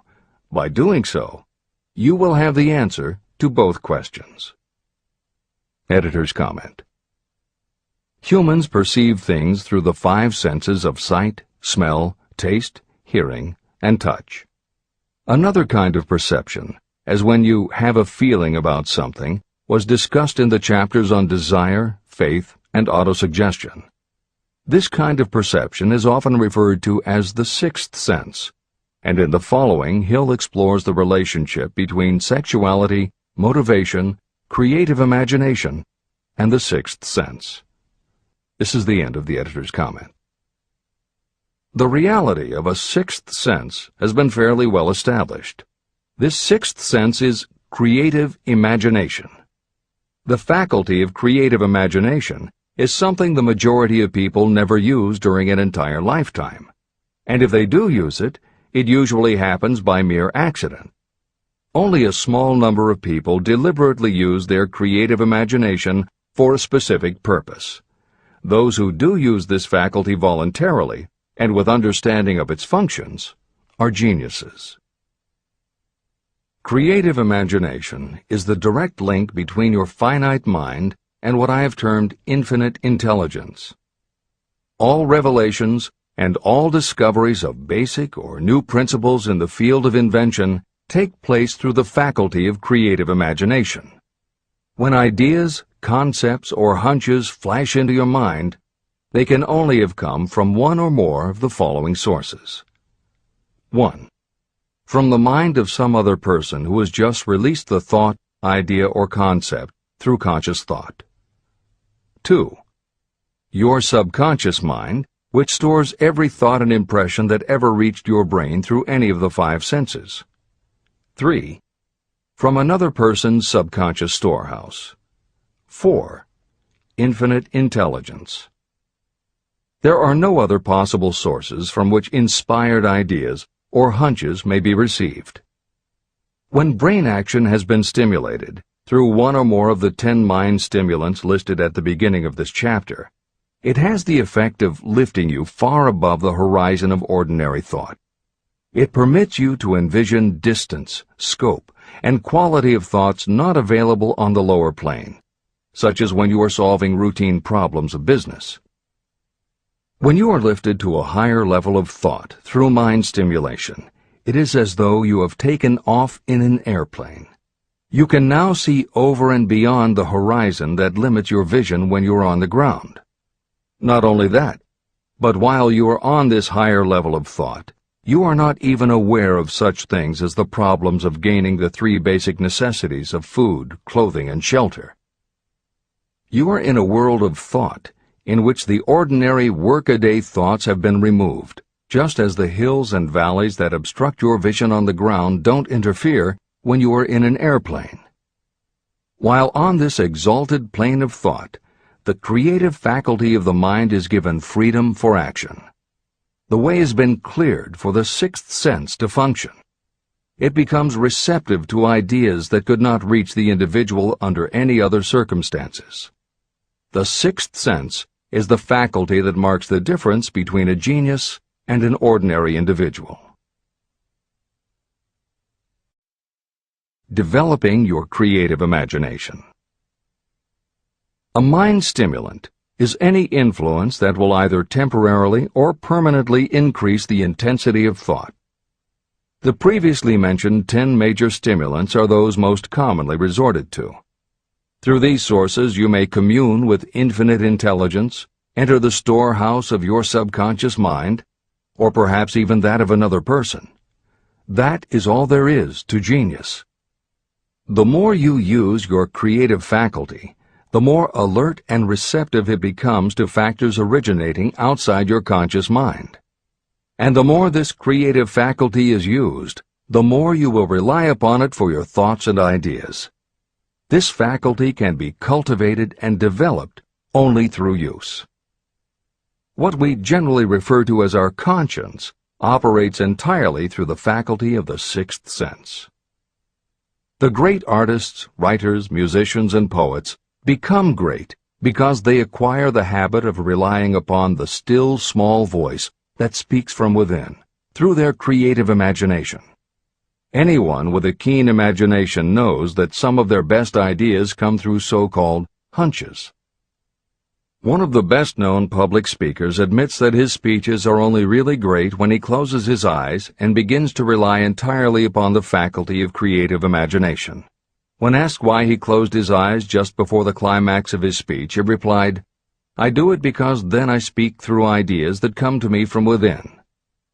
One of America's most successful and best-known financiers has the habit of closing his eyes for 2 or 3 minutes before making a decision. When asked why, he replied, "With my eyes closed, I am able to draw upon a source of superior intelligence." Dr. Elmer R. Gates created more than 200 useful patents through the process of cultivating and using his creative faculty. His method is significant to anyone interested in attaining to the status of genius. Dr. Gates was one of the really great, though less publicized, scientists of the world. In his laboratory, he had what he called his personal communication room. It was practically soundproof, and all light could be shut out. It had a small table on which he kept a pad of writing paper. In front of the table, on the wall, was a light switch. When Dr. Gates desired to draw upon the forces available to him through his creative imagination, he would go into this room, seat himself at the table, shut off the lights, and concentrate on the known factors of the invention he was working on. He would stay in that position until ideas began to flash into his mind in connection with the unknown factors of the invention. On one occasion, ideas came through so fast that he was forced to write for almost 3 hours. When the thoughts stopped flowing, he examined his notes and found they contained a minute description of principles that had no parallel in the known data of the scientific world. Moreover, the answer to his problem was right there in those notes. Dr. Gates earned his living by sitting for ideas. He did it for individuals and corporations, and some of the most sensible people and largest traditional corporations in America paid him to do it.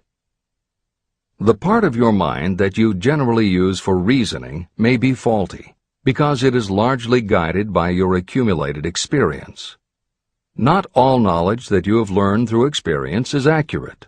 Many times your creative ideas are much more reliable because they come from sources that are more reliable than those available to the reasoning faculty of the mind. Methods used by geniuses are available to you. The major difference between the genius and the ordinary inventor is that the genius makes use of both the synthesized and the creative faculties of imagination. For example, the scientific inventor begins an invention by organizing and combining the known ideas or principles accumulated through experience through the synthesized faculty, the reasoning faculty. If the inventor finds this accumulated knowledge is insufficient, the scientist then draws upon the sources of knowledge available through the creative faculty. The method by which the inventor does this varies with the individual, but this is the essence of the procedure. 1. The inventor stimulates his or her mind so that it functions on a higher-than-average plane through one or more of the mind stimulants. 2. The inventor then concentrates on the known factors, the finished part of the invention, and creates in his or her mind a perfect picture of the unknown factors, the unfinished part of the invention. The inventor holds this picture in mind until it has been taken over by the subconscious, then relaxes by clearing his or her mind of all thought and waits for the answer to flash into mind. Sometimes the results are both definite and immediate. At other times the results are negative, depending on the state of development of the sixth sense or creative faculty. Thomas Edison tried out more than 10,000 different combinations of ideas through the synthetic faculty of his imagination before he tuned in through the creative faculty and got the answer that perfected the incandescent light bulb. His experience was similar when he produced the phonograph. Editor's comments. Synchronicity, precognition, intuition, flashes of insight, hunches, gut feelings, symbolic dreams. These are all aspects of the phenomena Napoleon Hill was describing in his two correlated terms, creative imagination and infinite intelligence. And the fact that Hill made a serious study of this function of the mind puts him in exceptional company. The fathers of modern psychology, Sigmund Freud and Carl Jung, recognized and tried to explain this sixth sense. Jung's concept of the collective unconscious, which is the very basis of Jungian psychology, is in many ways identical to Hill's concept of infinite intelligence. Scientists from Archimedes to Newton to Einstein to the team of Watson and Crick, who determined the structure of DNA, all conceded that intuition was instrumental in their discoveries. Duke University created a department for the sole purpose of studying these phenomena under scientific conditions. Many scientists admit to using personalized techniques similar to Hill's method for accessing intuition and creativity. These include Friedrich Kekule, who discovered the molecular structure of benzene through a dream symbol; physiologist Otto Loewi, who had a hunch followed by a dream that won him the Nobel Prize in Medicine; and as mentioned above, James Watson's breakthrough in the structure of DNA. Mozart, Shelley, Coleridge, Huxley, Descartes, Robert Louis Stevenson all claimed intuition played a role in their creations. William Blake learned the secret to a copper engraving process from a dream. British Prime Minister Winston Churchill firmly believed a premonition saved him from being killed by a bomb during the Blitz of London. As was noted earlier, psychiatry, clinical hypnosis, and affirmations all had to overcome considerable skepticism before they were accepted. That is also true of those phenomena Hill terms infinite intelligence. However, in the 1970s and 80s, the public's interest was piqued by well-researched books such as The Intuitive Edge by Philip Goldberg, Creative Dreaming by Patricia Garfield, and The Right Brain Experience by Mary Lee Zdenek. Though these anomalies of the mind still defy laboratory proof, contemporary researchers continue to publish tantalizing results. This is the end of the editorial comments. Nature has equipped the human brain and mind with internal stimulants that safely trigger the mind to tune in to fine and rare thoughts. No satisfactory substitute for nature's stimulants has ever been found. However, history is not lacking in examples of people who rose to the status of genius as the result of using artificial mind stimulants. Edgar Allan Poe wrote The Raven while under the influence of alcohol, dreaming dreams no mortal ever dared to dream before. Samuel Taylor Coleridge wrote Kubla Khan during an opium-induced dream, and Robert Burns wrote best when intoxicated. For auld lang syne, my dear, we'll take a cup of kindness yet for auld lang syne. It is true that these and others who are known as geniuses relied upon artificial mind stimulation. But a more important lesson to remember is how many of these people destroyed themselves through the use of those stimulants. Editor's comments. In more contemporary terms, Hill's point about the dangers of artificial mind stimulants was never better made than it was in the television series Behind the Music, which began running on VH1 in the late 1990s. The series was meant to chronicle the lives of rock stars and celebrate their hits, but after viewing 2 or 3 of the shows, they all began to look the same. Young singer and band have a hit record, make millions of dollars, plunge into the sex, drugs, and rock and roll lifestyle, everyone gets addicted, and they blow all of the money. By the end of the show, at least one band member overdoses, the band breaks up, the singer hits the skids, meets someone who inspires him or her to go into rehab, the ex-star makes an anti-drug TV spot and professes newfound faith and family values while announcing a comeback tour. Although the shows played like a bad parody of themselves, the fact that the stories were so similar, that so many talented singers and songwriters who depended on drugs ended up burning out, should be telling you something, especially if you don't just want to succeed, but want to keep and enjoy your success. This is the end of the editor's comments. Every intelligent person knows that stimulation in excess through alcohol or drugs is a destructive form of intemperance. For some, overindulgence in sexual expression may become just as destructive. A sexually obsessed person is not essentially different from a person addicted to drugs or alcohol. Both have lost control over their faculties of reason and willpower. Human sexuality is a mighty urge to action, but its forces are like a cyclone, almost impossible to completely control. When an individual is driven solely by emotions related to sexuality, that person may be capable of great achievement, but their actions are often disorganized and destructive. It is true that a person may pursue financial or business success by harnessing the driving force of sexual energy without self-control. But history is filled with evidence that such people likely have certain traits of character that rob them of the ability to either hold or enjoy their fortunes. Ignorance of this potential pitfall has cost thousands of people their happiness, even though they possessed riches. From my analysis of over 25,000 people, I found that those who succeed in an outstanding way often do not hit their stride until they are beyond the age of 40 or 50. This fact was so astounding that it prompted me to go into the study of its cause most carefully. My investigation disclosed that the major reason why many people do not succeed early in life is their tendency to dissipate their energies through overindulgence. The majority of people never learn that sexual energy has possibilities other than physical expression. And many of those who make this discovery only do so after having wasted many years during the time when their sexual energy was at its height. Most people come to the realization by accident, and many don't even know they have tapped into this power. They may recognize that their power of achievement has increased, but they have no idea what caused the change.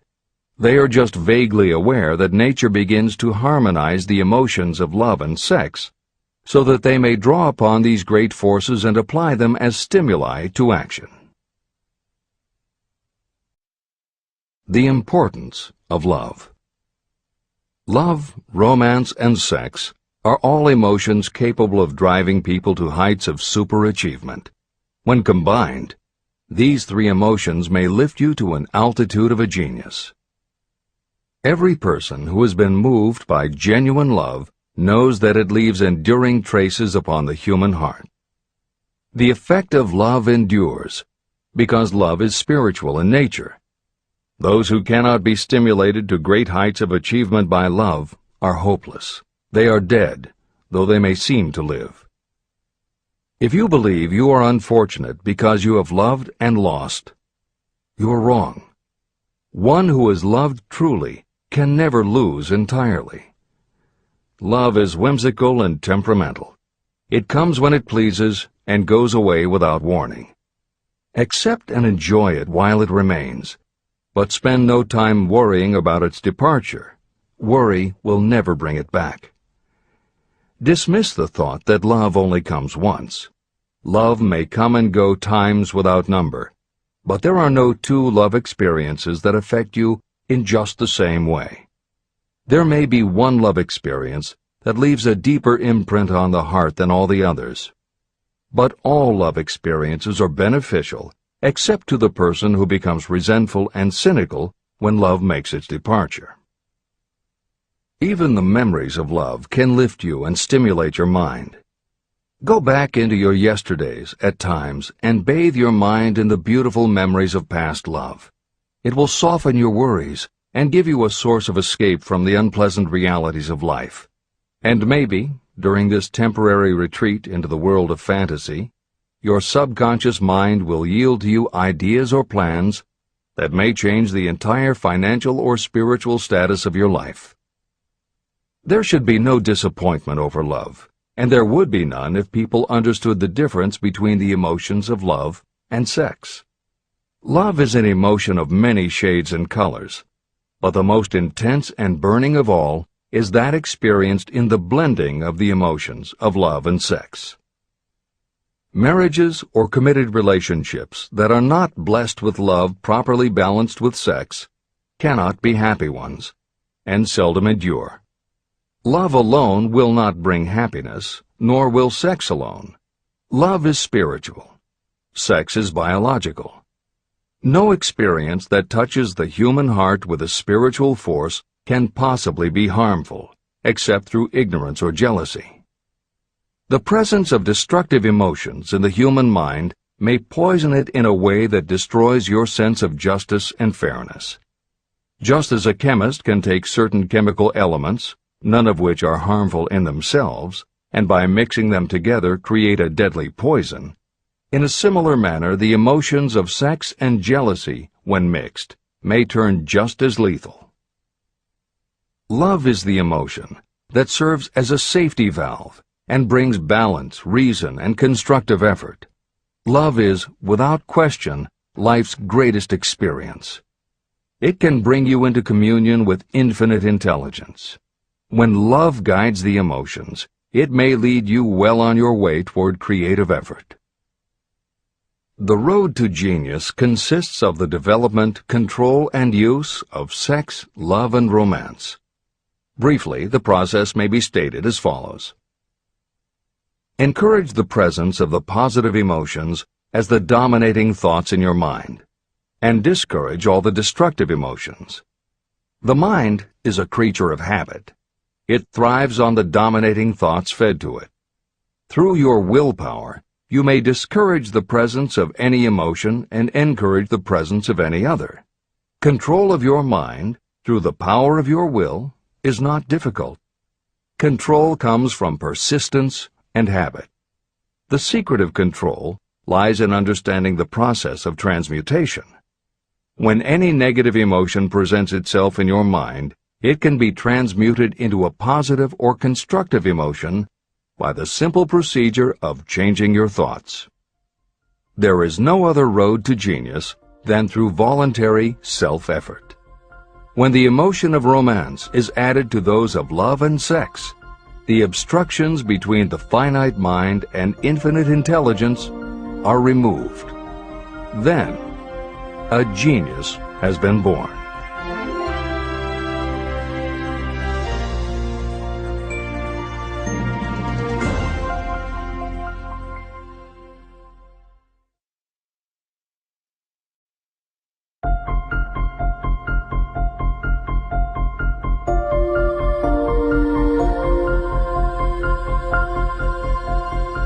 Success requires no explanations.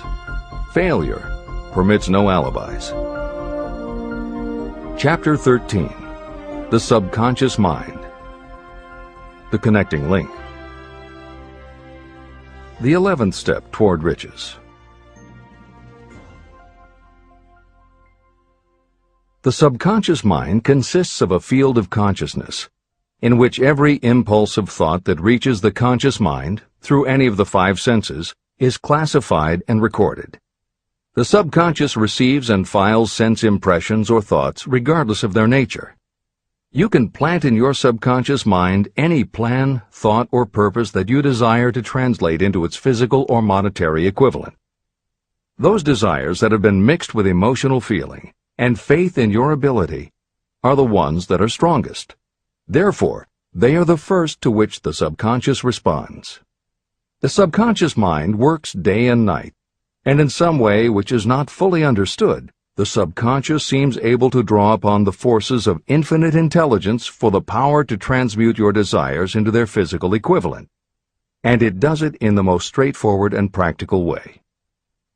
You cannot entirely control your subconscious mind, but you can hand over to it any plan, desire, or purpose that you wish transformed into concrete form. Refer again to the instructions for using the subconscious mind in Chapter 5, Autosuggestion. Editor's comments. In the chapter on autosuggestion, the four primary methods for planting and reinforcing suggestions in your subconscious are: 1. The formulation and writing out of your desire. 2.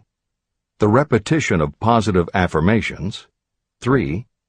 The creative visualization of your goal. And 4. By acting as though the goal is already yours. This is the end of the editor's comment. From my research, I have concluded that the subconscious mind is the connecting link between the finite mind of man and infinite intelligence. It is the intermediary through which you may draw upon the forces of infinite intelligence. From my research, I have concluded that the subconscious mind is the connecting link between the finite mind of man and infinite intelligence. It is the intermediary through which you may draw upon the forces of infinite intelligence. Only the subconscious mind contains the process by which mental impulses, thoughts, are modified and changed into their spiritual, energy, equivalent. It alone is the medium through which prayer, desire, may be transmitted to the source capable of answering prayer, infinite intelligence. How to energize your subconscious mind for creative effort. The possibilities of what you can do when you connect creative effort with the subconscious mind are stupendous. They inspire me with awe. I never approached the discussion of the subconscious mind without a feeling of littleness and inferiority, due to the fact that man's entire stock of knowledge on this subject is so pitifully limited. First, you must accept as a reality the existence of the subconscious mind and what it can do for you. This will enable you to understand its possibilities as a medium for transmuting your desires into their physical or monetary equivalent. And then, you will comprehend the full significance of the instructions given in Chapter 3, Desire. You will also understand the importance of making your desires clear and putting them in writing. You will understand as well the necessity of persistence in carrying out instructions. The 13 principles that are the basis of this book are the stimuli with which you acquire the ability to reach and to influence your subconscious mind. Do not become discouraged if you cannot do this on your first attempt. Remember that the subconscious mind can be directed only through habit. You have not yet had time to master faith. Be patient. Be persistent. Editor's comments. There are two aspects to Hill's theory of the subconscious mind. There are two aspects to Hill's theory of the subconscious mind. One is the concept of the subconscious as the storehouse of all information and thoughts that you have ever experienced. The second is the concept of the subconscious as the gateway to infinite intelligence. In this chapter, Hill focuses primarily on the subconscious as a storehouse. Expanding on the editorial comment about the subconscious mind that appears in the chapter on autosuggestion, proof that the subconscious is a storehouse of information is confirmed in the use of hypnotherapy by psychiatrists. Through hypnosis, psychiatrists are able to help patients open the door to their subconscious so that they can retrieve information about traumatic situations that have been filtered out or repressed by the conscious mind. Further proof is in the use of hypnosis by law enforcement officials to recapture information such as license plate numbers and other details that the conscious mind of a witness has filtered out.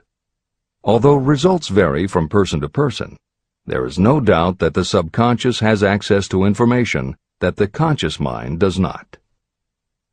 This storehouse aspect of the subconscious is what accounts for some ideas that come to us through creative imagination. In some instances, bits of information and ideas that our conscious mind has forgotten will connect with each other on a subconscious level to create a new idea, and that idea will be received by our creative intelligence, which presents it to us as a flash of inspiration. You can't completely control this process, but you can condition yourself to come up with more and better ideas. It is a fact that a traumatic experience, the result of which creates a strongly planted idea, can influence the way a person thinks and acts. If that is true, then by intentionally using all of your efforts to powerfully plant an idea in your subconscious, you should be able to create what would amount to a good traumatic experience that will influence the way you think and act in a positive way. This is exactly how you develop what Hill calls a money consciousness. If you do everything within your power to strongly, firmly, and with complete faith and conviction plant the idea that you will be successful and achieve your desire, your subconscious will accept and store that idea. If you have planted the idea so strongly that it is the dominant idea in your subconscious, it will influence all of the other ideas and information stored there. When you have given your subconscious this specific direction that it did not have before, it will begin to put together pieces of information, and through your creative intelligence, you will find that you are coming up with more and better plans and ideas to accomplish your goal. But as Hill says, you can do this only through faith and habit. You must write out the affirmation of your goal, and you must repeat it aloud every day with absolute faith and conviction that you can achieve it. You must vividly and creatively visualize yourself achieving your goal, and you must do it every day. You must conduct yourself with the attitude that says you can accomplish your goal, and that you deserve the help of those who can help you to accomplish your goal. And you must conduct yourself in that way every day. If you seriously commit yourself to doing these things, it will change the way you think and act. Your subconscious will do everything it can to transmute your desire into reality, and other people will want to do what they can to help you succeed. This is the end of the editor's comments. Many statements in the chapters on faith and on autosuggestion are repeated here for the benefit of your subconscious mind. Remember, your subconscious mind functions whether you make any effort to influence it or not. This means that thoughts of fear, poverty, and all negative ideas will affect your subconscious mind unless you master these impulses and give it more desirable food on which it may feed. The subconscious mind will not remain idle. If you don't plant desires in your subconscious mind, it will feed on the thoughts that reach it as the result of your neglect. Both negative and positive thoughts are reaching your subconscious mind continuously. These thoughts come from the four sources. 1. Consciously from other people. 2. Your subconscious. 3. Subconsciously from other people. And 4. Infinite intelligence. Every day, all kinds of thought impulses are reaching your subconscious mind without your knowledge. Some of these impulses are negative. Some are positive. Right now, you should be specifically trying to shut off the flow of negative impulses and actively working to influence your subconscious mind through positive impulses of desire. When you achieve this, you will possess the key that unlocks the door to your subconscious mind. Moreover, you will control that door so completely that no undesirable thought may influence your subconscious mind. Everything that you create begins in the form of a thought impulse. You can create nothing that you do not first conceive as a thought. Through the aid of the imagination, thoughts may be assembled into plans. The imagination, when under your control, may be used to create plans or purposes that lead to success in your chosen occupation. All thoughts that you want to turn into success and have planted in the subconscious mind must pass through the imagination and be mixed with faith, your faith in your own abilities. The mixing of faith with a plan or purpose intended for submission to the subconscious mind can only be done through the imagination. From these statements, it should be clear that if you want to make use of your subconscious mind, it will call for the coordination and application of all 13 principles of success that are the basis of this book. Make your positive emotions work for you. The subconscious mind is more susceptible to influence by thought mixed with feeling or emotion than it is by thoughts originating solely in the reasoning portion of the mind. In fact, there is much evidence to support the theory that only emotionalized thoughts have any real influence on the subconscious mind. It is a fact that emotions or feelings rule the majority of people. If it is true that the subconscious mind responds better and faster to thoughts that are well mixed with emotion, it is essential to become familiar with the more important of the emotions. There are 7 major positive emotions and 7 major negative emotions. The negatives get into your thoughts naturally and go directly to your subconscious without any help from you. The positive emotions must be injected by you through the principle of autosuggestion into the thought impulse that you wish to pass on to your subconscious mind. These emotions or feeling impulses may be likened to yeast in a loaf of bread. They are the action element which transforms thought impulses from the passive to the active state. That is why thought impulses that have been well mixed with emotion are acted upon more readily than thought impulses originating in cold reason. Editor's comments. W. Clement Stone, Napoleon Hill's friend, mentor, and business partner, arranged for the publication of many of Napoleon Hill's later writings. The following is adapted from material that appears in 2 of these books, Napoleon Hill's Keys to Success and Believe and Achieve. Enthusiasm is a positive mental attitude, an internal impelling force of intense emotion, a power compelling creation or expression. Being enthusiastic is an impelling external expression of action. When you act enthusiastically, you accentuate the power of suggestion and autosuggestion. The sales manager, public speaker, minister, lawyer, teacher, or executive who acts enthusiastic by speaking in an enthusiastic, sincere manner develops genuine enthusiasm. If you act enthusiastic, your emotions will follow. By filling your conscious mind with enthusiasm, you also impress upon your subconscious mind that your burning obsession and your plan for obtaining it are certain things. Then, if your conscious enthusiasm dims, your subconscious will be there, full of images of your success to help you stoke your conscious fires of enthusiasm once again.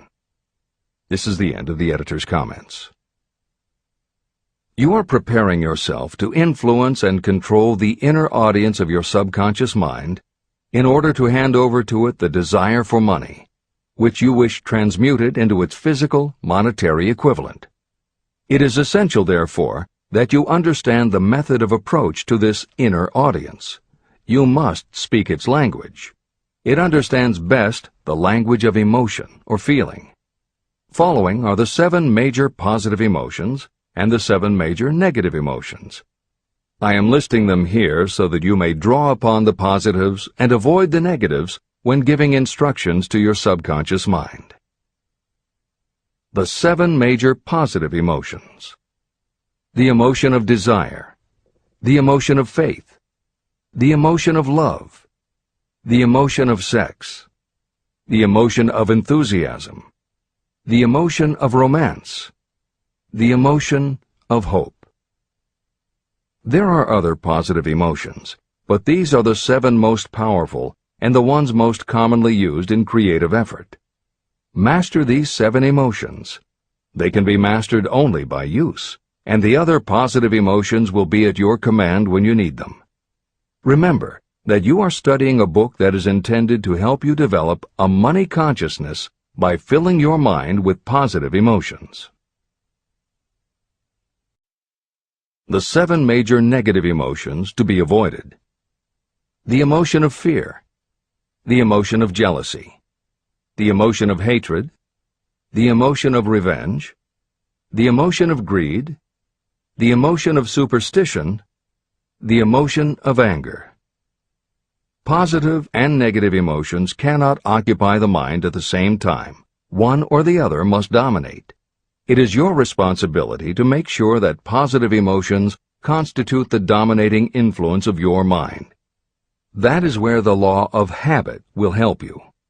Form the habit of applying and using the positive emotions. Eventually, they will dominate your mind so completely that the negatives cannot enter it. Only by following these instructions literally and continuously can you gain control over your subconscious mind.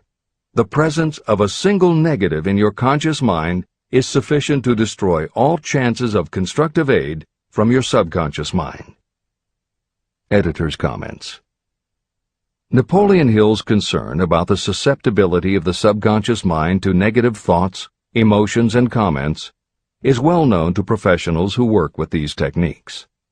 In clinical hypnotherapy, there is an axiom referred to as the law of reversed effect, which states that whenever there is a conflict between imagination and willpower, the imagination wins. When you attempt to plant an idea, if the subconscious already harbors a negative, trying to force the new idea has the reverse effect, because the subconscious becomes obsessed with defending its established negative idea. And the harder you try to do something, the more the subconscious resists, and the more difficult it becomes. Even the use of the word try is warned against, because it gives the suggestion to the subconscious of a preconceived failure. The concept of trying implies an ongoing effort. You don't want to try. You want to succeed. If you ask your subconscious to help you try, it may do just that. It may help you try, but it will prevent you from succeeding. Because if you did succeed, then it could no longer help you try, which is what you asked it to do. The cautionary note about using the word try is just one example of the care that should be taken when formulating affirmations and using autosuggestion. The following are some other rules of thumb that most modern experts agree on. 1. Affirmations should always be stated as a positive. Affirm what you do want, not what you don't want. 2. Affirmations work best when they are short and very clear about a single desired goal. Take the time to write, rewrite, and polish your affirmation until you can express your desire in a short statement of precise and well-chosen words. 3. Affirmations should be specific about the desired goal, but not about how to accomplish it. Your subconscious knows better than you what it can do and how it can do it. 4. Do not make unreasonable time demands. Your subconscious can't make anything happen suddenly or now. 5. Just saying the words will have little effect. When you affirm your desire, you must do it with such faith and conviction that your subconscious becomes convinced of how important it is to you. As you affirm your desire to yourself, visualize it in your mind's eye as big as a billboard. Make it big, powerful, and memorable. 6. Repetition of your emotionalized affirmation is crucial. At this time, it is your habit to think one way. By repeating your affirmation often every day, your new way of thinking will begin to be your automatic response. Keep reinforcing it until it becomes second nature to you, and your habit will have become to think the new way, the way you want to think. This is the end of the editor's comments. We form habits based on the degree of reinforcement we receive. Habits make no moral judgments. They can be either good or bad. Both are formed through repetition. If we try something and like the results, we repeat the action. You can replace negative thoughts with positive ones. You can replace inaction with action, and you can form any habit you choose. Your thoughts are the only thing that you can completely control if you choose to do so. You can control your thoughts to control your habits. The secret of effective prayer. Most people resort to prayer only after everything else has failed, or else they pray by a ritual of meaningless words. And because most people who pray do so only after everything else has failed, they go to prayer with their minds filled with fear and doubt.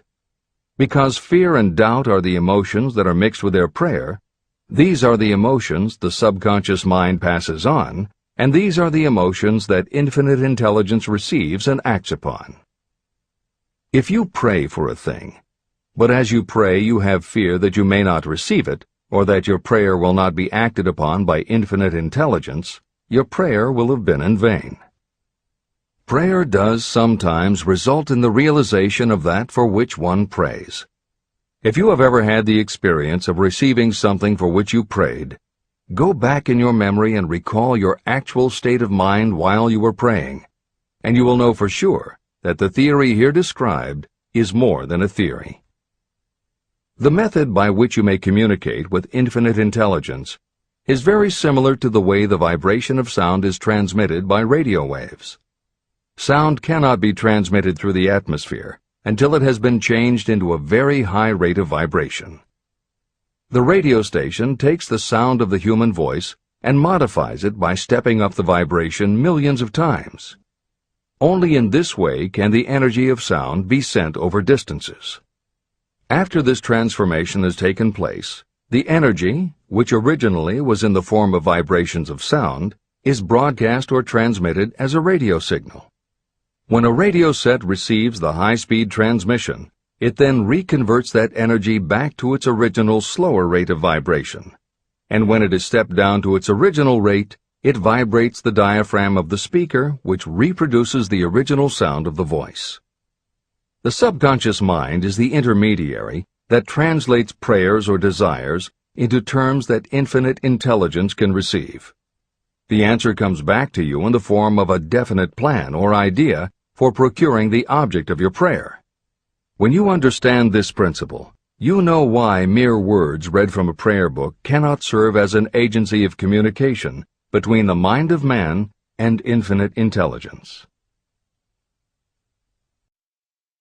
Do not expect troubles, as they have a tendency not to disappoint. Chapter 14. The Brain. A broadcasting and receiving station for thought. The 12th step toward riches. It was while I was working with the late Dr. Alexander Graham Bell and Dr. Elmer R. Gates that I first proposed the idea that every human brain is both a broadcasting and receiving station for the vibration of thought. In some way similar to the principle behind the operation of a radio receiver, every human brain is capable of picking up vibrations of thought that are being released by other brains. These are received as hunches and flashes of intuition. As was explained in previous chapters, it is your creative imagination that is the receiving set of your brain, which receives thoughts from your subconscious and, under certain circumstances, receives thoughts released by the brains of others.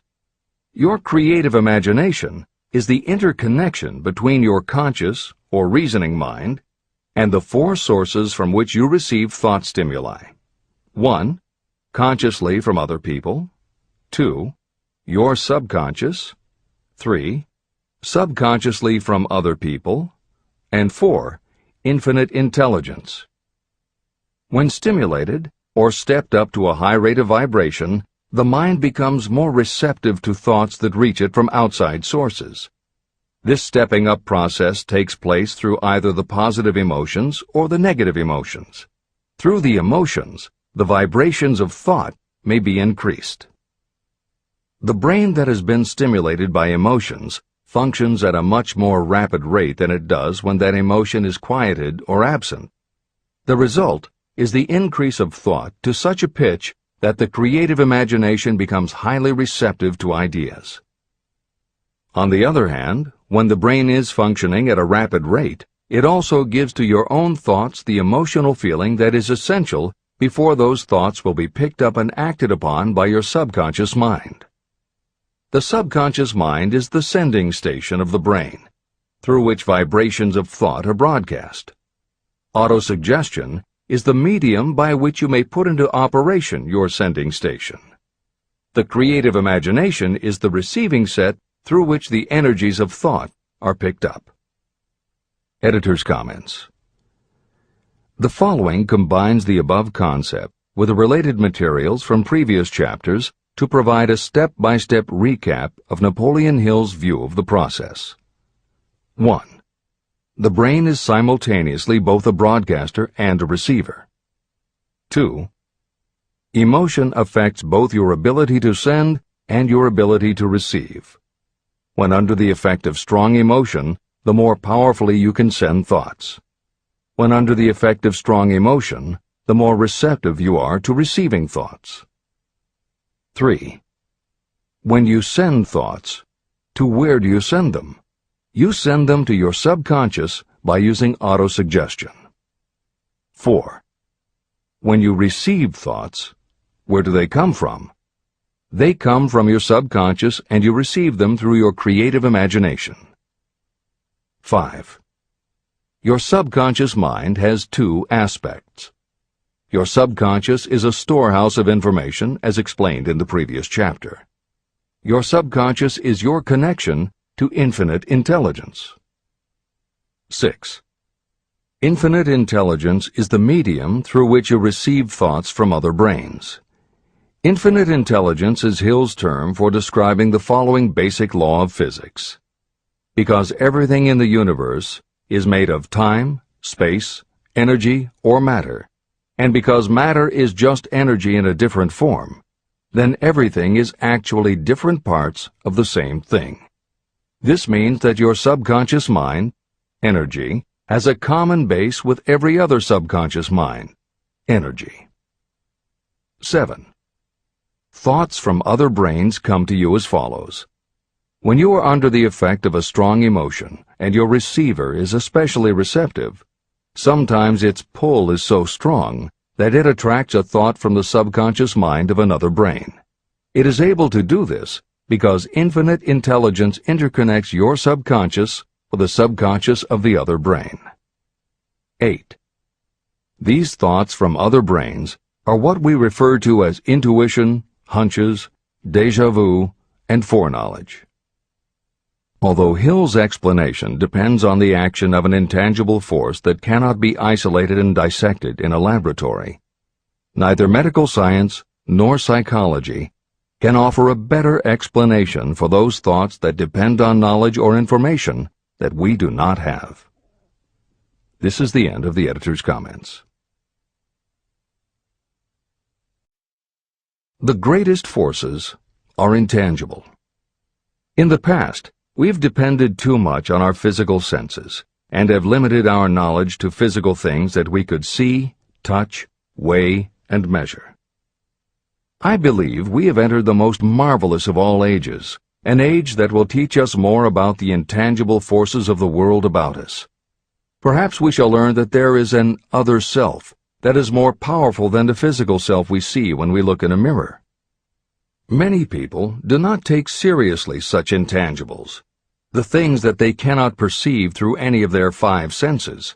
However, to belittle the idea of forces that are intangible or cannot be explained is to ignore the fact that all of us, every day, are controlled by forces that are unseen and intangible. The whole of mankind has not the power to cope with nor to control the intangible force wrapped up in the rolling waves of the oceans. We still do not fully understand the intangible force of gravity, which keeps this little Earth suspended in space and keeps us from falling from it, much less have the power to control that force. We are entirely subservient to the intangible force that comes with a thunderstorm, and we are just as helpless in the presence of the intangible force of electricity. We do not understand the intangible force and intelligence wrapped up in the soil of the earth, the force that provides us with every morsel of food we eat, every article of clothing we wear, and every dollar we carry in our pockets. Last but not least, with all of our culture and education, we still understand little or nothing of the greatest of all the intangibles, thought. However, we have begun to learn a good deal about the intricate workings of the physical brain, and the results are stunning.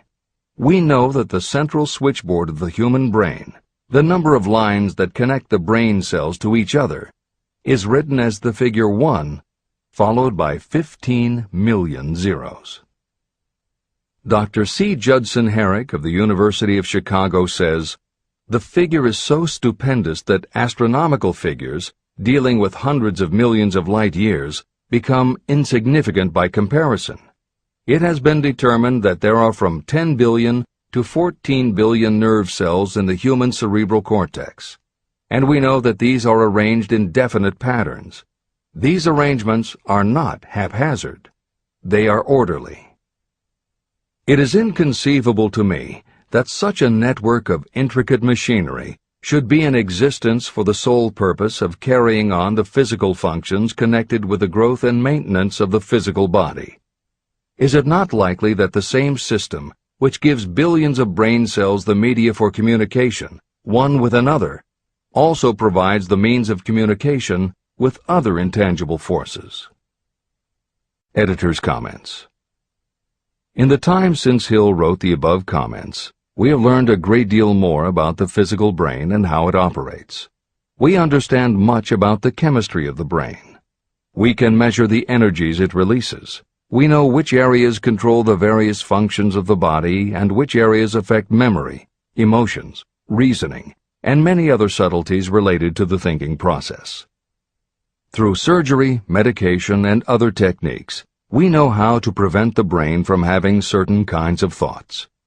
And we know how to encourage the brain to produce certain other kinds of thoughts when we want it to. For instance, a specific area can be stimulated and you will have pleasurable thoughts. But we cannot yet control what those pleasurable thoughts will be, and we have no idea what the bits and pieces of information are that go into your pleasurable thoughts.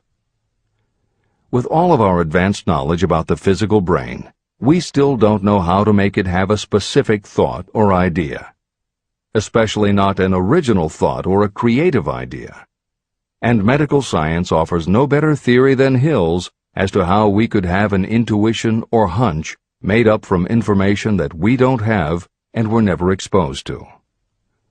In short, the physical properties of the brain confirm that it is where the thinking process takes place.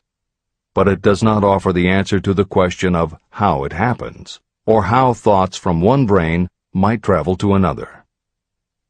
In previous commentaries, we pointed to the laws of physics as they relate to Hill's theory about the interconnectedness of all things. And although this is not meant to be a science lesson, It may reassure you to know that the work of renowned scientists lends support to the idea. Quantum theory deals with subatomic particles so minuscule that they are almost at the level of the basic stuff from which everything is made. Albert Einstein developed what is called the EPR effect, Einstein, Podolsky, and Rosen, and Irish physicist John Stuart Bell proposed Bell's theorem, both of which pertain to the concept that when two linked subatomic particles are separated from each other, when a change is made to particle A, the same change will instantly happen in particle B, even though the two are distant from each other. Another related concept is called the holographic brain or holographic universe, and is named after an unusual quality of holograms. It is a fact that if you cut a hologram in half, you don't get two halves of a picture. You get two separate but complete pictures. Cut either one of those in half, and you get another two complete pictures. Cut other pieces, and again you get whole images. Every part of a hologram has the whole of the information in the original. In the 1970s, Carl Pribram, a neurophysiologist at Stanford University, announced the results of his studies which suggest that memory is not in a specific part of the brain, but is spread throughout the brain like the image on a holographic plate. At almost the same time, renowned physicist David Bohm proposed that the workings of the universe were like a holographic image, that among all things there is total interconnectivity, and that all things influence all other things. In effect, every part of the universe contains the whole of the universe. That is probably more than enough science for most readers. The point is, Hill was not alone in his conclusion that through some intangible force, your subconscious shares interconnectivity with everything else in the universe. Previously, the example was given of the folds and bumps in a tablecloth, all being different, but all still tablecloth. Here is another way to envision the intangible interconnection of all things. Suppose you were to drill 5 holes in a wall, and have someone outside the room put their fingers and thumb through the holes and wiggle them. If you then bring into your room someone who only believes in tangible things that he or she can see, that person will see 5 separate objects that can move independently of each other. You may tell the person that behind the wall the objects are connected and all part of the same hand, but because they cannot see the connection and disbelieve anything they don't understand, the person will not be convinced. Neither modern medicine, nor psychiatry, nor technology can yet conclusively show us behind the wall. But the fact remains, we have all had a hunch about somebody, and it turns out to be right. A premonition that something will happen, and it does. Or a feeling that something isn't right with someone who is not there with you, and it turns out to be true. How does this information come to us? As mentioned previously, psychologist Carl Jung called the intangible connection the collective unconscious, also called universal subconscious. Others call it the totally unified theory, the great first cause, the universal mind, or spirit, and some see it as another way of describing God. Napoleon Hill calls it infinite intelligence and offers a common-sense explanation that allows you to work with a phenomenon, even if it is not completely understood. And that, after all, is what Hill was aiming for, to give you a way to access intangible forces that will help you turn your desire into reality. This is the end of the editor's comments. After this book had been written, just before the manuscript went to the publisher, the New York Times published an editorial showing that at least one great university and one intelligent investigator in the field of mental phenomena are carrying on an organized research through which conclusions have been reached that parallel many of those described in this and the following chapter. The editorial briefly analyzed the work carried on by Dr. J.B. Rhine and his associates at Duke University. From the New York Times. What is telepathy?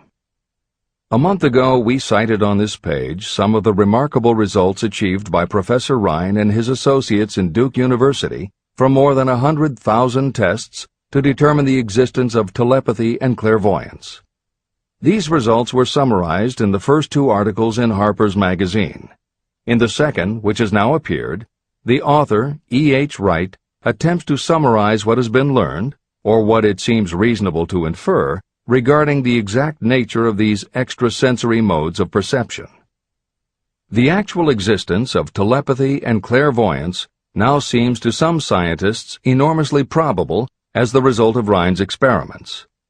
Various percipients were asked to name as many cards in a special pack as they could without looking at them and without other sensory access to them. About a score of men and women were discovered who could regularly name so many of the cards correctly that there was not one chance in many a million of their having done their feats by luck or accident. But how did they do them? These powers, assuming that they exist, do not seem to be sensory. There is no known organ for them. The experiments work just as well at distances of several hundred miles as they did in the same room. These facts also dispose, in Mr. Wright's opinion, of the attempt to explain telepathy or clairvoyance through any physical theory of radiation. All known forms of radiant energy decline inversely as the square of the distance traversed. Telepathy and clairvoyance do not. But they do vary through physical cause, as our other mental powers do. Contrary to widespread opinion, they do not improve when the percipient is asleep or half asleep, but on the contrary, when he is most wide awake and alert. Rhine discovered that a narcotic will invariably lower a percipient score, while a stimulant will always send it higher.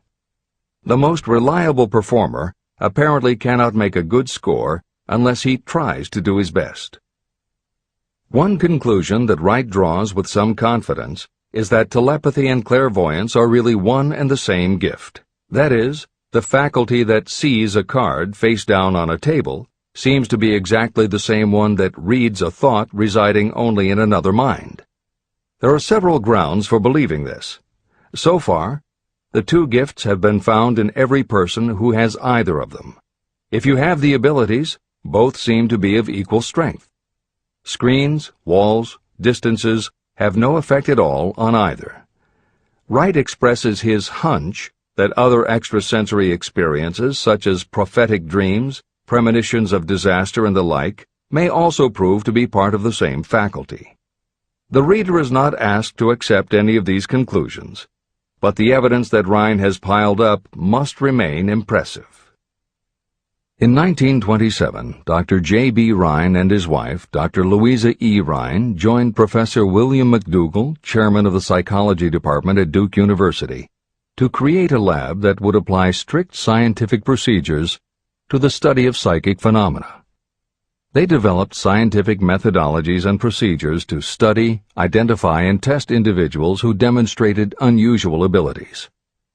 It was Dr. Rhine who coined the term extrasensory perception, ESP, and he adopted the word parapsychology to describe their studies. It is fair to say that the research done at the Rhine Lab is some of the most advanced work on the entire subject.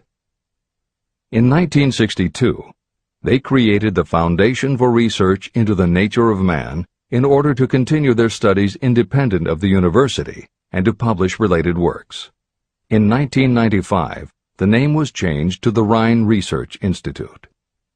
This is the end of the editor's comments. How to join minds in teamwork. In view of Dr. Rhine's findings about the conditions under which the mind responds to what he terms extrasensory modes of perception, I would like to add my own observations. My associates and I have discovered what we believe to be the ideal conditions under which the mind can be stimulated so that this sixth sense can be made to function in a practical way. To begin with, I should explain that there is a close working alliance between myself and two members of my staff. Through experimentation and practice, we have discovered how to stimulate our minds so that we can, by a process of blending our three minds into one, find the solution to a great variety of problems that are submitted by my clients. The procedure is very simple. We sit down at a conference table, clearly state the nature of the problem we have under consideration, Then begin discussing it. Each contributes whatever thoughts may occur by applying the principle used in connection with the invisible counselors described in the next chapter. The strange thing about this method of mind stimulation is that it places each participant in communication with unknown sources of knowledge definitely outside their own experience. If you understand the principle described in the chapter on the mastermind, you of course recognize the round table as being a practical application of the mastermind. This method of mind stimulation, through the discussion of definite subjects between three people, illustrates the simplest and most practical use of the mastermind. When you tap into the power of your mastermind group, you will find that the more you work together, the more each member will learn to anticipate the ideas of others and to connect immediately with their intense enthusiasm and inspiration. You cannot completely control this process, but the more you use it, the more it will come into play. By adopting and following a similar plan, you will be making use of the famous Carnegie formula described in Chapter 1. If it means nothing to you at this time, mark this page and read it again after you have finished the last chapter. Great achievement is usually born of great sacrifice and is never the result of selfishness. Chapter 15. The Sixth Sense. The Door to the Temple of Wisdom. The 13th Step Toward Riches. The 13th principle is known as the Sixth Sense, through which infinite intelligence may and will communicate voluntarily without any effort from or demands by the individual. This principle is the apex of the philosophy of success. It can be assimilated, understood, and applied only by first mastering the other 12 principles. The sixth sense is that portion of the subconscious mind that has been referred to as the creative imagination. It has also been referred to as the receiving set through which ideas, plans, and thoughts flash into the mind. The flashes are sometimes called hunches or inspirations. The sixth sense defies description. It cannot be described to a person who has not mastered the other principles of this philosophy, because such a person has no knowledge and no experience with which the sixth sense may be compared. After you have mastered the principles in this book, you will be prepared to accept as truth a statement that may otherwise be incredible to you. Through the sixth sense, you will be warned of impending dangers in time to avoid them and notified of opportunities in time to embrace them. As you develop your sixth sense, it is almost as though a guardian angel comes to you to be of help and assistance, a guardian angel who will open to you at all times the door to the Temple of Wisdom. Miracles of the Sixth Sense. I am not a believer in, nor an advocate of, miracles, for the simple reason that I have enough knowledge of nature to understand that nature never deviates from her established laws. However, I believe that some of nature's laws are so incomprehensible that they produce what appear to be miracles. The sixth sense comes as near to being a miracle as anything I have ever experienced.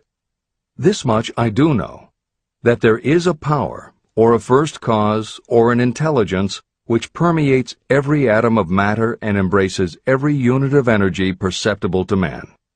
I know that this infinite intelligence is the thing that converts acorns into oak trees, causes water to flow downhill in response to the law of gravity, follows night with day and winter with summer, each maintaining its proper place and relationship to the other. Through the philosophy explained in this book, this intelligence can help turn your desires into concrete or material form. I know this because I have experimented with it, and I have experienced it. Step by step through the preceding chapters, you have been led to this, the last principle. If you have mastered each of the preceding principles, you are now prepared to accept, without being skeptical, the extraordinary claims made here. If you have not mastered the other principles, you must do so before you may determine definitely whether or not the claims made in this chapter are fact or fiction. Let great people shape your life. I have never completely divested myself of the habit of hero worship. While I was passing through the stage of hero worship, I found myself trying to imitate those whom I most admired. My experience has taught me that the next best thing to being truly great is to emulate the great, to try to act like them, be like them, and feel like them as much as I could. I discovered that the faith with which I tried to imitate my idols gave me great capacity to do so quite successfully. Long before I had ever written a line for publication or delivered a speech in public, I followed the habit of reshaping my own character by trying to imitate the 9 men whose lives and life works had been most impressive to me. These 9 men were Emerson, Paine, Edison, Darwin, Lincoln, Burbank, Napoleon, Ford, and Carnegie. Every night, over a long period of years, I held an imaginary council meeting with this group, whom I called my invisible counselors. This is how I did it. Just before going to sleep at night, I would shut my eyes and see, in my imagination, this group of men seated with me around my council table. Here I had not only an opportunity to sit among those whom I considered to be great, but I actually dominated the group by serving as the chairman. I had a very definite purpose in using my imagination in this way. My purpose was to rebuild my own character, so it would become a composite of the characters of my imaginary counselors. Realizing that I had to overcome the handicap of being born and raised in an environment of ignorance and superstition, I deliberately assigned myself the task of voluntary rebirth through the method I have described above. Building character through autosuggestion. I knew, of course, that we all become what we are because of our dominating thoughts and desires. I knew that every deeply seated desire causes a person to find a way to turn that desire into reality. I knew that self-suggestion is a powerful factor in building character. In fact, it is the sole principle through which character is built. With this knowledge of how the mind works, I was fairly well armed with the equipment needed to rebuild my character. In these imaginary council meetings, I called on my cabinet members for the knowledge I wished each to contribute. I would even speak out loud to each of them as follows. Mr. Emerson, I desire to acquire from you the marvelous understanding of nature which distinguished your life. I ask that you impress upon my subconscious mind those qualities you possessed that enabled you to understand and adapt yourself to the laws of nature. Mr. Burbank, I request that you pass on to me the knowledge that enabled you to so harmonize the laws of nature that you caused the cactus to shed its thorns and become an edible food. Give me access to the knowledge that enabled you to make 2 blades of grass grow where but 1 grew before. Napoleon, I desire to acquire from you the marvelous ability you possess to inspire men and to arouse them to greater and more determined spirit of action. I desire also to acquire the spirit of enduring faith which enabled you to turn defeat into victory and to surmount staggering obstacles. Mr. Paine, I desire to acquire from you the freedom of thought and the courage and clarity with which to express convictions which so distinguished you. Mr. Darwin, I wish to acquire from you the marvelous patience and ability to study cause and effect without bias or prejudice so exemplified by you in the field of natural science. Mr. Lincoln, I desire to build into my own character the keen sense of justice, the untiring spirit of patience, the sense of humor, the human understanding, and the tolerance that were your distinguishing characteristics. Mr. Carnegie, I wish to acquire a thorough understanding of the principles of organized effort, which you use so effectively in the building of a great industrial enterprise. Mr. Ford, I wish to acquire your spirit of persistence, the determination, poise, and self-confidence that have enabled you to master poverty and to organize, unify, and simplify human effort so I may help others to follow in your footsteps. Mr. Edison, I wish to acquire from you the marvelous spirit of faith with which you have uncovered so many of nature's secrets, the spirit of unremitting toil with which you have so often wrested victory from defeat. The startling power of imagination. My method of addressing the members of my imaginary cabinet would vary according to the traits of character I was most interested in acquiring. I studied the records of their lives with painstaking care.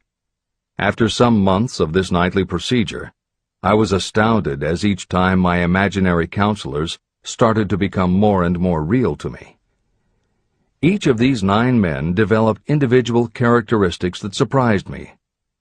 For example, Lincoln developed the habit of always being late, then walking around in solemn parade. He always wore an expression of seriousness on his face. Rarely did I see him smile. This was not true of the others. Burbank and Payne often indulged in witty repartee, which seemed at times to shock the other members of the cabinet. On one occasion, Burbank was late. When he came, he was excited with enthusiasm and explained that he had been late because of an experiment he was making, through which he hoped to be able to grow apples on any sort of tree. Payne chided him by reminding him that it was an apple that started all the trouble between man and woman. Darwin chuckled as he suggested that Payne should watch out for little serpents when he went into the forest to gather apples, as they had the habit of growing into big snakes.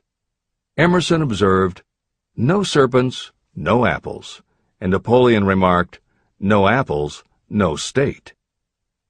These meetings became so realistic that I became fearful of their consequences and discontinued them for several months. The experiences were so uncanny, I was afraid that if I continued them, I would lose sight of the fact that the meetings were purely experiences of my imagination. In writing this book, this is the first time that I've had the courage to mention this. I knew from my own attitude in connection with such matters that I would be misunderstood if I described my unusual experience. I now have the courage to put this on the printed page, because I am now less concerned about what they say than I was in the years that have passed. While the members of my cabinet may be purely fictional, and the meetings existed only in my own imagination, they have led me into glorious paths of adventure, rekindled my appreciation of true greatness, encouraged my creativity, and inspired me to be honest and bold in expressing my thoughts. Editor's comments. Napoleon Hill's experience with his imaginary counselors is not as uncommon as it may seem on first reading. In fact, it happens to novelists all the time. As an author proceeds with the writing of a book, there will come a point when the characters in the novel become so well defined in the author's mind that the personalities of the characters themselves begin to suggest plot points and dialogue that the author never planned. Often the thoughts that come to the author when he or she is in the character are completely original, and in real life would never have occurred to the author. Psychiatrists, therapists, and motivational experts also use this phenomenon when they work with role-playing. The usual procedure is to ask 2 people to act out a scenario as if they were in each other's shoes. If this is done in a situation where the participants do not feel embarrassed or self-conscious, and if the people will allow themselves to become submerged and seriously try to become the other person, the results can be stunning. Depending on the faith with which you approach it, you can get not just a general sense of what the other person is going through, but also have flashes of insight, actually feel what the other person feels, and gain a real understanding about the reactions or motivations of others. Why it works is just as much a mystery as why you get hunches. It may be simply that when your imagination creates a character, it doesn't give the character inhibitions, so when you think through the character, your mind is less restricted. Regardless, the fact is that by using your imagination to project yourself into other characters, you can open yourself to ideas that you don't normally have access to, and you can use this mental phenomenon as one of the tools that will help you turn your desire into success. This is the end of the editor's comments. Tapping the source of inspiration. Somewhere in the cell structure of the brain is something that receives the vibrations of thought ordinarily called hunches.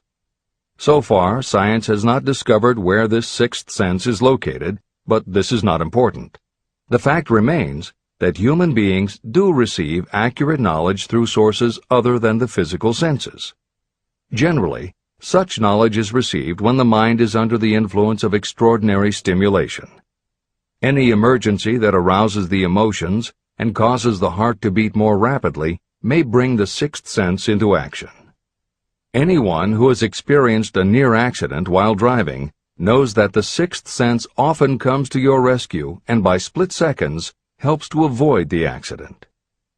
I mention this as background to the following statement of fact.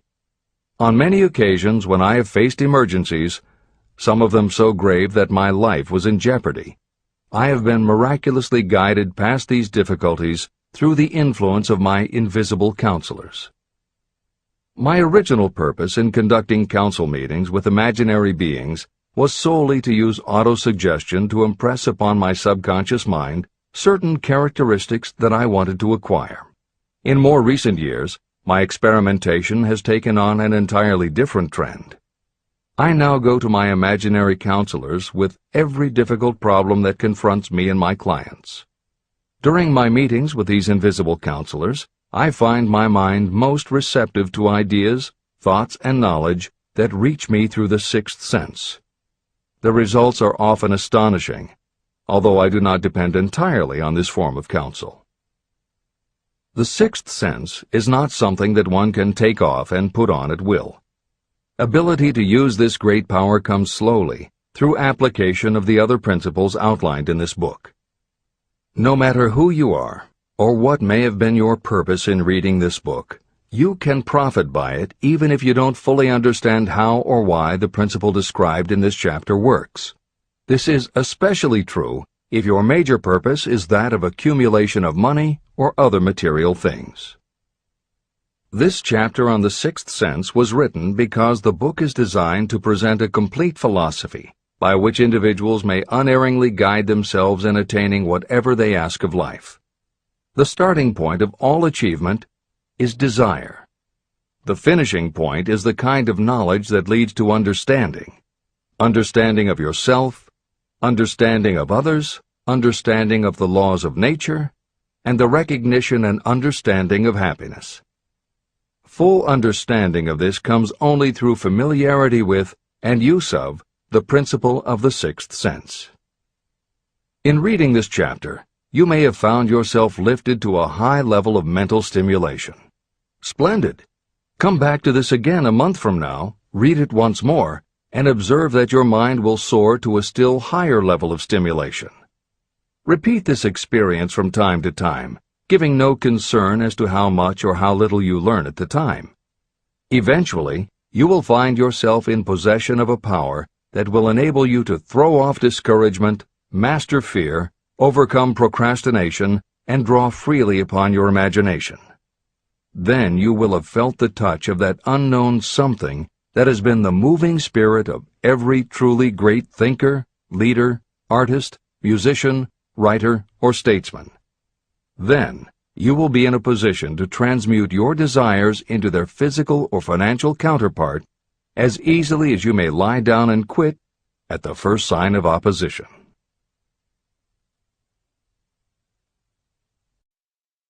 The man who actually knows just what he wants in life has already gone a long way toward attaining it. Chapter 16. The 6 Ghosts of Fear. How many are standing in your way? Take inventory of yourself as you read this closing chapter, and find out how many of the ghosts are standing in your way. Before you can put any portion of this philosophy into successful use, your mind must be prepared to receive it. The preparation is not difficult. It begins with study, analysis, and understanding of 3 enemies that you will have to clear out: indecision, doubt, and fear. The sixth sense will never function while these three negatives, or any one of them, remain in your mind. The members of this unholy trio are closely related. Where one is found, the other two are close at hand. Indecision is the seedling of fear. Remember this as you read. Indecision crystallizes into doubt. The two blend and become fear. The blending process often is slow. This is one reason why these three enemies are so dangerous. They germinate and grow without their presence being observed. The remainder of this chapter describes a state of mind that you must attain before the philosophy can be put into practical use. This chapter also analyzes a condition that has reduced huge numbers of people to poverty, and it states a truth that must be understood by all who accumulate riches, whether measured in terms of money or in terms of a state of mind that may be of far greater value than money. The purpose of this chapter is to turn the spotlight of attention on the cause and the cure of the 6 basic fears. Before you can master an enemy, you must know its name, its habits, and where to attack it. As you read, analyze yourself carefully and determine which, if any, of the 6 common fears have attached themselves to you. And keep in mind that sometimes they are hidden in the subconscious mind, where they are difficult to locate and still more difficult to eliminate. The 6 basic fears. There are 6 basic fears. At one time or another, every person suffers from some combination of these fears. Most people are fortunate if they do not suffer from the entire 6. Named in the order of their most common appearance, they are the fear of poverty, the fear of criticism, the fear of ill health, the fear of loss of love of someone, the fear of old age, and the fear of death. All other fears are of minor importance, and are in fact just variations on these 6. Fears are nothing more than states of mind. Your state of mind is subject to your control and direction. You can create nothing that you do not first conceive in the form of an impulse of thought. The following statement is of even greater importance. Thought impulses begin immediately to translate themselves into their physical equivalent, whether those thoughts are voluntary or involuntary. Even thought impulses that are picked up by mere chance, thoughts that have been released by other minds, may determine your financial, business, professional, or social destiny just as surely as the thoughts that you create by intent and design. This circumstance also explains why some people seem to be lucky, while others of equal or greater ability, training, experience, and brain capacity seem destined to have misfortune. The explanation is that you have the ability to completely control your own mind. With this control, you may open your mind to the thought impulses that are being released by other brains, or you can close the doors tightly and admit only thought impulses of your own choice. Nature has endowed human beings with absolute control over only one thing, and that one thing is thought. This fact, coupled with the additional fact that everything we create begins in the form of a thought, leads us very near to the principle by which fear may be mastered. If it is true that all thought has a tendency to clothe itself in its physical equivalent, and this is true beyond any reasonable room for doubt, it is equally true that thought impulses of fear and poverty cannot be translated into terms of courage and financial gain. The first basic fear. The fear of poverty. There can be no compromise between poverty and riches. The two roads that lead to poverty and riches travel in opposite directions. If you want riches, you must refuse to accept any circumstance that leads toward poverty. The word riches is used in its broadest sense, meaning financial, spiritual, mental, and material wealth. The starting point of the path that leads to riches is desire. In Chapter 3, you received full instructions for the proper use of desire. In this chapter on fear, you have complete instructions for preparing your mind to make practical use of desire. Here is the place to give yourself a challenge, which will definitely determine how much of this philosophy you have absorbed. Here is the point at which you can tell what the future holds in store for you. If, after reading this chapter, you are willing to accept poverty, you may as well make up your mind to receive poverty. This is one decision you cannot avoid.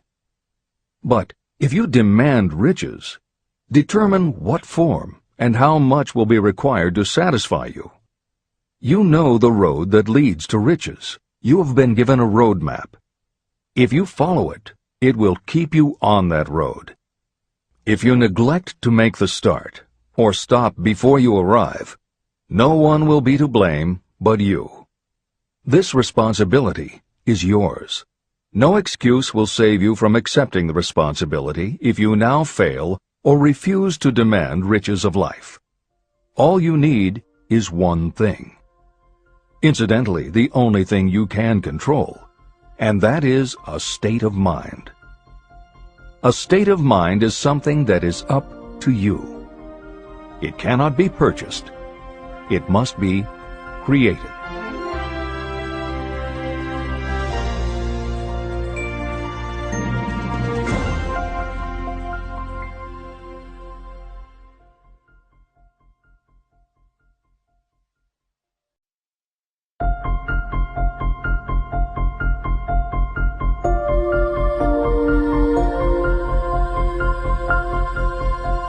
The most destructive fear.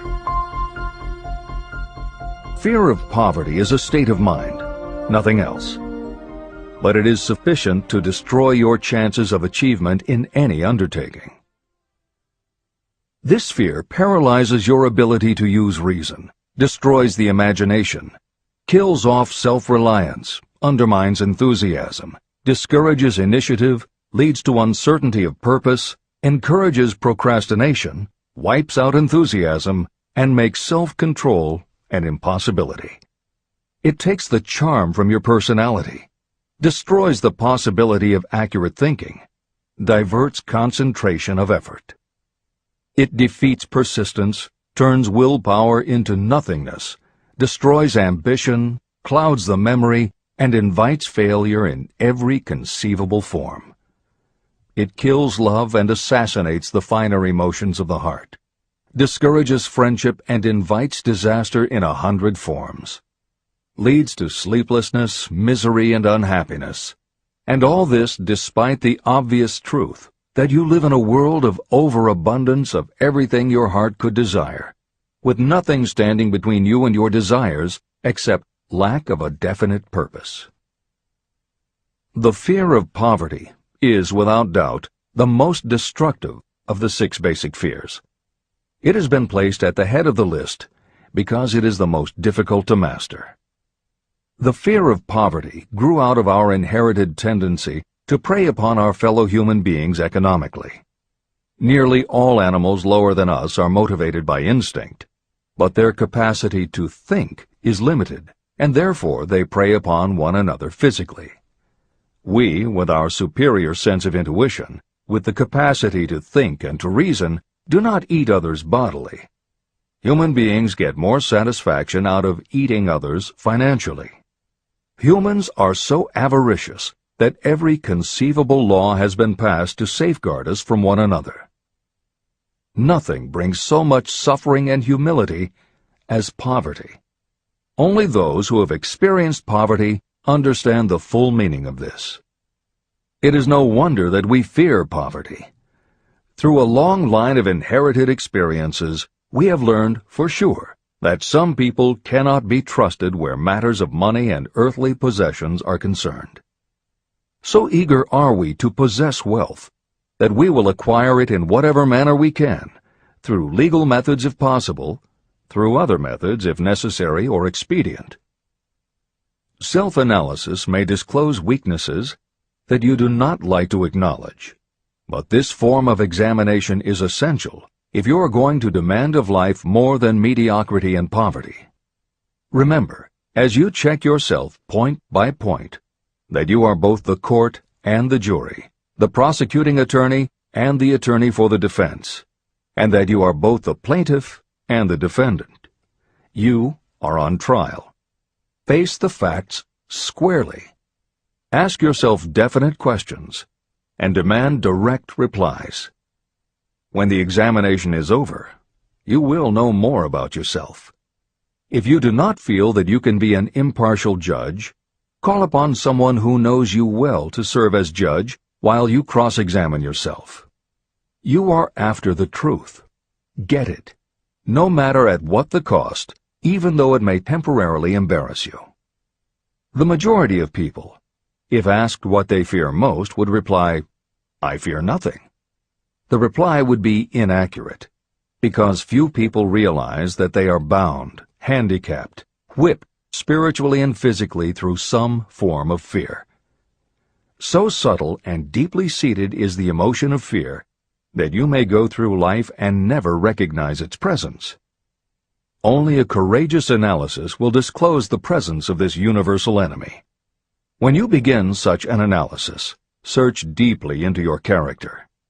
The following is a list of the symptoms to look for. Symptoms of the fear of poverty. 1. Indifference. Commonly expressed through lack of ambition, willingness to tolerate poverty, and the acceptance of whatever compensation life may offer without protest. Also mental and physical laziness, and lack of initiative, imagination, enthusiasm, and self-control. 2. Indecision. The habit of permitting others to do your thinking, sitting on the fence. 3. Doubt. Generally expressed through alibis and excuses designed to cover up, explain away, or apologize for your failures. Sometimes expressed in the form of envy of those who are successful, or by criticizing them.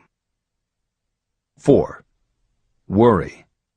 Usually expressed by finding fault with others, a tendency to spend beyond your income, neglect of personal appearance, scowling and frowning, nervousness, lack of poise, self-consciousness, and often the use of alcohol or drugs.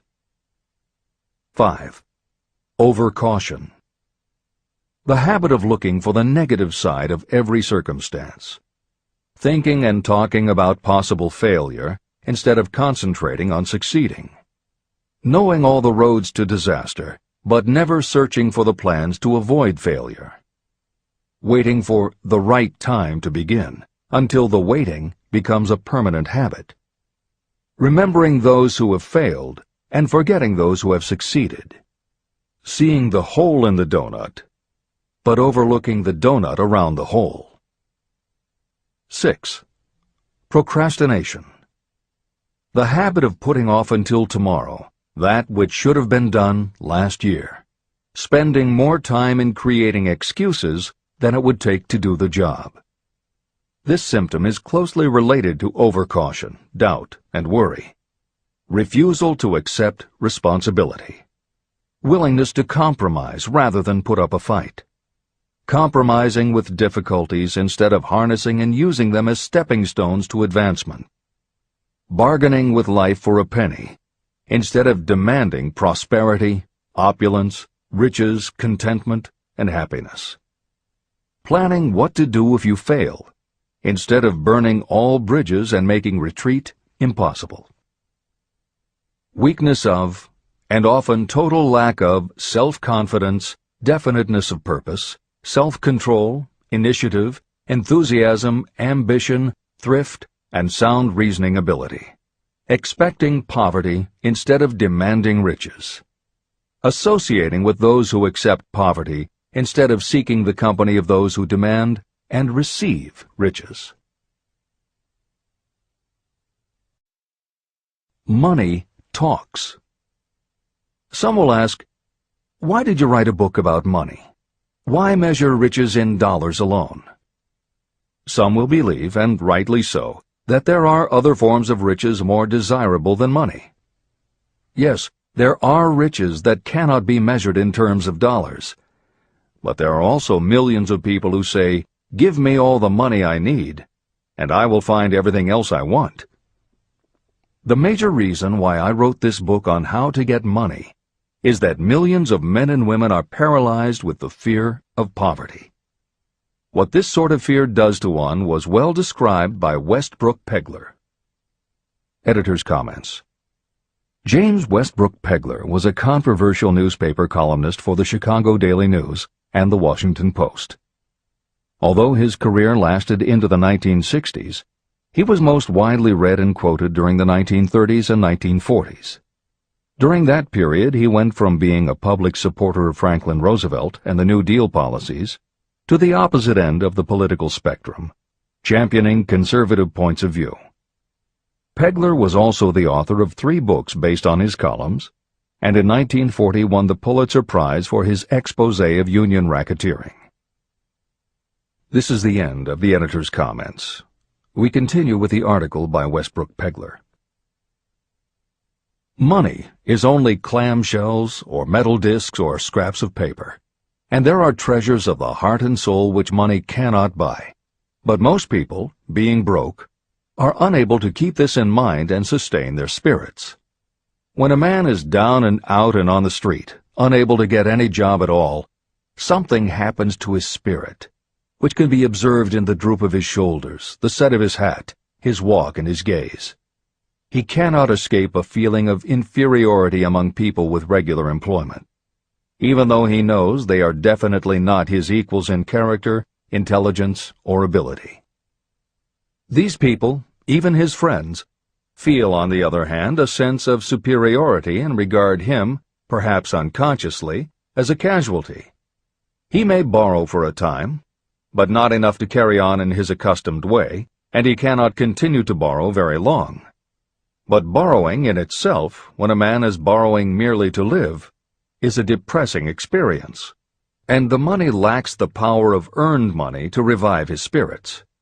Of course, none of this applies to bums or habitual ne'er-do-wells, but only to men of normal ambitions and self-respect. Women in the same predicament must be different. We somehow do not think of women at all in considering the down-and-outers. They are scarce in the bread lines, they rarely are seen begging on the streets, and they are not recognizable in crowds by the same plain signs which identify busted men. Of course, I do not mean the shuffling hags of the city streets, who are the opposite number of the confirmed male bums. I mean reasonably young, decent, and intelligent women. There must be many of them, but their despair is not apparent. When a man is down and out, he has time on his hands for brooding. He may travel miles to see a man about a job and discover that the job is filled, or that it is one of those jobs with no base pay, but only a commission on the sale of some useless knick-knack which nobody would buy except out of pity. Turning that down, he finds himself back on the street with nowhere to go, but just anywhere. So he walks and walks. He gazes into store windows at luxuries which are not for him, and feels inferior and gives way to people who stop to look with an active interest. He wanders into the railroad station, or puts himself down in the library to ease his legs and soak up a little heat. But that isn't looking for a job, so he gets going again. He may not know it, but his aimlessness would give him away even if the very lines of his figure did not. He may be well dressed in the clothes left over from the days when he had a steady job, but the clothes cannot disguise the droop.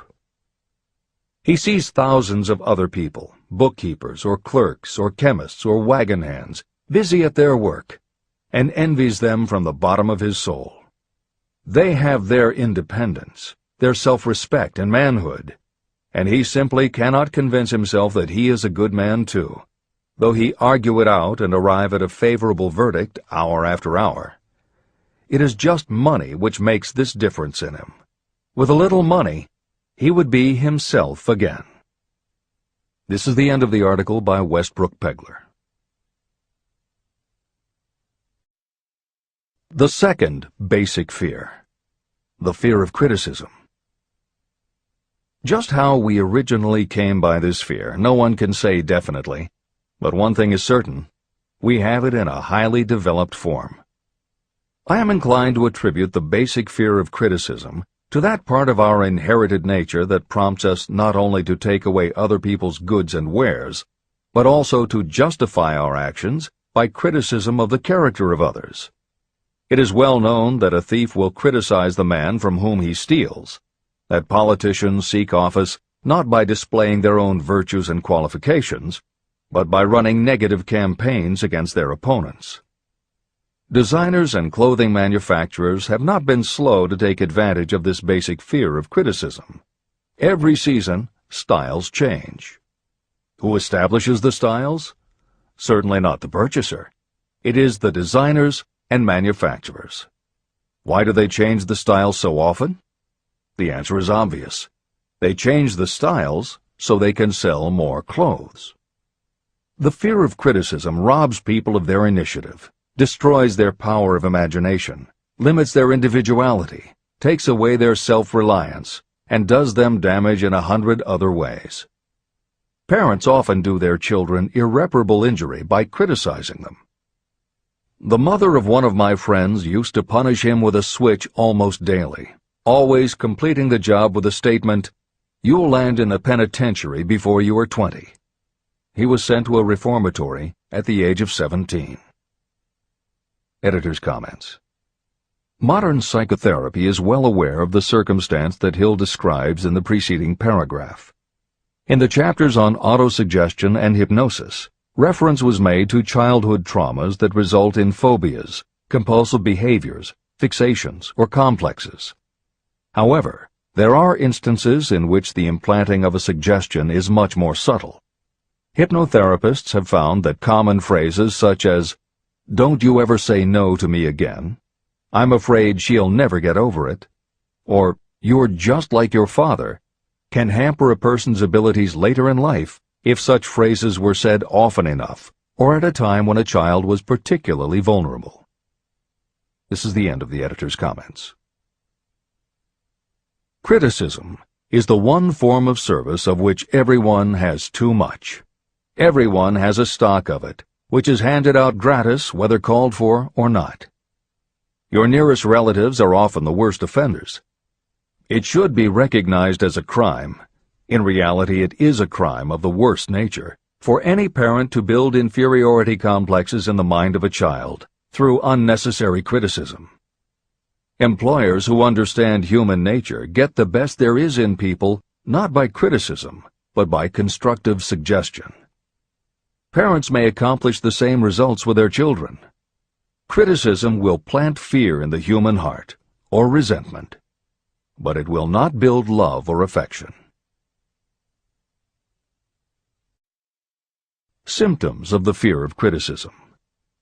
This fear is almost as universal as the fear of poverty, and its effects are just as fatal to personal achievement, mainly because this fear destroys initiative and discourages the use of imagination. The major symptoms of the fear are 1. Self-consciousness, generally expressed through nervousness, timidity in conversation and in meeting strangers, awkward movements, and shifting of the eyes. 2. Lack of poise, expressed through lack of voice control, nervousness in the presence of others, poor posture, poor memory. 3. Personality weaknesses, lacking in firmness of decision, personal charm, and ability to express opinions definitely, the habit of sidestepping issues instead of meeting them squarely, agreeing with others without careful examination of their opinions. 4. Inferiority complex, the habit of expressing your own self-approval as a means of covering up your feeling of inferiority, using big words to impress others, often without knowing the real meaning of the words, imitating others in dress, speech, and manners, boasting of imaginary achievements, and acting superior to cover up the fact that you feel inferior. 5. Extravagance, the habit of trying to keep up with the Joneses and spending beyond your income. 6. Lack of initiative, failure to embrace opportunities for self-advancement, fear to express opinions, lack of confidence in your own ideas, giving evasive answers to questions asked by superiors, hesitancy of manner and speech, deceit in both words and deeds. 7. Lack of ambition, mental and physical laziness, lack of self-assertion, slowness in reaching decisions, being too easily influenced, the habit of accepting defeat without protest, or quitting an undertaking when opposed by others. Also the habit of criticizing others behind their backs and flattering them to their faces, suspicion of other people without cause, lack of tactfulness of manner and speech, and unwillingness to accept the blame for mistakes. The third basic fear, the fear of ill health. This fear may be traced to both physical and social heredity. It is closely associated with the causes of fear of old age and the fear of death. We fear ill health because of the terrible pictures that have been planted in our minds of what may happen if death should overtake us. We also fear it because of the economic toll that it may claim. One reputable physician estimated that 75% of all people who visit doctors are suffering with hypochondria, imaginary illness. It has been shown that the fear of disease, even when there is not the slightest cause for fear, often produces the physical symptoms of the disease feared. Powerful and mighty is the human mind. It builds or it destroys. Through a series of experiments, my staff proved how susceptible people are to the power of suggestion. We asked 3 acquaintances to visit separately with the victim. They were instructed to pose the question, "What ails you? You look terribly ill." The first questioner provoked a grin from him and a nonchalant, "Oh, nothing, I'm all right." The second questioner was answered with a statement, "I don't know exactly, but I do feel badly." The third questioner was met with the admission that the victim was actually feeling ill. Editor's comment. Hill's experiment is one that you do not want to carry too far. It is not that different from the principle behind certain religious sects whose members take vengeance on their enemies by hexing or placing a spell on a victim. The spell only works because the victim believes that spells can be cast and that it is possible he or she could be hexed. When the hex victim is informed that someone has cast a spell on them, they accept that it is possible, and their mind does the rest. The same theory operated when Hill's associate was told 3 times that he looked ill. He believed it was possible. Being told 3 times was convincing, and his mind went to work and made it so. This is the end of the editor's comment. There is overwhelming evidence that disease sometimes begins in the form of negative thought impulse. Such thoughts may be planted in your mind by suggestion or created by you in your own mind. Doctors send patients to new climates for their health because a change of mental attitude is necessary. The seed of fear of ill health lives in every human mind. Worry, fear, discouragement, or disappointment can cause this seed to germinate and grow. Symptoms of the fear of ill health. The symptoms of this almost universal fear are 1. Autosuggestion. The habit of negative use of self-suggestion by looking for and expecting to find symptoms of all kinds of disease. Enjoying your imaginary illness and speaking of it as being real. The habit of trying fads and isms recommended by others as having therapeutic value. Talking to others of operations, accidents, and other forms of illness. Experimenting with diets, physical exercises, weight loss systems without professional guidance. Trying home remedies, patent medicines, and quack remedies. 2. Hypochondria, a medical term for imaginary disease. The habit of excessively talking about illness, and by concentrating the mind on disease you begin to expect it to happen to you. Nothing that comes in bottles can cure this condition. It is brought on by negative thinking, and nothing but positive thought can cure it. Hypochondria is said to do as much damage on occasion as the real disease might do. 3. Exercise. Fear of ill health often interferes with proper physical exercise and results in overweight. 4. Susceptibility. Fear of ill health breaks down your natural resistance, which makes you susceptible to real disease. The fear of ill health is often related to the fear of poverty, especially in the case of the hypochondriac, who constantly worries about the possibility of having to pay doctor's bills, hospital bills, etc. This type of person spends much time preparing for sickness, talking about death, saving money for cemetery plots, burial expenses, and such. 5. Self-coddling. The habit of seeking sympathy. The habit of feigning illness to cover your laziness or to serve as an alibi for lack of ambition. People often resort to this trick to avoid work. 6. Intemperance. The habit of using alcohol or drugs to destroy pain instead of eliminating the cause. 7. The habit of reading about illness and worrying over the possibility of being stricken by it. The fourth basic fear. The fear of loss of love. Jealousy and other similar forms of neurosis grow out of our fear of the loss of love of someone. This fear is the most painful of all the 6 basic fears. It probably plays more havoc with the body and mind than any of the other basic fears. Editor's comment. By way of introduction to each of the 6 basic fears, Napoleon Hill usually postulates how the fear originated in humans.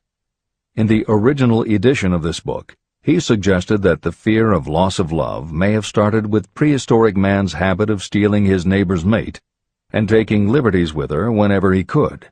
Though amusing, this theory does not take into account that women fear the loss of a love just as profoundly as men do, and both men and women fear losing the love of not just their mates, but also of family members and others with whom they are close. How the emotion of love originated may remain a mystery, but there is no mystery about how we feel when we lose it. This is the end of the editor's comment. The fourth basic fear. The fear of loss of love.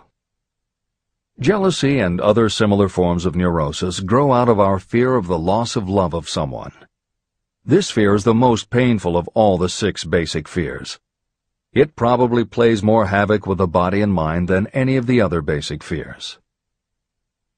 Editor's comment. By way of introduction to each of the 6 basic fears, Napoleon Hill usually postulates how the fear originated in humans. In the original edition of this book, he suggested that the fear of loss of love may have started with prehistoric man's habit of stealing his neighbor's mate and taking liberties with her whenever he could. Though amusing, this theory does not take into account that women fear the loss of a love just as profoundly as men do, and both men and women fear losing the love of not just their mates, but also of family members and others with whom they are close. How the emotion of love originated may remain a mystery, but there is no mystery about how we feel when we lose it. This is the end of the editor's comment. Symptoms of the fear of loss of love. The distinguishing symptoms of this fear are 1. Jealousy. The habit of being suspicious of friends and loved ones. The habit of accusing wife or husband of infidelity without grounds. General suspicion of everyone and absolute faith in no one. 2. Fault-finding.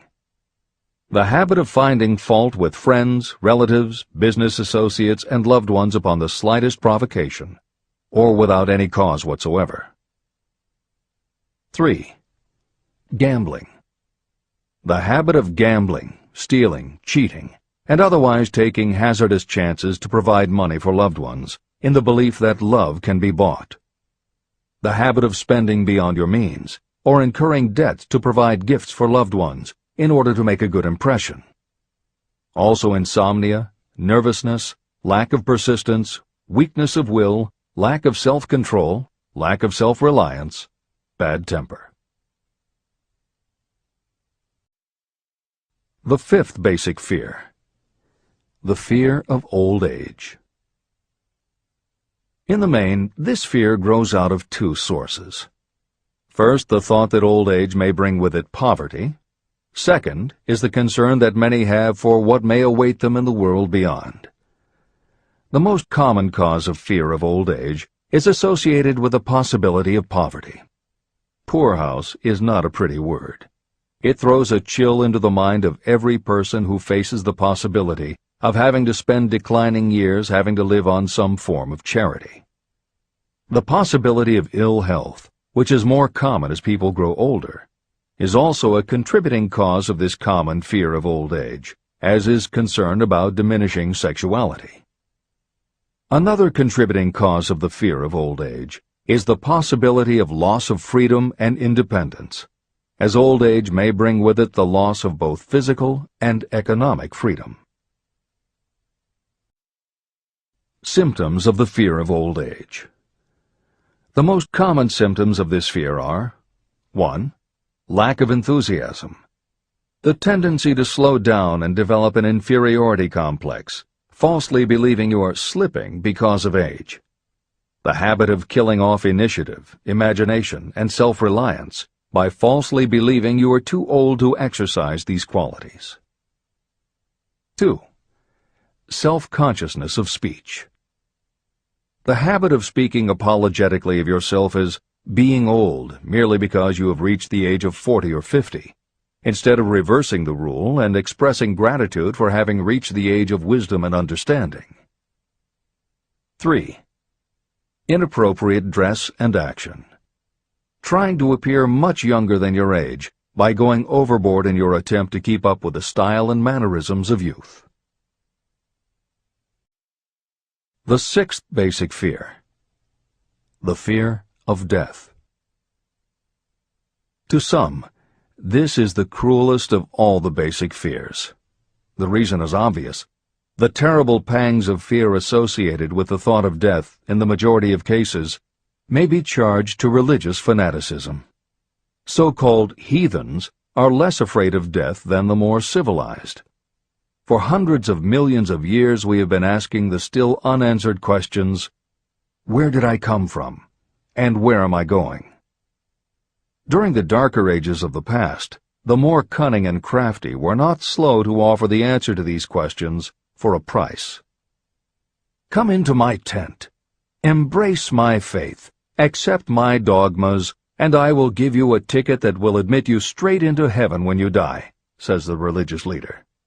Remain out of my tent, says the same leader, and the devil will take you and burn you throughout eternity. The thought of eternal punishment destroys interest in life and makes happiness impossible. While the religious leader may not actually be able to provide safe conduct into heaven or send you to hell, the possibility of the latter seems terrible. The very thought of it takes hold of the imagination in such a realistic way that it paralyzes reason and sets up the fear of death. The fear of death is not as common now as it was during the age when there were no great colleges and universities. People of science have turned the spotlight of truth upon the world, and this truth is rapidly freeing men and women from this terrible fear of death. The young men and women who attend the colleges and universities are not easily impressed by fire and brimstone. Through knowledge, the fears of the dark ages that grip the mind have been dispelled. The entire world is made up of only four things: time, space, energy, and matter. In elementary physics, we learn that neither matter nor energy can be created or destroyed. Both matter and energy can be transformed, but neither can be destroyed. Life is energy, if it is anything. If neither energy nor matter can be destroyed, of course life itself cannot be destroyed. Life, like other forms of energy, may be passed through various processes of transition or change, but it cannot be destroyed. Death is mere transition. And if death is not mere change or transition, then nothing comes after death except a long, eternal, peaceful sleep. And sleep is nothing to be feared. If you can accept the logic of this, you may forever wipe out your fear of death. Symptoms of the fear of death. The general symptoms of this fear are: 1. The habit of thinking about dying instead of making the most of life. This is generally due to lack of purpose or lack of a suitable occupation. This fear is more prevalent among the aged, but sometimes the more youthful are victims of it. The greatest of all remedies for the fear of death is a burning desire for achievement, backed by useful service to others. A busy person seldom has time to think about dying. A busy person finds life too thrilling to worry about death. 2. Sometimes the fear of death is closely associated with the fear of poverty, where death would leave loved ones poverty-stricken. 3. In other cases, the fear of death is caused by illness and the breakdown of physical body resistance. 4. The most common causes of the fear of death are ill health, poverty, lack of appropriate occupation, disappointment over love, insanity, and religious fanaticism. The disaster of worry and destructive thinking. Worry is a state of mind based upon fear. It works slowly but persistently. It is insidious and subtle. Step by step, it digs itself in until it paralyzes the reasoning faculty and destroys self-confidence and initiative. Worry is a form of sustained fear caused by indecision. Therefore, it is a state of mind that can be controlled. An unsettled mind is helpless. Indecision makes an unsettled mind. Most individuals lack the willpower to reach decisions promptly and to stand by them after they have been made. We do not worry over conditions once we have reached a decision to follow a definite line of action. I once interviewed a man who was sentenced to be electrocuted 2 hours later. The condemned man was the calmest of the 8 men who were in the death cell with him. His calmness prompted me to ask him how it felt to know that he was going into eternity in a short while. With a smile of confidence on his face, he said, "It feels fine. Just think, brother, my troubles will soon be over. I've had nothing but trouble all my life. It has been a hardship to get food and clothing. Soon, I will not need these things. I have felt fine ever since I learned for certain that I must die. I made up my mind then to accept my fate in good spirit." As he spoke, he devoured a dinner sufficient for 3 men, eating every mouthful of the food brought to him, and apparently enjoying it as much as if no disaster awaited him. Decision gave this man resignation to his fate. Decision can also prevent one's acceptance of undesired circumstances. Through indecision, the 6 basic fears become translated into a state of worry. Relieve yourself forever of the fear of death by reaching a decision to accept death as an inescapable event. Eliminate the fear of old age by reaching a decision to accept it not as a handicap, but as a great blessing that carries with it wisdom, self-control, and understanding. Master the fear of loss of love by reaching a decision to get along without love, if that is necessary. Defeat the fear of criticism by reaching a decision not to worry about what other people think, do, or say. Overcome the fear of ill health by the decision to forget symptoms, and whip the fear of poverty by reaching a decision to get along with whatever wealth you can accumulate without worry. Kill the habit of worry in all its forms by reaching a general blanket decision that nothing life has to offer is worth the price of worry. With this decision will come poise, peace of mind, and calmness of thought, which will bring happiness. If your mind is filled with fear, you not only destroy your own chances of intelligent action, but you transmit these destructive vibrations to the minds of all who come into contact with you, and you destroy their chances too. Even a dog or a horse knows when its master lacks courage. It will pick up the vibrations of fear given off by its master and behave accordingly. The vibrations of fear pass from one mind to another just as quickly and as surely as the sound of the human voice passes from the broadcasting station to a radio receiver. The person who constantly speaks of negative or destructive thoughts is practically certain to experience the results of those words in the form of destructive feedback. But even negative thoughts without words will come back to you. The release of destructive thought impulses alone also produces feedback in more ways than one. First, and perhaps most important to be remembered, the person who releases thoughts of a destructive nature must suffer damage through the breaking down of creative imagination. Secondly, the presence in the mind of any destructive emotion develops a negative personality, which repels people and often converts them into antagonists. The third source of damage is that negative thoughts not only affect others, but they also embed themselves in the subconscious mind of the person releasing them and there become a part of that person's character. Your business in life is to achieve success. To be successful, you must find peace of mind, acquire the material needs of life, and above all, attain happiness. All of these indications of success begin in the form of thought impulses. You control your own mind. You have the power to feed it whatever thought impulses you choose. With this goes the responsibility of using your mind constructively.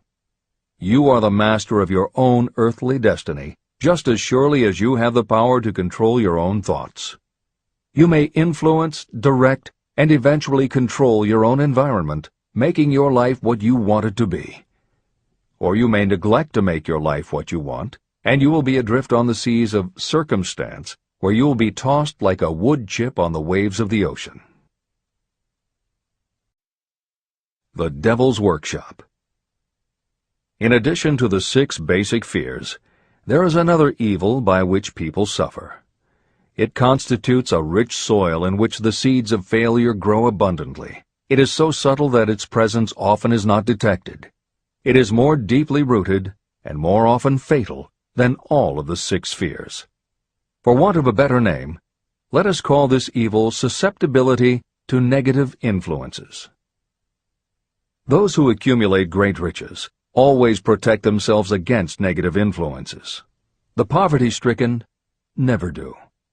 Those who succeed in any calling must prepare their minds to resist such influences. If you are reading this book to learn how to grow rich, you should examine yourself very carefully to determine whether you are susceptible to negative influences. If you neglect this self-analysis, you will give up your right to attain the object of your desires. Make your analysis searching. As you read the following questions, be tough on yourself. Go at the task as carefully as you would if you were searching for any other enemy you knew was waiting to ambush you. You must deal with your own faults as you would with a real and serious enemy. You can easily protect yourself against real enemies because there are laws, police, and courts to deal with them. But this 7th basic evil is more difficult to master because it strikes when you are not aware of its presence, when you are asleep and while you are awake. Moreover, its weapon is intangible because it consists of merely a state of mind. Negative influences are also dangerous because they come in so many different forms. Sometimes they enter the mind through the well-meant words of your friends and relatives. At other times they come from within, through your own mental attitude. Always it is as deadly as poison, even though it may not kill as quickly. How to protect yourself against negative influences. To protect yourself against negative influences, whether of your own making or the result of negative people around you, recognize that your willpower is your defense.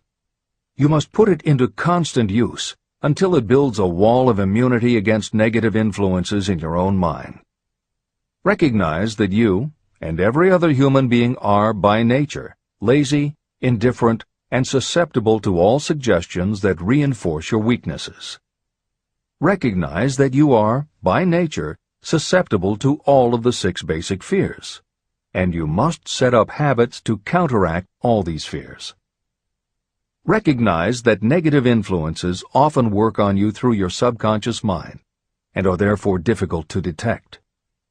Keep your mind closed against all people who depress or discourage you in any way. Clean out your medicine chest and stop pandering to colds, aches, pains, and imaginary illness. Deliberately seek the company of people who influence you to think and act for yourself. Do not expect troubles, as they have a tendency not to disappoint. Without doubt, the most common weakness of all human beings is the habit of leaving their minds open to the negative influences of other people. This weakness is all the more damaging because most people do not even know they do it. The following list of questions is designed to help you see yourself as you really are. You should read through the list now. Then set aside a day when you can give adequate time to go through the list again and thoroughly answer each question. When you do this, I advise that you read the questions and state your answers aloud so you can hear your own voice. This will make it easier for you to be truthful with yourself. Self-analysis questions. Do you complain often of feeling bad, and if so, what is the cause? Do you find fault with other people at the slightest provocation? Do you frequently make mistakes in your work, and if so, why? Are you sarcastic and offensive in your conversation? Do you deliberately avoid the association of anyone, and if so, why? Do you suffer frequently with indigestion? If so, what is the cause? Does life seem futile and the future hopeless to you? Do you like your occupation? If not, why? Do you often feel self-pity? And if so, why? Are you envious of those who excel you? To which do you devote most time, thinking of success or of failure? Are you gaining or losing self-confidence as you grow older? Do you learn something of value from all mistakes? Are you permitting some relative or acquaintance to worry you? If so, why? Are you sometimes excited about life, and at other times in the depths of despondency? Who has the most inspiring influence upon you, and for what reason? Do you tolerate negative or discouraging influences that you could avoid? Are you careless of your personal appearance? If so, when and why? Have you learned how to ignore your troubles by being too busy to be annoyed by them? Would you call yourself a spineless weakling if you permitted others to do your thinking for you? How many preventable disturbances annoy you, and why do you tolerate them? Do you resort to alcohol, drugs, cigarettes, or other compulsions to quiet your nerves? If so, why do you not try willpower instead? Does anyone nag you, and if so, for what reason? Do you have a definite major purpose? And if so, what is it, and what plan do you have for achieving it? Do you suffer from any of the 6 basic fears? If so, which ones? Have you developed a method to shield yourself against the negative influence of others?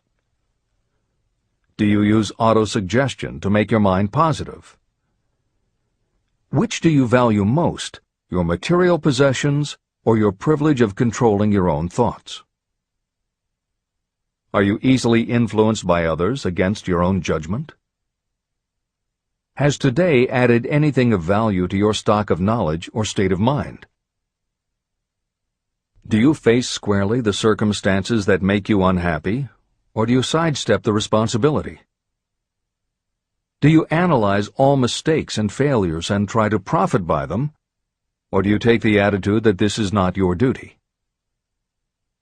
Can you name 3 of your most damaging weaknesses? What are you doing to correct them? Do you encourage other people to bring their worries to you for sympathy? Do you choose from your daily experiences lessons or influences that aid in your personal advancement? Does your presence have a negative influence on other people as a rule? What habits of other people annoy you most? Do you form your own opinions, or do you permit yourself to be influenced by other people?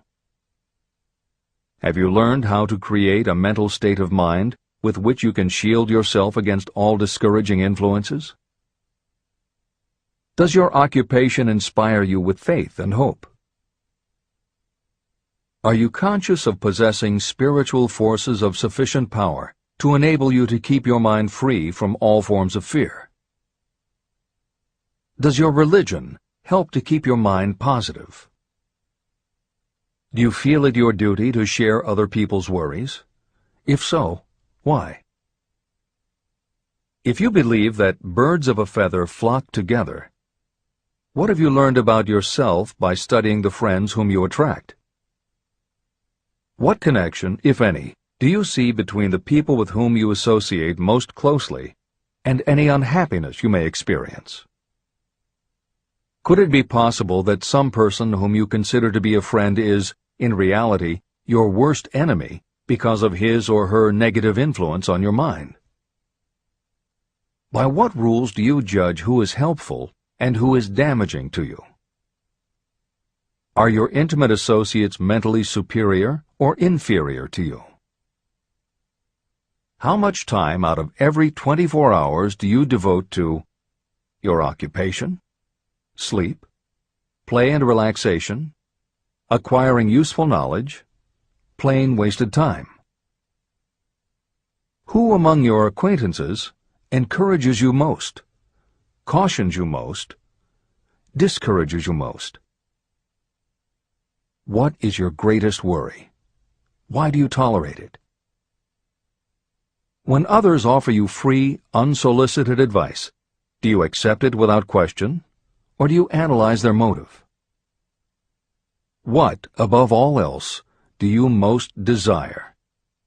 Do you intend to acquire it? Are you willing to subordinate all other desires for this one?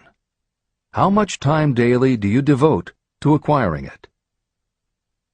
Do you change your mind often? If so, why? Do you usually finish everything you begin? Are you easily impressed by other people's business or professional titles, college degrees, or wealth? Are you easily influenced by what other people think or say about you? Do you cater to people because of their social or financial status? Whom do you believe to be the greatest person living? In what respect is this person superior to yourself? How much time have you devoted to studying and answering these questions? At least one day is necessary for the analysis and the answering of the entire list. If you have answered all these questions truthfully, you know more about yourself than the majority of people. Study the questions carefully. Come back to them once each week for several months, and be astounded at the amount of additional knowledge of great value to yourself you will have gained by the simple method of answering the questions truthfully. If you are not certain about the answers to some of the questions, seek the counsel of those who know you well, especially those who have no motive in flattering you, and see yourself through their eyes. The experience will be astonishing. The one thing over which you have absolute control. You have absolute control over only one thing, and that is your thoughts. This is the most significant and inspiring of all facts known to humans. It reflects our divine nature. This ability to control your thoughts is the sole means by which you may control your own destiny. If you fail to control your own mind, you may be sure you will control nothing else. Your mind is your spiritual estate. Protect and use it with the care to which divine royalty is entitled. You were given your willpower for this purpose. Unfortunately, there is no legal protection against those who, by design or through ignorance, poison the minds of others with negative suggestion. Those with negative minds tried to convince Thomas A. Edison that he could not build a machine that would record and reproduce the human voice, because, they said, no one else has ever produced such a machine. Edison did not believe them. He knew that the mind could produce anything the mind could conceive and believe. That knowledge was the thing that lifted the great Edison above the common herd. Men with negative minds told F.W. Woolworth he would go broke trying to run a store on 5 and 10-cent sales. He did not believe them. He knew that he could do anything within reason if he backed his plans with faith. Exercising his right to keep the negative suggestions of others out of his mind, he piled up a fortune of more than $100 million. Doubting Thomases scoffed scornfully when Henry Ford tried out his first crudely built automobile on the streets of Detroit. Some said the thing would never become practical. Others said no one would pay money for such a contraption.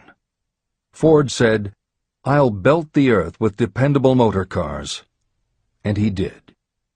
For the benefit of those seeking vast riches, let it be remembered that practically the sole difference between Henry Ford and a majority of workers is this: Ford had a mind, and he controlled it. The others have minds that they do not try to control. Mind control is the result of self-discipline and habit. You either control your mind, or it controls you. There is no halfway compromise. The most practical method for controlling your mind is the habit of keeping it busy with a definite purpose, backed by a definite plan. Study the records of those who achieve noteworthy success, and you will see that they have control over their own minds, and that they exercise that control and direct it toward the attainment of definite objectives. Without this control, success is not possible. 55 Famous Alibis by Old Man If. People who do not succeed have one distinguishing trait in common. They know all the reasons for failure and have what they believe to be airtight alibis to explain away their own lack of achievement. Some of these alibis are clever, and a few of them are justifiable by the facts, but alibis cannot be used for money. The world wants to know only one thing: have you achieved success? A character analyst compiled a list of the most commonly used alibis. As you read the list, examine yourself carefully and determine how many of these alibis you use. Remember, the philosophy presented in this book makes every one of these alibis obsolete. If I didn't have a wife and family. If I had enough pull. If I had money. If I had a good education. If I could get a job. If I had good health. If I only had time. If times were better. If other people understood me. If conditions around me were only different. If I could live my life over again. If I did not fear what they would say. If I had been given a chance. If I now had a chance. If other people didn't have it in for me. If nothing happens to stop me. If only I were younger. If I only could do what I want. If I had been born rich. If I could meet the right people. If I had the talent that some people have. If I dared to assert myself. If only I had embraced past opportunities. If people didn't get on my nerves. If I didn't have to keep house and look after the children. If I could save some money. If the boss only appreciated me. If I only had somebody to help me. If my family understood me. if I lived in a big city, if I could just get started, if I were only free, if I had the personality of some people, if I were not so fat, if my real talents were known, if I could just get a break, if I could only get out of debt, if I hadn't failed, if I only knew how, if everybody wasn't against me, if I didn't have so many worries, if I could marry the right person, if people weren't so dumb, if my family were not so extravagant, if I were sure of myself, if luck were not against me, if I had not been born under the wrong star, if it were not true that what is to be will be, if I did not have to work so hard, if I hadn't lost my money,